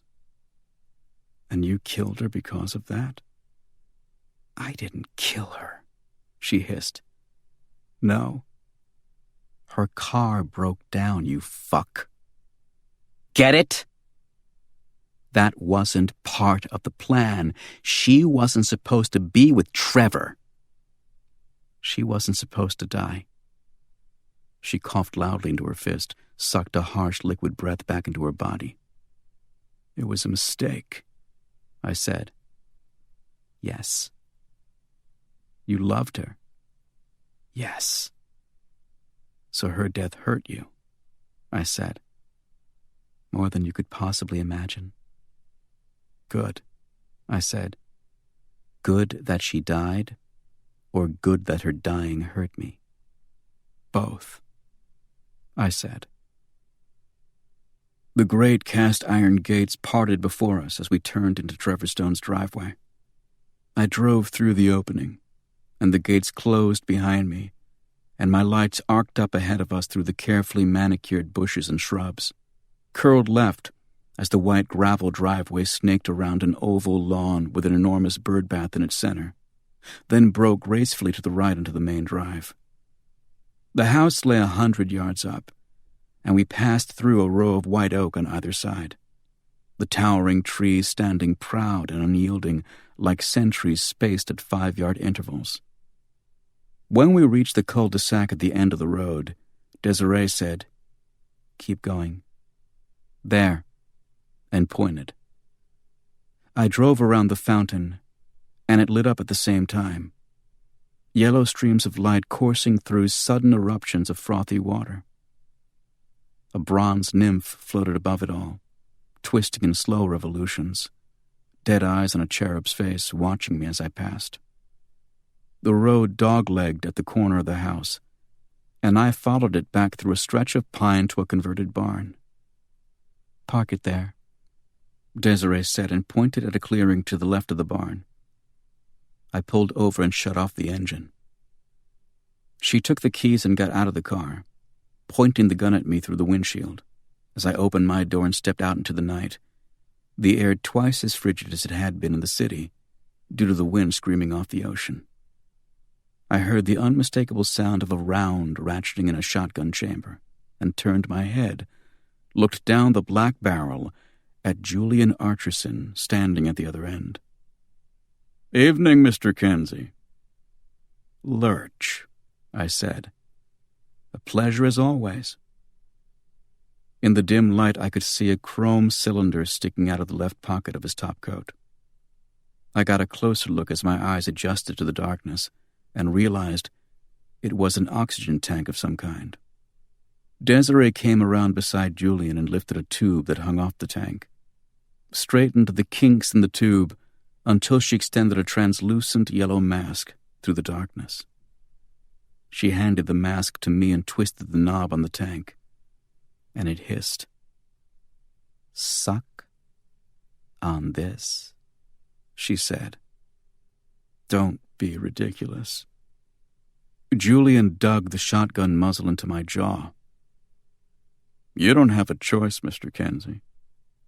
"For Miss Gennaro?" Desiree said in a sweet voice. "The love of your life?" "Slowly," I said as I took the mask. "What's that?" Desiree said. "That's how you're going to die, Desiree. Slowly." I put the mask to my face and took a breath. Immediately felt numbness tingle through my cheeks and fingertips. I took another one. Felt a cloudiness invade my chest. I took a third, and everything went green, then black. Chapter 39. My first thought, as I swam back to consciousness, was that I was paralyzed. My arms wouldn't move. My legs wouldn't move. And not just the limbs themselves, but the muscles. I opened my eyes, blinked several times at a dry crust that seemed to have formed over the corneas. Desiree's face floated past, smiling. Then Julian's chest. Then a lamp. Then Julian's chest again. Then Desiree's face, still smiling. "Hi," she said. The room behind them began to take on shapes as if everything suddenly flew out of the darkness toward me and stopped abruptly at their backs. I was in Trevor's study, in a chair by the front left corner of the desk. I could hear the roar of the sea behind me. And as the effects of my sleep wore off, I could hear a clock ticking on my right. I turned my head and looked at it. 9 o'clock. I'd been out for 2 hours. I looked down at my chest and saw nothing but white. My arms were pinned against the side of the chair, my legs against the side of the chair legs. I'd been bound with an entire sheet strapped over my chest and thighs and another over my lower legs. I couldn't feel any knots, and I realized both sheets were probably knotted at the back of the chair. And they were knotted tight. I was mummified, essentially, from the neck down, and no ligature marks or rope burns or handcuff abrasions would show on my body when it came time for the autopsy I was sure Desiree intended. "No marks," I said. "Very good." Julian tipped an imaginary hat to me. "Something I learned in Algeria," he said, "a long time ago." "Well-traveled," I said. "I like that in a lurch." Desiree came over and sat up on the desk, her hands under her thighs, legs swaying forward like a schoolgirl's. "Hi," she said again, all sweetness and light. "Hi. We're just waiting for my dad." "Ah." I looked at Julian. "With Lurch here and the Weeble dead, who's your father's servant while he's out on the town?" "Poor Julian," she said. "Came down with the flu today." "Sorry to hear that, Lurch." Julian's lips twitched. "So, Daddy had to call a private limousine service to take him into the city." "Perish the thought," I said. "What will the neighbors say? My gosh." She removed her hands from under her legs, pulled the pack of Dunhills from her pocket and lit one. "You figured it out yet, Patrick?" I tilted my head and looked up at her. "You shoot Trevor, shoot me. Make it look like we shot each other." "Something like that." She brought her left foot up onto the desk, tucked the right under her, watched me through the smoke ring she blew in my direction. "The cops in Florida will vouch that I had some sort of personal vendetta or weird obsession with your father. Paint me as a paranoid or worse." "Probably." She tapped her ash on the floor. "Geez, Desiree, it's all working out for you." She gave me a small bow. "It usually does, Patrick. Sooner or later." Price was supposed to be sitting where you are, but then he screwed up and I had to improvise. Then it was supposed to be Jay in that chair, but another couple of screw-ups and I had to improvise again. She sighed and ground her cigarette out on the desktop.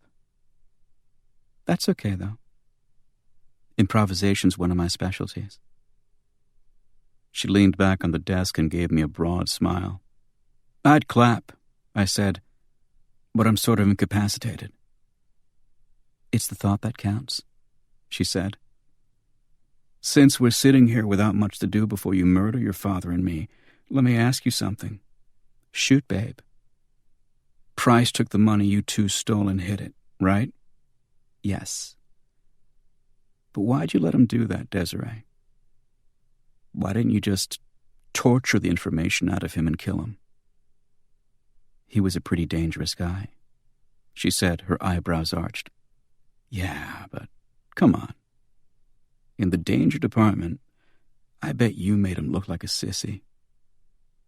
She leaned forward and looked at me with mild approval. She shifted again and crossed her legs up on the desk, held the ankles with her hands. Yeah, in the end, I could have got the $2 million back within an hour if I felt like it. It would have been bloody, though. And Price's drug deal wasn't half bad, Patrick. If that ship hadn't sunk, he would have had a $10 million payday coming. And you would have killed him and taken the money the moment he collected. She nodded.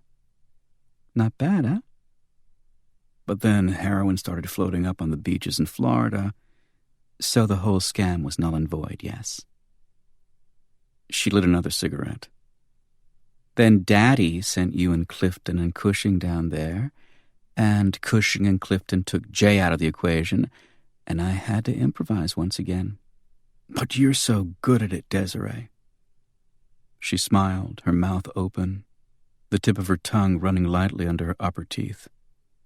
She lowered her legs to the floor and came off the desk, walked around my chair several times, smoking and looking down at me with a radiant sheen in her eyes. She stopped and leaned against the desk again, her jade eyes holding my own. I'm not sure how long we remained that way, staring into each other's eyes, waiting for the other to blink. I'd like to say that as I looked long and deep into Desiree's shimmering green eyes, I understood her. I'd like to say I recognized the nature of her soul, found the common link between the two of us, and therefore among all human beings. I'd like to say all that, but I can't. The longer I looked, the less I saw. Porcelain jade gave way to hints of nothing, and hints of nothing gave way to an essence of nothing. Except maybe naked greed, brazen wanting, the polished soul of a machine that knew only how to covet, and very little about anything else. Desiree stabbed her cigarette out on the desk beside the other one and dropped to her haunches in front of me. Patrick, you know what sucks? Besides your heart, I said. She smiled. Besides that, what sucks is I kind of liked you. No man has ever rejected my advances before. Ever. And it turned me on, actually. If we'd had the time, I would have gotten to you. I shook my head. Not a chance. Oh, no? She came forward on her knees and laid her head on my lap. She turned her head into her left cheek, looked up at me with her right eye. I get to everyone. Just ask Jay. You got to Jay? I said. She nuzzled her cheek against my thighs. I'd say so. So why were you stupid enough to say fail-safe to me at the airport? She brought her head off my lap. That's what tipped you off? I was sitting on the fence about you since we met, Desiree, but that's what knocked me off it. She clucked her tongue. Well, good for Jay. Good for him. He set me up from the grave, didn't he? Yes. She leaned back on her haunches again. Oh, well, a lot of good it did him. Or you. She stretched her torso and ran both hands through her hair. I'm always prepared for contingencies, Patrick. Always. Something my father taught me. As much as I hate the prick, he taught me that. Always have a backup plan. 3, if necessary. My father taught me the same thing, much as I hated the prick as well. She cocked her head to the right. Really? Oh, yeah, Desiree. Really? Is he bluffing, Julian? She looked back over her shoulder. Julian's impassive face twitched. He's bluffing, dear. You're bluffing, she said to me. Afraid not, I said. Dear. Heard from your father's attorney today? The headlights arced through the house as tires crunched the gravel outside. That would be your father, Julian said. I know who it would be, Julian. She was staring at me, her jaw muscles moving almost imperceptibly. I looked as deeply into her eyes as I'd looked into the eyes of a lover. You killed Trevor and me, and make it look like we killed each other. It won't do you any good without an altered will, Desiree. The front door opened. Julian! Trevor Stone bellowed. Julian! Where are you? Tires pulled away on the gravel outside and headed back down the drive toward the front gate. Where is he? Desiree said. Who? I said. Julian! Trevor called. Julian moved toward the door. Stay, Desiree said. Julian froze. Does he roll over and fetch bones and shit? I said. Julian! Jesus Christ, man. Trevor's decrepit footfalls drew closer on the marble floor outside. Where is Danny Griffin? Desiree said. Not answering your calls, I take it. She pulled her gun from underneath her sweater. Julian! In the name of God! The heavy doors burst open and Trevor Stone stood there leaning on his walking stick, dressed in a tuxedo with a white silk scarf, his body trembling against the cane. Desiree pointed her gun at him, her arm rock steady as she knelt on the floor. Hi, Daddy, she said. Long time no see. Chapter 40. Trevor Stone carried himself with as much composure as I've ever seen in any man who had a gun pointed at him. He glanced at his daughter as if he'd seen her just yesterday, glanced at the gun as if it were a gift he didn't much care for but wouldn't refuse, and walked into the room and headed for his desk. Hello, Desiree. The suntan becomes you. She flipped her hair and tilted her head toward him. You think? Trevor's green eyes flicked across Julian's face, then glanced my way. And Mr. Kenzie, he said, I see you returned from Florida no worse for wear. These sheets binding me to a chair notwithstanding, I said. I'm peachy, Trevor. He rested his hand on the desk as he came around behind it, then reached for the wheelchair by the windows and sat in it.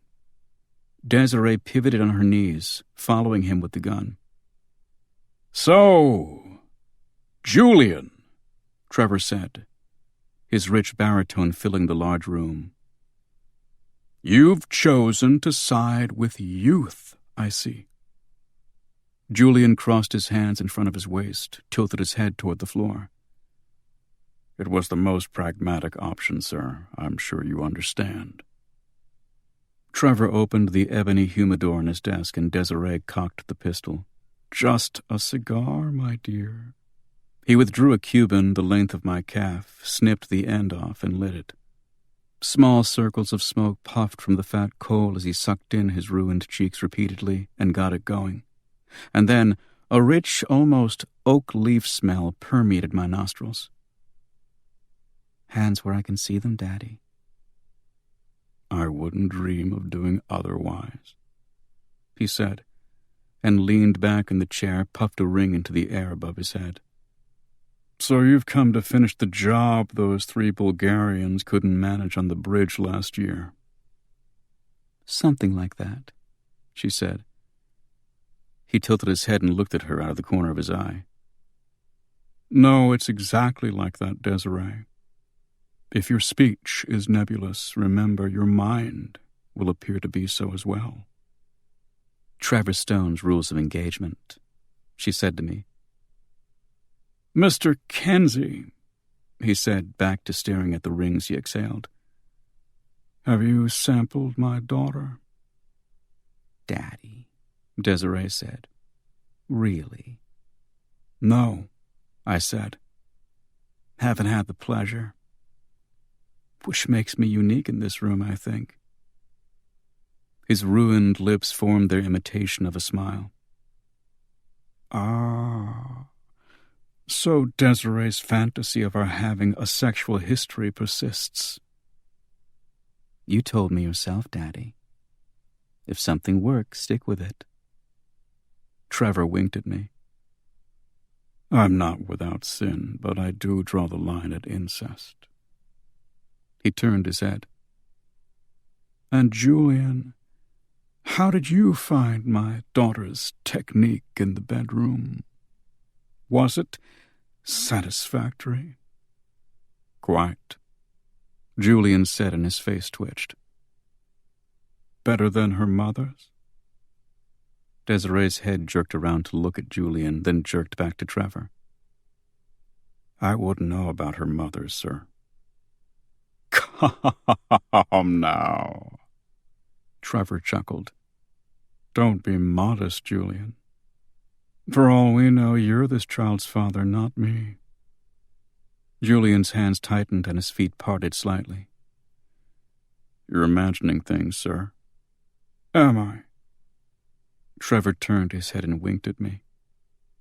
I felt like I was locked in a Noel Coward play that had been rewritten by Sam Shepard.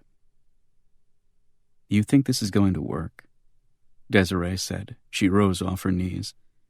Daddy, I am so beyond normal concepts of proper and improper sexual behavior. It's not even quantifiable. She stepped past me and came around the desk behind him. She leaned over his shoulders. She placed the muzzle of her gun against the left side of his forehead, then drew it across to the right so hard the target site left a thin line of blood. If Julian were my biological father, so what? Trevor watched as a drop of blood fell from his forehead and landed on a cigar. Now, Dad, she said and nipped his left earlobe. Let's push you out into the center of the room where we can all be together. Trevor puffed on a cigar as she pushed, trying to appear as casual as he had when he entered the room. But I could see that it was beginning to wear on him. Fear had found its way into his proud chest, into the cast of his eyes, and the set of his ruined jaw. Desiree pushed him around to the front of the desk until he was facing me, the two of us sitting in our chairs, wondering if we'd ever stand up again. How's it feel, Mr. Kenzie? Trevor said. Bound there, helpless, wondering which breath will be your last. You tell me, Trevor. Desiree left us and walked over to Julian, and they whispered for a moment, her gun pointed straight at the back of her father's head. You're the wily type, Trevor said, leaning forward, his voice lowered. Any suggestions? Far as I can see, Trevor, you're fucked. He gestured with a cigar. As are you, boy. A little less so, though. He raised his eyebrows at my mummified body. Really? I think you're mistaken. But if the two of us put our heads together, why, we might. I knew a guy once, I said. He molested his son, had his wife killed, caused a gang war in Roxbury and Dorchester, which killed 16 children at least. And, Trevor said, And I liked him more than I like you, I said. Not by much, mind you. I mean, he was a scumbag. You're a scumbag. It's sort of like having to choose between two types of crotch rot. But still, he was poor, no education. Society had shown him in a million different ways how little a fuck it gave about him. But you, Trevor, you've had everything a man could want. And it wasn't enough. You still bought your wife like she was a sow at the county fair. You still took a baby you brought into the world and turned it into a monster. This guy I was talking about, he was responsible for the death of at least 20 people that I know of, probably a lot more. And I put him down like a dog, because that's what he deserved. But you, with a calculator, I bet you couldn't add up all the people whose deaths you've been responsible for, whose lives you've destroyed or made unbearable over the years. So you'd put me down like a dog, Mr. Kenzie? He smiled. I shook my head. No, more like a sand shark you'd catch when you're deep-sea fishing. I'd haul you onto the boat, club you until you were stunned. Then I'd open up your belly and toss you back into the water. Watch as the bigger sharks came and ate you alive. My, he said. Wouldn't that be a sight? Desiree crossed back to us. Having fun, gentlemen? Mr. Kenzie was just explaining to me the subtleties of Bach's Brandenburg Concerto No. 2 in F major. He truly revolutionized my perception of it, darling. She slapped his temple. That's nice, Daddy. So, what are you planning to do with us? He said. You mean after I kill you? Well, I was wondering about that. I don't see why you would need to confer with my beloved servant, Mr. Archerson, if all was going according to plan. You're meticulous, Desiree, because I trained you to be so. If you needed to confer with Mr. Archerson, there must be a proverbial fly in the ointment. He looked at me. Would it have something to do with the wily Mr. Kenzie? Wily, I said. That's twice now. It'll grow on you, he assured me. Patrick, Desiree said. You and I do have some things to discuss, don't we? She turned her head. Julian, will you take Mr. Stone to the pantry and lock him in? The pantry! Trevor cried. I love the pantry. All those canned goods. Julian placed his hands on Trevor's shoulders. You know my strength, sir. Don't make me use it. Wouldn't think of it, Trevor said. To the canned goods, Julian. Post haste. Julian wheeled him out of the room, and I heard the wheels squeak in the marble as they made their way past the grand staircase toward the kitchen. All those hams! Trevor cried. All those leeks! Desiree straddled me and placed the gun against my left ear. Here we are. Isn't it romantic? About Danny, she said. Yes. Where is he? Where's my partner? She smiled. In the garden. The garden, I said. She nodded. Buried up to her neck. She looked out the window. Gosh, I hope it doesn't snow tonight. Dig her out, I said. No. Then kissed Danny goodbye. Knives danced in her irises. Let me guess, unless you make a phone call by a certain time, he's dead, blah, blah, blah. I looked at the clock over her shoulder as she shifted her weight on my thighs. Actually, no.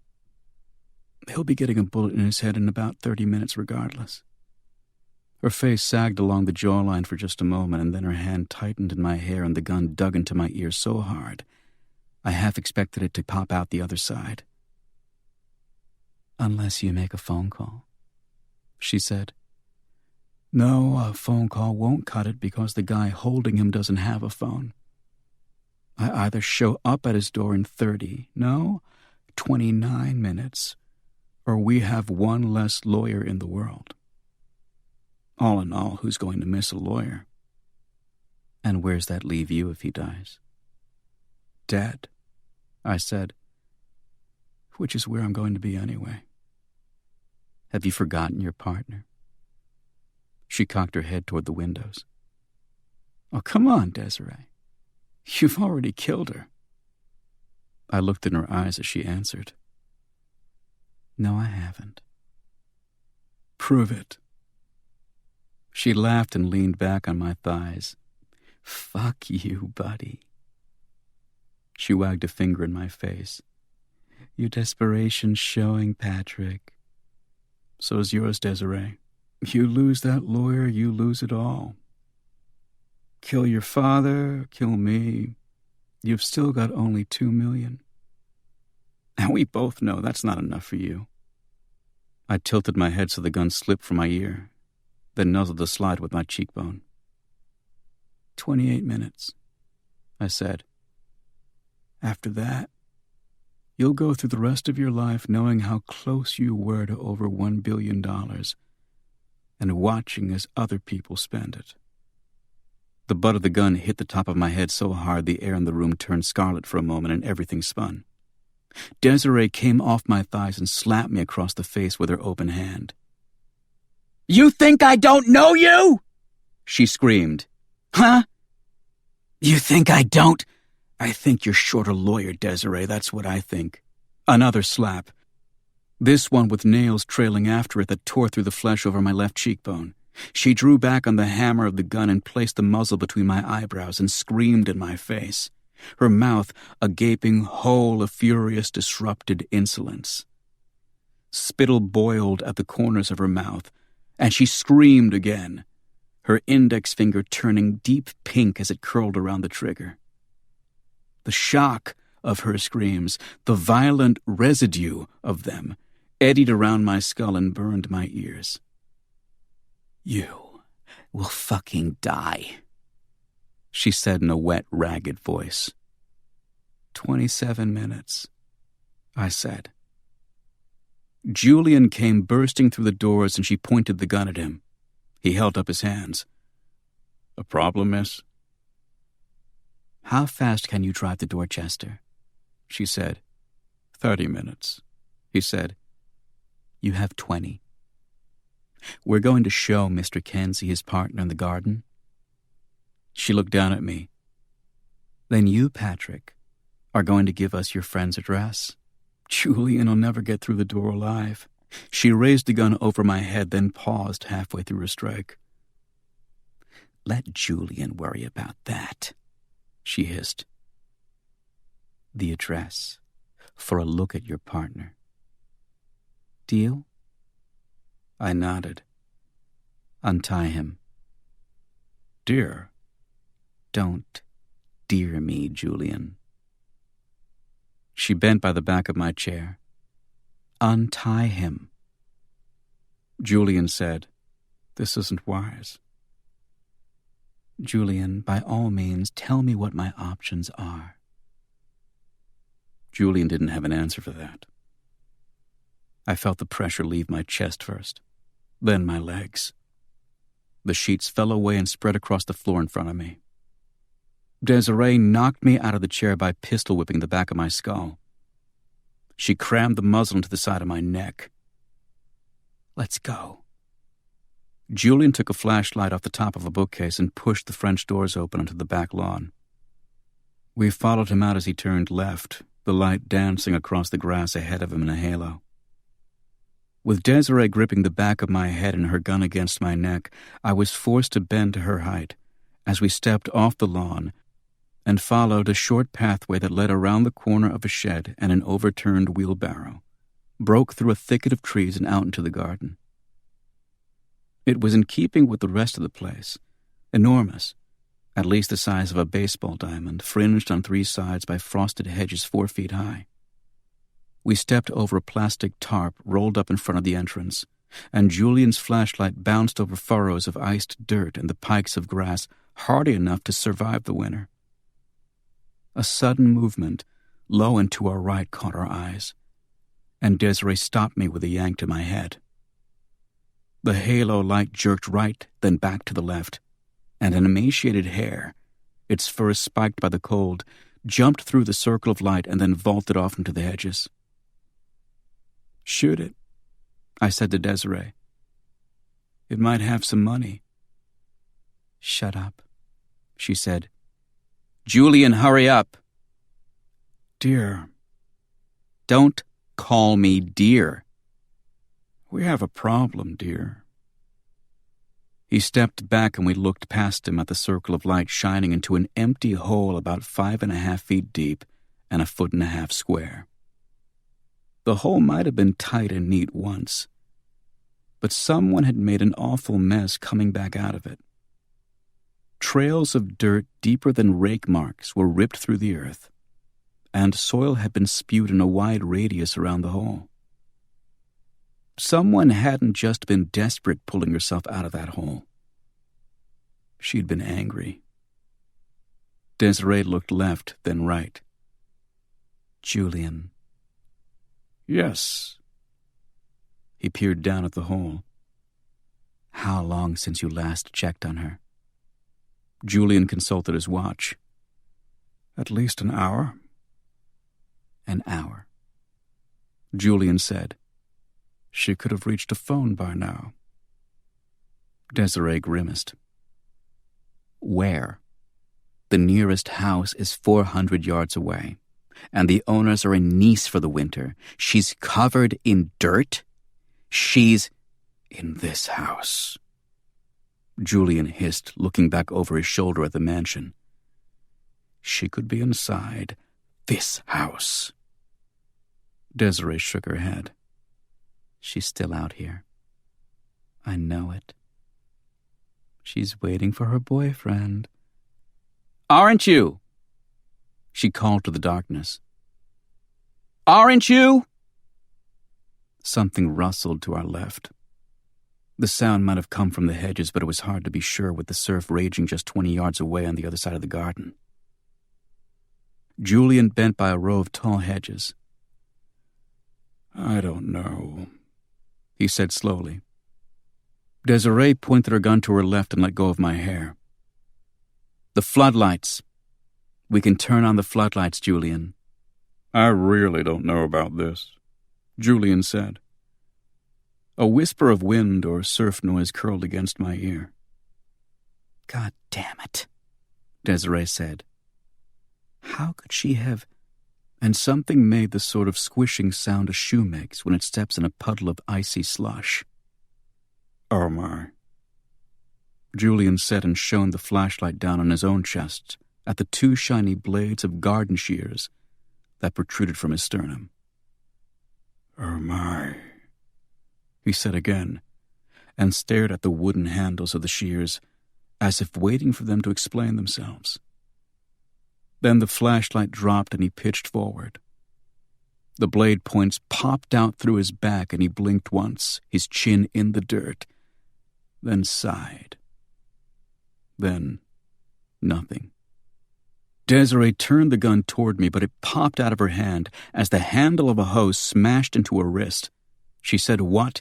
and turned her head to her left as Angie stepped out of the darkness, covered in dirt from head to toe, and punched Desiree Stone so hard in the center of her face that I'm sure she was well into dreamland before her body hit the ground. Chapter 41. I stood by the shower in the downstairs guest bathroom as the water sprayed across Angie's body, and the last of the dirt sluiced down her ankles and swirled into the drain. She ran a bath sponge along her left arm, and the soap dripped down along her elbow and hung there for a moment in long teardrops before falling to the marble basin. Then she went to work on the other arm. She must have washed each part of her body 4 times since we'd come in here, but somehow I was still entranced. "You broke her nose," I said. "Yeah? You see any shampoo in here?" I used a face cloth to open the medicine cabinet. I wrapped the cloth around a small vial of shampoo and squirted some into my palm, walked back to the shower. "Turn your back to me." She did, and I leaned in and rubbed the shampoo into her hair. Felt the wet tangles envelop my fingers, the soap churn up through the roots as my fingers massaged her scalp. "Feels very nice," she said. "No kidding." "How bad's it look?" She leaned forward and I pulled my hands from her hair. She raised her arms and scrubbed her hair with more force than I'd ever use on my own hair, if I'd intended to reach my 40s, with it still attached to my head.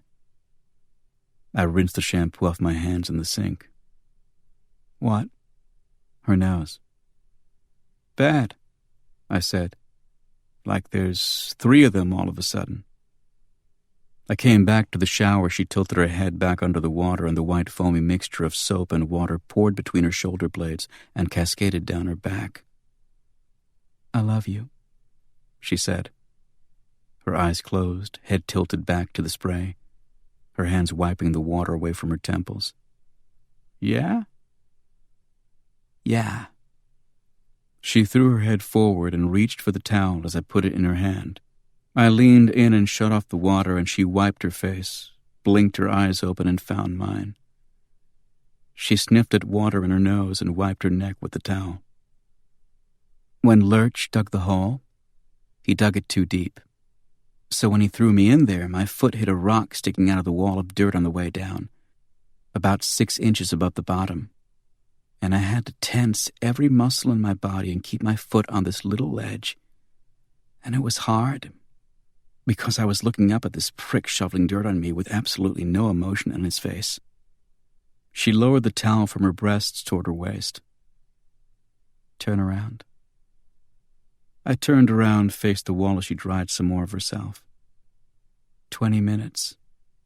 That's how long it took him to fill the hole. And he made sure I was packed in tight. At least at the shoulders. Didn't even blink when I spit in his face. "Do my back?" "Sure." I turned around and she handed me the towel as she stepped out of the shower. I ran the thick terry cloth over her shoulders and then down along the muscles of her back as she twisted her hair in both hands and pulled it up against the back of her head. So even though I was on this little shelf, there was still a good bit of dirt below me. And at first I couldn't move, and I got terrified. But then I remembered what allowed me to stand on that rock with one foot for 20 minutes while Mr. Walking Dead buried me alive. What was that? She turned in my arms. "You." She slid her tongue over mine for a moment. "Us. You know. This." She patted my chest and reached behind me, took the towel back. And I moved around and twisted, and more dirt fell below my feet. And I kept squirming, and 3 hours later, I started making some progress. She smiled and I kissed her, my lips meeting teeth. But I didn't care. "I was so scared," she said, draping her arms across my shoulders. "I'm sorry." She shrugged.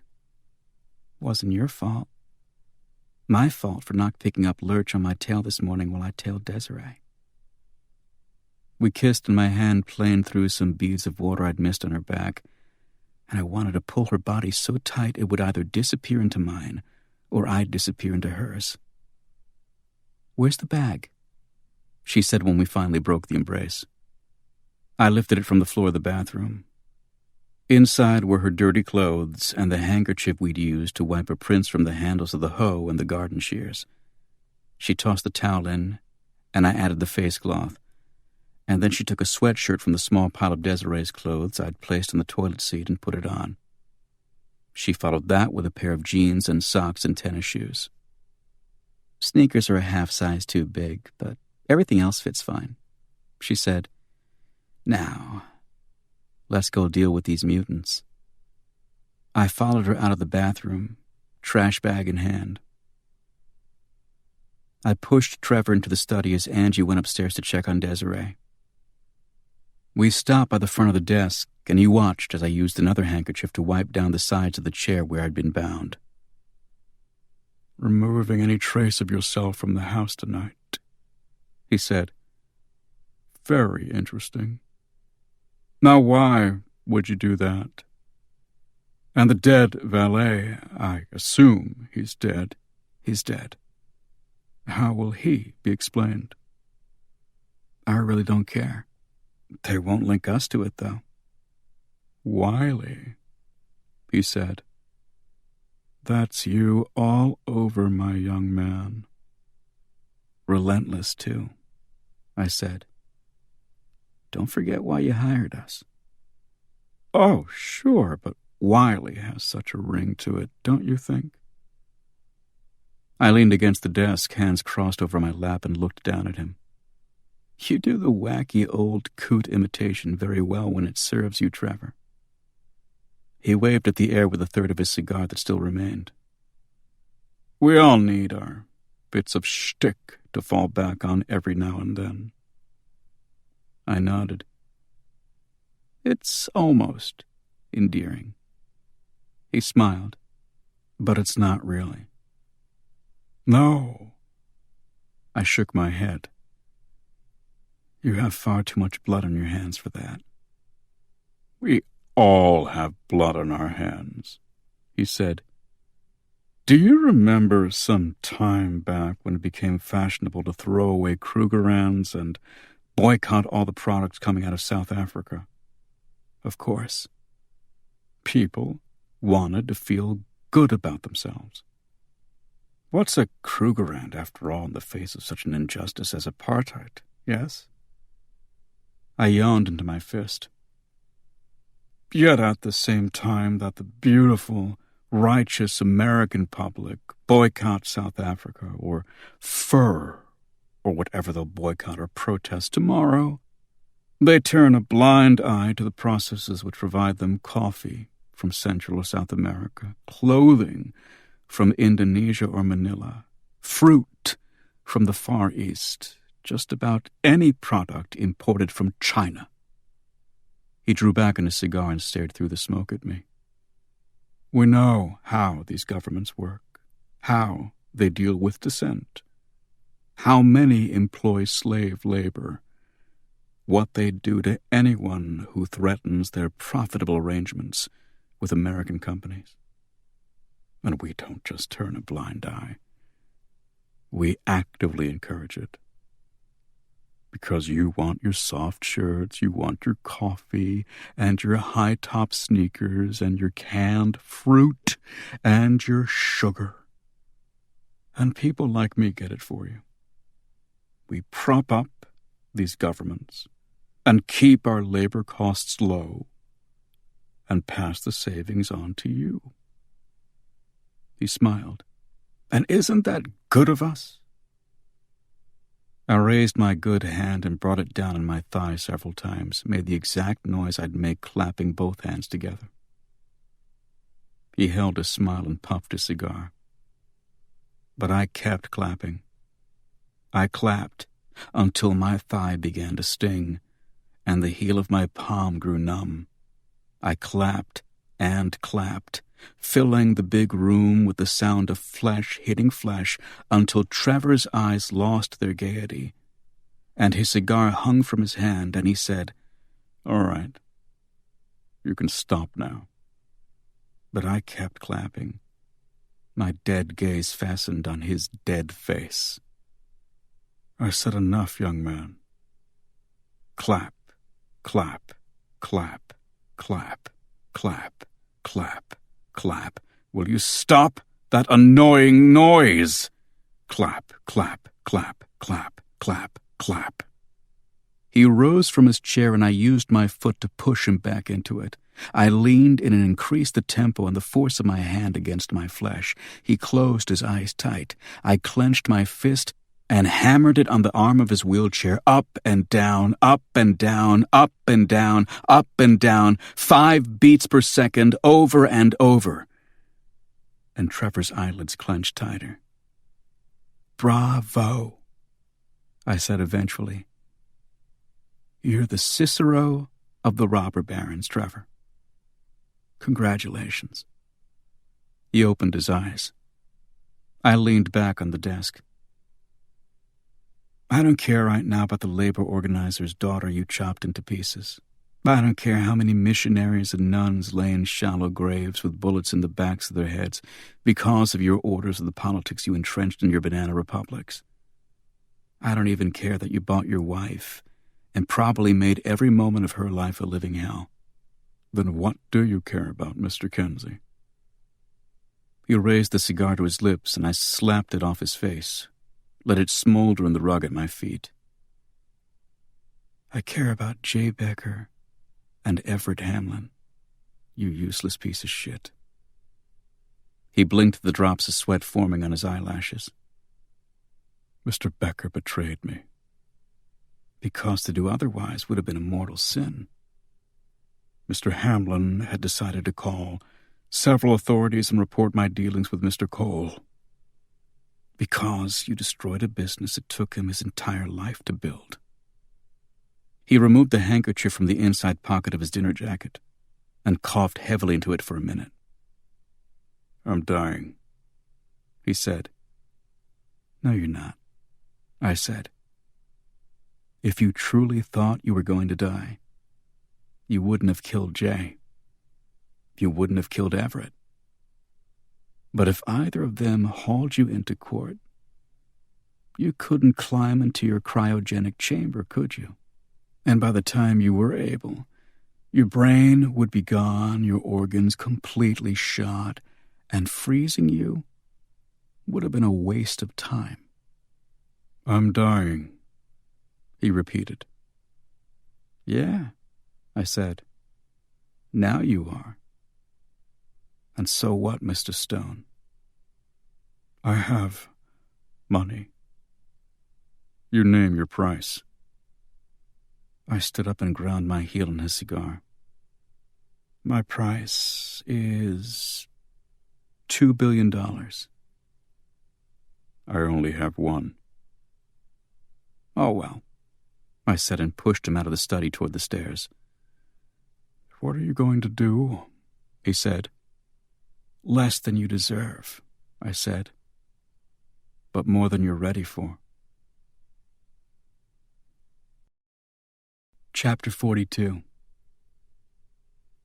We climbed the grand staircase slowly, Trevor leaning on the railing and taking halting steps, his breathing labored. "I heard you come in tonight and watched you walk across your study," I said. "Your steps were a lot surer then." He gave me the tortured face of a martyr. "It comes in spurts," he said. "The pain." "You and your daughter," I said. "You never give up, do you?" I smiled and shook my head. "To yield is to die, Mr. Kinsey. To bend is to break. To err is human, to forgive is divine. We could keep going with this for hours. Come on. Your turn." He struggled up to the landing. "Left," I said and handed him back his walking stick. "In the name of God," he said, "what are you going to do with me?" "At the end of the hall, take a right."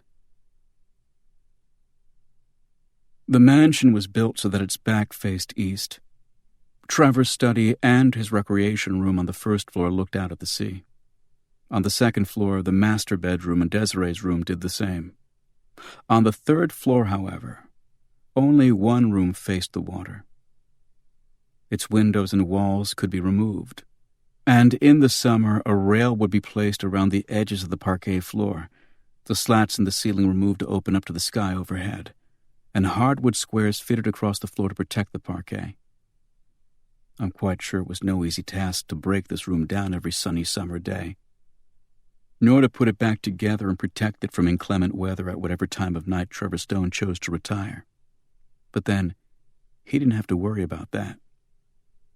Lurch and the Weeble had to, I assumed, or whatever servants had been their servants. In the winter, the room was laid out like a French drawing room with gilded Louis XIV chairs and chaises, delicate embroidered settees and divans, fragile gold-encrusted tea tables, and paintings of bewigged noblemen and noble women discussing opera or the guillotine, or whatever the French discussed in the numbered days of their doomed aristocracy. "Vanity," I said, looking at Desiree's pulpy, broken nose and Trevor's ruined lower face. "Destroyed the French upper class. It triggered the revolution and sent Napoleon into Russia. Or so the Jesuits told me." I glanced at Trevor. "Am I wrong?" He shrugged. "A bit reductive, but it's not far off." He and Desiree were tied to their chairs on either end of the room, each a good 25 yards from the other. Angie was off in the west wing of the first floor gathering supplies. Desiree said, "I'll need a doctor for my nose. We're a little short on plastic surgeons at the moment." "Was it a bluff?" she said. "Which?" "About Danny Griffin." "Yeah, total bluff." She blew at a strand of hair that had fallen in her face and nodded to herself.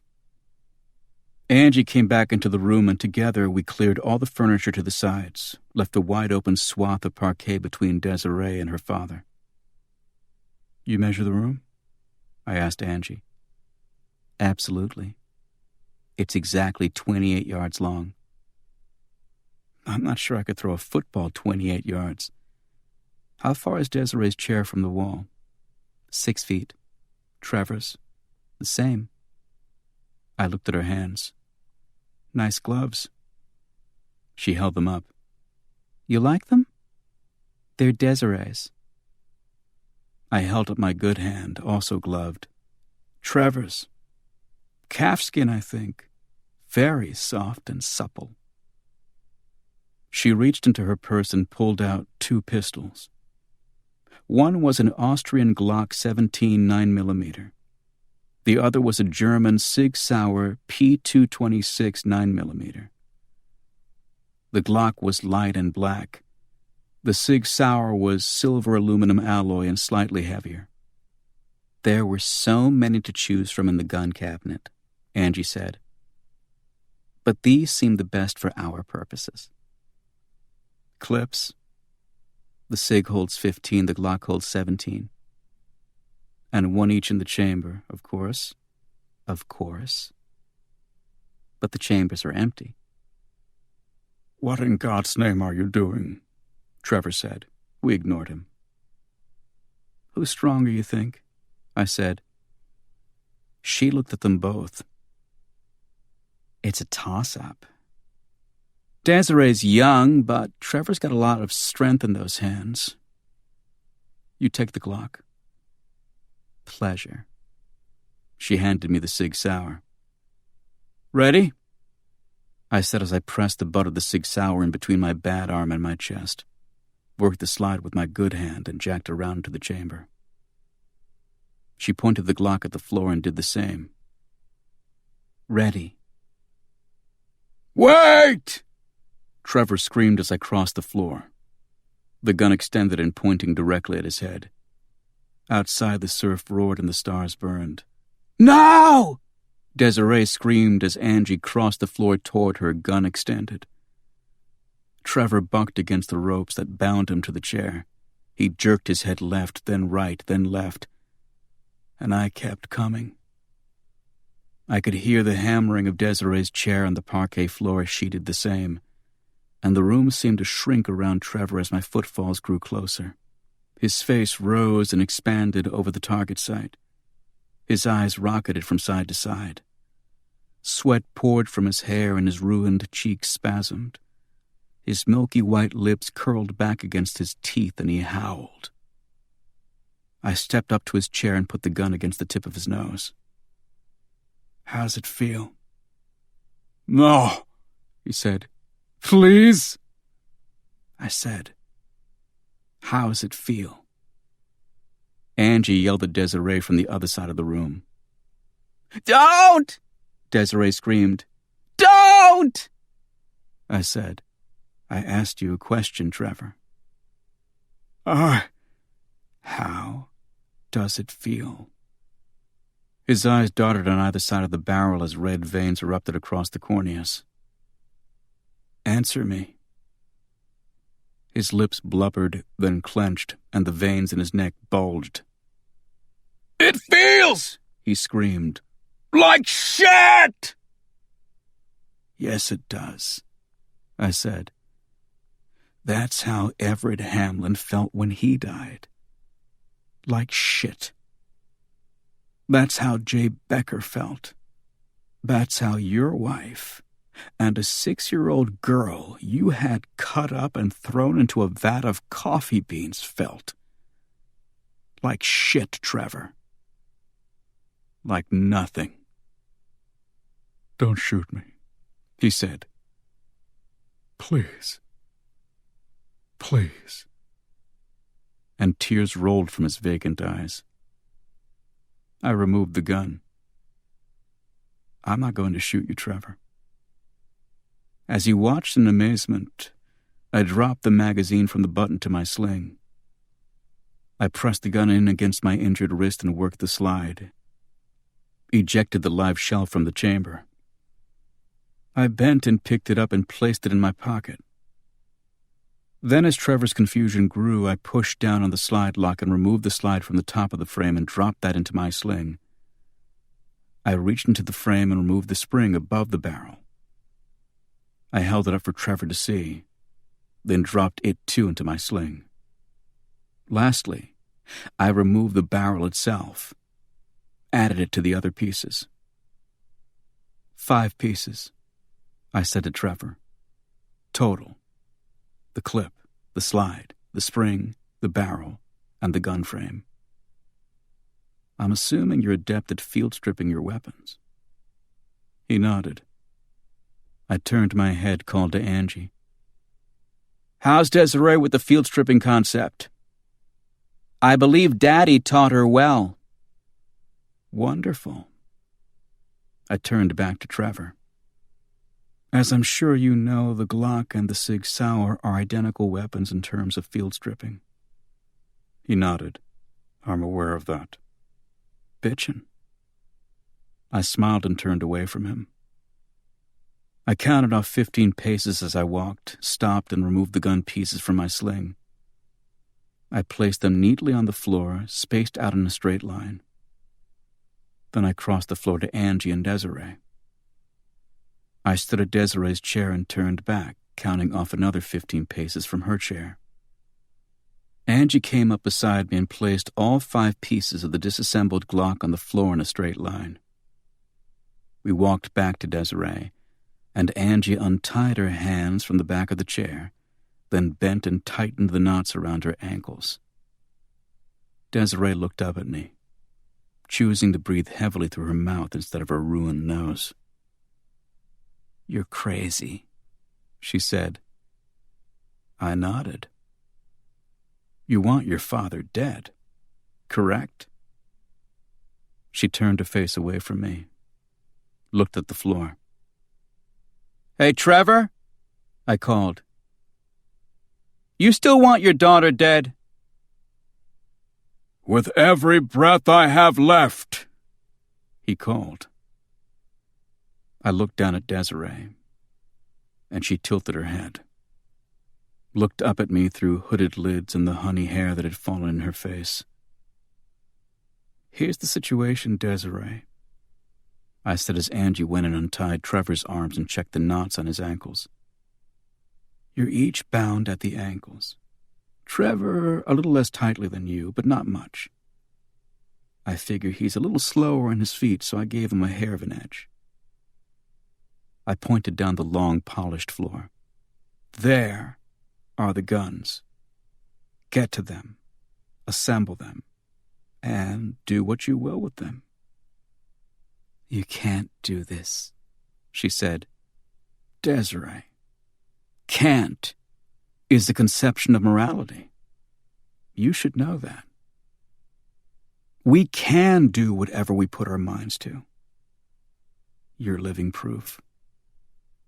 I walked to the center of the room, and Angie and I stood there, looking back at them as they flexed their hands and got ready. "If either of you gets the bright idea to join forces and come after us," Angie said, "we'll be on our way to the Boston Tribune newsroom. So don't waste your time. Whichever one of you lives through this, if either of you does, would be best served getting on a plane." She nudged me. "Anything to add?" I watched the two of them as they wiped their palms on their thighs, flexed their fingers some more, bent toward the ropes at their ankles.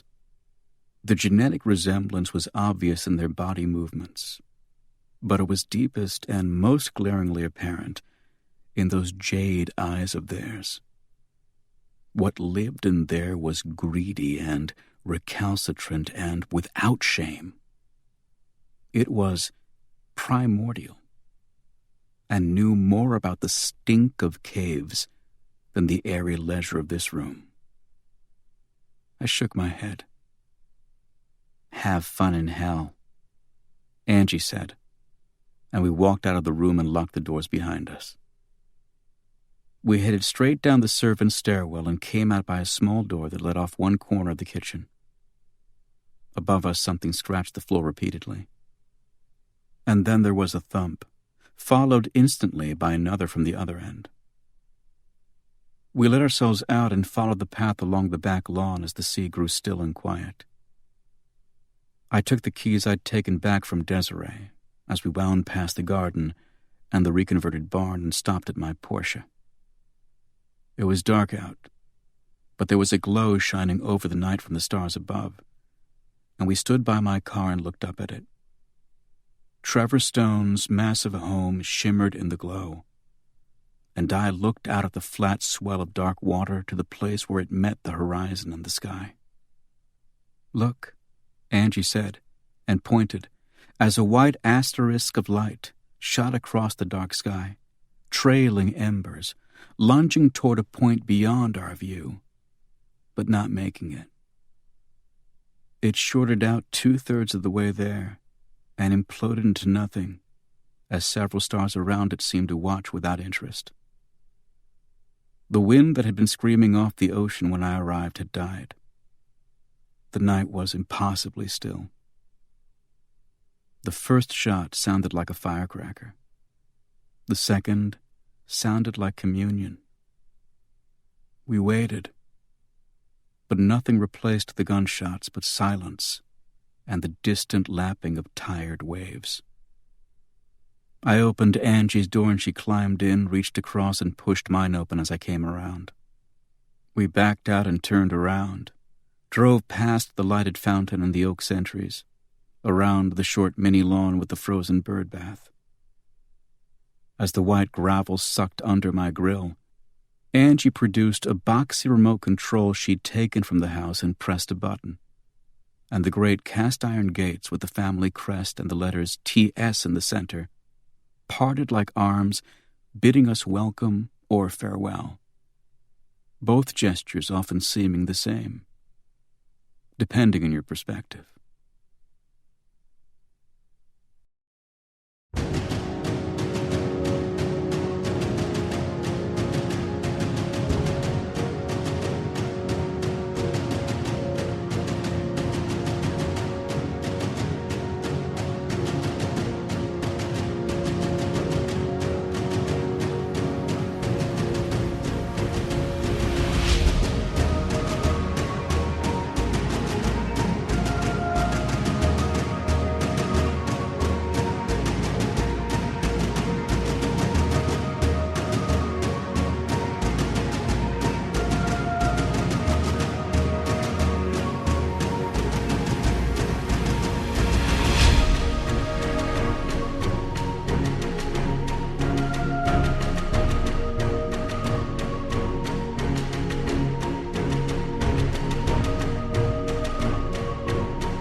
Epilogue.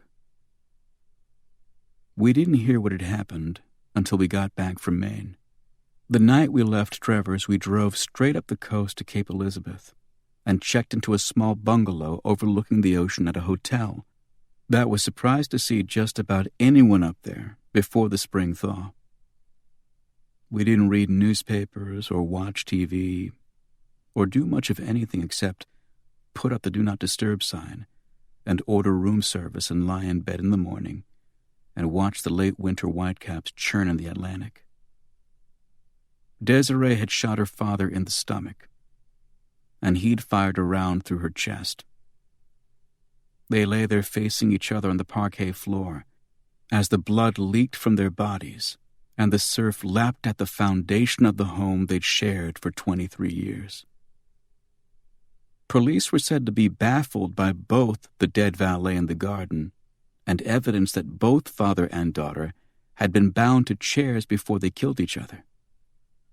The limo driver who dropped Trevor back at the house that night was questioned and released, and police could find no evidence that anyone but the victims had been in the house that night.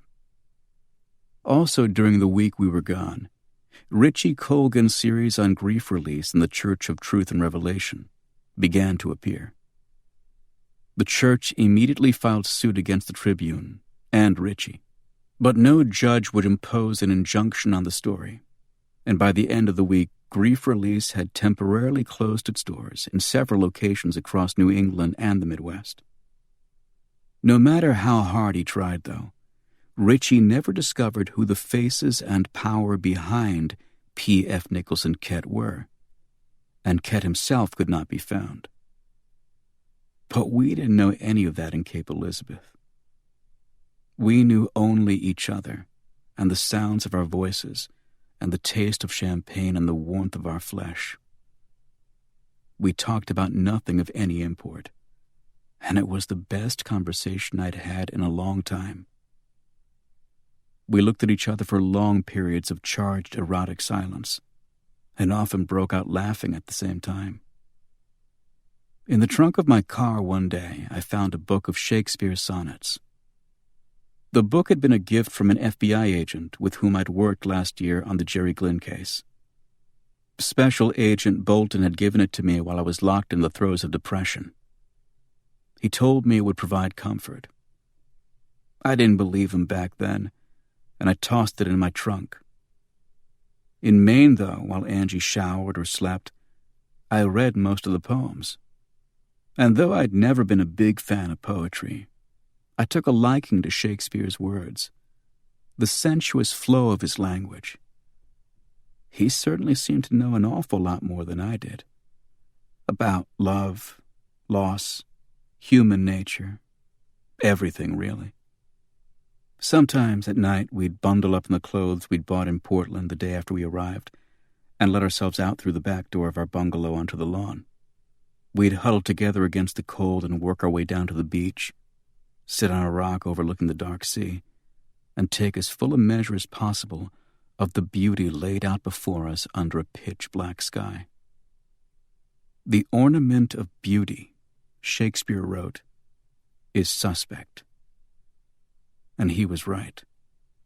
But beauty itself, unadorned and unaffected, is sacred, I think, worthy of our awe and our loyalty.